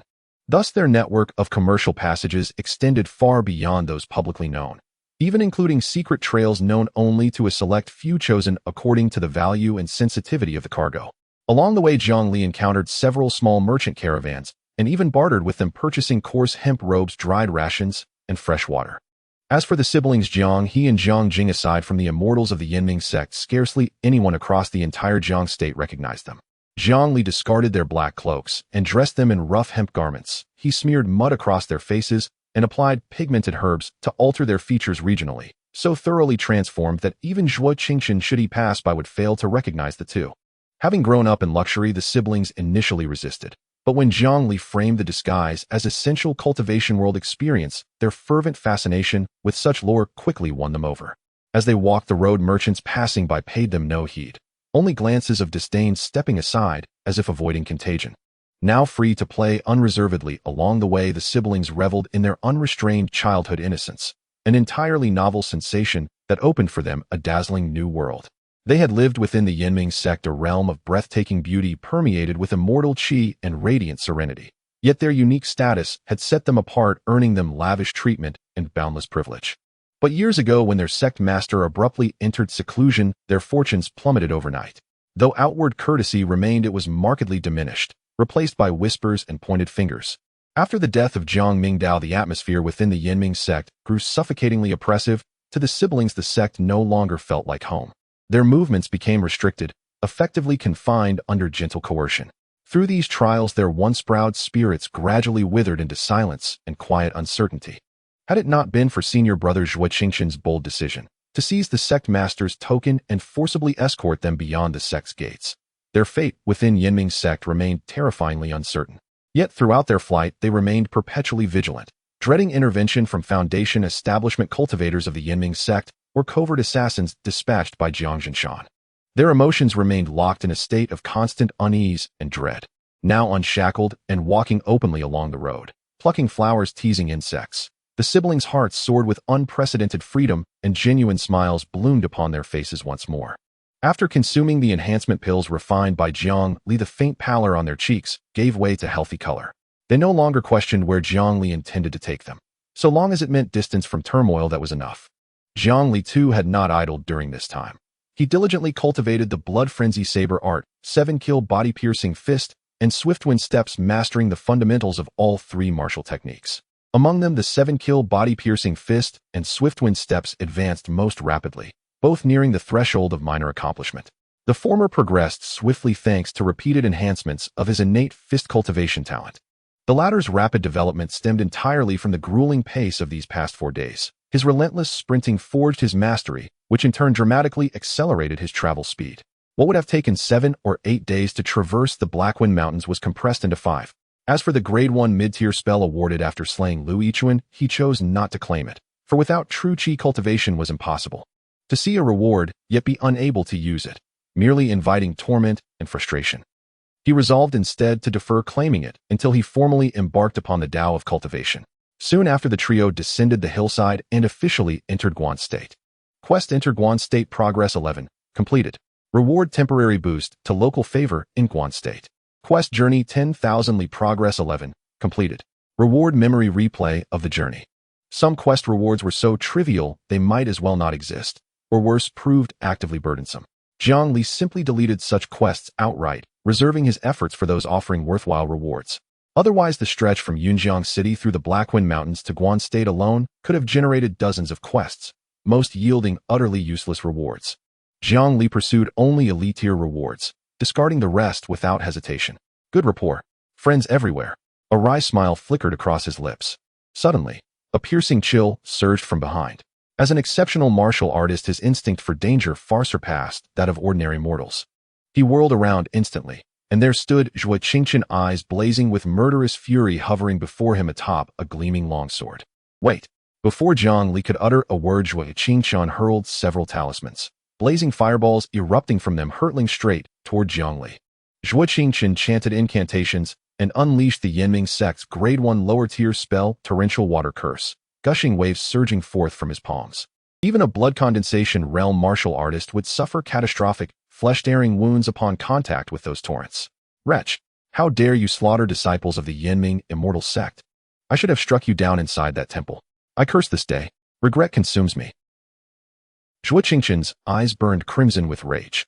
After 2 days of relentless pursuit, exhausting every stratagem, he had finally slain the Foundation establishment-level ghost entity. Yet returning to the temple, he discovered his fellow disciples, those closest to him, slaughtered without mercy.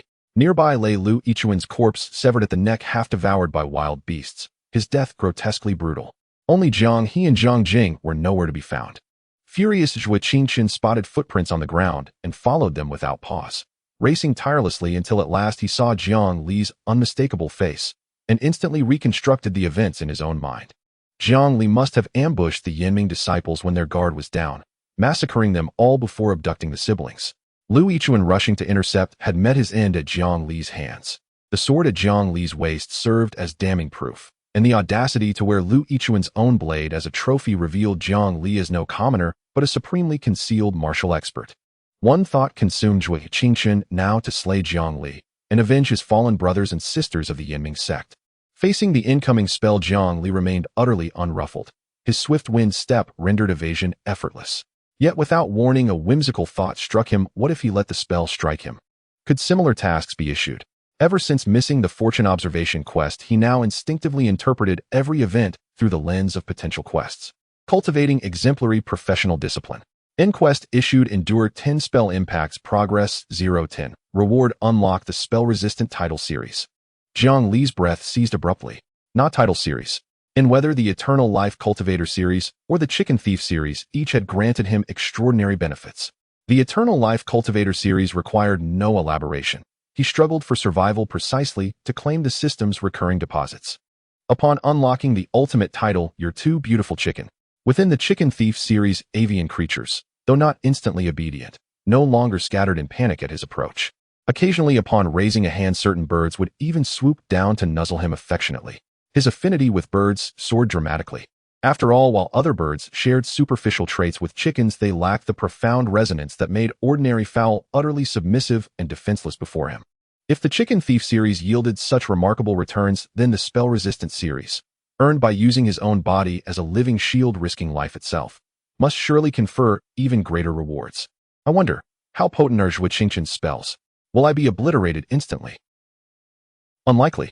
After all, I possess a 14 defense bonus further fortified by perfect bone forging and perfect body tempering. Surely I can withstand them.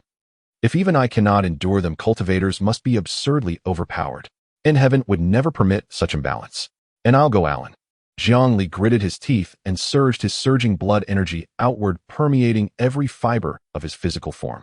He would not foolishly absorb the full impact he'd in. First, he'd test the spell's intensity with a single water sphere. If it proved too dangerous, he'd seek another opportunity later. His life remained paramount.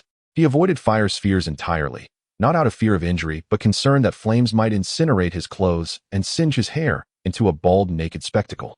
Besides, playing with fire invites calamity, but water poses no such peril. He lunged toward one of the rushing water spells. The sphere struck his chest, its surface ruptured, unleashing torrents of violently spinning water. A faint sting flared across his sternum. He was hurled backward, several zhang tumbling head over heels until he landed hard upon the earth. In truth, this was deliberate. The instant the water spell made contact, Jiang Li knew it posed no real threat, and feigned helplessness solely to lull Zhuoqingqian into complacency. Otherwise, should Zhuoqingqian witness his unscathed state, he might unleash far more lethal techniques in fury, courting self-destruction. Zhuoqingqian, you bite the hand that feeds you like a dog spurning Lu Dongbin, and dare you kill me. And you will bitterly regret this. And clutching his chest with an expression of excruciating agony, Jiang Li roared up at Zhuoqingqian hovering in midair. I shall grant your wish. In fury blazing, Zhuoqingqian hurled a barrage of Grade 1 talismans while casting the water spell anew. He clearly perceived Jiang Li's utter inability to withstand even a single Grade 1 technique. With sheer volume, even Grade 1 spells could overwhelm and slay Jiang Li. Meanwhile, Jiang He and Jiang Jing, playing nearby, heard the commotion, turned and froze in horror upon seeing Zhuoqingqian relentlessly assaulting Jiang Li. Senior brother Zhua, elder brother, please stop fighting. And Jiang He's face drained of color as she dashed toward Jiang Li, her voice cracking with sobs. But it was already too late. Zhuoqingqian's spells engulfed Jiang Li. Water and fire converged in a dazzling explosion of light, erupting into thick mist that swallowed his figure whole. Faintly they heard Jiang Li's agonized cry. Then silence descended, absolute and chilling. In that instant, Jiang He's tears burst forth uncontrollably. She knew the devastating power of cultivation arts, and Jiang Li's blood condensation realm first layer physique stood no chance against them. Spotting Jiang He, Zhuoqingqian's murderous intent waned sharply. He guided his flying sword to land before her, blocking her path to Jiang Li. Junior sister, you're unharmed. And from now on, senior brother will protect you both. Ni's eyes softened with tenderness, his voice warm and solicitous. Senior brother Zhua, you've mistaken elder brother. He saved me and little brother. And Jiang He wept uncontrollably, pounding her tiny fists weakly against his chest. Oh, my elder brother. And Jiang Jing, likewise sobbing hysterically, stumbled forward toward Jiang Li. Zhuoqingqian stared stunned into silence. It's not that he abducted you both, or slaughtered all the Yinming sect disciples, or murdered Lu Yiqun. It was all Lu Yiqun. He ambushed us with a Grade 2 pure light talisman. Every senior brother and sister perished beneath his hand. Had Master not gifted us protective artifacts, we'd have died too. At the critical moment, elder brother intervened, risking everything to flee with us at breakneck speed. Though he knew he couldn't match Lu Yiqun, he sacrificed himself to delay our pursuer, buying us precious time to escape. After slaying Lu Yiqun in desperate counterattack, he even rescued me and little brother from the clutches of a soul-devouring specter. He is father's adopted son, sent secretly to guard us. He is our elder brother, Jiang Hu. And she wailed, collapsing into inconsolable sobs, her voice choked with grief. Recalling every quiet moment spent with Jiang Li these past days, sorrow overwhelmed her. Zhuo Qingqian staggered as though struck by lightning, his body trembling, stumbling backward unsteadily. This Foundation Establishment Realm first layer cultivator of the prestigious Yinming sect crumpled helplessly onto the ground. I have slain a loyal hero. I have killed the former sovereign's adopted son, and I have killed Jiang Hu. Remorse flooded him. Tears glistened in his eyes, his chest heaved violently, and a surge of bitter warmth rose in his throat. With a violent cough, he spat a mouthful of blood and collapsed unconscious.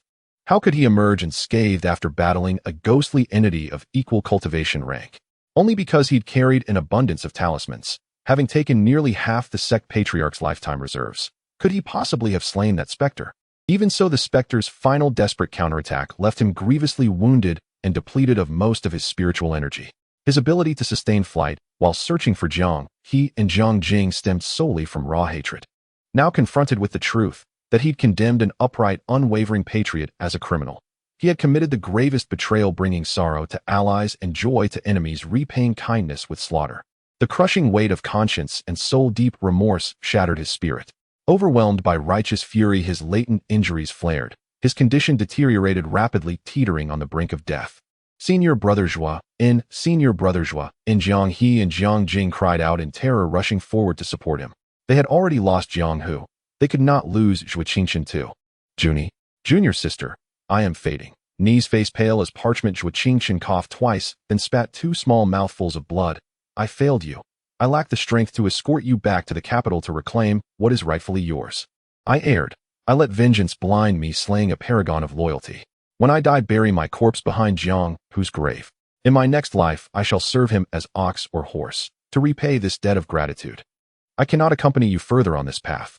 You cannot defeat Jiang Zhinshan. Flee to Guan State, assume new names, and live quietly, safely. Senior Brother Zhuo, and the siblings' cries pierced the heavens. And cough, cough. This smoke is thick and pungent. Jiang Li waved his hand through the dense fog, emerging to find Zhuo Qingqian delivering his final words, while the siblings stared at him dumbfounded. He scratched his head sheepishly. I seem to have emerged at an inopportune moment. And shall I step aside, so you may continue? A horse-drawn carriage slowly traverses the road. Jiang Li holds a dogtail grass in his mouth, acting as the coachman, while checking the latest acquired title from the anti-magic series. Anti-magic: today you can withstand magical attacks with your physical body, and tomorrow you will be immune to magical attacks. What kind of large pancake is this? Jiang Li read carefully, and found that the large pancake was indeed not drawn incorrectly. The anti-magic series title: Anti-magic minion withstands 1 magical attack, slight increase in magic resistance. Anti-magic squad leader withstands 1 magical attacks, increase in magic resistance.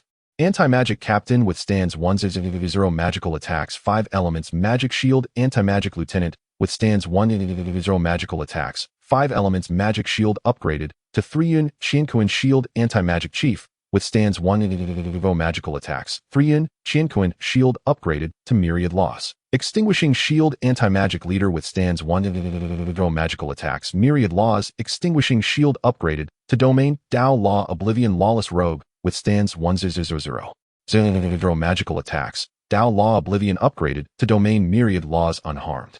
Jiang Li fell silent, looking at Zhuo Qingqian with a complex expression. If only Zhuo Qingqian's spells could reach 300 million at once. Forget it, let's take things slow. After all, first let's drain Zhuo Qingqian dry. The pale-faced Zhuo Qingqian lay there questioning life, with Jiang He and Jiang Jing sitting beside him, filled with concern. Jiang Li had plenty of money, good connections within Guan country, and friends everywhere. It was incredibly simple to spend a little more money to buy a carriage from passing merchant caravans. I have told you all before, my main profession is a physician, and I am a first-class physician, always taking it upon myself to save the world and help others, yet you refuse to believe me. Jiang Li restored his proud demeanor. Before killing Luo Xiaolong, he had already prepared to flee. Money was irrelevant, as the numbers from helping others for free were quite considerable. After 10 days, the income increased by 10 taels, which is equivalent to an increase of 1 tael per day. Over 10 years, the task earnings quietly rose to 3,650 taels. No matter where he was in any mortal town, he could still be a wealthy man. In this lifetime, he could never escape the identity of a wealthy person. How infuriating! Therefore, he fled, taking only the various first-grade pills he had refined during this period, especially the enhancement pills, which were the most. This all-purpose pill, due to its dubious origin, he had not sold a single one, instead hoarding them as essential medicine for his travels. As an excellent physician, he could tell that Zhuo Qingqian's injuries were not fatal. A few enhancement pills combined with calming pills and solidifying body pills could bring him back from the brink of the underworld. The reason he appeared near death was solely due to the complete exhaustion of his true energy, leading to mental fatigue that affected his body and exacerbated the consumption of his blood energy. Without timely treatment, his condition would naturally worsen and he would undoubtedly die. Ordinary pills were like a drop in the bucket for his ailment. Only first-grade pills could suppress his injuries. However, in the wilderness, where could one find a first-class physician? For this reason, Zhuo Qingqian felt his death was imminent and began to prepare various last words. Now Zhuo Qingqian had not died, and the previously tearful scene turned into an awkward social death situation. What he found most unbelievable was that Jiang Li had clearly withstood all of his subsequent magical attacks, yet remained completely unharmed and appeared lively. What method did you use to survive? Zhuo Qingqian truly couldn't comprehend.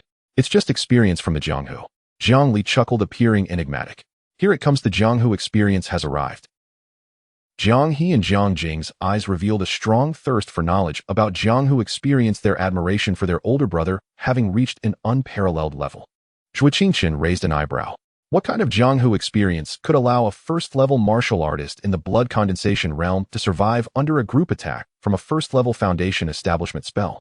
Even though he had little true energy remaining at the time, he was still at the foundation establishment level and wielding first-class spells, not to mention he had a first-class talisman aiding him. Even a 9th-level martial artist in the blood condensation realm might not withstand it. Why not open a Jianghu experience class? I'd be kneeling to listen. After a moment, Zhuo Qingqian slowly shook his head, realizing that this must involve Jiang Li's secret, just as he hadn't been able to discern Jiang Li's martial arts cultivation at the dilapidated temple.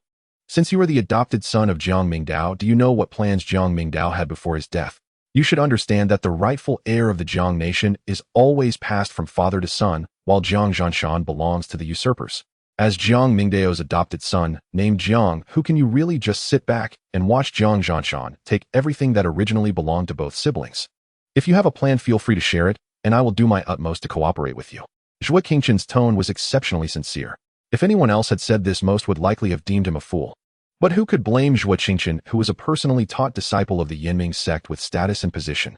Moreover, the Yinming sect held sway over the Jiang nation, representing the upper immortal sect.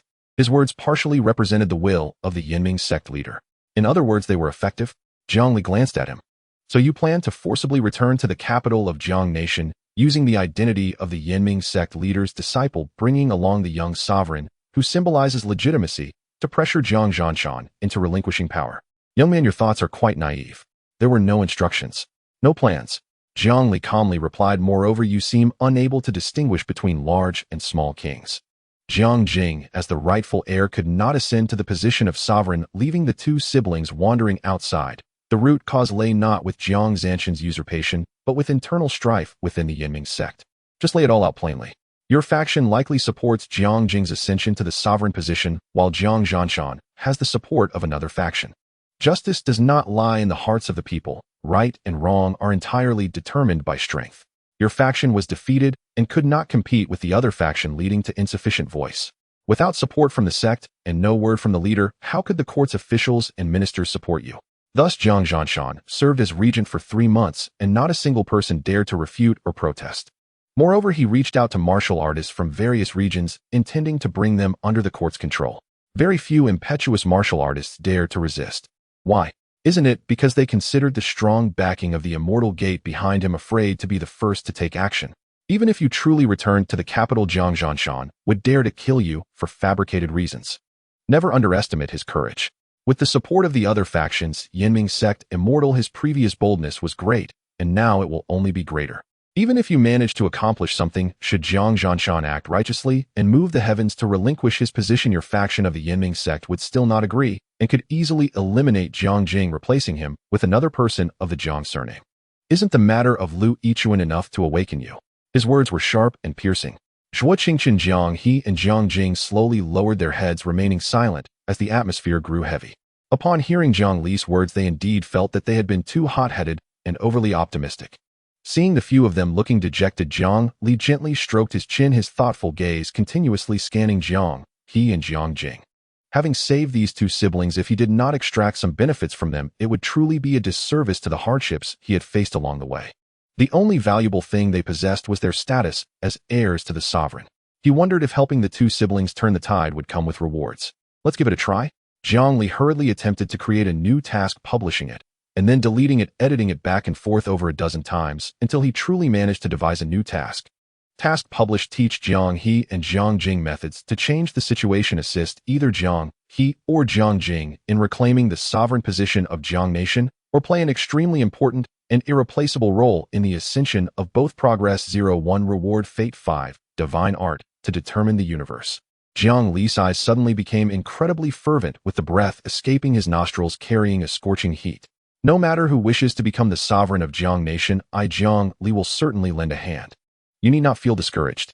After a moment of contemplation, Jiang Li wore an extremely confident smile. Have you ever heard of the rural encirclement of towns? That is the key to turning defeat into victory and overcoming the enemy. Surrounding cities from the countryside. He who wins the people's hearts may rule the state, and he who wins the ruler's heart may become a high minister, and he who wins the minister's hearts may only serve as a retainer. Jiang Li cracked the whip and urged the carriage forward, speaking calmly. What rulers do revolves entirely around winning the people's hearts. The sole variable above this principle is the celestial sect above the state. The celestial sect above the state possesses the power to reverse the fate of an entire realm. Thus, it is paramount for a ruler to align with the sect's stance on governance. Yet, even with the celestial sect's staunch support, a ruler who has lost the people's favor cannot hold the throne securely. For the celestial sect cannot sever ties entirely. The realm requires its protection, while the sect in turn depends upon tributes from its affiliated states to sustain its opulence and internal expenditures. You must understand, destruction is easy, construction is arduous. Precisely because they grasp this truth, the celestial sect will never tolerate invasion of its affiliated states, lest they suffer national collapse and population annihilation, thereby weakening the sect itself by proxy. Nor will it permit escalating domestic tensions or severe internal attrition. Thus, when forced to choose the lesser of two evils amid overwhelming momentum, the sect has no recourse but to sacrifice an unpopular ruler and install one beloved by the people to stabilize the realm. Jiang He and Jiang Jing exchanged knowing glances, their eyes growing brighter with dawning insight. None were ordinary. They had encountered far more than common folk, and thus understood far more. Precocious intellect. And they comprehended every word Jiang Li spoke. And you must always trust this truth: within any realm, the number of the poor vastly exceeds that of the wealthy by an immense margin. Jiang Li's eyes narrowed slightly. Just as the relationship between a realm and its celestial sect operates thus, so too does that between the poor and the wealthy. Have the poor never dreamed that after 30 years east of the river and 30 west, they too might one day rise to wealth? Yet the odds are truly insurmountable. Everyone strives relentlessly, yet none can reach the summit of their aspirations. If you truly accomplish tangible deeds for the downtrodden, rekindling the long-dormant spirit of countless citizens and igniting within them the sacred torch of hope, how could they not revere you as the noblest sovereign their hearts have ever imagined? With the unwavering, life-risking support of multitudes and your legitimate claim to the throne as rightful heirs, the hero shapes destiny. When momentum fully coalesces, your uprising aligned with the people's shall descend like a boulder crushing an egg. How dare Jiang Jinshan defy you? And how dare the Yinming sect defy you? And should they dare resist, the legitimacy of the sovereign line would shatter. Sons would slay fathers, uncles murder nephews. Within 3 generations, the Jiang kingdom's court would descend into chaos. Should they dare shed blood, both Jiang Jinshan and the Yinming sect would forfeit popular trust, sowing the seeds of calamity destined to reap bitter consequences in time. Moreover, the Yinming sect harbors cultivators who support you. Once your cause succeeds, their status within the sect will soar, granting them greater authority than rival factions. Why would they withhold aid? Impoverished regions are often overlooked. Entering such places, you risk little exposure of your identities, affording safe ground to cultivate your influence. Simultaneously, discreetly enlist senior court ministers who oppose Jiang Jinshan's ascension, securing covert cooperation and laying foundations for future coordination. As the ancient saying goes, stones from other mountains may polish one's own jade. Why not leverage the Guan kingdom? By employing this strategy to win the hearts of Guan's populace and establish your own power base there, you may pressure the Guan sovereign. Then simply present your request for restoration to the throne, offering generous concessions. Eager to be rid of you, he will exert himself without reserve, even enlisting the Guan celestial sect above the state. Thus, the Guan celestial sect will intervene to restrain the Yinming sect's opposing faction. The experience gained in Guan may be applied directly to Jiang Kingdom, and as Jiang's citizens witness your achievements there, their support for your return will coalesce in advance, forging your irresistible momentum. Zhuoqingchen Jiang He and Jiang Jing stood utterly dumbfounded, awestruck by Jiang Li's profound discourse, bowing inwardly in utter reverence. Brilliant! And this stratagem is truly peerless. And Zhuoqingchen slammed his palm against the carriage in exhilaration. You claimed you had no schemes, but this is the ultimate scheme. Should this plan succeed, the Yinming sect's opposition will submit without resistance. To subdue a celestial sect through sheer momentum, exquisite, utterly exquisite. All say Jiang Mingdao is a paragon of wisdom. I've long dismissed such praise as hollow. Yet hearing your words today, I glimpsed the whole leopard from a single spot. If even his adopted son commands such brilliance, Jiang Mingdao's reputation is indeed well earned. Jiang He and Jiang Jing clasped hands tightly, their chests rising and falling in unison, breath quickening with rising fervor. Gazing upon Jiang Li's refined profile, their eyes overflowed with admiration and deep respect for their distant, seldom-seen father, the sovereign.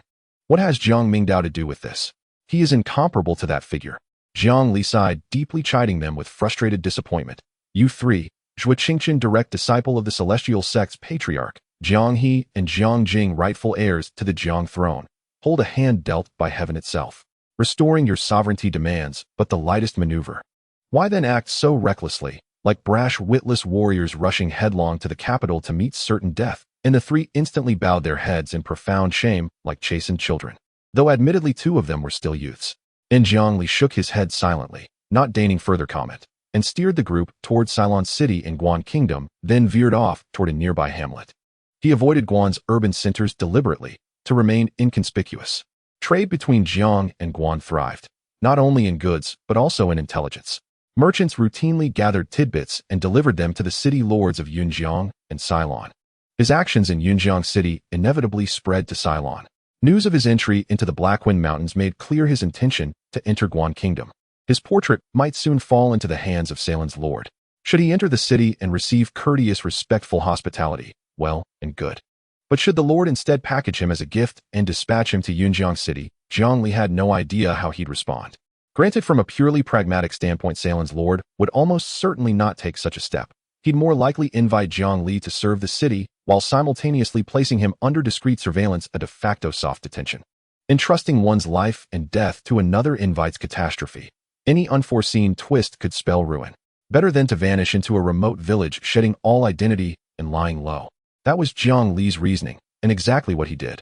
After winding through backroads, the party settled temporarily in a secluded hamlet named Shaowang Village. A rare opportunity had arisen, sharing quarters with a direct disciple of a celestial sect's patriarch. Jiang Li naturally would not let it slip away. It was time to shear the wool. Jiang Li refused to exploit gratitude for personal gain. It was possible that the senior elders of the Yinming sect imposed strict regulations forbidding disciples from disclosing cultivation techniques to outsiders. If his request proved beyond Zhuoqingchen's capacity, both would be left in an awkward position, future encounters fraught with mutual discomfort. One must exercise finesse when drawing upon others' resources. He observed Zhuoqingchen, closely gauging his expression and demeanor. With deference and caution, he carefully voiced his request. Patience and persistence were key. Gentle, probing, repeated cultivation, striking the perfect balance between subtlety and depth. Only at last would he obtain precisely what he sought. Even the smallest yield, however trivial, constituted a genuine success so long as something tangible was drawn forth along the way. Progress, after all, must be gradual, from the surface inward. Thus Jiang Li began his quiet extraction with foundational knowledge. Why, for instance, were cultivators so vastly outnumbered by martial artists? Zhuoqingchen answered candidly. Martial cultivation demanded low entry barriers. Anyone with reasonably sound physical constitution could reach the bone-forging realm through disciplined training and supplementation with blood essence substances. Cultivation, however, required innate spiritual roots for initiation. The higher the quality of one's spiritual root, the greater one's potential for future attainment. According to decades of empirical observation by the Yinming sect, the vast majority of mortals possessed no spiritual roots whatsoever. Even among the rare few who did, most exhibited only mediocre aptitude for the Tao. True cultivators, those possessing exceptional spiritual roots, were therefore exceedingly scarce. Coupled with their overwhelming superiority over martial artists, all immortal sects adopted an elite recruitment policy, rigorous selectivity, never compromising on quality. Indeed, cultivators held decisive advantages over martial artists across every conceivable dimension. Consider, for example, a blood coagulation realm martial artist versus a chi condensation realm cultivator. The martial artist's peak power coincided with the prime years of life, roughly the second and third decades, when vital blood energy surged at its zenith. With advancing age, however, blood energy inevitably waned, dragging the practitioner downward, each passing day eroding strength and often even causing regression in cultivation rank. A cultivator at the chi condensation realm, by contrast, entered perpetual peak condition the moment true chi coalesced within them. Age bore no influence upon their cultivation power, only upon their mortal physique. Most critically, cultivators enjoyed significantly longer lifespans. A chi condensation realm cultivator might live up to 150 years, a foundation establishment realm cultivator up to 250. A golden core realm cultivator could endure 5 centuries. The elite path of immortal sects remained viable precisely because cultivators lived long, far longer than any martial artist. Moreover, cultivators wielded talismans to augment their prowess. Provided they maintained optimal distance, overpowering martial artists of equivalent rank posed no difficulty. Thus, cultivation drew universal yearning. How could anyone resist becoming a being of extraordinary longevity and overwhelming power? Sensing Jiang Li's burgeoning interest in cultivation, Zhuo Qingchen hesitated, then resolved to deliver the unvarnished truth. Cultivation and martial arts cannot be cultivated simultaneously. This is not a taboo per se, but rather a matter demanding utmost prudence. Whether pursuing martial arts or cultivation alone presents no issue, Zhuo Qingchen explained. Yet blending the two paths inevitably subordinates all progress to the martial standard, regardless of which path one undertakes first. Take myself as an example. Even with my foundation establishment realm first layer cultivation, should I attempt martial training, my lifespan and bodily traits would instantly realign with those of a martial artist, a transformation utterly beyond human control, as though governed by some immutable unseen will. Furthermore, cultivating both paths concurrently generates profound internal conflict. Harmonizing them demands immense time and effort, raising the difficulty 100-fold. I once witnessed a prodigious disciple of the Yinming sect, brilliant, yet arrogant, convinced his uniqueness surpassed all others. Ignoring elders' counsel, he secretly pursued dual cultivation, only to suffer irreversible ruin. Neither path advanced, and for 10 years his cultivation stagnated completely. Who would not desire both the robust physique of a martial artist and the formidable arcane techniques of a cultivator? Reality, however, remains merciless. All who defy this truth and gamble their futures inevitably face bitter regret. And there exists no elixir of reversal in this world. You have already attained the blood coagulation realm first layer at such a young age. Your future in martial arts shines brilliantly. Focus your resolve solely upon it. Do not scatter your efforts lest you become a pitiful hybrid, neither fish nor fowl. Zhuo Qingchen's earnest admonition met only with Jiang Li's disarmingly innocent gaze. Apologies. I am actually at blood coagulation realm 7th layer. Moreover, he had already fallen for cultivation. Yes, love at first sight. Too short a lifespan for martial artists. No concern. He would live longer than all martial artists combined. Is dual cultivation inherently unsustainable? No concern. Let the task system resolve the conundrum. A being blessed with longevity and social acumen would be remiss not to seek out challenges that lent texture and hardship to his journey. Most crucially, cultivators were formidable. Dual cultivation, even more so. Jiang Li keenly noted that Zhuo Qingchen's intent was persuasive, not prohibitive. He had not invoked rigid authority or cited institutional constraints, proof that opportunity lingered beneath the surface. I wish to test my own vulnerabilities. Could you tell me where the Yinming sect is located? I'd like to pay a visit, to ascertain whether I possess spiritual roots. Jiang Li blinked, innocently voicing his true intention. You're serious? Zhuo Qingchen recoiled in shock, then cried out in pain as the sudden movement wrenched his wound, contorting his face into a grimace. I merely wish to verify whether I bear spiritual roots, Jiang Li replied, tilting his head slightly. Zhuo Qingchen settled back onto his resting place, calm and composed. Even if I revealed the Yinming sect's location, it would avail you little. Upon learning you are a martial artist, even a blood coagulation realm one, they would likely admit you only as a laborer with exceptional physical strength. In truth, sect recruitment is far less complex than you imagine. The Yinming sect observes a cyclical pattern: minor recruitment every 10 years, major recruitment every 20. The minor recruitment dispatches 10 elders, each at foundation establishment realm 3rd layer or above, to randomly select a small village for spiritual root testing, seeking unexpected talent. The major recruitment occurs a decade after the minor cycle. 20 elders fan out across designated territories, screening 20 towns comprehensively for latent talent, and bringing promising candidates back to the Yinming sect to replenish its ranks. Additionally, every 3 to 5 years, whenever an elder ventures abroad, they scatter fragments of the Yinming sect's Qi condensation cultivation manual across various locales, leaving fate to decide who stumbles upon them. Should one successfully cultivate from such fragments, the manual itself would guide them toward the Yinming sect. You may have heard street rumors of someone surviving a cliff fall, discovering a cultivator's manual, attaining profound power, and later being recruited by an immortal sect. That likely occurred because an elder simply misaimed, dropping the manual deep into the mountains instead of a village. Ironically, such outsiders often thrive most dramatically upon entering the Yinming sect. Nurtured by its superior environment, they surge ahead of native disciples and attain foundation establishment before them.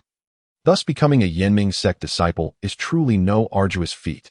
Hearing this, Jiang Li's lips twitched faintly, unprepared for such pragmatic realities. He had encountered no major recruitment in Yunjiang City. Either the city had not been selected by a Yinming sect elder, or the elder was currently conducting minor recruitment in some remote village. As for testing your spiritual roots, there's no need to travel all the way to the Yinming sect. I carry a spiritual root detection stone. Zhuo Qingxin extended his hand and withdrew a translucent crystalline stone from his miniature Qingquan pouch. Would you care to try it? I would be honored. Jiang Li's eyes lit up, and he immediately accepted without hesitation. Zhuo Qingxin guided the spirit root detection stone toward Jiang Li with refined qi. Traditionally, spirit roots are classified into 4 grades: heaven, earth, mystery, and yellow, with yellow being the lowest and heaven the highest. Each grade is further subdivided into upper, middle, and lower tiers. Drip a single drop of your blood onto the stone. If there is no reaction, or only a faint white glow, the root is deemed ungraded and classified as no spirit root. A yellow glow indicates a yellow grade root. Its intensity determines the tier. Faint for lower, steady for middle, brilliant for upper. Mystery grade roots emit blue light, earth grade brown, and heaven grade azure. Following this sequence, all begin with no response, then progress gradually: white, yellow, blue, brown, azure. Heaven, earth, mystery, yellow. Truly ancient nomenclature. Jiang Li accepted the stone, murmured a silent invocation in his heart, then asked curiously, "What lies beyond heaven grade?" "Unknown." Zhuo Qingxin replied calmly, "I cannot answer that. To our knowledge, heaven grade is the pinnacle of innate talent. Indeed, such a root appears only once in a century. Most disciples of the Yinming sect possess yellow grade roots. Only a few attain mystery grade, and rarer still are those with earth grade. As for heaven grade, none has ever emerged within the Yinming sect. It is said to appear only among elite sects of immense power. Hence the sect's decade-long recruitment tradition. Even remote villages may yield astonishing surprises. Worth noting, I myself bear a lower-tier earth grade root. Though my brown glow was so faint it nearly faded, I stabilized it. Earth grade is earth grade, immutable fact. Otherwise, how could I have reached foundation establishment at such a young age and become a cultivator brimming with promise, say? Moreover, thanks to my earth grade root's superior cultivation aptitude, I've also excelled in talismanic arts, and am now an honored second-rank talisman master. Alas, I've only recently attained this rank, and can inscribe just 2 types of second-rank talismans. I exhausted my entire stock slaying that foundation establishment level specter, and my refined qi remains perilously low, insufficient even to activate the Yinming sect's second-rank techniques. Otherwise, when I confronted you, I'd have hurled either a second-rank talisman or technique. No matter how many secrets you conceal, you wouldn't have survived. Do you truly believe a foundation establishment cultivator like me merely sits idle? His tone remained placid, but beneath it simmered unmistakable pride. And perhaps a touch of coyness. Jiang Li chuckled softly. No wonder Lu Yichuan sought only to divert him, not eliminate him. Losing an earth-grade cultivator would shake the Yinming sect to its foundations. That is worth mentioning. Indeed, very much so. You're clearly reclaiming your dignity. Ah yes, you're a foundation establishment cultivator. Impressive. And a second-rank talisman master. How splendid. Just watch me drain every ounce of value from you. Jiang He Jiang Jing. What grades are your spirit roots? At that moment, Jiang Li turned toward Jiang He and her younger brother Jiang Jing, who listened attentively. His expression, curious, eager, yet slightly bashful, resembled that of a student who dares not glance at his own exam score, yet sneaks around asking classmates how they fared. Elder brother, I'm a lower-tier yellow grade root. Jiang Jing raised his hand enthusiastically like a model pupil called upon by the teacher. Enough, lower your hand. No wonder you've yet to achieve breakthrough into the qi refinement realm. Without your status as Jiang Mingdao's son, you likely wouldn't even have passed through the Yiming sect's gates. If admitted at all, you'd be scrubbing toilets. Jiang Li's gaze shifted to Jiang He. She spoke more quietly. Elder brother, I possess an upper-tier yellow-grade root. Jiang Li nodded. It was common enough, nothing extraordinary. With sufficient opportunity, she might yet strive for foundation establishment. Without such fortune, she would likely remain in the Qi refinement realm for life. As for Jiang Jing, forget it. While still young, seek a formidable martial master, and change sex entirely. What grade might my own spirit root be? A strange tension stirs. My entire cultivation destiny seems poised to crystallize in the next instant. It beckons irresistibly, yet looms like an abyss, evoking awe and dread alike. Jiang Li examined the translucent stone in his palm. Tell me, what material is this made of? And how accurate truly is its assessment? Zhuo Qingqian's brow darkened. Test it, or return the stone. Stop dithering. I know you're impatient, but patience first.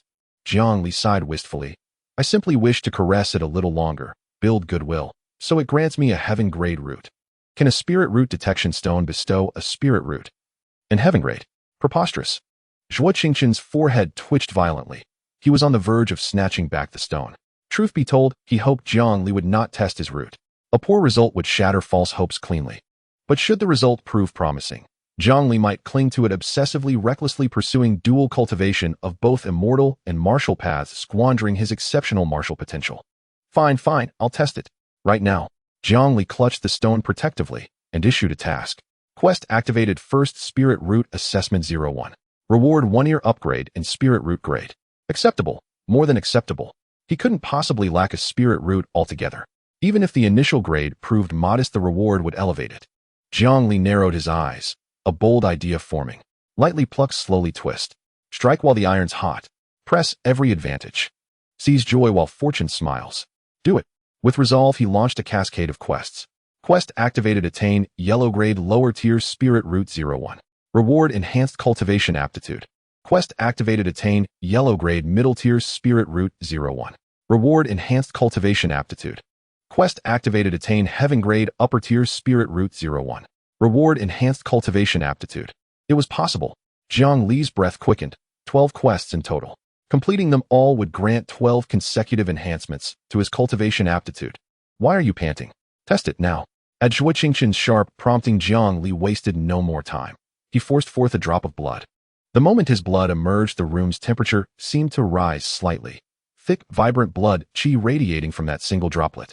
Jiang He and Jiang Jing exchanged baffled glances. Zhuo Qingqian's pupils contracted sharply. His heart thundered with shock. The blood qi was overwhelming. Though unfamiliar with other blood condensation realm martial artists, he sensed instantly Jiang Li's blood was extraordinary. The blood struck the stone. After several tense breaths of silence, a soft white glow began to emanate. White light appeared swiftly. Yellow grade is certain. Likely middle tier, mystery grade, with luck, perhaps upper tier. Earth grade. Unlikely. When I achieved mine, the early reaction was fierce. Yours has lingered too long. Still, mystery grade is commendable, surpassing many though hardly exceptional. Zhuo Qingqian glanced again, confident in his judgment. Soon the white glow deepened into yellow, then brightened steadily, brilliantly, before shifting into blue. Blue too cycled rapidly through its 3 intensities, then surged into brown.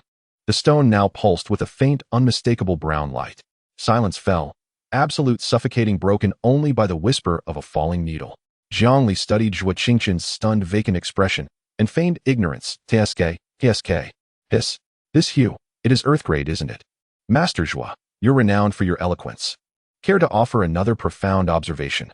How can Zhuo Qingqian believe that Jiang Li possesses merely inferior grade spiritual root qualifications? He felt a pang of jealousy for the radiance emitted by Jiang Li, shone even brighter than his own. Recalling his earlier smugness, Zhuo Qingqian felt so embarrassed that he wished he could find a hole to hide in.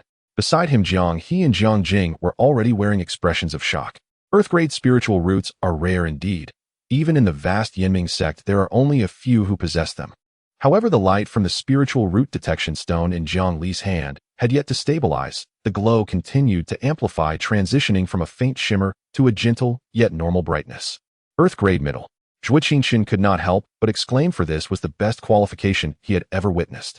Task first, spiritual root detection, progress 11. Completed, rewards spiritual root grade promotion. Strike while the iron is hot. After all, there is martial arts to cover for it. Jiang Li thought to himself, seizing the reward in an instant. The spiritual root detection stone, which had initially halted in brightness, soared again. A soft brown light was instantly elevated to a dazzling degree, illuminating the entire room. The brown glow solidified, completely not shattering, but instead leaping into a blue hue, indicating that Jiang Li's spiritual root had been thoroughly examined. Earth grade upper. Zhuo Qingchen gasped in astonishment, a look of profound shock evident in his eyes. Jiang He and Jiang Jing also appeared deeply shaken. Heaven-grade spiritual roots are exceedingly rare in the world. Even among the most powerful sects, they are a rarity, belonging to talents that appear only once in a century. Now, with Jiang Li showcasing Earth-grade upper qualifications, it seemingly reached the limit of what they knew. Beyond that lies the legendary Heaven-grade spiritual root. Even Earth-grade upper spiritual roots are highly coveted. Countless sects would fight tooth and nail just to recruit Jiang Li. For whoever could obtain Jiang Li and dedicate the full resources of their sect to nurture him could very likely cultivate a golden core or even a nascent soul practitioner. Once Jiang Li becomes a nascent soul practitioner, that would be quite extraordinary. He would protect his sect for a millennium, becoming the leader of several or even dozens of sects, unifying all the cultivation sects in a region, easily becoming a powerful figure. Mediocre qualifications, so that's all there is to it. If you let me touch a bit more, perhaps the feelings would deepen and I could push it to a blue grade. Zhuo Jinren, you owe me a heaven-grade spiritual root. Jiang Li took the opportunity to tease Zhuo Qingchen, winking knowingly. He had already grasped his true cultivation talent. Earth-grade middle. It indeed confirmed his thoughts at that time. Poor martial talent does not equate to poor cultivation talent. Unfortunately, he had missed the grand recruitment of the Yiming sect. Now he was making up for that deficiency. He felt elated as he claimed the reward of 9 enhancements to his cultivation talent. With his cultivation talent enhanced 9 times in succession, he could vividly sense the spiritual energy in the world becoming more active, making it easier for him to capture. With every breath, the spiritual energy in the air automatically swirled into his body. Unfortunately, he had not cultivated any cultivation techniques, yet he had not opened a celestial dantian within his body, making it impossible to retain the spiritual energy. The spiritual energy flowed in and out of his body, treating it like a playground. Zhuo Qingchen quickly came to his senses, casting an incredulous gaze over Jiang Li, soon replaced by deep regret. Such a talented cultivator, yet he ended up like a pearl covered in dust, tainted by martial arts like a malignant tumor. Even if Jiang Li achieves remarkable success in cultivation, his lifespan cannot match that of other cultivators of the same realm. If his martial arts cannot break through to a higher realm, even if his heavenly path cultivation advances to the golden core stage, he will still not live long. The sect elders are muddle-headed. Look at Jiang He's age, he is only about 20. He surely did not start practicing martial arts from the womb. Why was the grand recruitment not aimed at him, thus losing an on-scene generation talent with earth-grade upper spiritual roots? Zhuo Qingchen sighed deeply. This is destiny. A person may have lofty aspirations, but without fate they cannot find their way. Zhuo Jinren, may I cultivate the Yinming sect's cultivation techniques? Jiang Li politely returned the spiritual root detection stone, waiting eagerly for an answer. Zhuo Qingchen frowned. Even though you have earth-grade upper roots, you have practiced martial arts first. Your entire life will be bound by martial arts. Cultivating both celestial and martial paths will greatly increase the difficulty of practice. If mishandled, you could easily end up with results that are worse than expected. Given my status and your roots, passing on the Yinming sect's techniques would not violate sect rules, but you must consider it carefully. If it were anyone else, I wouldn't care. But you are different. You saved my life and showed Jiang Shimi and Jiang Shidi a clear path. I cannot ignore your future prospects. Your martial arts talent is also exceptional. If you persist in martial arts, you might break through the Qi realm and become a Shuangguang realm martial artist. If you choose to cultivate both paths, you may find it hard to break through the blood condensation stage, let alone reach foundation establishment. Are you truly willing to do this? Such a warm-hearted person. Jiang Li's expression was resolute. My mind is made up. Epsilon Omicron sighed. Zhuo Qingchen let out a heavy sigh. I have said all that needs to be said. The future is in your hands. I hope you do not regret your choice today. I can pass on the Yinming sect's cultivation techniques to you. Given your qualifications, I do not have the right to take you as my disciple, nor can I act on behalf of my master to accept disciples. Just consider it a technique you stumbled upon. With that, he took out a jade slip from a small spatial bag. This is the Yinming sect's cultivation technique, Sangxia Gong. Take a look and try to grasp its mysteries. Tomorrow morning, come with Jiang He and Jiang Jing to listen to my lecture. Though we have left the Yinming sect, daily practice is essential. Especially Jiang Jing, you have not yet reached Qi cultivation and should be more diligent in your training. Among us with my highest celestial cultivation, let me reluctantly take on the role of guiding you in your practice instead of the sect master. Zhuo Qingchen snapped his fingers, sending the jade slip containing Zhangxia Gong flying out. Jiang Li, I suspect you are doing this on purpose. Thank you, Zhuo Xinren. Jiang Li respectfully accepted the jade slip, feeling invigorated. He could finally embark on the path of cultivation. As the topic concluded, Jiang Jing immediately asked eagerly, "Brother, when do we take action?" Jiang Li, taken aback, responded, "Take action for what?" Jiang Jing, full of enthusiasm, exclaimed, "To establish our own influence. Did you not choose Shaowang Village to plan for us to establish a base there and expand outward? I am ready and just waiting for you to teach us how to proceed. I am confident that in a short time I can win the hearts of the people in Shaowang Village." Jiang He remained silent, but she was equally concerned about the matter. After all, it involves their hope of turning the tide, so they naturally want to handle it well and quickly reclaim everything that belongs to them. Zhuo Qingchen shared the same sentiment. The sooner this is accomplished, the better, otherwise delays could lead to changes. Jiang Li fell into contemplation, stroking his chin as he scrutinized Jiang Jing, and then Jiang He before speaking earnestly. "Before we proceed, I have a question for you both. What do you imagine a poor family to be like? No matter how poor they are, how poor can they truly be?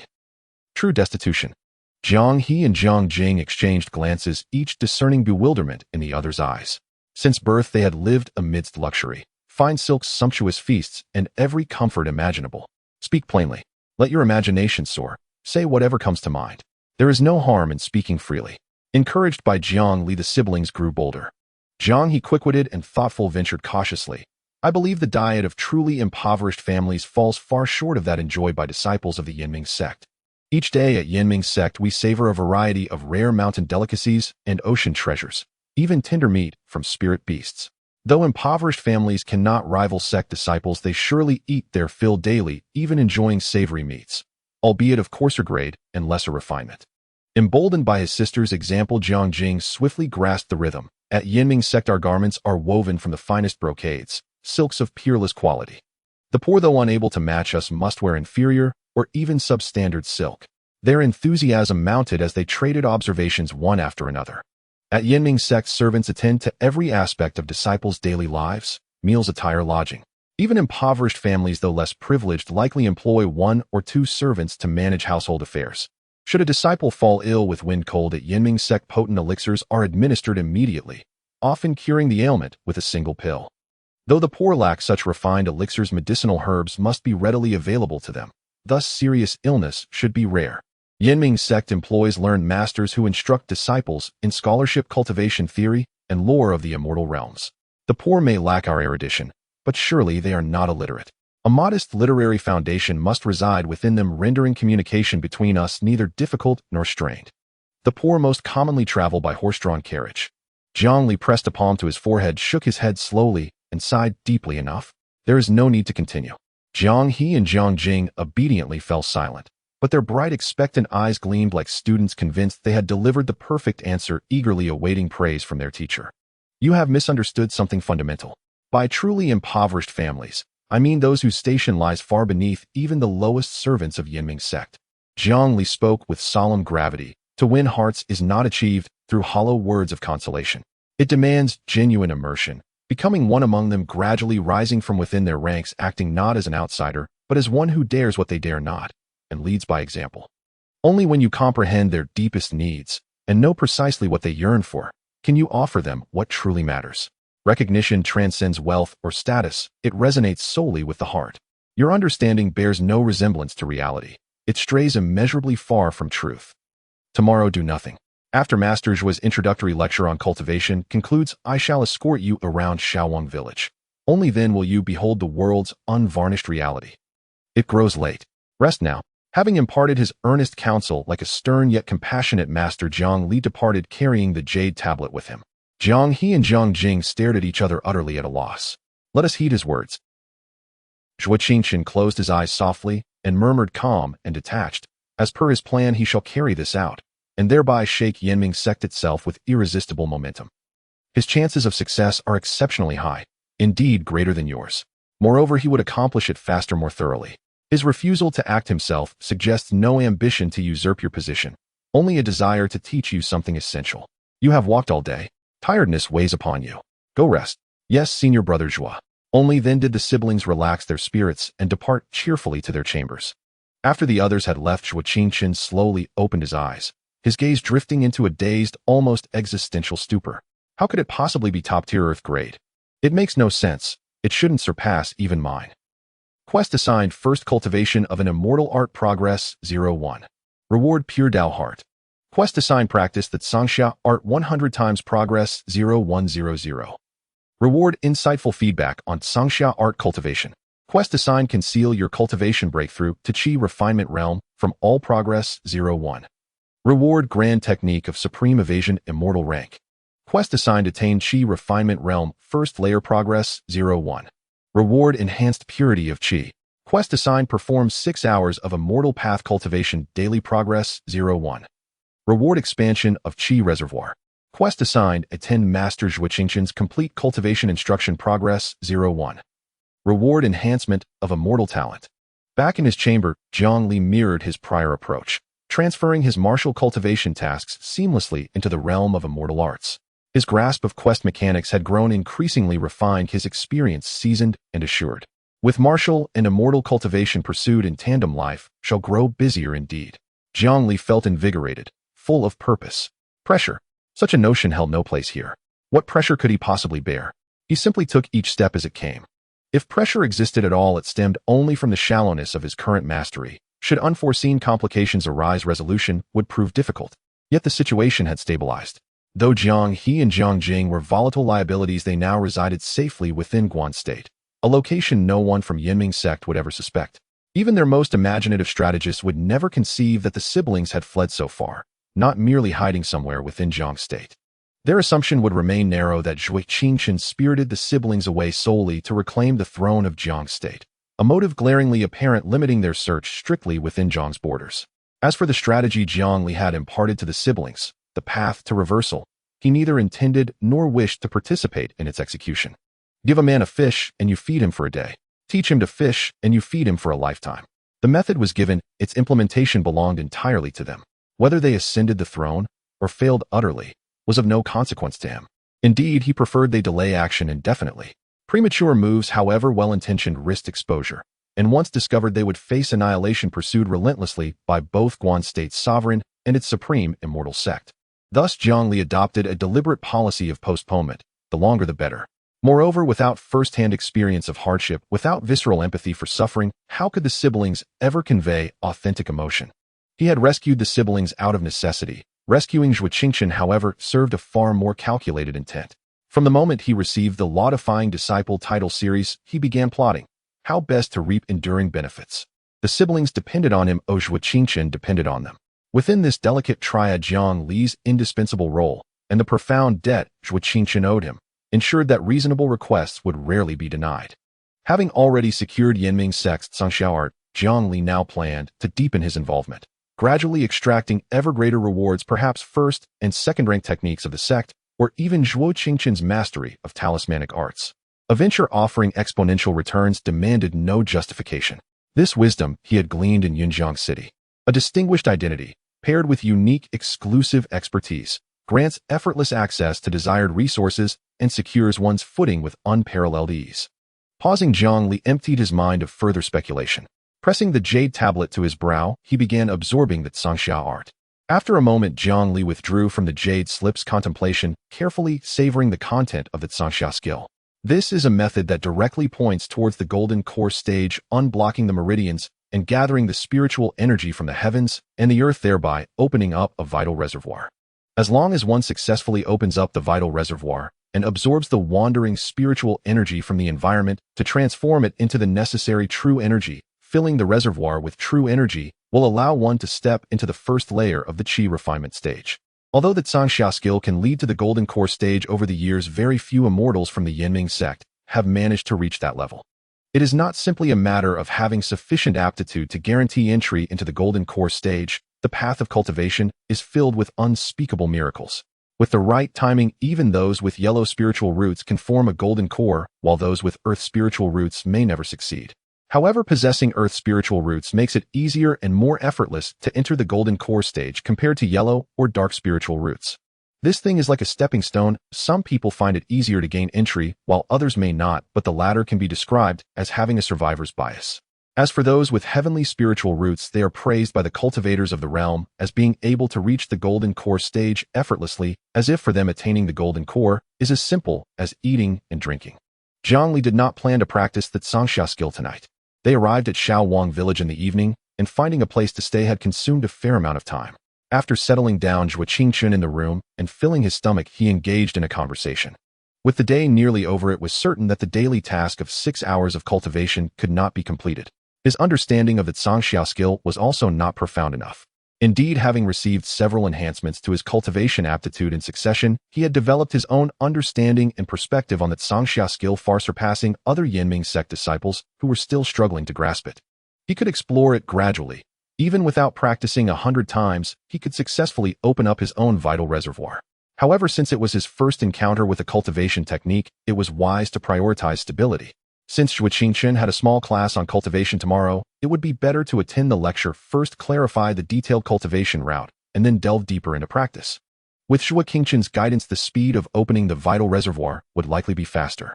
After all, sharpening the axe does not delay the work of chopping wood. They were staying in a dilapidated house.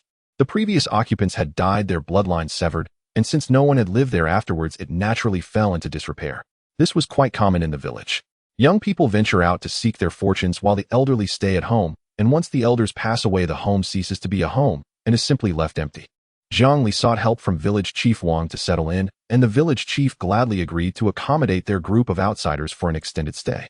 After all, it had been a long time since Shaowang village had outsiders staying, and upon seeing Jiang Li village chief, Wang inexplicably felt a sense of trust and fondness, so he promptly brought in a few capable women to help clean the place.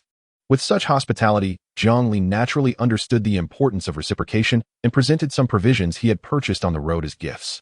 Gifts from Jiang Li carried a sense of lightness and value, but deep in sentiment. Moreover, for resource-scarce Shaowang village, the practicality of these gifts was extremely high, winning the hearts of several women. The house was not small. Jiang Li stepped out of the door and began to practice martial arts in the small courtyard. Task: practice Blood Frenzy Blade, 500 times progress, 48500 reward. Blood Frenzy Blade minor success. Task: practice 7 kill body breaking fist, 460 times progress, 55460 reward. 7 kill body breaking fist minor success. Task: practice Swift Wind Step Technique, 500 times progress, 72500 rewards. Swift Wind Step Technique minor success. Is several enhancements in fist technique aptitude directly affected the number of repetitions required to reach the next level of proficiency for related martial arts. This was indeed a pleasant surprise. A reduction in the number of repetitions meant that the speed of strength enhancement would be faster. At the same time, Jiang Li gained a more intuitive understanding of the reward series for enhancements. The extent of enhancement varied depending on the difficulty of the content completed. If the 7 kill body breaking fist reached a proficient level akin to mastery, the total enhancement to his fist technique aptitude would surely exceed that provided by the basic fist techniques. All enhancement rewards culminate to this: the greater the difficulty, the larger the extent of enhancement. The blood energy boost from spending time at the Qingyuan Martial Arts Hall would definitely surpass that from spending time at a hall established by ordinary people, but it wouldn't exceed the limits too much. This is due to the inherent level of the Qingyuan Martial Arts Hall. Therefore, despite completing daily tasks for 10 years, the accumulated enhancements in various aspects were not as significant as one might imagine. If Chun Chongqing were a Qi master, or even a Xiangang master, then the blood energy enhancement from completing daily task rewards would surely be considerable. Now that he had left the Qingyuan Martial Arts Hall, the only remaining daily tasks that provided blood energy enhancement were the 6 hours of martial arts cultivation each day. Previously, he could only practice basic fist techniques for 6 hours, but now he was practicing first-grade martial skills, so the blood energy enhancement should increase. However, he was unsure if the total enhancement could compare to the combined total brought by the previous 2 daily tasks. Nevertheless, any improvement was better than none. Jiang Li immersed himself in his martial arts during the 6 hours of practice, allocating 2 hours to each martial skill. All 3 martial skills required him to draw upon his blood energy to perform. Sustaining 6 continuous hours of martial skills without rest was something no other blood condensation practitioners could likely achieve except for Jiang Li. Yet he was also taking a shortcut. He reduced the output of his blood energy, weakening the power of the martial skills to maintain them in their weakest form. Otherwise, under full output, even with his abundant blood energy, he wouldn't be able to sustain the entire duration. Of course, there are skills involved here. Providing too much blood energy results in an unexpected increase in power, causing blood energy consumption to accelerate. Insufficient blood energy leads to a lack of strength in the martial skills, which could result in a complete stall necessitating a restart. Fortunately, Jiang Li's blood energy density was unlike that of ordinary people. He could provide a little extra blood energy each time, and if he felt he had given too much, he would slightly reduce it. After numerous explorations, he finally grasped the optimal amount to provide. The small Wang village was quiet at night, occasionally interrupted by the calls of cicadas and frogs. Everyone in Shaowang village was fast asleep. Only Jiang Li was drenched in sweat. He deeply understood one principle: the returns that can be earned through hard work must be pursued relentlessly. Aptitude was merely a bonus for him. Tasks that required time to grind for rewards were the true lifeline in dire situations. From night until dawn, Jiang Li concluded his martial arts training. His mind was full, and he did not feel sleepy. Nowadays, he could go 2 or 3 days without sleep and still feel as energetic as if he had been injected with adrenaline. However, necessary rest must be compensated for. He needed to settle down to replenish his blood energy, or else his body would ultimately not hold up. Taking advantage of what little time he had left, Jiang Li took a shower to wash away the sweat. He approached Zhuo Qingshan's door feeling refreshed. Jiang He and his sister followed behind, looking lively, as they hadn't slept well the previous night. They were too excited. The door swung open. After a day of recuperation, and with Jiang Li's enhancement pills aiding in recovery, Zhuo Qingshan's injuries had substantially healed. However, he appeared somewhat haggard with bloodshot eyes, as if he hadn't slept well. He glanced at the three of them, his gaze lightly passing over Jiang Li. Let's go to the courtyard. It's time to begin our small class on cultivation. Zhuo Qingshan's small cultivation class has commenced. Jiang Li, Jiang He, and Jiang Jing are sitting seriously on their small stools listening as Zhuo Qingshan teaches the methods of cultivating the Zhangxiao art. Zhuo Qingshan paced back and forth, gesturing as he explained the mysteries of the technique in an accessible manner. Jiang He and Jiang Jing wore expressions of confusion, occasionally showing a glimmer of understanding. Only Jiang Li kept up with Zhuo Qingshan's pace, further deciphering the secrets of cultivating the Zhangxiao art. By the time Zhuo Qingshan finished speaking, Jiang Li had gained a substantial understanding of how to proceed with his cultivation. You can begin cultivating the Zhangxiao art now. With me here, feel free to ask any questions if you encounter difficulties. Especially you, Jiang He and Jiang Jing. One of you is cultivating for the first time, and the other has yet to open their meridians and establish their chi pool. You must study diligently and ask questions to quickly establish your chi pool and become cultivators in the chi refining stage. Zhuo Qingshan earnestly imparted his teachings and then sat cross-legged with a satisfied expression. Yes, senior brother Zhuo. Jiang Jing replied energetically and with a serious demeanor. I will not forget the instructions from Zhuo Zhenren. Jiang Li also expressed his determination, and after receiving his reward for attending the class, he immersed himself in his cultivation. Task release: successfully established the chi pool during the first cultivation. Progress 01 reward: double the chi pool volume, enhanced solidity of the chi pool, and improved function of the chi pool. He followed Zhuo Qingshan's teachings, combining them with his own understanding, circulating the Zhangxiao art through his body to open his meridians. His mind was completely absorbed in the process, absorbing the ambient spiritual energy and channeling it through his open meridians. Soon one meridian after another was opened. Jiang Li felt a warmth in his dantian, a flow of qi gathering and remaining unscattered. According to the records of the Zhangxiao art, at least 8 meridians must be opened to establish a qi pool. As his meridians continued to open, the qi gradually coalesced, forming a special storage space within. Once the 8 main meridians necessary for forming the qi pool were completely opened, the qi pool hidden within the dantian space fully materialized, appearing about the size of a pigeon egg, yet capable of containing the volume of a bathtub's worth of true qi. Task: successfully established the qi pool during the first cultivation. Progress 11. Completed. Reward: double the qi pool volume, enhanced solidity of the qi pool, and improved function of the qi pool. A mysterious force surged within the egg-sized golden core space as the gentle oscillation caused the small egg to gradually expand, ultimately resembling a complete large egg.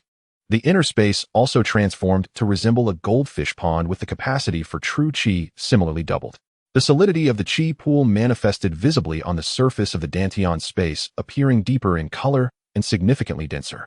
As for the enhancement of the qi pool's function, that would require further examination, the results of which would not be immediately evident. Jiang Li was unsure if his qi pool was larger or smaller compared to other cultivators, but that was of no concern. After all, his qi pool still had room for expansion, and he could take his time in his training. He truly felt that as he operated the Zhangxiao art, the surrounding spiritual energy automatically flowed into his body, transforming through the open meridians and entering the qi pool. The more meridians open, the faster the conversion and the higher the purity of the true qi. The power of the technique became evident. A powerful cultivation method could grant cultivators significantly greater combat strength. When cultivators of the same realm fought, disregarding magical tools and talismans, it simply came down to whose true qi was superior. As long as I wait for my qi pool to be filled, I will successfully step into the qi refining stage. Jiang Li's eyes sparkled, his excitement reminiscent of his first experience in martial arts, as if he were about to become a cultivator in the qi refining realm. Starting anything is always the hardest part, but now he was on the path to success. No matter how tumultuous the process was, or how many twists and turns he encountered along the way, it would not affect his ultimate victory at the end. Senior brother Zhui am a bit stuck. Jiang Jing timidly raised his hand. Zhui Qingchen nodded, inquiring about Jiang Jing's difficulties and providing appropriate guidance. Moments later, Jiang Jing nodded in realization and then immersed himself in focused training. Jiang Hu, why have you stopped? Is there something you don't understand? Zhui Qingchen looked at the halted Jiang Li, his calm tone laced with confidence. There's no need to be shy, feel free to speak up. In the path of cultivation, everyone learns from each other. If your cultivation level surpasses mine, I will also seek your guidance for the things I do not understand.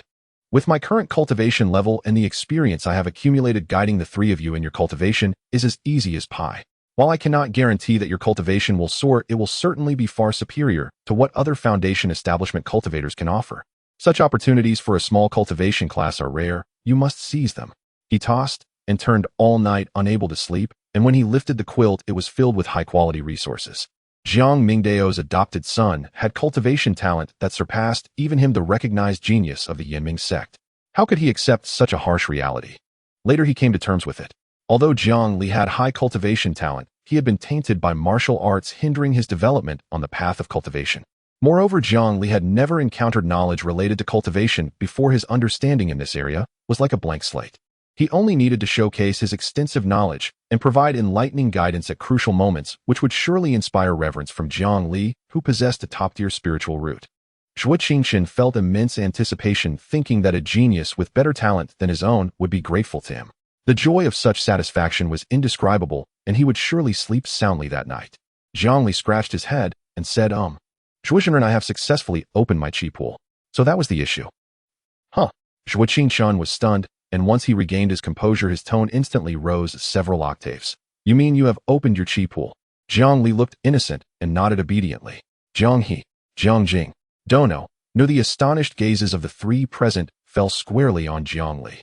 During the first cultivation, he had directly opened 8 meridians and successfully established a qi pool. It was not unheard of within the Yinming sect. But those who achieved it had absorbed a wealth of experience and attempted it after several corrections. How many times had Jiang Li undergone this? Just one night's reading and understanding. A deep understanding from a small cultivation class. That was all. Jiang Jing took nearly 3 years from the first contact with the Zhangxia art to formal cultivation. Even now, he had not managed to open the 8 meridians necessary for establishing his qi pool. The disparities between people can sometimes be as vast as a chasm. Jiang Li smiled faintly. My success is inseparable from Zhui Zhenren's small cultivation class. Without your guidance, I would never have succeeded. Zhui Qingchen's mouth twitched. Years ago, he had demonstrated a low-tier spiritual root talent, causing quite a stir within the Yinming sect. The sect master personally took him as a disciple, teaching him the cultivation methods of the Zhangxia art. How experienced was the Yinming sect master? Even so, it took him several days to grasp the secrets of entry.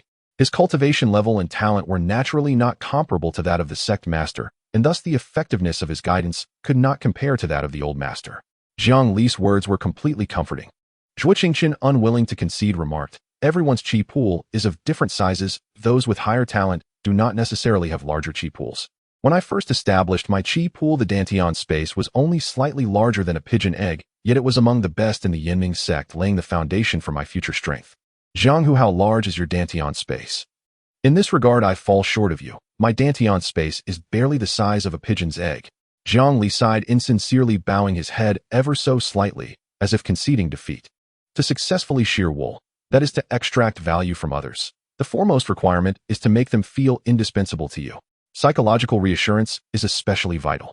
The method mirrors that of a master manipulator cultivating a harem. First, lower your own stance, then tailor your demeanor to each individual's emotional needs, thereby evoking in them an uncommon sense of fulfillment and genuine affection. Next, carefully foster a degree of dependency. gradually leading them to believe that without them you would become a pitiful anchorless soul. Once such an illusion takes root, success is all but assured.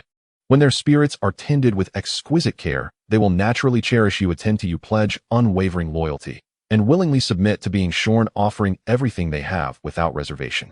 Even if one day the pond erupts in chaos, fish squabbling fiercely amongst themselves, they will only vie to be the sole one reeled in when you finally lift your rod.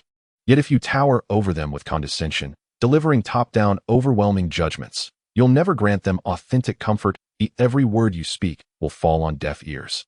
No one wishes for a nagging, overbearing patriarch, unless of course wealth changes the equation. Jiang Li knew he was no master manipulator. He lacked both the artistry and the instinct to draw Zhuo Qingchen into his own pond. Yet all things abide by the same principle, viewed differently. Zhuo Qingchen, possessing merely an earth spirit root, nonetheless walked the halls of the Yinming sect with exceptional grace, deeply cherished by senior cultivators, widely regarded as a celestial prodigy. Over time, even he himself came to believe it. Now Jiang Li had emerged like a comet, his spirit root and cultivation aptitude far surpassing Zhuo Qingchen's, who was still newly initiated into the realm of cultivation. To suddenly overshadow him would inevitably stir deep-seated imbalance within Zhuo Qingchen's heart. Thus, if Jiang Li wished to shear wool from him, now he must first offer a sweet morsel, reversing the dynamic. So Zhuo Qingchen recognized that even someone of extraordinary talent had areas where he fell short. And just like that, satisfaction would bloom. True enough, upon hearing these words, Zhuo Qingchen instantly puffed out his chest, eyes alight, a faint self-satisfied smirk playing upon his lips. Once formed, the Dantian space's capacity is fixed. Yours is marginally smaller than mine, meaning no matter what your qi reservoir can never hold as much true energy as mine. But fret not, your Dantian space already exceeds that of most cultivators. It's simply that your foundation isn't as solid as mine, nor has it been refined to the same degree of perfection, hence this slight deficiency. Still, do not despair, the Dantian space may yet expand further. With sufficient fortune, you might one day acquire rare heavenly treasures capable of enhancing Dantian capacity. You still have a chance to surpass me. His uplifted brow and exhaled breath radiated the quiet triumph of a man whose son had already wed and sired heirs, while his rivals remained unmarried. Jiang Li nodded meekly in agreement. Zhuo Qingchen, now in high spirits, treated the three of them to an impromptu lesson, prematurely imparting the Yinming sect's Tier 1 lower-class technique, the stirring water incantation. Though none of them yet possessed sufficient true energy to cast the spell, early exposure still held merit. Jiang Li reflected, inwardly awash with quiet awe. Another successful shearing. The brief cultivation seminar soon concluded. Jiang Li glanced at the hour. It was still early, so he slipped into the kitchen. Before taking Jiang He and Jiang Jing outside, he needed to ensure they were well fed. Once the siblings had eaten their fill, Zhuo Qingchen expressed a desire to venture out and see the world beyond the sect walls. Jiang Li thus led the trio from their dwelling toward the edge of the fields. Shaowang village lay secluded and remote, its people largely self-sufficient. Most dwellings were thatched huts, or a single wooden or stone house marked a family as comparatively affluent.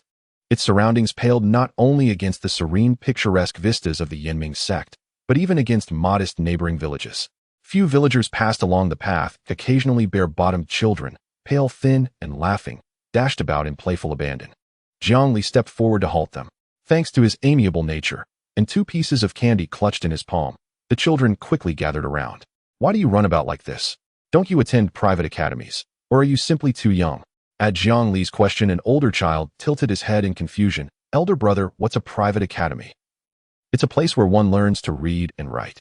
Elder brother, what does reading and writing mean? Then tell me, do you recognize this character, eh? Jiang Li picked up a stick, crouched, and drew the character de grate in the dirt. The children shook their heads in unison. He then sketched the character E1. Again they shook their heads. All right, off you go and play. He handed over the 2 misshapen candies, and the children scattered, joyfully scrambling for them. Behind him, Jiang He and Jiang Jing stared, eyes wide with disbelief. Zhuo Qingchen furrowed his brow, a shadow of concern flickering across his gaze. Let us continue walking. Jiang Li rose, brushed dust from his hands, and strode ahead. The 4 arrived at a stretch of farmland where villagers labored in the fields. Sunlight blazed overhead. The villagers of Shaowang village bent low over yellow earth, backs arched toward the sky, immersed in relentless toil. Jiang Li stood with the 3 beneath the sun, motionless, and within less than a quarter of both siblings were drenched in sweat, while Jiang Li and Zhuo Qingchen remained composed. Spotting a gaunt man pausing to rest, Jiang Li swiftly guided the group toward him. Uncle, may I ask you a few questions? The man, skin darkened by sun, face etched with deep furrows, drank deeply from his water skin, then lifted his gaze to meet Jiang Li's earnest expression, smiling warmly. Of course, of course. How many hours do you labor in these fields each day? Well, I've never counted precisely. I rise before dawn and return home after sunset. Is it like this every day? Indeed, it's essential. These seedlings are precious, neglect them for even a single day, and they suffer. With such diligent care your harvest must be bountiful. Surely you eat 3 full meals daily. 3 meals. I dare not dream of it. Even in abundant years we must surrender grain to the imperial court. When yields are good we manage 2 meals, in lean years only 1. Can't you simply eat more? There are mouths aplenty at home. Rations are strictly apportioned. If I eat more they must eat less. If everyone eats more how shall we survive tomorrow? Then, what do you do when hunger becomes unbearable? Hearing this, the broad-shouldered, sun-darkened man fell silent. His gaze drifted to the vibrant green seedlings swaying before him, and he murmured quietly, almost to himself, "At first it's hard to adjust. Your head spins, your belly writhes as though gnawed by ravenous worms. And it hurts. You crave anything you see. Don't laugh. I once chewed tree bark during the worst famines." Then he raised his head again, flashing a grin, missing most of its teeth, his eyes crinkling deeply at the corners, as if all sorrow had dissolved into serene acceptance. Endure a little longer, and you grow accustomed to it. The deeper their conversation grew, the more topics emerged between them, and they learned the swarthy man's name was Wang Niu, the eldest son in his family with 2 children and an ailing mother confined to her sickbed. Jiang Li possessed a natural gift for conversation, and Wang Niu thoroughly enjoyed speaking with him. Their first meeting felt uncannily like a reunion with a long-lost friend. Though years had passed since they last met, the bond remained intact, allowing them to slip effortlessly into shared discourse. As their dialogue deepened, Wang Niu grew increasingly candid, speaking with near-total openness. Jiang Li smiled warmly on the surface, yet behind him his younger siblings Jiang He and Jiang Jing trembled uncontrollably, like sieves shaken by wind. They were overwhelmed with shame over their lofty, self-assured talk from the previous night. They now understood for true peasants, even daily sustenance was never guaranteed. In bountiful harvest seasons, 2 meals a day might be possible. In lean years, 1 meal, or none at all, was all they could hope for. Walking from their lodging to the fields, they noticed several trees stripped bare of bark, and assumed some household must have kept a ravenous beast. To their shock, it was people who had eaten it. This man was not the Wang Niu of today, but the Wang Niu of yesterday. When mere survival consumed every thought, how could meat ever find its way onto the table? A single morsel of meat might not cross his lips all year. If food was so scarce, clothing was even more desperate. Tattered rags, threadbare jackets, or coarse hemp robes stitched from discarded sacks left behind by passing merchants. Such garments stifled in summer and offered no warmth in winter, yet they were worn solely to preserve the semblance of humanity. When illness struck, neither pills nor medicinal herbs were available. Only folk remedies drawn from local soil could be summoned. Should a serious ailment take hold, life or death hung entirely on one's own endurance. Survive and live, fail and perish. In Shao Wang village, birth and death unfolded quietly without fanfare or fervor. Travel. They were born in Shao Wang village and would die there. Each day brought unending labor, tasks piled upon tasks year after year, until death itself granted final release from duty. In that instant, they grasped Jiang Li's intention in urging them to eat heartily before departing. He meant for them to recognize their own full bellies and contrast them sharply against the gnawing anxieties of those whose very survival remained uncertain. How could those who ate their fill ever fathom the needs of those who starved? It was impossible. Jiang Li asked Wang Niu to teach Jiang He and Jiang Jing how to till the soil with hoes. Wang Niu, unfamiliar with Jiang Li's face and struck by Zhuo Qingqian's extraordinary bearing, an aura unmistakably noble or affluent, also noted how Jiang He and Jiang Jing outshone village children their age in both grace and refinement. Though inexperienced in the wider world, Wang Niu instinctively compared appearances, and instantly sensed these visitors were no ordinary guests. Hesitant and reverent, he dared not presume to instruct them. Only after Jiang Li's earnest persuasion, and with the siblings nodding assent, did Wang Niu finally agree to guide Jiang He and Jiang Jing into the fields. "Brother Jiang, who tell me, do you truly believe they can manage this?" Zhuo Qingqian stood speechless, his chest tightening, inexplicably gripped by a fear unlike any he had known. Though he had braced himself mentally, the raw reality struck him like a physical blow, his spirit utterly unprepared for such visceral revelation. For as far as the eye could see across the endless furrows, there was only one Wang Niu, or rather every man was Wang Niu. To imagine harnessing such people to shift the balance of an entire kingdom, or even challenge the celestial sects above it, was pure fantasy. I too once wrestled with this very question. Then I came to understand the crux lies not in whether something can be done, but whether one is willing to do it. The Tao is arduous and long, but if one walks, arrival is inevitable. The future remains luminous with promise. Jiang Li stood beneath radiant sunlight, a gentle breeze lifting strands of hair at his temples. As if struck by sudden inspiration, he turned to Zhuo Qingqian and offered a sincere, unguarded smile. Zhuo Qingqian gazed at him deeply, then wordlessly gave a quiet, weighty nod. The siblings returned shortly, blistered hands trembling in the air. Born to silken feasts, their delicate fingers had never touched soil or hoe. At first they dismissed tilling as trivial, swinging the hoe confidently a dozen times to prove its ease to Jiang Li, only to discover raw blisters blooming across their palms, rendering each subsequent grip agonizing. Elder brother, the pain. Jiang Jing extended his wounded hand with tearful pleading. Jiang He, sustained by her level 1 Qi cultivation, bore fewer visible blisters. So what? Jiang Li replied coldly. Was Wang Dai born knowing how to plow? Did his hands never blister when he first grasped the hoe? If you wish to abandon this path, your status alone, combined with senior brother Zhuo's protection, guarantees lifelong comfort and abundance. Why force yourselves into a world you resist, performing tasks you despise? Sometimes one must learn to accept fate. Once accepted, you'll find much of life is neither intricate nor unbearable. His words cut like shards of ice. Though Jiang He and Jiang Jing had not truly intended to quit, they'd only sought solace. They now found themselves rebuffed and dismissed by Jiang Li. Their eyes reddened faintly as they bowed their heads in silent humiliation. Without the resolve to risk your very life, do not undertake tasks that may cost you your head. They say clarity is the highest virtue. Yet in my view, rare is the wisdom of deliberate ignorance. With that, Jiang Li bid Wang Yo farewell and strode back toward his lodgings. Zhuo Qingqian cast a thoughtful glance at the siblings, then followed Jiang Li in silence. Since hearing Jiang Li speak, truths both piercing and profound, a quiet sense of release had settled within him. Unlike Wang Yo, who had no path backward, Jiang He and Jiang Jing stood at countless crossroads. Unburdened by rivalry or ambition, they could live lives of effortless plenty, attended day and night by devoted servants. Why endure this hardship? Zhuo Qingqian knew full well Jiang Li's final remark, rare is the wisdom of deliberate ignorance, had been spoken directly for him. He had clung too tightly to the notion of restoring the siblings to the throne, overlooking their genuine desires. Perhaps they never wished to reclaim the throne at all. Rather than persist in solitary stubborn conviction, he resolved to let the siblings choose their own path and watch where it led them. Thus he did not retreat far, but lingered instead beneath a distant tree, observing quietly. When he saw the siblings ignore Wang Yo's warnings and lift the hose once more, determined to till the earth, he allowed himself a gentle sunlit smile.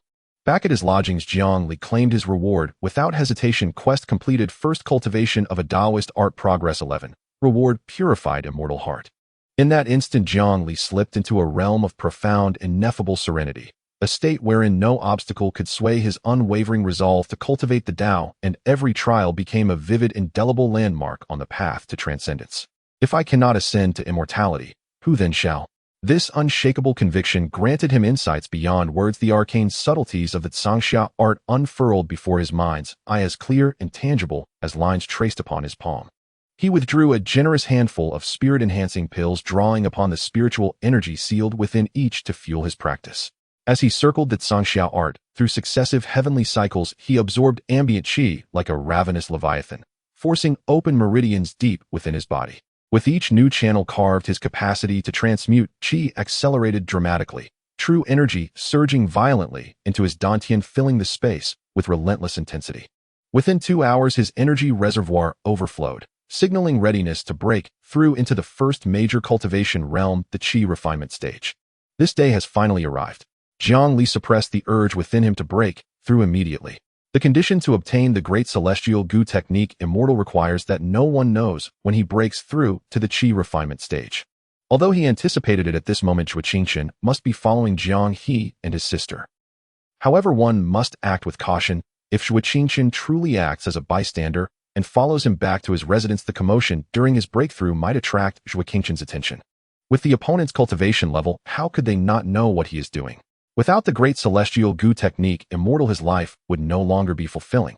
Thinking of this, Jiang Li pushed the door open and gently called out, Zhuo Zhenren, could you come here for a moment? I have important matters to discuss with you that involve Jiang He and Jiang Jing. No one responded. The residence was not large. It was not a wealthy man's high walls and deep courtyards. However, even in such a place, one should not underestimate the hearing of a foundation establishment cultivator. Moreover, since Jiang Li mentioned Jiang He and his sister, it was impossible for Zhuo Qingxian, who cared the most about them, not to appear. After waiting for more than 10 breaths, without any response, Jiang Li slightly raised his voice and repeated what he had said earlier. Still there was no reply. Jiang Li finally felt at ease, returned to his room, and used a heavy object to block the door, settling down to make his breakthrough. Task issued: break through to the Qi refinement stage in the immortal Tao realm. Progress 0-1, reward 1 soul, 1 spell, 1 fortune. Jiang Li fell into contemplation upon seeing the newly issued task. In martial arts, there are aspects of power, speed, and defense, which are all external manifestations. Logically speaking, the immortal Tao should only involve the aspects of soul and spells. How could fortune be related to the immortal Tao? According to Jiang Li's understanding, fortune should transcend the realms of martial arts, and the immortal Tao, standing from a third-party perspective, dividing the two main cultivation paths. Yet fortune inexplicably aligned with the immortal Tao, becoming its sycophant. He did not understand. If breaking through to a completely new level, logically martial arts should have a share in it as well. However, martial arts seemed neglected while the immortal Tao was favored. Coupled with Zhuo Qingxian's earlier remarks about the different paths of martial and immortal arts, Jiang Li felt that martial arts was being unfairly targeted. Perhaps I am overthinking.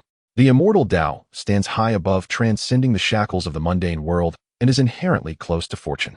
In breaking it down, the 6 main attributes have martial arts receiving 3, and the immortal Tao the other 3, making for a balanced distribution, with both sides benefiting equally.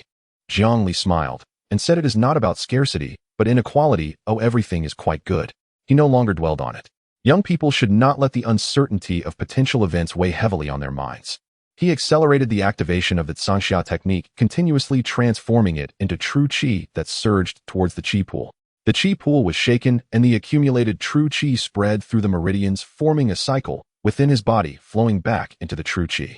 In this regard, the cultivation of the immortal Tao and martial arts shares a similar essence, both forming an internal cycle within the body that enhances the physical body, strengthens the meridians, and fortifies the flesh, achieving a state of flawlessness. Soon after, accompanied by a booming sound from within his body, as the qi mechanism swayed, Jiang Li's true qi cycle was fully established. Centered around the Dantian space, true qi flowed out from the qi pool, traversing the entire body through the open meridians before flowing back to the qi pool. As the cycle completed, Jiang Li's cultivation level stepped into the first level of the qi refinement stage. Within him, in addition to the vigor from the return to Si technique, there flowed the true qi of a cultivator. However, the two types of qi did not interfere with or invade each other.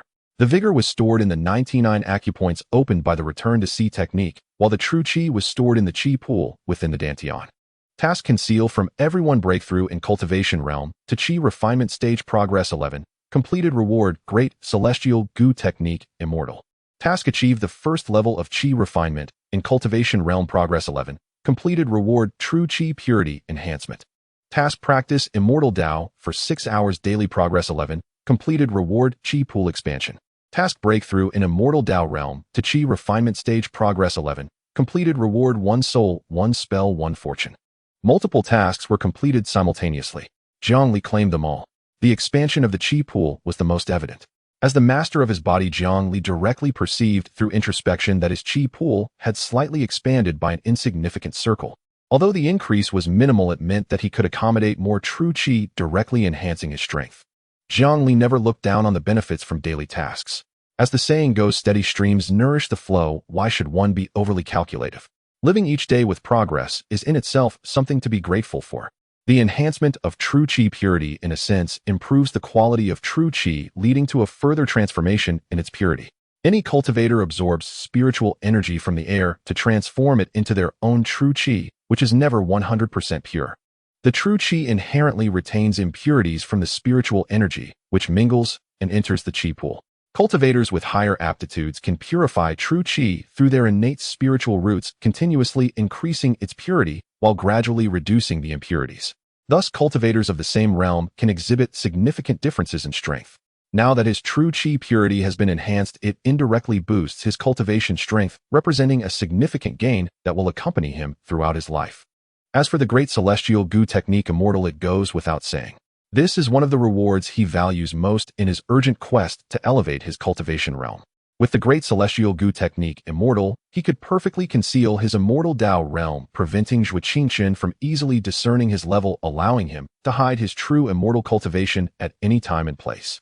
Moreover, with his current first level of Qi refinement cultivation, he could autonomously simulate the first level of foundation establishment cultivation, which should be enough to intimidate weak cultivators below the foundation establishment stage at critical moments. Now that he has gathered the Great Celestial Gu Technique Martial and the Great Celestial Gu Technique Immortal, his weaknesses have been compensated. He can intimidate martial artists with his martial realm and scare off cultivators with his immortal realm. For those he cannot scare off, he shall depart. However, the enhancement from the main attribute of the soul has provided Jiang Li with a noticeable boost. His mind seemed to have grown clearer, his memory sharpened, and his thought processes enhanced significantly, as if a storm of ideas was about to erupt. After a moment, his mind cleared, and his analytical abilities showed marked improvement. The enhancement of spells likely pertains to the power of the spells unrelated to true Qi. Unfortunately, he has yet to fully master a single spell, rendering him unable to experiment for the time being. Name: Jiang Li. Strength 18, Speed 14, Defense 14, Soul 1, Spell 1, Fortune 5, Skills: Return to C Technique, Full Break Limit, Condensing, Iron Bone Method, Jade Bone, Basic Fist Technique, Skill Approaches, Dao Basic, Sword Technique, Minor Achievement, Alchemy, Minor Achievement, Blood Frenzy Blade, Entry 7, Kill Body Breaking Fist, Entry, Swift Wind Step Technique, Entry, Sangxia Technique, Hidden Longevity Series Titles, Chicken Stealer Series Titles, Anti-Magic Series Titles. Click for details. Suddenly, Jiang Li noticed something unusual. The memories belonging to the Great Celestial Gu Technique Martial and the Great Celestial Gu Technique Immortal were stirring restlessly. He felt an intuitive understanding and subconsciously made a judgment. These two essential means of survival in the martial world seemed to be able to merge into one, or rather they were originally one entity, just separated. Jiang Li immediately activated the Great Heaven Concealment Technique Xian and Great Heaven Concealment Technique Wu. The two techniques exhibited a magnetic attraction, gradually merging into one. Before merging, the two techniques had their own domains governing the Tao of immortality and the Tao of martial arts. Once combined, it would likely be the true Great Heaven Concealment Technique. When executed, both the martial and immortal paths can be hidden simultaneously, eliminating the need for hasty measures. The complete Great Heaven Concealment Technique is inadequately described as a technique. It should belong to the realm of divine abilities. The separated Great Heaven Concealment Technique Xian and Wu are in terms of grade classified as semi-divine abilities. Can it be understood that as long as the divine abilities are of similar nature and function, they can merge with each other? Jiang Li's thoughts became clear, and after a pause he shook his head, saying, I don't understand. I have too few divine abilities at hand, making it difficult to gather accurate experimental data. Perhaps the Great Heaven Concealment Technique Xian and Wu are too unique, allowing for divine ability fusion. But that does not prevent me from issuing tasks. He chuckled, not willing to miss this rare opportunity. Task issued: First successful fusion of divine abilities, Progress 0-1, Reward Divine Ability Fusion Fragment. Task issued: First acquisition of 1 divine ability, Progress 0-1, Reward Divine Ability Fragment. Task issued: Master 3 divine abilities, Progress 0-3, Reward Divine Ability Fragment. Task issued: Raise proficiency of 5 divine abilities to entry level, Progress 0-5, Reward Enhanced Divine Ability Compatibility. Jiang Li was satisfied and intensified the fusion of divine abilities. The two memories blended together, forming a new memory. The complete divine ability Great Heaven Concealment Technique. As Jiang Li anticipated, operating the Great Heaven Concealment Technique could adjust the realms of the martial and immortal paths simultaneously. Divine abilities like martial skills and techniques possess corresponding proficiency. The higher the proficiency, the stronger the effect of the Great Heaven Concealment Technique, making it harder to see through, and the simulated aura of high realms becomes more authentic. Task issued: Use the Great Heaven Concealment Technique 800 times, Progress 0-1, Reward Great Heaven Concealment Technique Minor Success. Task: First successful fusion of divine abilities, Progress 11, completed, Reward Divine Ability Fusion Fragment. Task: First acquisition of a divine ability, Progress 11, completed, Reward Divine Ability Fragment. A fragment radiating colorful light fell into Jiang Li's hand. In the next moment, the divine ability fusion fragment struck directly at Jiang Li's brow, quietly resting within his consciousness.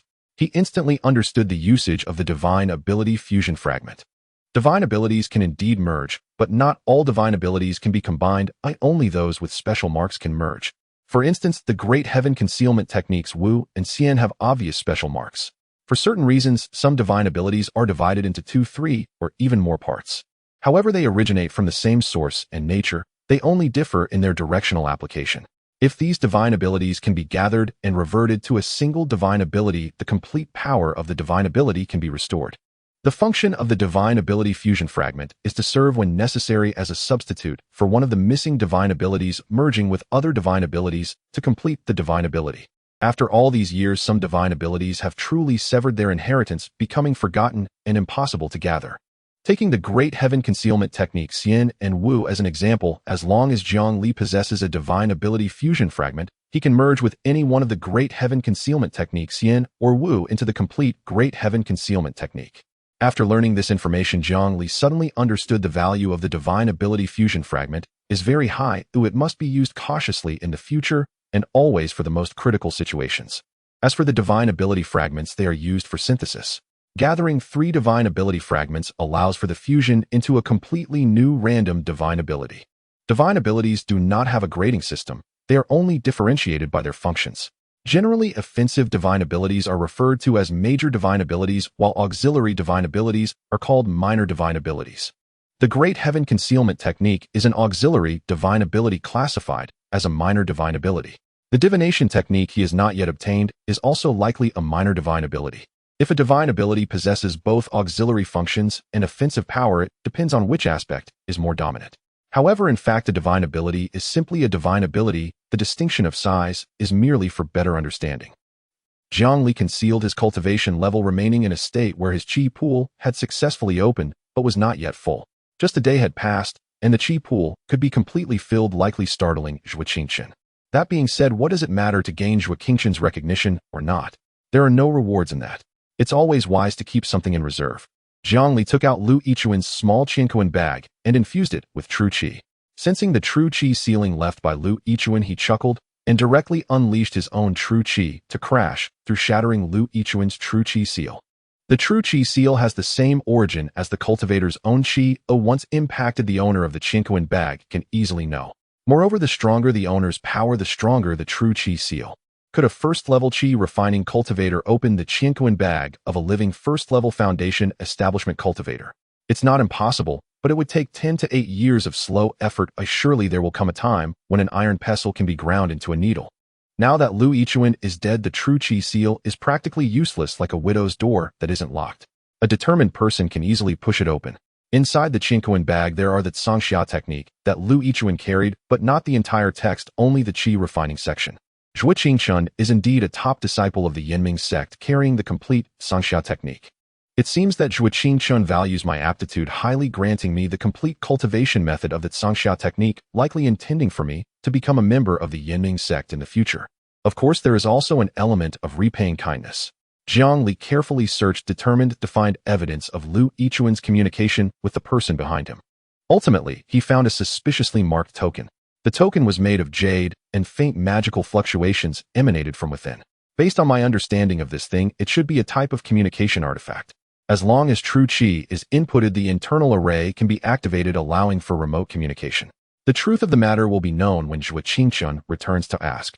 Having nothing to do, I really want to communicate and tease the immortal from the Yinming sect opposite, giving him a little cultivation scam. But then again, what if the other party has means to pinpoint the exact location of this artifact? Do not underestimate the methods of the immortal sect. Jiang Li tossed the token back into the Qianquan bag, then conducted a thorough search of the internal space of the bag. Several pieces of low-quality spirit stones, a few pills of unknown efficacy, and a set of clothing made of fine silk. That was all. There were no socially embarrassing items in sight. Lu Yichuan's reputation was preserved.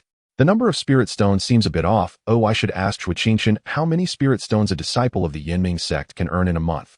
If it's only a handful, then these spirit stones probably represent just a portion of the reward given by the mastermind behind Lu Yichuan.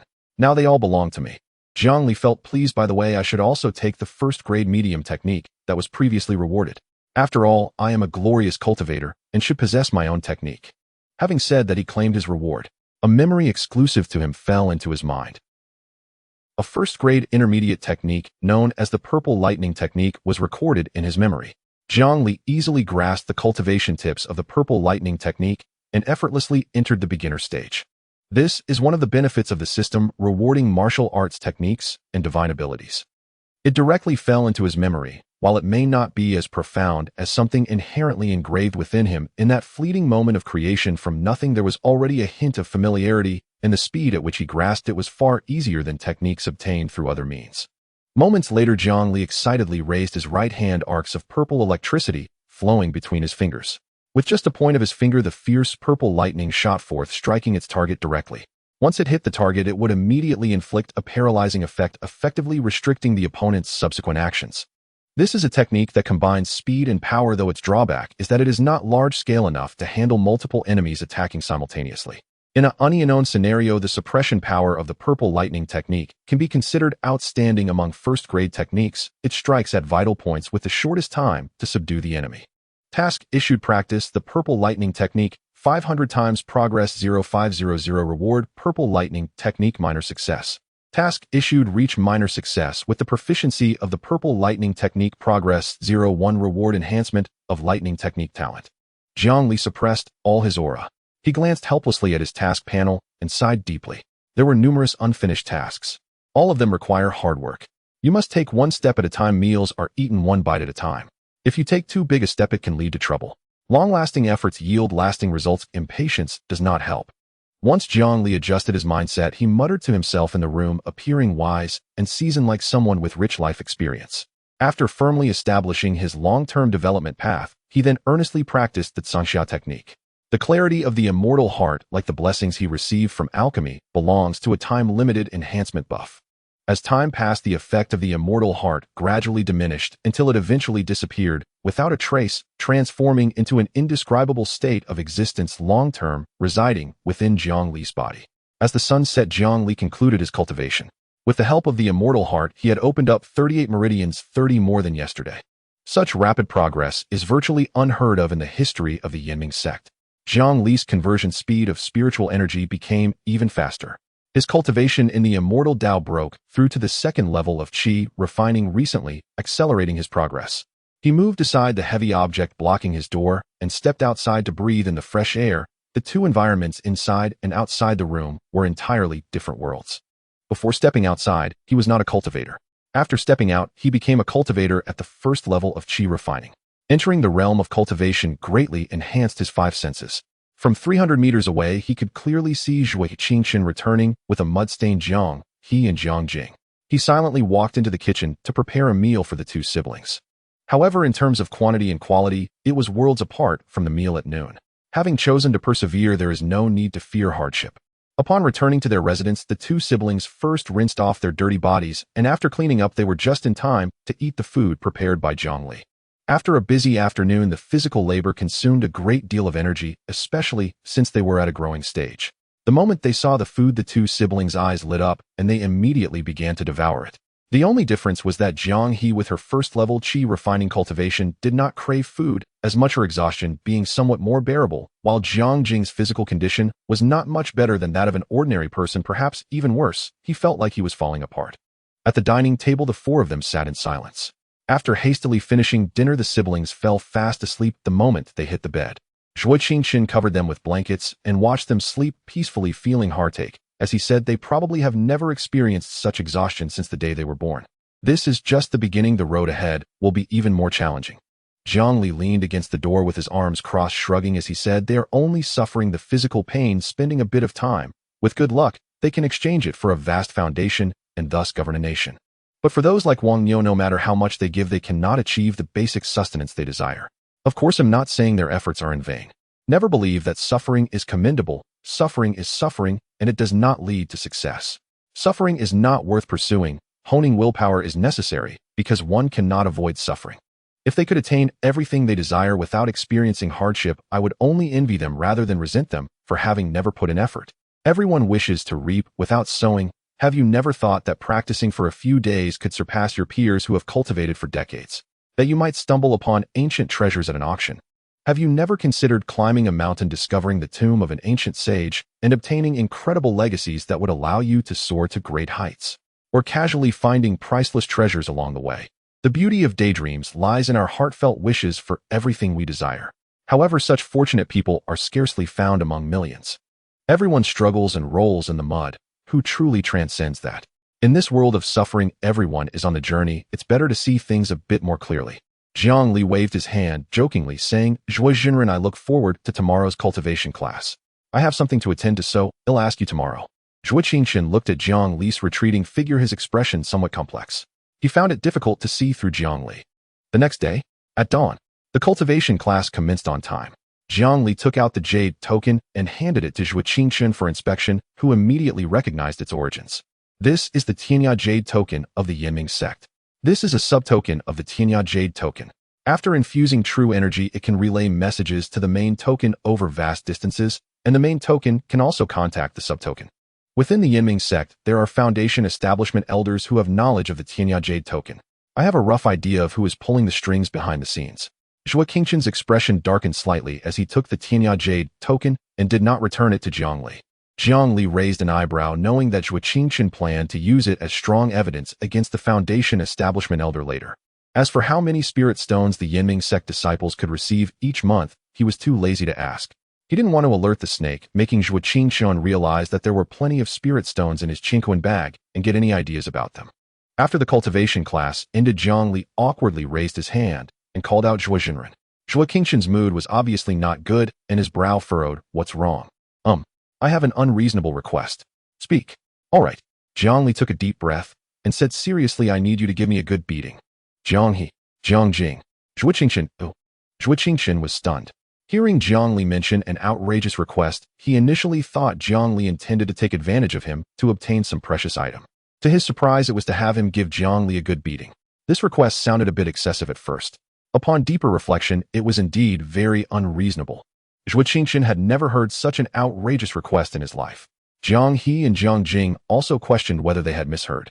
Jiang Li explained to the three that his martial arts training was different from ordinary people. His body became soft without frequent beatings and hard with regular hits.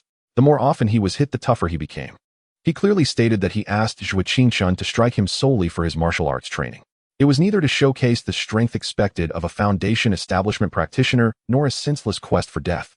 If possible, I will attack you, Zhuo Jinren, and when you strike back, just need to pay attention to the intensity of your true qi, keeping your spells at their weakest power. This will also allow Jiang He and Jiang Jing to see how a Foundation Establishment immortal effortlessly crushes a martial artist. Jiang Li's suggestion greatly pleased Zhuo Qingxun. It was a great opportunity to let Jiang He and her brother witness the power of a cultivator and take a chance to vent his frustration on Jiang Li. This was a win-win situation. Don't worry, I will control my strength. If you can't withstand it, just say so. Zhuo Qingxun appeared calm on the surface, but in reality, he was already sharpening his blades in his heart. There's no way around it. Everything is for Jiang He's martial arts training. He murmured to himself, drawing his sword from his spatial bag. With a light jump, he landed steadily on the sword, confronting Jiang Li at low altitude. Zhuo Jinren, here I come. As soon as the words fell, Jiang Li lunged forward like a fierce beast. He adjusted his speed, slightly exceeding that of an ordinary blood condensation realm martial artist, but not excessively. Otherwise, if he exerted all his strength combined with the speed of the swift wind step, a slight miscalculation from Zhuo Qingxun could give him an opportunity. However, as he had said before, the purpose of being hit was to take advantage of Zhuo Qingxun, not to determine superiority. Zhuo Qingxun chuckled lightly, deftly maneuvering his flying sword to increase the distance and casting the water spell. The water spell, a low-grade spell of the first rank, was the most basic among the many spells he had mastered. Seeing the water spell rushing towards him, Jiang Li made contact, clearly unharmed, yet deliberately pretended to grimace in pain. The two chased each other with Jiang Li in a sorry state, while Zhuo Qingxun handled it with ease, not giving Jiang Li a chance to get close, continuously casting the water spell. Seeing Jiang Li getting beaten up to such a degree, Zhuo Qingxun felt an immense satisfaction. At the same time, he showcased the methods of a cultivator to Jiang He and her brother, earning their admiration. After 2/4 of an hour, 30 minutes had passed. Jiang Li was exhausted and had fallen over from a water spell, repeatedly waving his hands, saying, I can't do it anymore, Zhuo Jinren. I can't hold on any longer. The performance over the 2/4 of an hour was just right. Any longer would not appear like that of a normal first-layer blood condensation realm martial artist. If it ended too early, it would be difficult to explain why he was unharmed after enduring dozens of low-grade spells on Blackwind Mountain. Upon hearing this, Zhuo Qingxun immediately ceased his attacks, dispersing the water ball that was en route. He glanced at the relatively unharmed Jiang Li and praised, Your physical strength is indeed quite good. Your foundation is solid. It's more than enough compared to a third-layer blood condensation realm martial artist.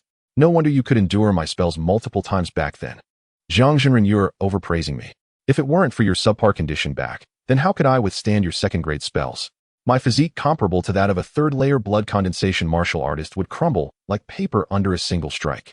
That is only natural. Zhuo Qingxun smiled. If you ever need my help with your training in the future, feel free to ask. I will definitely assist wherever I can. I have been waiting for those words. Then I will trouble you, Zhuo Jinren. Jiang Li readily accepted and limped back to his room to rest. He walked faster and faster, mainly afraid that if he slowed down he would burst out laughing. Zhuo Qingqian then took Jiang He and her brother to find Wang Niu, sharing tips on how cultivators deal with martial artists along the way. Upon reaching the field, he let them continue the work from yesterday. After half a month, Jiang He and her brother had become increasingly familiar with Wang Niu's land, helping out and gaining much farming experience. The villagers of Shao Wang village did not feel resentful towards the sudden influx of guests. They were merely curious, becoming nearly isolated villagers.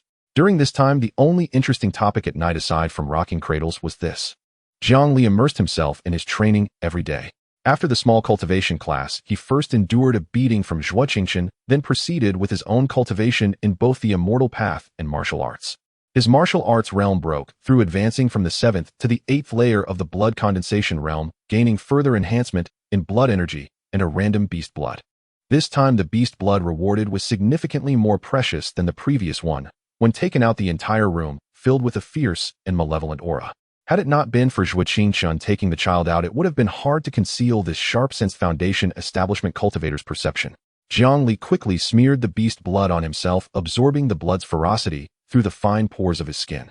No matter how strong the malevolent beast blood was, as long as it did not exceed the blood condensation realm, it had to obediently submit before his jade blood.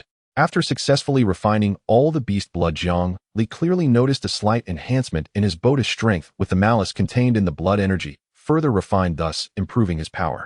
His cultivation in the immortal path also broke through, now reaching the 2nd layer of the Qi refinement stage, slightly increasing the purity of his true Qi. However, the accumulated changes in true Qi over time made his purple lightning technique's power more than double compared to when he was at the 1st layer. Jiang Li did not spend all day immersed in Shao Wang village. The resources in Shao Wang village were insufficient to meet the normal needs of their group. Zhuo Qingqian, a successful cultivator, could go without food for a while, but he ultimately needed to consume a small portion from time to time. Jiang He and Jiang Jing were at a growing stage. Missing a meal here and there was manageable, but skipping every meal was unacceptable. Were they really expected to eat tree bark? They needed to empathize to integrate into the community, not to starve to death. Moreover, Jiang Li's martial arts training caused his blood energy to rise steadily, which increased his appetite. They did not have their own farmland in Shao Wang village. Although there was plenty of wasteland that could be cultivated at any time, Jiang He and Jiang Jing currently lacked the experience, and even with a good plot of land they would not be able to produce results. This relied on Jiang Li occasionally going out to purchase supplies from nearby larger villages. He often sighed, finding the small spatial bag on him quite convenient. Going to Ceylon City was out of the question. However, there were often large markets formed by groups of merchants near Ceylon City, which became Jiang Li's primary targets. The market was rich in resources with all sorts of items available, as well as various news being sold. Here Jiang Li spent some money and successfully obtained the information he desired. Information about Jiang Nation, about Yunjiang City, about Chen Chongqing, about himself. Imperial envoys dispatched by Jiang Zhinshan had successfully infiltrated cities across the realm, except Yunjiang City, where their advance met fierce resistance. Across Jiang State, martial cultivators now offered the imperial court a veneer of submission so profound that they stood ready to answer every summons without hesitation. The other 3 states seized this golden opportunity, dispatching agents far and wide to incite Jiang's cultivators to unite, overthrow Jiang Zhinshan, and restore the true legitimate Jiang royal line to the throne. Flickers of rebellion did emerge, but were swiftly crushed beneath Jiang Zhinshan's ruthless hand. Backed unflinchingly by the celestial sect Yinming sect, any who dared defy him, be they martial cultivators or common folk, had their corpses impaled upon city gates. Their bloodkin suffered equally brutal retribution. The political atmosphere within and beyond Jiang's court grew ever more treacherous and opaque. The wise remained silent and cautious, biding their time until stability returned. Yet Jiang Zhinshan's unchecked tyranny served as a stark, unmistakable warning to all. He feared nothing. Should anyone dare step forward, he possessed both will and means to crush them utterly. Just as his name implied one who could stabilize mountains and rivers themselves, let alone a rabble of disunited cultivators. Yinming sect's unwavering stance spoke louder than words. Even veteran ministers who recoiled at Jiang Zhinshan's despotism and sought instead to install the more pliable Jiang Jing found themselves utterly powerless. For the siblings Jiang He and Jiang Jing had vanished without a trace. No one knew their whereabouts. Without even a single lead, installing them as sovereigns was unthinkable. Yunjiang City stood apart as the sole exception. News of Jiang Li slaying imperial envoy Luo Xiaolong had spread like wildfire across half of Jiang State. Upon hearing it, Jiang Jinshan erupted in fury. A nationwide warrant was issued for Jiang Li's arrest. Any sighting was to be reported in absolute secrecy. The imperial court would handle the rest. No one questioned the decree. Luo Xiaolong, a 7th-rank blood-condensing cultivator armed with a formidable martial technique, had fallen before Jiang Li with terrifying ease. So effortlessly, Lu Jian's official report stated that it resembled slaughtering chickens or butchering dogs. Even the blood-draining arrow had proven utterly ineffective against him. Such a peerless warrior, stirred even slightly, would inevitably ignite a ferocious and bloody confrontation. Though victory for garrison forces seemed certain, the cost in lives and ruin remained incalculable. Worse still was the fear that Jiang Li might strike directly at the heart, targeting city lords and high-ranking officials in a desperate, mutually destructive gambit. Only if the court deployed Qi manipulation realm cultivators could casualties be minimized. Chen Changqing, master to both Luo Xiaolong and Jiang Li, traveled to the capital to face Jiang Jinshan bearing thorn branches in penance. Yet no harsh punishment followed. Jiang Jinshan declared plainly that Luo Xiaolong's death was a matter of fraternal grudge, not the master's failing. Yet Luo Xiaolong remained an imperial official. Even brotherly enmity could not justify his execution. Thereafter, Jiang Jinshan detained Chen Changqing as an honored guest in the capital, still forbidding his return to Yunjiang City. In his stead, the court appointed Wang Jingchen, an 8th-rank blood-condensing cultivator, as Yunjiang's new supreme martial authority. Wang Jingchen had formerly served as Jiang State's foot soldier commander before being reassigned to Yunjiang City to oversee its martial cultivators and reinforce its defenses. Those who aided Jiang Li's escape within Yunjiang City received only light reprimands from City Lord Lu Jian, nothing more than token discipline. After all, they had never openly opposed the throne. Their actions hovered ambiguously between transgression and pardon, and given their status, leniency naturally prevailed. To merchants from Guan State near Yunjiang City, the imperial court's internal strife felt distant and obscure. With scant intelligence at their disposal, discussions among them yielded little more than mutual ignorance, offering no advantage in prestige or insight. Yet tales of Jiang Li, they were known in vivid, exhaustive detail, making him the hottest topic across taverns and market squares. His 7th-rank blood-condensing cultivation, his status as a 1st-rank physician, his age, likely under 30, all coalesced into a legend both dazzling and irresistible. Rumors held that Jiang Li fled Yunjiang City through the South Gate, deliberately plunging straight into the Blackwind Mountains, leveraging its labyrinthine terrain to elude Lu Jian's pursuit. Either he would carve out his own domain atop Blackwind Mountain, defying Jiang State's corrupt rule, or traverse the range into Guan State, taking refuge in Ceylon City to lie low. For days, Jining, the lord of Ceylon City, had repeatedly posted public notices declaring that should Jiang Li arrive, he need only state his name to be escorted personally to the lord's residence. Lord Jining vowed he himself would greet Jiang Li at the city gates and receive him as a most honored guest. Yet Jiang Li never appeared, vanishing as completely as mist at dawn. Events in Jiang State have unfolded precisely as I anticipated. It seems my purchase of intelligence has drawn the attention of those with sharp eyes. Specialized surveillance, then. Naturally, aside from the principals involved, who else would commission such detailed dossiers on Jiang State? My master and my 2 senior brothers. Jiang Li sensed the pursuit instantly. Now at the 2nd tier of Qi cultivation, his senses were heightened. Within the bustling marketplace, several pairs of eyes fixed upon him with unnerving focus. That prickling sensation, like needles grazing the spine, was unmistakable even to martial cultivators. To a cultivator of the Tao, it was impossible to ignore. Unknown origin. Avoid contact. Flee immediately. Emerging from the marketplace, Jiang Li activated the swift wind step, his speed leaving the pursuers behind in stunned disbelief, dust rising futilely in his wake. They caught only a fleeting glimpse of him vanishing toward the Blackwind Mountains, and instinctively concluded he had established his base there. Unbeknownst to them, once safely distanced, Jiang Li doubled back, cutting a wide arc to return undetected to Shaowang Village. Next time, send Qingchen for supplies. Though whether he'll haggle well or get swindled is another matter entirely. Enough speculation. Brothers got coin. The farming initiative must begin without delay. We must achieve self-sufficiency. En route back to Shaowang Village, Jiang Li selected an ideal site for Jiang He and Jiang Jing. Over dinner, he outlined his vision. Tilling land alone was futile. Harvest as much as one might, the yield retained would barely suffice. One would eat then plant, plant then eat, endlessly cycling. Accumulated grain wouldn't even meet next year's subsistence threshold, let alone fund grand ambitions. Land must be cultivated, yes, but never mindlessly. Resource cycles must be closed. Dig ponds, build fish farms, launch full-scale livestock operations. Chickens, ducks, goats, pigs, all housed in purpose-built enclosures scaled to demand. Uproot every edible fruit tree from the surrounding hills and transplant them here. Once the model proves precise and effective, replicate it village-wide, across all of Shaowang Village. If Shaowang Village is to become our stronghold, the ancient maxim holds true: amass grain first, declare sovereignty later. Land poses no dilemma. Barren fields stretch endlessly in every direction. Claim whichever plot suits our needs. Zhuo Qingchen, Jiang He, and Jiang Jing listened awestruck, as though hearing divine revelation. For weeks they had apprenticed under Wang Niu in basic agriculture, never imagining cultivation could evolve into an entirely novel integrated production system. The siblings' spirits soared. At dawn tomorrow they resolved to join Jiang Li in digging the first fish pond, firm in their conviction. To act boldly, one must first secure sustenance. Only with grain in store and coin in hand can armies be raised, and only then may greatness truly take root. Early the next morning, after receiving his punishment, Jiang Li took his shovel and tools, setting off with his sister Jiang He towards their destination. The task of digging the pond was complex and labor-intensive. To speed up the process, Jiang Li decided to join in and lend a hand. As soon as Zhuo Qingchen made his move, the results were evident. He deployed the medium-level spell, Earth Trap, from the Yanming sect, effortlessly creating the required fish pond. The speed was faster than 10 excavators combined. Jiang Li's eyes widened in awe.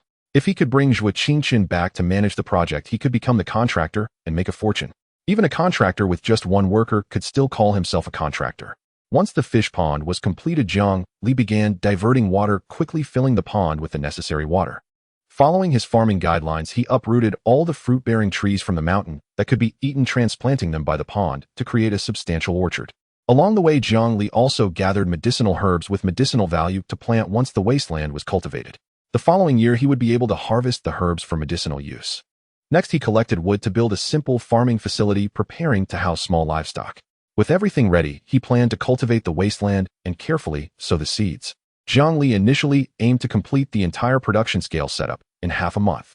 With Zhuo Qingchen's involvement, the time was compressed to 5 days. With everything completed, they only awaited the arrival of the livestock for their new homes. Thus, Jiang Li gave Zhuo Qingchen a substantial sum of money to go on a shopping spree. He was instructed to buy chickens, ducks, fish, sheep, pigs, and so on, without hesitation, preferably young ones for convenience. Zhuo Qingchen had never made such purchases and didn't know the prices, but with the ample money Jiang Li provided, he bought a large quantity and sent them all to the self-built farming facility. Anyone who dared to cheat Zhuo Qingchen or had ulterior motives regarding his goods would end up as a wandering soul. Zhuo Qingchen was never a kind-hearted person. He felt no sympathy for the common folks and had no fondness for them, so he never personally interacted with Wang Niu or felt pity for his circumstances. He was merely concerned that with so many Wang Nius, rather than becoming a force, they could become a burden. Thus, the model of fishing, farming, and cultivation officially commenced. Livestock waste was dumped into the fish pond. The fertile pond soil nourished the fruit trees. Rotten vegetables and fruits were given to the livestock. Of course, initially this was not enough. Jiang Li had to procure large amounts of bran and other food to feed the livestock. Seeing Jiang Li take out a lot of money, he was somewhat perplexed. If he wanted to win people's hearts, why not just give them money directly? Wouldn't that be more straightforward? Jiang Li patiently explained this question. True loyalty cannot be bought with money. It is merely a temporary alliance based on benefits. If the enemies are willing to offer more money, a team formed out of profit will eventually part ways due to interests, even becoming enemies.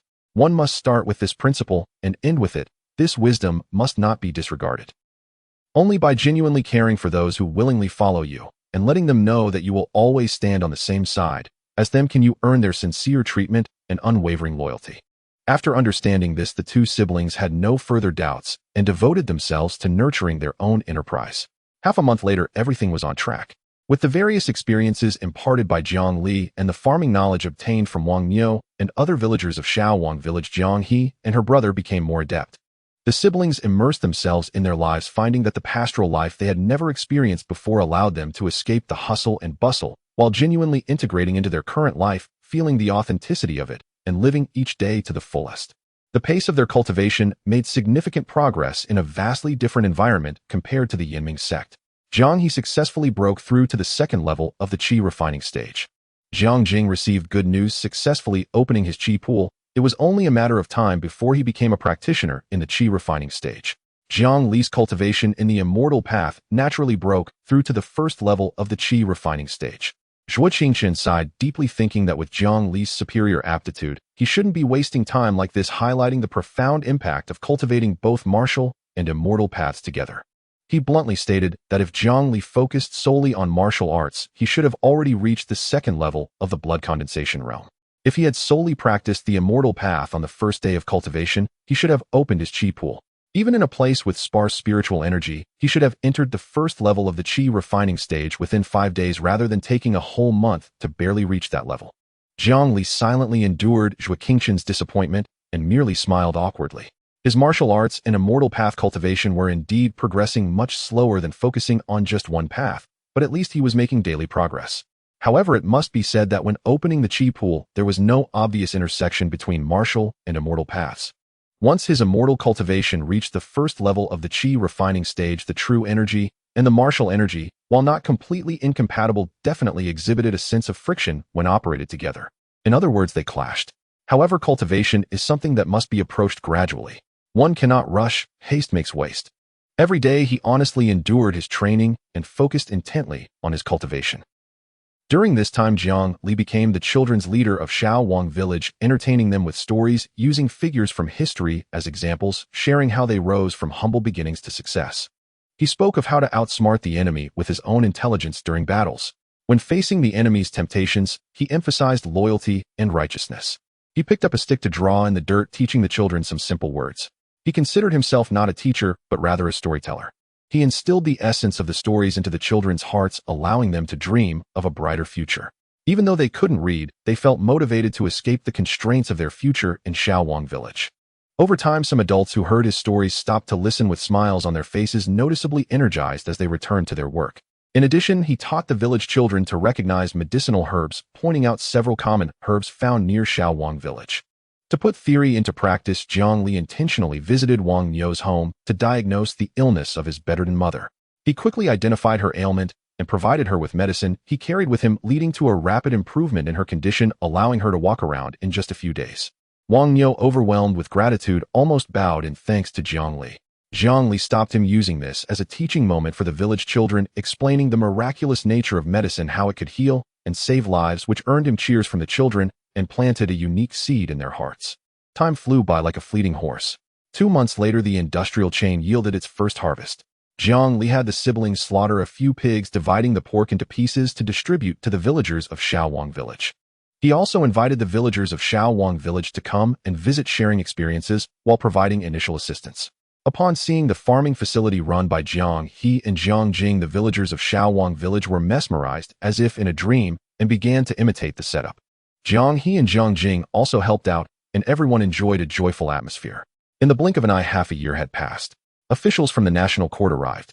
The biannual grain collection day had arrived. The Guan kingdom levied grain taxes biannually, apportioned according to the acreage of each household's farmland. The official bushels employed during collection were rarely standard. Local magistrates often commissioned oversized bushels capable of holding 1 or 2 additional sheng of grain beyond the imperial measure. 1 bushel equaled 10 do. Yet when peasants delivered their grain, a single bushel would invariably contain more than 10 do. When reporting to the imperial treasury, however, officials reverted to the authentic regulation standard bushel, leaving the surplus grain to be quietly pocketed by the petty clerks overseeing collection. Further deception lay in the wooden leveling board. Its subtle elasticity allowed it to bend into a crescent-shaped concave side downward. After leveling, the grain surface swelled upward artificially, retaining extra grain atop the bushel. Some clerks resorted to kicking the bushel or dropping the bushel, shaking it vigorously to settle the grain and lower the surface level. Others surreptitiously shaved the inner walls and base thinner, increasing capacity while preserving outward appearance. Others, too indolent to devise subtler schemes, brazenly left a conical mound atop the bushel, termed linjian, leaving peasants seething but silent. This illicit surplus, known in ancient times as bushel surface rice, was routinely divided among local officials.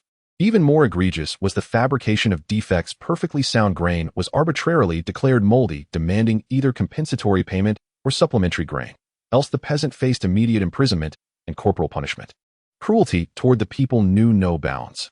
Only imagination constrained its manifestations. And if imagination failed, it was not for lack of will, but for lack of sufficient profit to stir the parasite's ingenuity. When the tax-collecting clerk arrived with a contingent of imperial soldiers, his gaze sharpened upon seeing Shaowang village. transformed beyond recognition, vibrant and renewed along the route. He hastened forward and discovered to his astonishment that every household raised fish, cultivated fruit, trees bred pigs, and grew wheat of extraordinary vigor, its ears plump and heavy, surpassing in quality any harvest he had seen across the entire journey. His pace quickened further, his heart surging with elation, until he laid eyes on the village headman, at which point his expression darkened into grim severity. Who authorized you to alter your livelihood without permission, to raise livestock forbidden by decree? Does the imperial court permit such breeding? What the court permits you may raise, what it forbids you must not touch, not even a hair. You, summon every villager of Shaowang village immediately. The headman paled and hesitated. Old fool, do you mistake my courtesy for weakness? Now move. The clerk drew his saber slightly from its scabbard, his face contorted in menace. Yes, sir. Trembling, the headman hurried to gather the villagers. He rushed to Jiang Li's siblings' aquaculture compound, and spotting Jiang Li and the others present, exhaled in relief before gasping, flee at once. The imperial grain collectors have arrived, ordering me to assemble all villagers, most likely to launch an inquiry. Zhuoqingchen, Jiang He, and Jiang Jing turned their gazes collectively toward Jiang Li. Before arriving in Shaowang village, each had occupied exalted stations, either immortal cultivators or heirs to sovereign thrones, and none possessed experience navigating such sudden earthly crises. All now looked to Jiang Li for guidance. They trusted he would devise a fitting response. If it is fortune, it cannot become misfortune. If it is misfortune, it cannot be avoided. Headman, rest assured, I shall handle this matter with utmost care. Jiang Li smiled faintly and gestured for the headman to lead the way. In truth, the clerk's arrival aligned perfectly with his own design. Seeing his calm composure, Zhuoqingchen and Jiang He's siblings followed without hesitation. The headman glanced at Jiang Li, then fell silent and led on. Over recent weeks, he had come to recognize this young man as the group's central intellect, the architect behind their integrated fish farming, horticulture, and livestock model, and a youth of exceptional wisdom. Soon they joined the assembled crowd. At the sight of Jiang He, the clerk's eyes locked onto her, transfixed. Though streaked with mud, her countenance bloomed like a lotus rising from clear water. Accustomed to refined elegance and traveling alongside immortals, she carried an ethereal, otherworldly grace, an allure both elusive and intoxicating. Zhuoqingchen and Jiang Jing instantly detected the clerk's lecherous gaze, igniting fierce fury within them. They moved to strike, but Jiang Li, ever perceptive, intervened, forbidding their action. Do not jeopardize our greater purpose. With those quiet words, Jiang Li stilled their wrath. Their necks stiffened in rage, eyes blazing with murderous intent. The clerk withdrew his gaze, yet his thoughts remained fixed on the maiden. His peripheral vision kept drifting back to Jiang He as he intoned sternly, by violating imperial edict, the villagers of Shaowang village forfeit all livestock, pond fish, fruit trees, and grain harvested this year. Silence gripped the villagers. Jiang Jing, fiery and unyielding, erupted. Does the Guan Kingdom's court issue explicit decrees forbidding fruit cultivation, forbidding pond fishing, forbidding livestock rearing? Why have we never heard of such statutes? Produce the written ordinance. If none exist, you shall not seize so much as a single grain from us. His fury stemmed half from indignation on Jiang He's behalf, and half from the bitter injustice of seeing his own tireless efforts over half a year seized without cause. So this was your scheme? The clerk roared and commanded, seize him. Escort him to the yamen for interrogation under torture. His soldiers surged forward, only to be halted by Jiang Li stepping calmly into their path. Wait. Jiang Li approached with an ingratiating smile, drawing near the clerk and lowering his voice. My lord, remember, the wise fisherman never drains the pond dry. To confiscate everything would break the villagers' spirit, extinguishing their will to labor. What then remains for your excellency to reap? Better to take 9/10 now, and leave 1/10 as seed for hope. Return in 6 months, and again take 9/10. Such steady, enduring yield is true virtue. From these recurring gains, your excellency may amass wealth to cultivate influence across the bureaucratic hierarchy, ascending ever higher in rank and prestige. As for that insolent youth who dared speak out, my younger brother, still callow and intolerant of injustice, your excellency's magnanimity surely outweighs his transgression. Jiang Li produced 200 teal silver notes and slipped them discreetly into the clerk's palm, his smile widening. Earlier, I observed your excellency's particular interest in my younger sister. Yet she is but 12, untutored in worldly matters, unfit to serve your excellency. Wait 2 years until she matures into graceful womanhood. Then should your excellency offer formal betrothal rites, how could I possibly refuse such honor? Only pray your excellency do not ascend so high in station that you forget humble folk like us.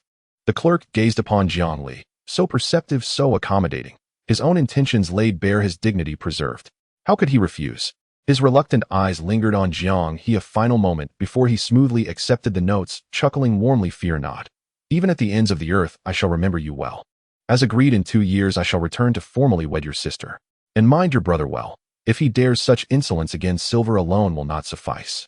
With a gentle wave, he instructed his soldiers to seize 9/10 of all produce from Shaowang village. The villagers clenched their fists, watching in mute fury as the clerk strode away triumphant. Jiang Jing burned with the urge to strike the clerk down. Had Jiang He not held him back, he would have acted on impulse. Gradually the villagers dispersed, hollow-eyed, numb like puppets whose strings had been severed, staring blankly at their aquaculture ponds, orchards, and fields once symbols of hope, now stripped nearly bare. Their radiant future lay buried beneath the soldiers' brutal plunder. They felt reduced to beasts, stripped of dignity, returned to square one. Jiang Jing stormed up to Jiang Li, his face flushed with fury, as he demanded, "Elder brother, do you truly intend to let sister marry a man like that? Why did you stop me from acting? Why not let me strike him down once and for all?" Such doubt likewise clouded Zhuo Qingqian's mind. The moment the tax collector had cast lewd glances toward Jiang He, Zhuo Qingqian had felt an overwhelming urge to end his life. Killing may indeed resolve a problem, but never relies solely on brute force and bloodshed. Jiang Li smiled faintly, his gaze lingering on the retreating figure of the tax collector, now dwindling to a mere speck beneath the vast sky, until the man vanished entirely from sight.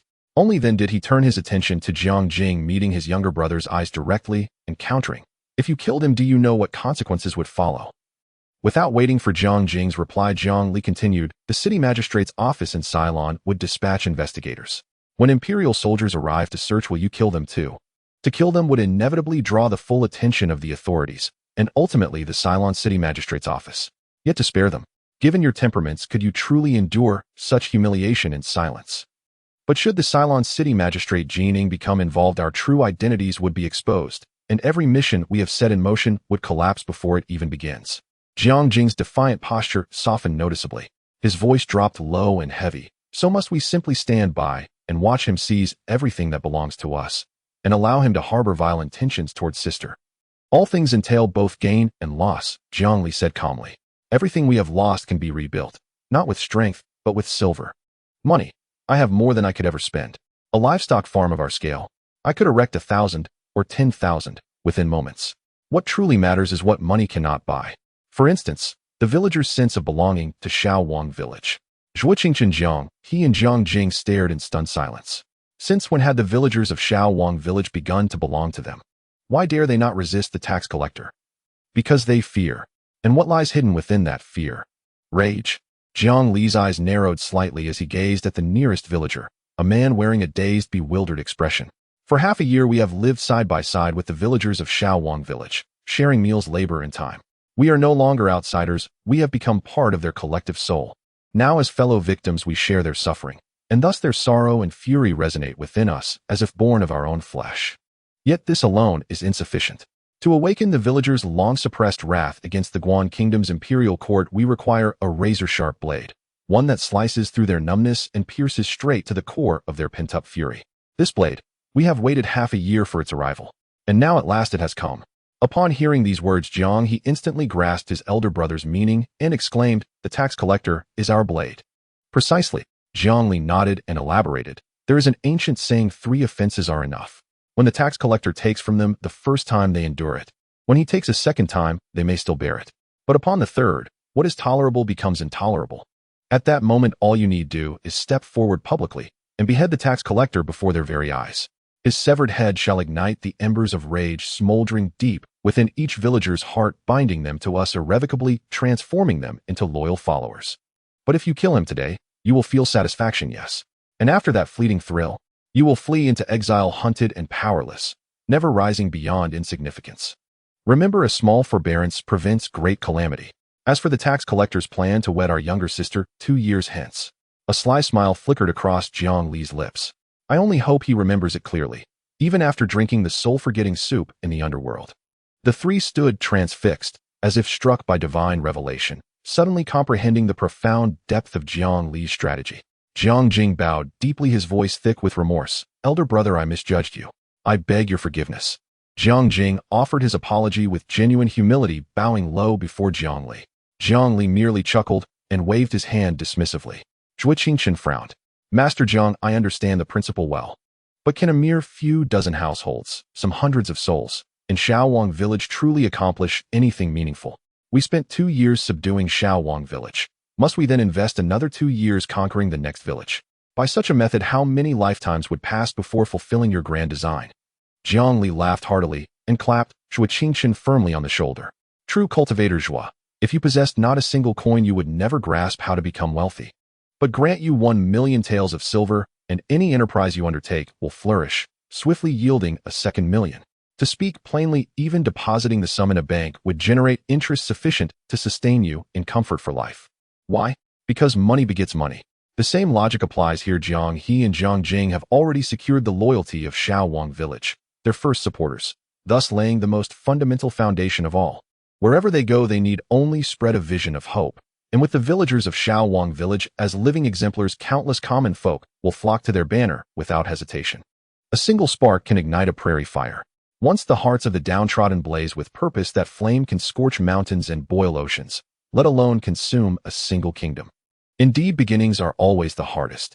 Conquering Shaowang village required 2 years, but subduing other villages thereafter will resemble a typhoon sweeping across the land, leaving legions of devoted subjects in its wake.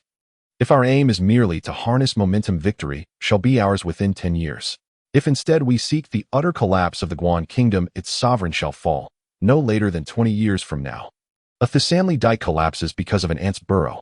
The Guan kingdom's sovereign is that massive embankment, solid, imposing, outwardly resplendent, while his people are the grains of sand, and his corrupt officials the myriad ant holes gnawing silently from within. He obsesses over the dike's ornate facade while ignoring the erosion eating away at its core. How then could it possibly stand? This is a universal malady, not unique to Guan nor to Jiang, nor to any single realm. It is simply a matter of discerning how best to exploit it. Jiang Li sighed softly, folded his hands before him, and walked slowly away. A sudden chill swept across the plain, sending shivers down Jiang He's and Jiang Jing's spines. Zhua Qingchen's expression turned grave. You should count yourselves fortunate that he is only the adopted son of Jiang Mingdao, lacking legitimate succession rights, and utterly uninterested in challenging you for power. Otherwise, were he your adversary, victory would be impossible. Jiang Li returned to his dwelling to cultivate. The earlier incident seemed to him no more significant than a passing breeze. Cultivation remained his foremost priority. Over 6 months, his Zhangxiao art had opened 52 meridians, out of a total of 128 mapped in the complete scripture. Fully unblocking them would place him on the threshold of golden core cultivation. His Taoist cultivation had also advanced steadily, reaching Qi refinement realm 3rd layer 3 months prior, with the next breakthrough drawing near. As for the spirit stones stored within his Qingquan pouch, he had yet to touch them. Using spirit stones for cultivation was feasible, but conditions were not yet dire enough to warrant such haste. Better to conserve them for critical moments ahead. Meanwhile, his daily endurance of physical punishment, later augmented by Jiang He's mastery of the water-stirring spell, had finally borne fruit. No blow is ever endured in vain. Within the La Fire series of titles, he had unlocked 2 new honors: Petty La Fire, for enduring 10,000 strikes, and Squad Leader La Fire, for surviving 100,000. These successive enhancements to his physical resistance rendered him nearly immune to Tier 1 lower and middle tier spells. Only Tier 1 upper tier techniques could still affect him meaningfully. His spell resistance rose proportionally with his overall strength, a fluctuating scalable amplification. Should he endure 1,000,000 strikes, he would unlock an entirely new divine ability, the 5-element spell avoidance veil. Jiang Li awaited that day with eager anticipation. As for his array of divine arts, martial techniques, and spells, including the Great Heaven Coward Art, Blood Rage, Saber 7 Kill, Corpse Piercing, Fist Swift Wind Steps, and Violet Lightning Technique, all had matured to the minor accomplishment stage, progressing steadily toward major accomplishment. Though his martial cultivation showed no dramatic leaps during this period, steady daily progress assured that breakthrough was inevitable, merely a matter of timing, awaiting the natural convergence of cause and effect. Lately, Jiang Li's focus had shifted toward one monumental undertaking. As the situation gradually took shape, Jiang Li felt a growing sense of crisis in his heart. He had to prepare a foolproof plan for his departure in advance. He constantly reminded himself to linger at the periphery, never venturing into the core area. Meanwhile, he would maximize the benefits he could obtain without stepping in. After much contemplation over the past few days, Jiang Li indeed thought of a task. That is to simplify the returning C technique into a Qi cultivation method that everyone can practice. Even if Jiang He and Jiang Jing coordinated, all the impoverished commoners having hundreds of thousands or even millions backing them would not necessarily prove useful. But do not forget, this is a world of cultivation with methods of practice. A force composed of millions of ordinary people could never contend with the elite army dispatched by the Guan Kingdom, which was trained and possessed a certain level of martial arts realm capable of taking on 100 foes. If the ruler of the Guan Kingdom and the power holders of the Celestial Sect decided to take ruthless measures to suppress and annihilate the million-strong crowd, the development of events would spiral into another extreme. Do not think that the ruler of the Guan Kingdom lacks such courage. Even a cornered rabbit will show its teeth, let alone a ruler of a nation. For the sake of his own survival, it is inevitable that he would resort to drastic measures. If all the impoverished commoners supporting Jiang He and Jiang Jing possess the strength of qi cultivation, they may not be able to directly oppose the elite army of the Guan Kingdom, but at least they would not be entirely defenseless. With the strength to resist, even if the ruler of the Guan Kingdom truly wanted to wipe out everyone, he must first weigh the losses. Even if he did win, it would still result in tremendous internal strife for the Guan Kingdom. Once the Guan Kingdom weakens, surrounding nations will inevitably invade and gradually encroach upon it.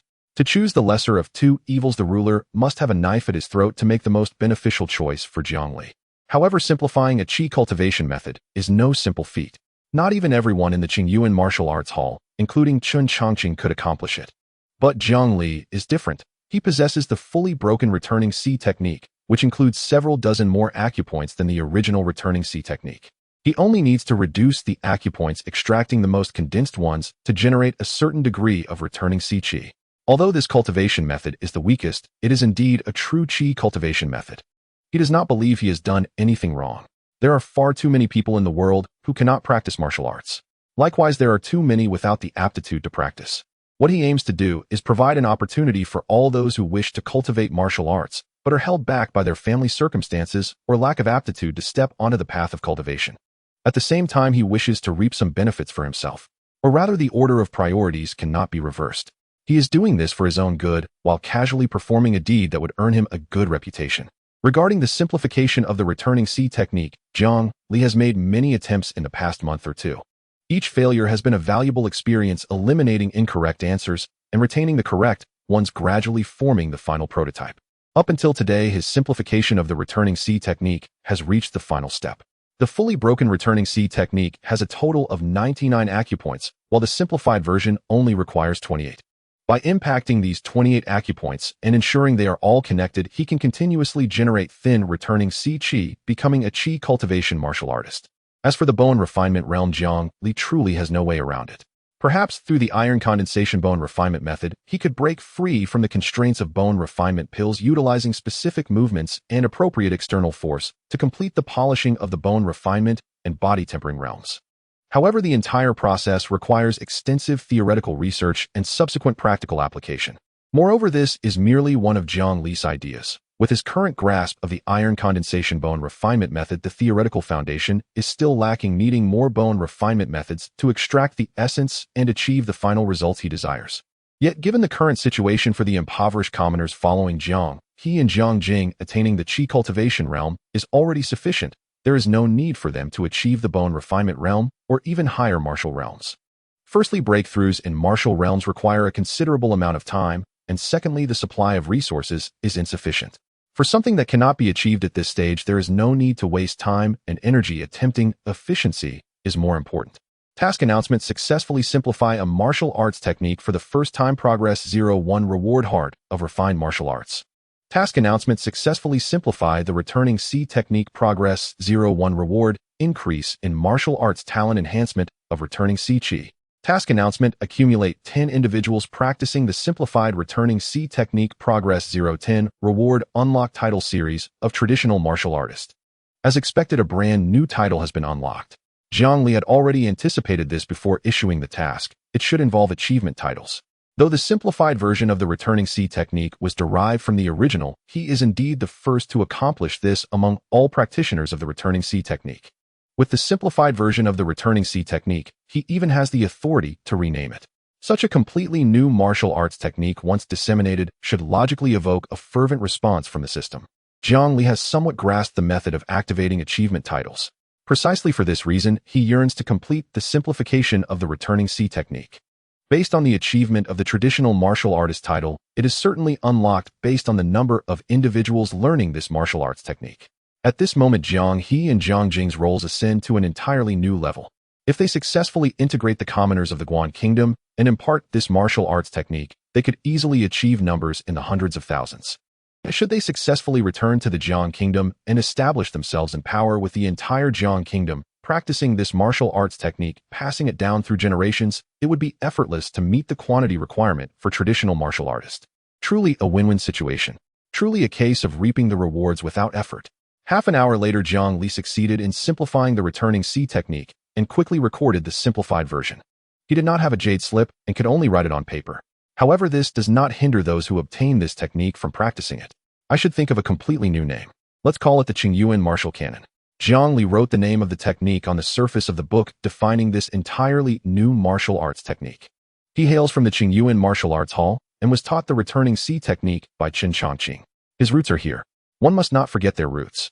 Task: successfully simplify a martial arts technique for the first time. Progress 11. Completed. Reward: Heart of Refined Martial Arts.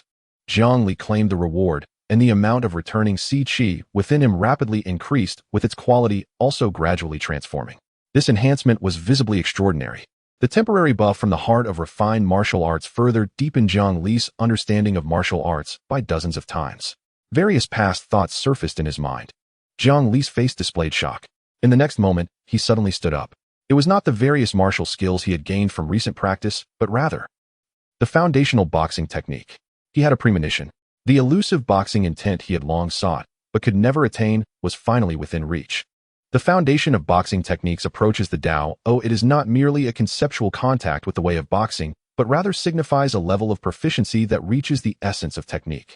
However, the level of basic boxing techniques is set. Even if proficiency reaches the essence of technique, its power cannot compare to that of a first-rate martial skill at the small completion stage. This is because basic boxing techniques are not martial skills. The disparity in levels creates an insurmountable chasm. Yet there is an undeniable benefit to the proficiency that approaches the Tao. That is, if one continues down this path, it is indeed possible to achieve a leap, transitioning from the level of technique to the condensation of boxing intent. However, relying solely on the proficiency of a basic boxing technique that approaches the Tao to condense boxing intent is exceedingly difficult.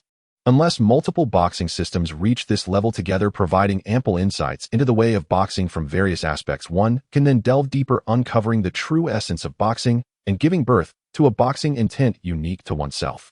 Some people's boxing intent is domineering, others is insidious, and some is brutal. Different individuals have varying understandings of the way of boxing, and their practiced martial skills differ, leading to differing emphases in their boxing intent.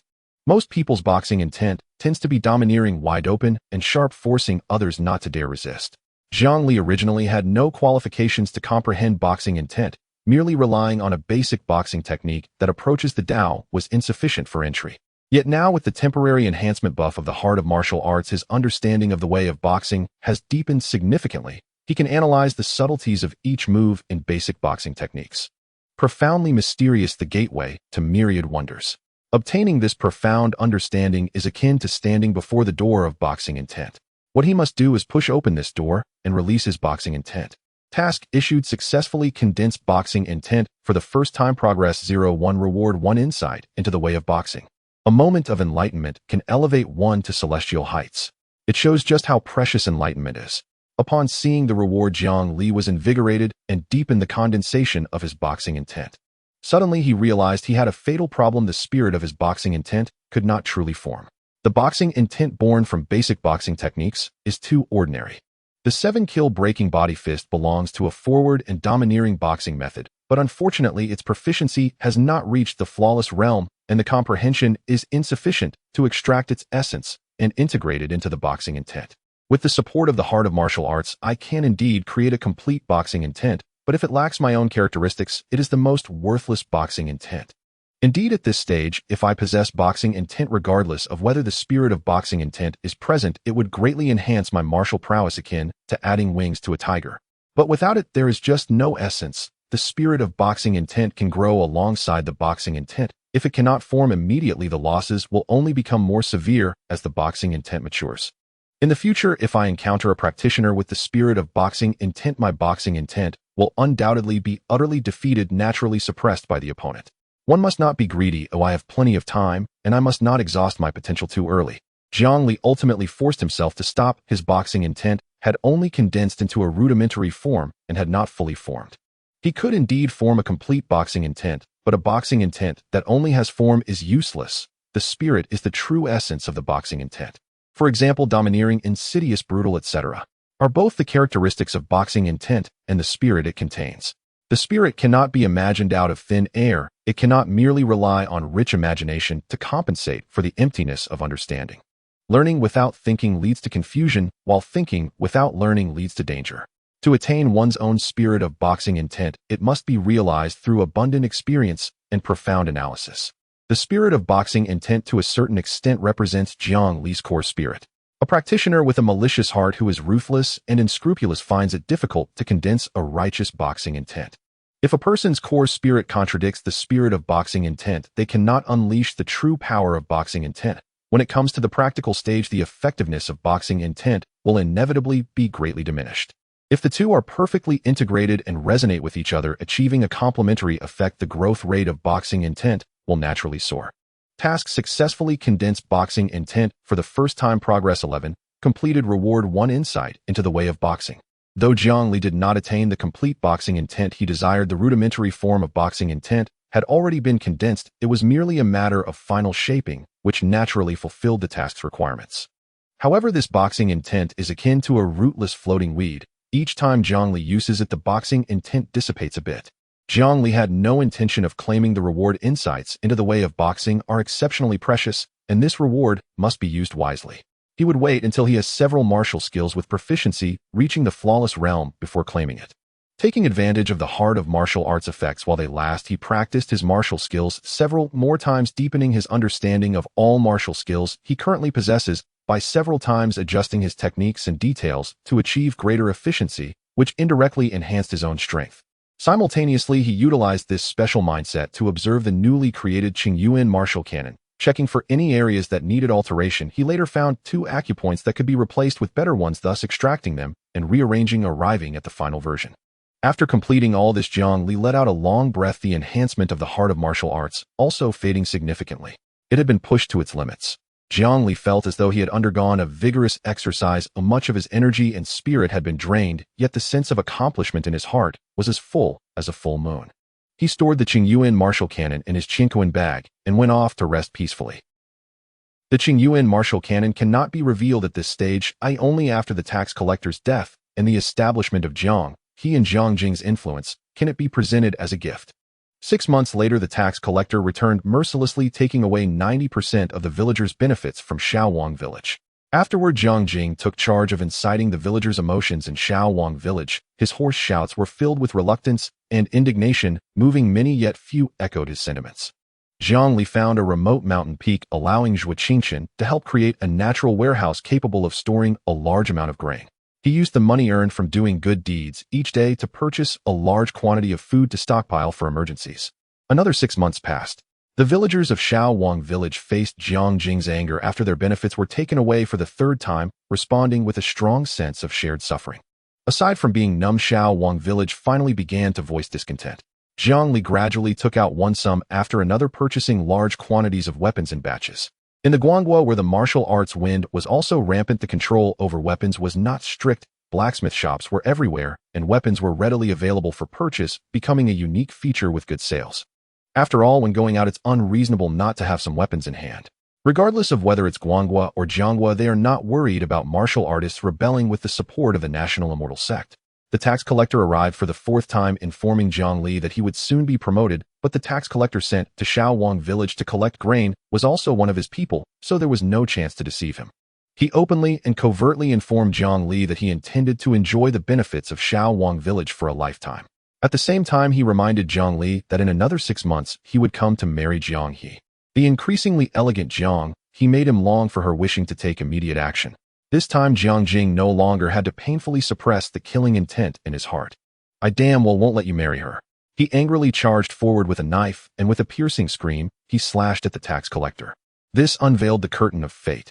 The sudden turn of events left both the imperial soldiers and the villagers of Shaowang village utterly stunned, unable to react in time.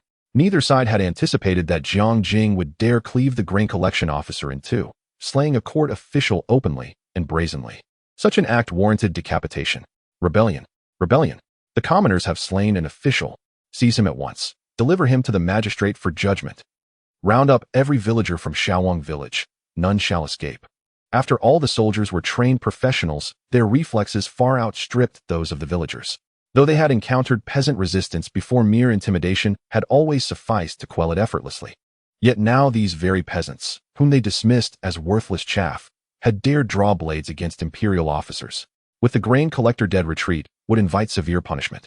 But capturing Jiang Jing and his comrades would earn them immense merit. Making an example of Shaowang village, a public solemn enforcement of law, would serve as a dire warning to neighboring hamlets. Slay an official, and the entire village would pay the price. Seeing this unfold, Zhuo Qingqian silently activated a talisman as prearranged by Jiang Li, freezing every soldier in place.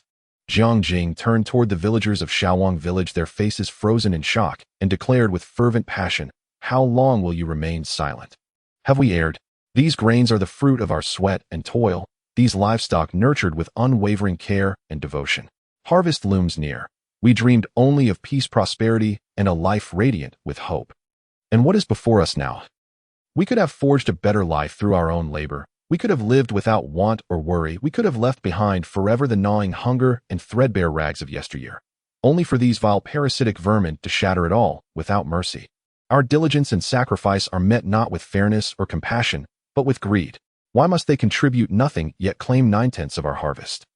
This bounty was wrought by our hands alone. Yet what do we receive in return? Their promotions, their insatiable demands, advancing inch by inch, then seizing mile by mile. They enslave us, brand us base commoners, and treat us as beasts. They intend to feast upon Shaowang village forever. By what right? Shall we meekly submit to exploitation, to become slaves to these parasites? Shall we cower through life spineless and ashamed until our final breaths? If not for ourselves, then for our children. Shall we not think of them? Do you wish your descendants to inherit the same despair, to tread the same barren path, repeat the same suffering, and die as we shall, with the same unfulfilled longing etched upon their souls? If that is truly your will, then seize me, deliver me to the magistrates. I shall bear no grievance. Thus you shall be spared. The authorities will hold none of you accountable. Yet your orchards will be razed, your livestock seized outright, your fish ponds emptied to the last scale. All that remains will be your single acre and threefen plot, trapped once more in that stagnant, half-alive existence, year after year, toiling for mere survival, haunting this world like lost spirits blind to any glimmer of dawn. If even a trace of courage still beats within your hearts, if even a spark of hope for tomorrow still flickers in your eyes, if you still dream of securing safety and dignity for your children, then take up arms and fight beside me to the very end.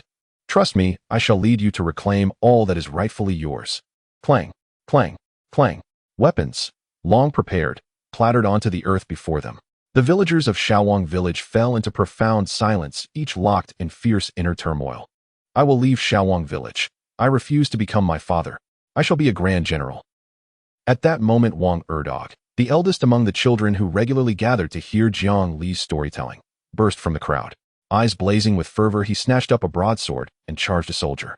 His father Wang Go belonged to the same generation as Wang Niu. Unable to devise a proper name for his son, he simply called him Wang Erdog. His swordsmanship was crude. Failing to kill in one stroke, he struck again without hesitation.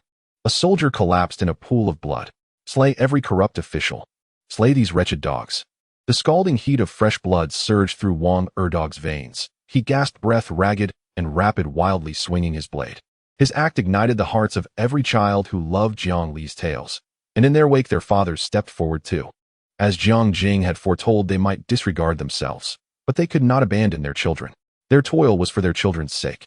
Their struggle aimed solely to spare their offspring the same bitter cycle. If their children were fated to walk the same desolate road, then all their sacrifice would be rendered hollow. Better than to carve a path through blood and fire. One by one they seized weapons, rage engulfing the remaining soldiers. When the fury subsided, only mangled flesh and crimson ruin remained. Jiang Li watched, and knew the villagers' wrath had been fully unleashed. Begin. With those words, Jiang Jing and Jiang, he led the villagers of Shaowang village onward to other villages. In Guan state, grain collection occurred biannually, across countless villages, nearly simultaneous. So many officials inevitably bred bureaucratic bloat. Whence came their salaries? From none other than the impoverished peasantry. Jiang Li understood constrained by their primitive communication means they must consolidate maximum strength at blinding speed. Neither side possessed reliable messaging. This was a race against time. By the time the authorities grasped the scale of the uprising, Jiang Li's faction already commanded a formidable force. And when news finally reached Jin Ing, magistrate of Ceylon City, the rebellion had already taken root and flourished. Jiang Li folded his hands and watched the procession recede into the distance. He had no intention of joining personally. The momentum was set, the rest rested securely with Jiang He and Jiang Jing. Zhuo Qingqian, uneasy about Jiang He and Jiang Jing's safety, accompanied them on their journey. Also to test Jiang Li's claim, would they truly rally the masses at every step? Indeed they did. Wherever Jiang He and Jiang Jing marched, it was as if a hurricane swept across the land. Their execution of corrupt officials stirred awe and fury alike. Jiang Jing's impassioned speeches, repeating his words from Shaowang village, resonated deeply, amplified further by villagers bearing witness to their own suffering, piercing the hearts of neighboring hamlets. 10/10 of the harvest, 9/10 seized by the state, leaving no path to survival. Against such a regime, if they refused to rise, their children surely would. Then let them rise now. Let their blood water the soil, so their children may reap the harvest of peace. This unity sprang from shared identity, from a singular, unwavering aspiration. Not for themselves, but for their children. Fury swelled beyond containment. Within mere days, Jiang He and Jiang Jing's ranks swelled, from hundreds of Shaowang villagers to a roaring host of 10,000. Over 100 surrounding villages joined the cause. Retreating into the mountains, Jiang Li had secretly prepared, stocked with abundant food and resources accumulated over 2 years. Thereafter, Jiang Li produced the pre-prepared Qingyuan martial cannon and guided all his followers onto the martial path, beginning with the cultivation of qi to attain the qi-nourishing realm. Jiang He and Jiang Jing were almost obedient to Jiang Li's words. Without witnessing it firsthand, they could hardly believe that the developments were indeed as Jiang Li described. Just a simple call could attract countless followers. Now, hearing Jiang Li's theory of threats, the three of them, including Zhuo Qingqian, were deeply convinced. If the ruler of the Guan kingdom truly took a resolute stance, they would not only fail to accomplish their objectives, but also implicate a multitude of citizens who followed them. Thus, the Qingyuan martial classic was successfully passed down. Upon learning that they could access martial arts techniques and had the opportunity to embark on the path of martial arts, the common folk were overwhelmingly excited. Especially for the youth like Wang Ergu at the age of 12 or 13, who often harbored dreams of greatness, it was nearly impossible to resist a path that could change their lives. Everyone settled down to practice the Qingyuan martial classic, successfully unlocking Jiang Li's series of titles as a martial transmitter. The titles in the Martial Transmitter series include Martial Transmitter Junior, 0 practitioners of your martial arts, power 1 defense 1, speed 1, Martial Transmitter Vanguard, 0 practitioners, power 3 defense 3, speed 3, Martial Transmitter General, 0 practitioners, power 5, defense 5, speed 5, Fortune 1, Martial Transmitter King, 0 practitioners, power 7, defense 7, speed 7, Fortune 3, Martial Transmitter Emperor, 0 practitioners, power 10 defense 10, speed 10, Fortune 5, Martial Transmitter Saint 1, practitioners, power 15, defense 15, speed 15, Fortune 7, True Martial 1 trillion practitioners, voluntarily practicing your martial arts, power 100, defense 100, speed 100, Fortune 20, Martial Virtue. Jiang Li's gaze fell squarely on the reward for the final title, True Martial. Martial Virtue. He was unaware of the specific uses of martial virtue, but anything related to virtue seemed extraordinarily significant. At the same time, he noted that there was a prerequisite condition, voluntariness. This meant that one could not use any coercive means to force others to practice the martial arts he created, otherwise the martial virtue would be unattainable. The previous levels of achievement titles did not specify voluntariness, implying that they contained some tricks. Although the rewards seemed unremarkable, completing the Martial Transmitter series of titles was not as difficult as it appeared. How many people are there in a kingdom? Taking Jiang Kingdom as an example, it has at least 10 million people. If either Jiang He or Jiang Jing ascended to the throne and passed down the Qingyuan martial classic, it wouldn't be long before Jiang Li could unlock the title of Martial Transmitter Vanguard. As it was passed down through generations, even reaching other neighboring kingdoms beyond the sea, it wouldn't take long for his Martial Transmitter title to be nearly completed. Perhaps the techniques would stir a tremendous sensation even beyond the four kingdoms. A slower pace was no concern, and after all, he wasn't facing a deadline. At this point, Zhuo Qingqian led Jiang He and Jiang Jing to find Jiang Li and discuss the next steps. Jiang Li candidly stated that although they had a team of over 10,000, it was still insufficient to shake the Guan kingdom. They needed to expand their forces. Now that they had their first batch of people, the most important task was to spread their influence. First, they needed to establish the location of their base. Places like Shaowang village where they had killed officials would inevitably attract more troops from the government for investigations, so they could not return lest they alert the authorities too soon. The mountain peak selected by Jiang Li was very strategic, connecting to several other mountains with only one path leading into the mountains. The rugged terrain was easy to defend and hard to attack. By leaving 1,000 or 2,000 people behind and setting traps along the way, they could effectively limit an attack by over 10,000. If the situation turned unfavorable, they could retreat to another mountain, having prepared traps in advance to instill fear in the pursuing government troops, preventing them from advancing further. During this period, it was crucial to present various demands to the government, condemning the court's harsh policies in their rhetoric, misleading the foolish officials into believing that the rebelling citizens merely sought to become rulers of the mountains for personal gain, thus posing no real threat. Otherwise, if they perceived an organized conspiracy behind the rebellion, they would certainly report it to the Golden Eagle, prompting them to send elite troops from Silent City to suppress the uprising. The remaining individuals would select villages that had already been requisitioned for grain, dispersing their forces to settle in various villages, spreading their ideology, and passing down the Qingyuan martial classic, offering new hope. With weapons in hand, the villagers with newfound strength could no longer tolerate the oppressive officials flaunting their power, inevitably joining the cause. They would also arrange for a group of astute individuals to enter Silent City and other towns, conveying their ideas to the impoverished citizens, expanding their influence, and establishing their own intelligence networks and small factions within the city, which could be used to create chaos when necessary. Their primary targets were the cities of Murao and Tianfeng behind Silent City. As long as they could successfully capture these two towns and isolate Silent City, negotiations with the Guan Kingdom could commence.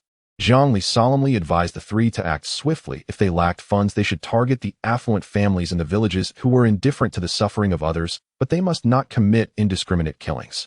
Now was not the time for genuine feelings. The inner circle had already been established, and the outer circle could be drawn in with a combination of ideology and wealth. In this way, within a few years, all villages surrounding the three cities of Silent Murao and Tianfeng would include members of their forces, ultimately achieving the goal of surrounding the towns with rural support. Within the three cities, they would also have their various intelligence networks capable of monitoring movements at all times, even penetrating higher levels, to grasp the weaknesses and vulnerabilities of key figures, pulling them down into the fray. Once they took action, it would be like a thunderclap, igniting a wildfire impossible to contain. Jiang He and Jiang Jing were stirred by this speech, realizing fully Jiang Li's meticulous planning. However, Jiang Li also emphasized the importance of discipline sternly. The group was composed of common folk with varying qualities, so a solid disciplinary framework had to be established. Firstly, all actions must follow commands. Only by working together can they accomplish a task and achieve ultimate victory. Secondly, they must not coerce unwilling citizens into participating nor take anything from them. Their aim was to be a righteous force, not a band of marauders. Furthermore, all spoils must belong to the public. For instance, if they killed oppressive landlords, the collected wealth should be managed by Jiang He and Jiang Jing. If they allowed the lower ranks to distribute the spoils themselves, it would only lead to indiscriminate killings. If everyone relied on murder for wealth, how could they accomplish something great? Additionally, there were 8 rules to observe: speak kindly, trade fairly, return borrowed items, compensate for damages, refrain from private fights or insults, avoid harming crops, refrain from harassing women, and do not mistreat captives. Anyone who dared to defy would be executed without mercy. There could be no leniency. Otherwise, the cost of mistakes would be too low and it would not inspire respect. Once all arrangements were in place, Jiang Li would guard the mountain peak, while Jiang He and Jiang Jing would be responsible for dispersing the forces. The flying Zhuqingshan would serve as a messenger between the two sides, facilitating the transfer of intelligence and showing the incoming citizens that they had celestial beings supporting them, bolstering their confidence. Why choose to guard the mountain peak? Because being a mountain king was less taxing, requiring no involvement in developing subordinates, merely swaying atop the mountain. If the situation turned unfavorable, he could be the first to flee. After all, he could withdraw his investment at any moment. Once everything settled down, Jiang Li would remember his original intentions and mission. After 2 years of persistent cultivation, Jiang Li's overall progress is not particularly significant, yet he has made advancements in various aspects. He is evidently close to the 9th level of the blood condensation realm in martial arts, with his vitality steadily improving each day. However, influenced by the path of immortality, the difficulty of his breakthroughs has significantly increased. The same applies to the path of immortality. Since breaking through from the 3rd to the 4th level of qi refinement, he has been stagnant. Jiang Li is not in a hurry. Although the difficulty of cultivation in both martial arts and the path of immortality has increased greatly, his progress is steadily rising each day. No matter how slow the pace is, as long as there is progress, time is not an issue. Although there has been no obvious advancement in his cultivation of the path of immortality, he diligently completes the daily cultivation tasks to expand his chi pool. The capacity of his chi pool has increased by nearly half compared to the beginning.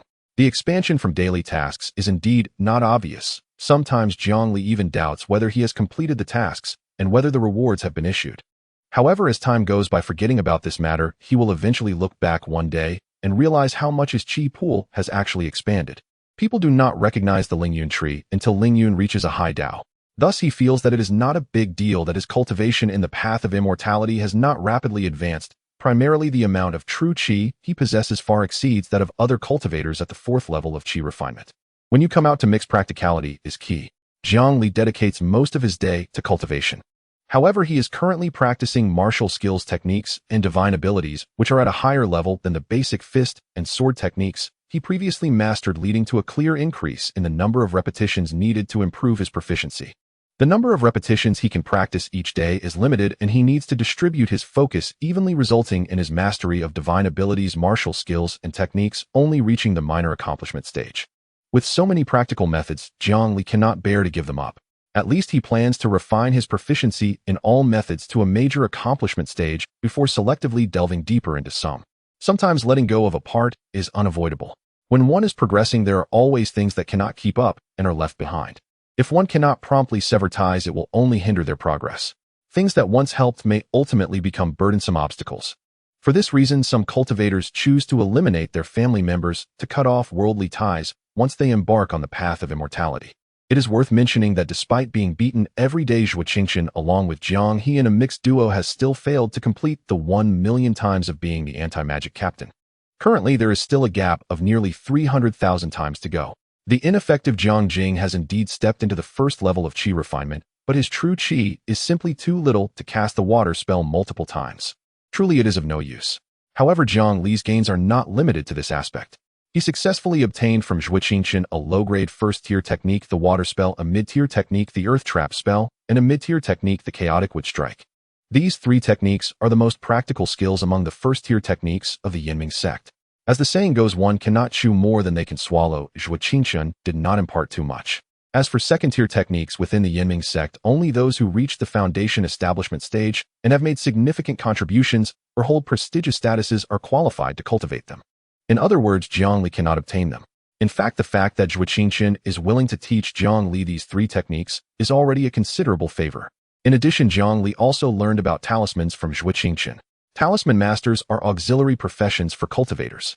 To become a talisman master, the first and most crucial requirement is that you must be a cultivator. Without true chi, one cannot draw talismans. Talisman masters have significant roles, as talismans can be used for attack, defense, speed, healing, immobilization, transformation, and various other aspects.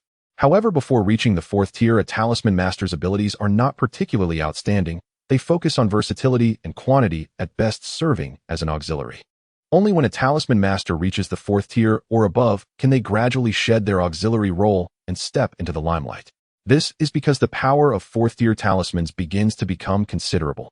Moreover, as talisman masters focus on functionality and quantity, the roles and fearsome abilities of high-tier talisman masters become clearly evident. Zhuo Qingqian feels exceptionally proud and honored to be a 2nd-tier talisman master at such a young age. He tells Jiang Li that becoming a talisman master is not something one can simply aspire to. Not all cultivators have the qualifications to become talisman masters. 2nd-tier talisman masters of his age are indeed rare across the 4 countries. Zhuo Qingqian is not secretive about it, as being a talisman master is not a forbidden secret of the Yinming sect. There are quite a few 1st-tier talisman masters in the Yinming sect, and entering is not particularly difficult. Mastering the craft is where the real threshold lies. As an excellent 2nd-tier talisman master, Zhuo Qingqian is not short of materials for making talismans. Having consumed many materials while dealing with that foundation establishment ghost, he seizes this opportunity to remake them and conveniently pass on his talisman master experience to Jiang Li and his sister Jiang He. The power of talismans is not constant. A talisman of the same level and effect created by different talisman masters will have different powers. Factors such as brushwork, talisman characters, talisman materials, and true chi can all directly influence the power of a talisman. Different talisman masters have different brush techniques, which depend on personal habits. In terms of talisman characters, they are mostly similar. Unless one has the ability to create a new style, most people use similar talisman characters with slight modifications based on the original. Different brush techniques, talisman characters, and materials affect the input of true qi. During the making of each talisman, true qi must be continuously input to ensure that every stroke receives the nourishment and enhancement of true qi. However, the input of true qi must be strictly monitored. If it exceeds the talisman's capacity, the entire talisman will become void. Unless one possesses exceptional talent, it is common for inexperienced talisman masters to ruin hundreds or thousands of talismans during this process. The supply of true qi to some extent represents the power of the talisman. Generally speaking, the greater the amount of true qi input, the greater the power of the talisman. Alternatively, if the cultivator providing true qi possesses high purity and quality of true qi, even a small amount can exert tremendous power, which is also a means to enhance the talisman's potency. Thus, it is not uncommon for first-tier talismans from Golden Core cultivators to have powers exceeding those of second-tier talismans from Foundation Establishment cultivators. Zhuoqingchen taught Jiang Li and the others a lot about talisman knowledge, but did not allow them to actually try it out. This is simply because he does not have many materials to spare and is reluctant to waste them on these young novices. Materials for making talismans cannot be purchased in mortal cities, they can only be mass-produced within the sect. If they have the opportunity to go to the Yinming sect and are interested in studying talismans, they can slowly learn then. After all, the Yinming sect is wealthy enough to withstand the consumption of 3 young novices. Jiang Li does not feel regret. The theoretical knowledge he has gained from Zhuoqingchen is sufficient for him to ponder for quite some time. Moreover, at present his time is completely insufficient. If he were to take on the daily tasks of a talisman master, he would hardly manage to juggle it all. As for whether to go to the Yinming sect, Jiang Li thinks it is better to plan for it later. After all, he believes that everything is quite good as it is. The developments of the situation indeed progress, as Jiang Li anticipated. A few days later, due to a large number of officials responsible for collecting grain not returning on time, it raised significant attention from the authorities. Thus, a large number of soldiers were dispatched for a search. Under Jiang Li's careful arrangement, the authorities became aware of the civil unrest and decided to send troops to suppress it. Letting the government know their whereabouts was the most critical part of Jiang Li's self-preservation strategy. A crowd of people suddenly vanished without a trace, and any high-ranking official would likely react by reporting upward. The unknown has always been the most terrifying. Thus, Jiang Li straightforwardly displayed his cards, forcibly shifting the focus of judgment towards the simple idea of the common people rising up. In the vast Guan kingdom, did they really believe that there had never been any common people rising up out of desperation? It's just that such uprisings were suppressed before they could gain significant scale. This led to the government's extensive experience in dealing with such matters. Even if they claimed the mountains as their king, it was of little consequence. How much preparation could the common people muster in a moment of fervor? The physical weakness of the common people meant that individually they were no match for the soldiers. In ordinary times, a single soldier could subdue 2 or 3 commoners who were often left hungry and cold. The backwardness of their weapons was equally fatal, as the uprising commoners could not mount a strong counterattack. Conversely, the soldiers wielded sharp and deadly weapons. This predetermined that the common people rising up would, when faced with the court's encirclement, be like fish on a chopping board. Additionally, the issue of food was the final straw that broke the camel's back. The court collects grain every 6 months. How much surplus could the marginal common people have? Even if they truly had surplus, how long could they sustain themselves without labor? Moreover, with thousands of people gathering together every day, they would need to eat. Even if they occupied a hill, how long could they survive by merely consuming what was available? This group, formed for some shared interest, would inevitably experience internal pressure and conflict when external pressure became great enough, leading to a breakdown in relationships. Eventually, a group of commoners seeking to be accepted would kill the original rebels, hoping to earn the government's forgiveness and appease them, which was a common occurrence. Initially, everyone was enthusiastic, relying on familiar terrain, believing they could resist the local government, harboring shared dreams, hoping that their actions would attract the government's attention and receive meticulous care, with any requests met with positive feedback. But hunger would ultimately prevail, and the night would inevitably be cold. The harsh reality of hunger and cold could shatter all of one's beautiful visions. In the end, everyone must face reality. The hill where Jiang Li was located was called Lianfeng Mountain by the locals. The governor's name was Chen Qi. When Chen Qi learned of the commoners' uprising, killing a number of grain requisition soldiers and occupying Lianfeng Mountain to claim it as their own, he was quite indifferent. He summoned local commoners to learn about Lianfeng Mountain in detail, discovering that there was only one path into the mountain which was easy to defend, but difficult to attack, and easy to enter, but hard to exit. He merely frowned slightly and decided to adopt a policy of appeasement and surround the mountain with soldiers. Chen Shi aimed to use soft tactics to divide Jiang Li's internal forces with the soldiers, serving only as a deterrent. Chen Shi understood well that the commoners rising up were mostly locals, and since they chose Lianfeng Mountain as their stronghold, it must have its unique advantages. Through subsequent understanding, it became clear that Lianfeng Mountain was easy to defend, but hard to attack, with only one path, and meaning large forces could not enter. However, a small troop entering would inevitably encounter various traps and ambushes set along the way, likely suffering heavy losses before even reaching the halfway point of the mountain. Furthermore, the mountains behind Lianfeng Mountain were connected, and if the commoners were pressured too tightly, they might escape deeper into the mountains, leaving endless troubles behind. It would be better to use soft tactics, superficially agreeing to a certain extent of their requests to exacerbate their internal contradictions and dissolve their power from within. This was also Chen Shi's usual tactic. If he rashly sent soldiers to encircle and suppress them, it would only boost the commoners' confidence if they could not be subdued, solidifying their resolve to resist the court. If the policy of appeasement failed and military intimidation did not work, then they would just wait it out. They would see who could last longer. If the government truly could not withstand it, then they would simply ignore it. If the threat was not significant, they would let these people fend for themselves. Over the years, many had claimed mountains as kings, and could they really push each one down? That would burden the government too much. If they were not a significant threat, then it was best to let it be.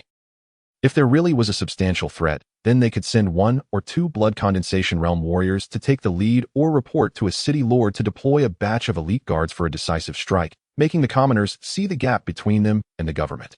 What Chen Shi did not know was that the person he sent to deliver the message, including those who informed him of the uprising and the occupation of Lianfeng Mountain, were all arranged by Jiang Li.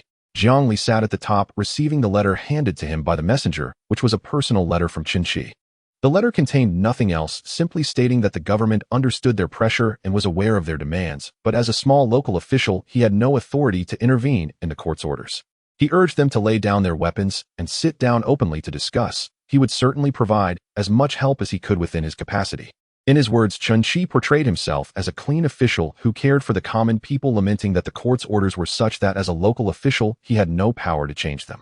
He felt pain that they were forced into such desperation, suffering in the mountains, and being labeled as bandits, living in fear for the rest of their lives with no hope for their descendants, also being branded as outlaws. He explicitly stated in the letter that if they were willing to leave Lianfeng Mountain, the matter of killing the grain requisition officials would not be pursued, and he would withstand the pressure from the court, even if it meant sacrificing his own official position. He would do something practical for the common people. "You little brat, are you trying to fool a ghost?" Jiang Li couldn't help but laugh. Anyone with a bit of knowledge would know that Chen Shi's letter was filled with nonsense. Yet this approach was most effective on ordinary common people. Why? Because among the common folk, few understood reason, and even fewer could read. They were straightforward and did not grasp the twists and turns in the minds of officials. They rarely had contact with high-ranking officials like Chen Shi, and their initial encounters would evoke an inexplicable sense of trust. Who would want to confront a vast court unless they were truly out of options? Even so, they still harbored a glimmer of hope, wishing that the court could understand their plight and value their survival. Chen Shi understood this, delving deep to exploit and magnify the hopes within the common people's hearts. Not pursuing the matter. How could that be possible? Chen Shi regarded the uprising commoners as a means to enhance his political performance. The only outcome for leaving Lianfeng Mountain would be a dead end. Soon Jiang Li picked up his pen to reply. Chen Shi had promised to try to meet their demands, so he would write. He wanted money. He wanted grain. He wanted weapons. He wanted women. Beautiful women. He simply did not want the court to change. Nor did he need Chen Shi to think for the common people. Meeting my demands is all that matters. When Chen Shi received this letter, he was completely stunned. This group of commoners was entirely different from those he had encountered before. Completely different. Chen Shi recalled similar situations he had encountered in the past. When his letters or the messengers he sent were received, the tone of the responses carried an unmistakable sense of reverence. Even if the receiver was illiterate, the messengers returning conveyed an essential attitude of respect in their words. The content often consisted of confessions about how their actions had caused considerable trouble for the authorities, and the court detailing how they had been forced to seize the mountains and blaming certain officials for their harshness. Once similar content emerged, Chen Shi knew that resolving the matter would be as easy as pie. Such individuals harbored the heart of a thief, but lacked the courage. They were merely momentarily fierce. In truth, they were quite soft-hearted, filled with regret, living in an atmosphere of fear, hoping the authorities would forgive them. Essentially, a few comforting words, gentle persuasion, and a promise of support would naturally coax them down from the mountains. If they presented corresponding conditions, as long as that respectful attitude persisted, it would simply be a bit more challenging to handle.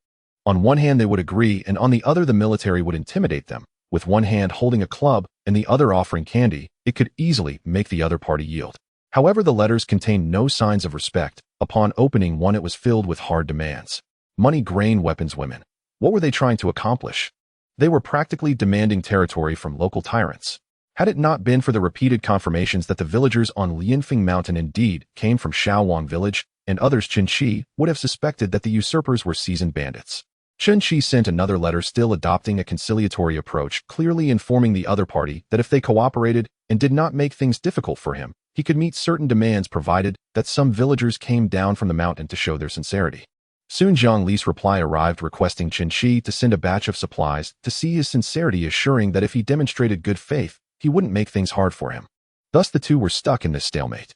Jiang Li, you want me to let a group of people down the mountain? Fine, first fulfill some of my demands to show your sincerity. Chen Shi, you want me to meet some of your demands? Fine, first let a group of people down the mountain to show your sincerity. They both seemed to want to pull off a heist without any investment. It was a deadlock. Jiang Li did not need Chen Shi's supplies, it was merely a tactic to buy time. The money he had saved up from good deeds over the past 2 years was all spent on supplies, enough for his group to survive on Lianfeng Mountain for 2 to 3 years. Not to mention that Jiang He and Jiang Jing were currently experimenting with a new model of fishing and farming at Dafeng, and after a few months, when the logistics were strong, he only needed to hold the front line. If it really came to it, they could leave at any moment for a more comfortable environment. Chen Shi could not provide supplies. If this matter came to light, he would be accused of nurturing bandits, and his career in office would be over. Moreover, he had never intended to meet the other party's demands. He merely sought to pacify them and reduce the strength on the mountain by bringing some people down.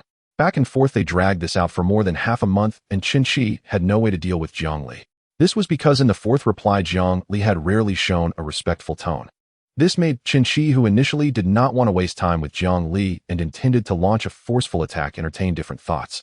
He speculated that the other party might be putting on a tough front, gradually changing their attitude after the initial rigidity, ultimately seeking a compromise. Chen Shi smiled confidently, gazing triumphantly at Lianfeng Mountain. He had the court backing him, solid and deep-rooted.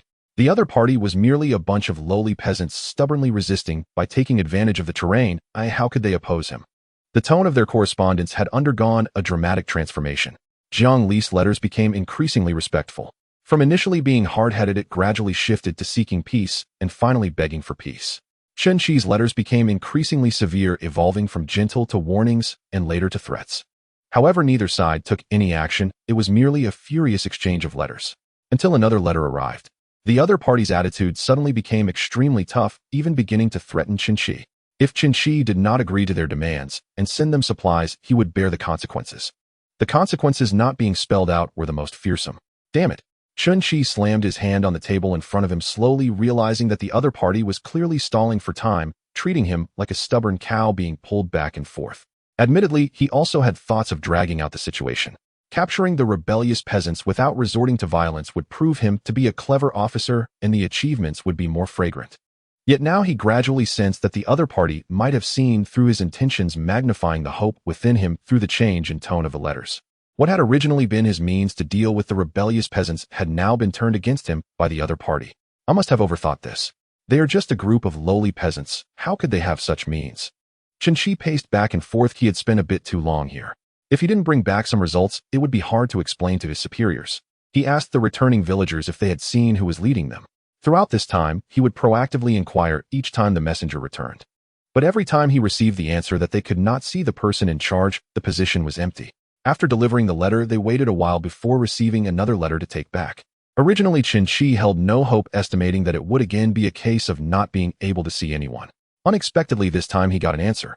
The villager who had long been an insider informed Chen Shi that the leader was a man in his 40s, looking fierce, but giving off a very sinister vibe. He had never seen him before and did not know which village he came from. After handing over the letter, he warned Chen Shi sternly that he must act according to the letter's demands, or else his entire family would be dealt with. After speaking, he sat in the main seat, displaying an arrogant demeanor. Such statements had already been cooked up by Jiang Li just waiting for Chen Qi to fall into the trap. Because the leader couldn't always remain absent, appearing at an appropriate time would not only avoid raising Chen Qi's suspicions, but would also prompt him to treat the matter with greater caution. It seems like a bandit from somewhere escaped during the government's crackdown, discontented and settling in nearby villages, inciting simple-minded lowly peasants to rise up with him. Indeed, an experienced bandit, my letters can deceive lowly peasants who have not seen the world but cannot fool him. The mountain paths of Lianfeng must be fraught with traps waiting for us to walk into our doom. To break the deadlock, we must start with other lowly peasants. They lack food, warmth, and trust. It is hard to break one, but easy to break two. Just a few instances of sowing discord would easily dismantle their relationships. Chen Qi pondered for a moment and arranged for a dozen elderly and weak villagers to deliver a message. As long as the message could be delivered, it would surely shake the hearts of the timid and conflict-averse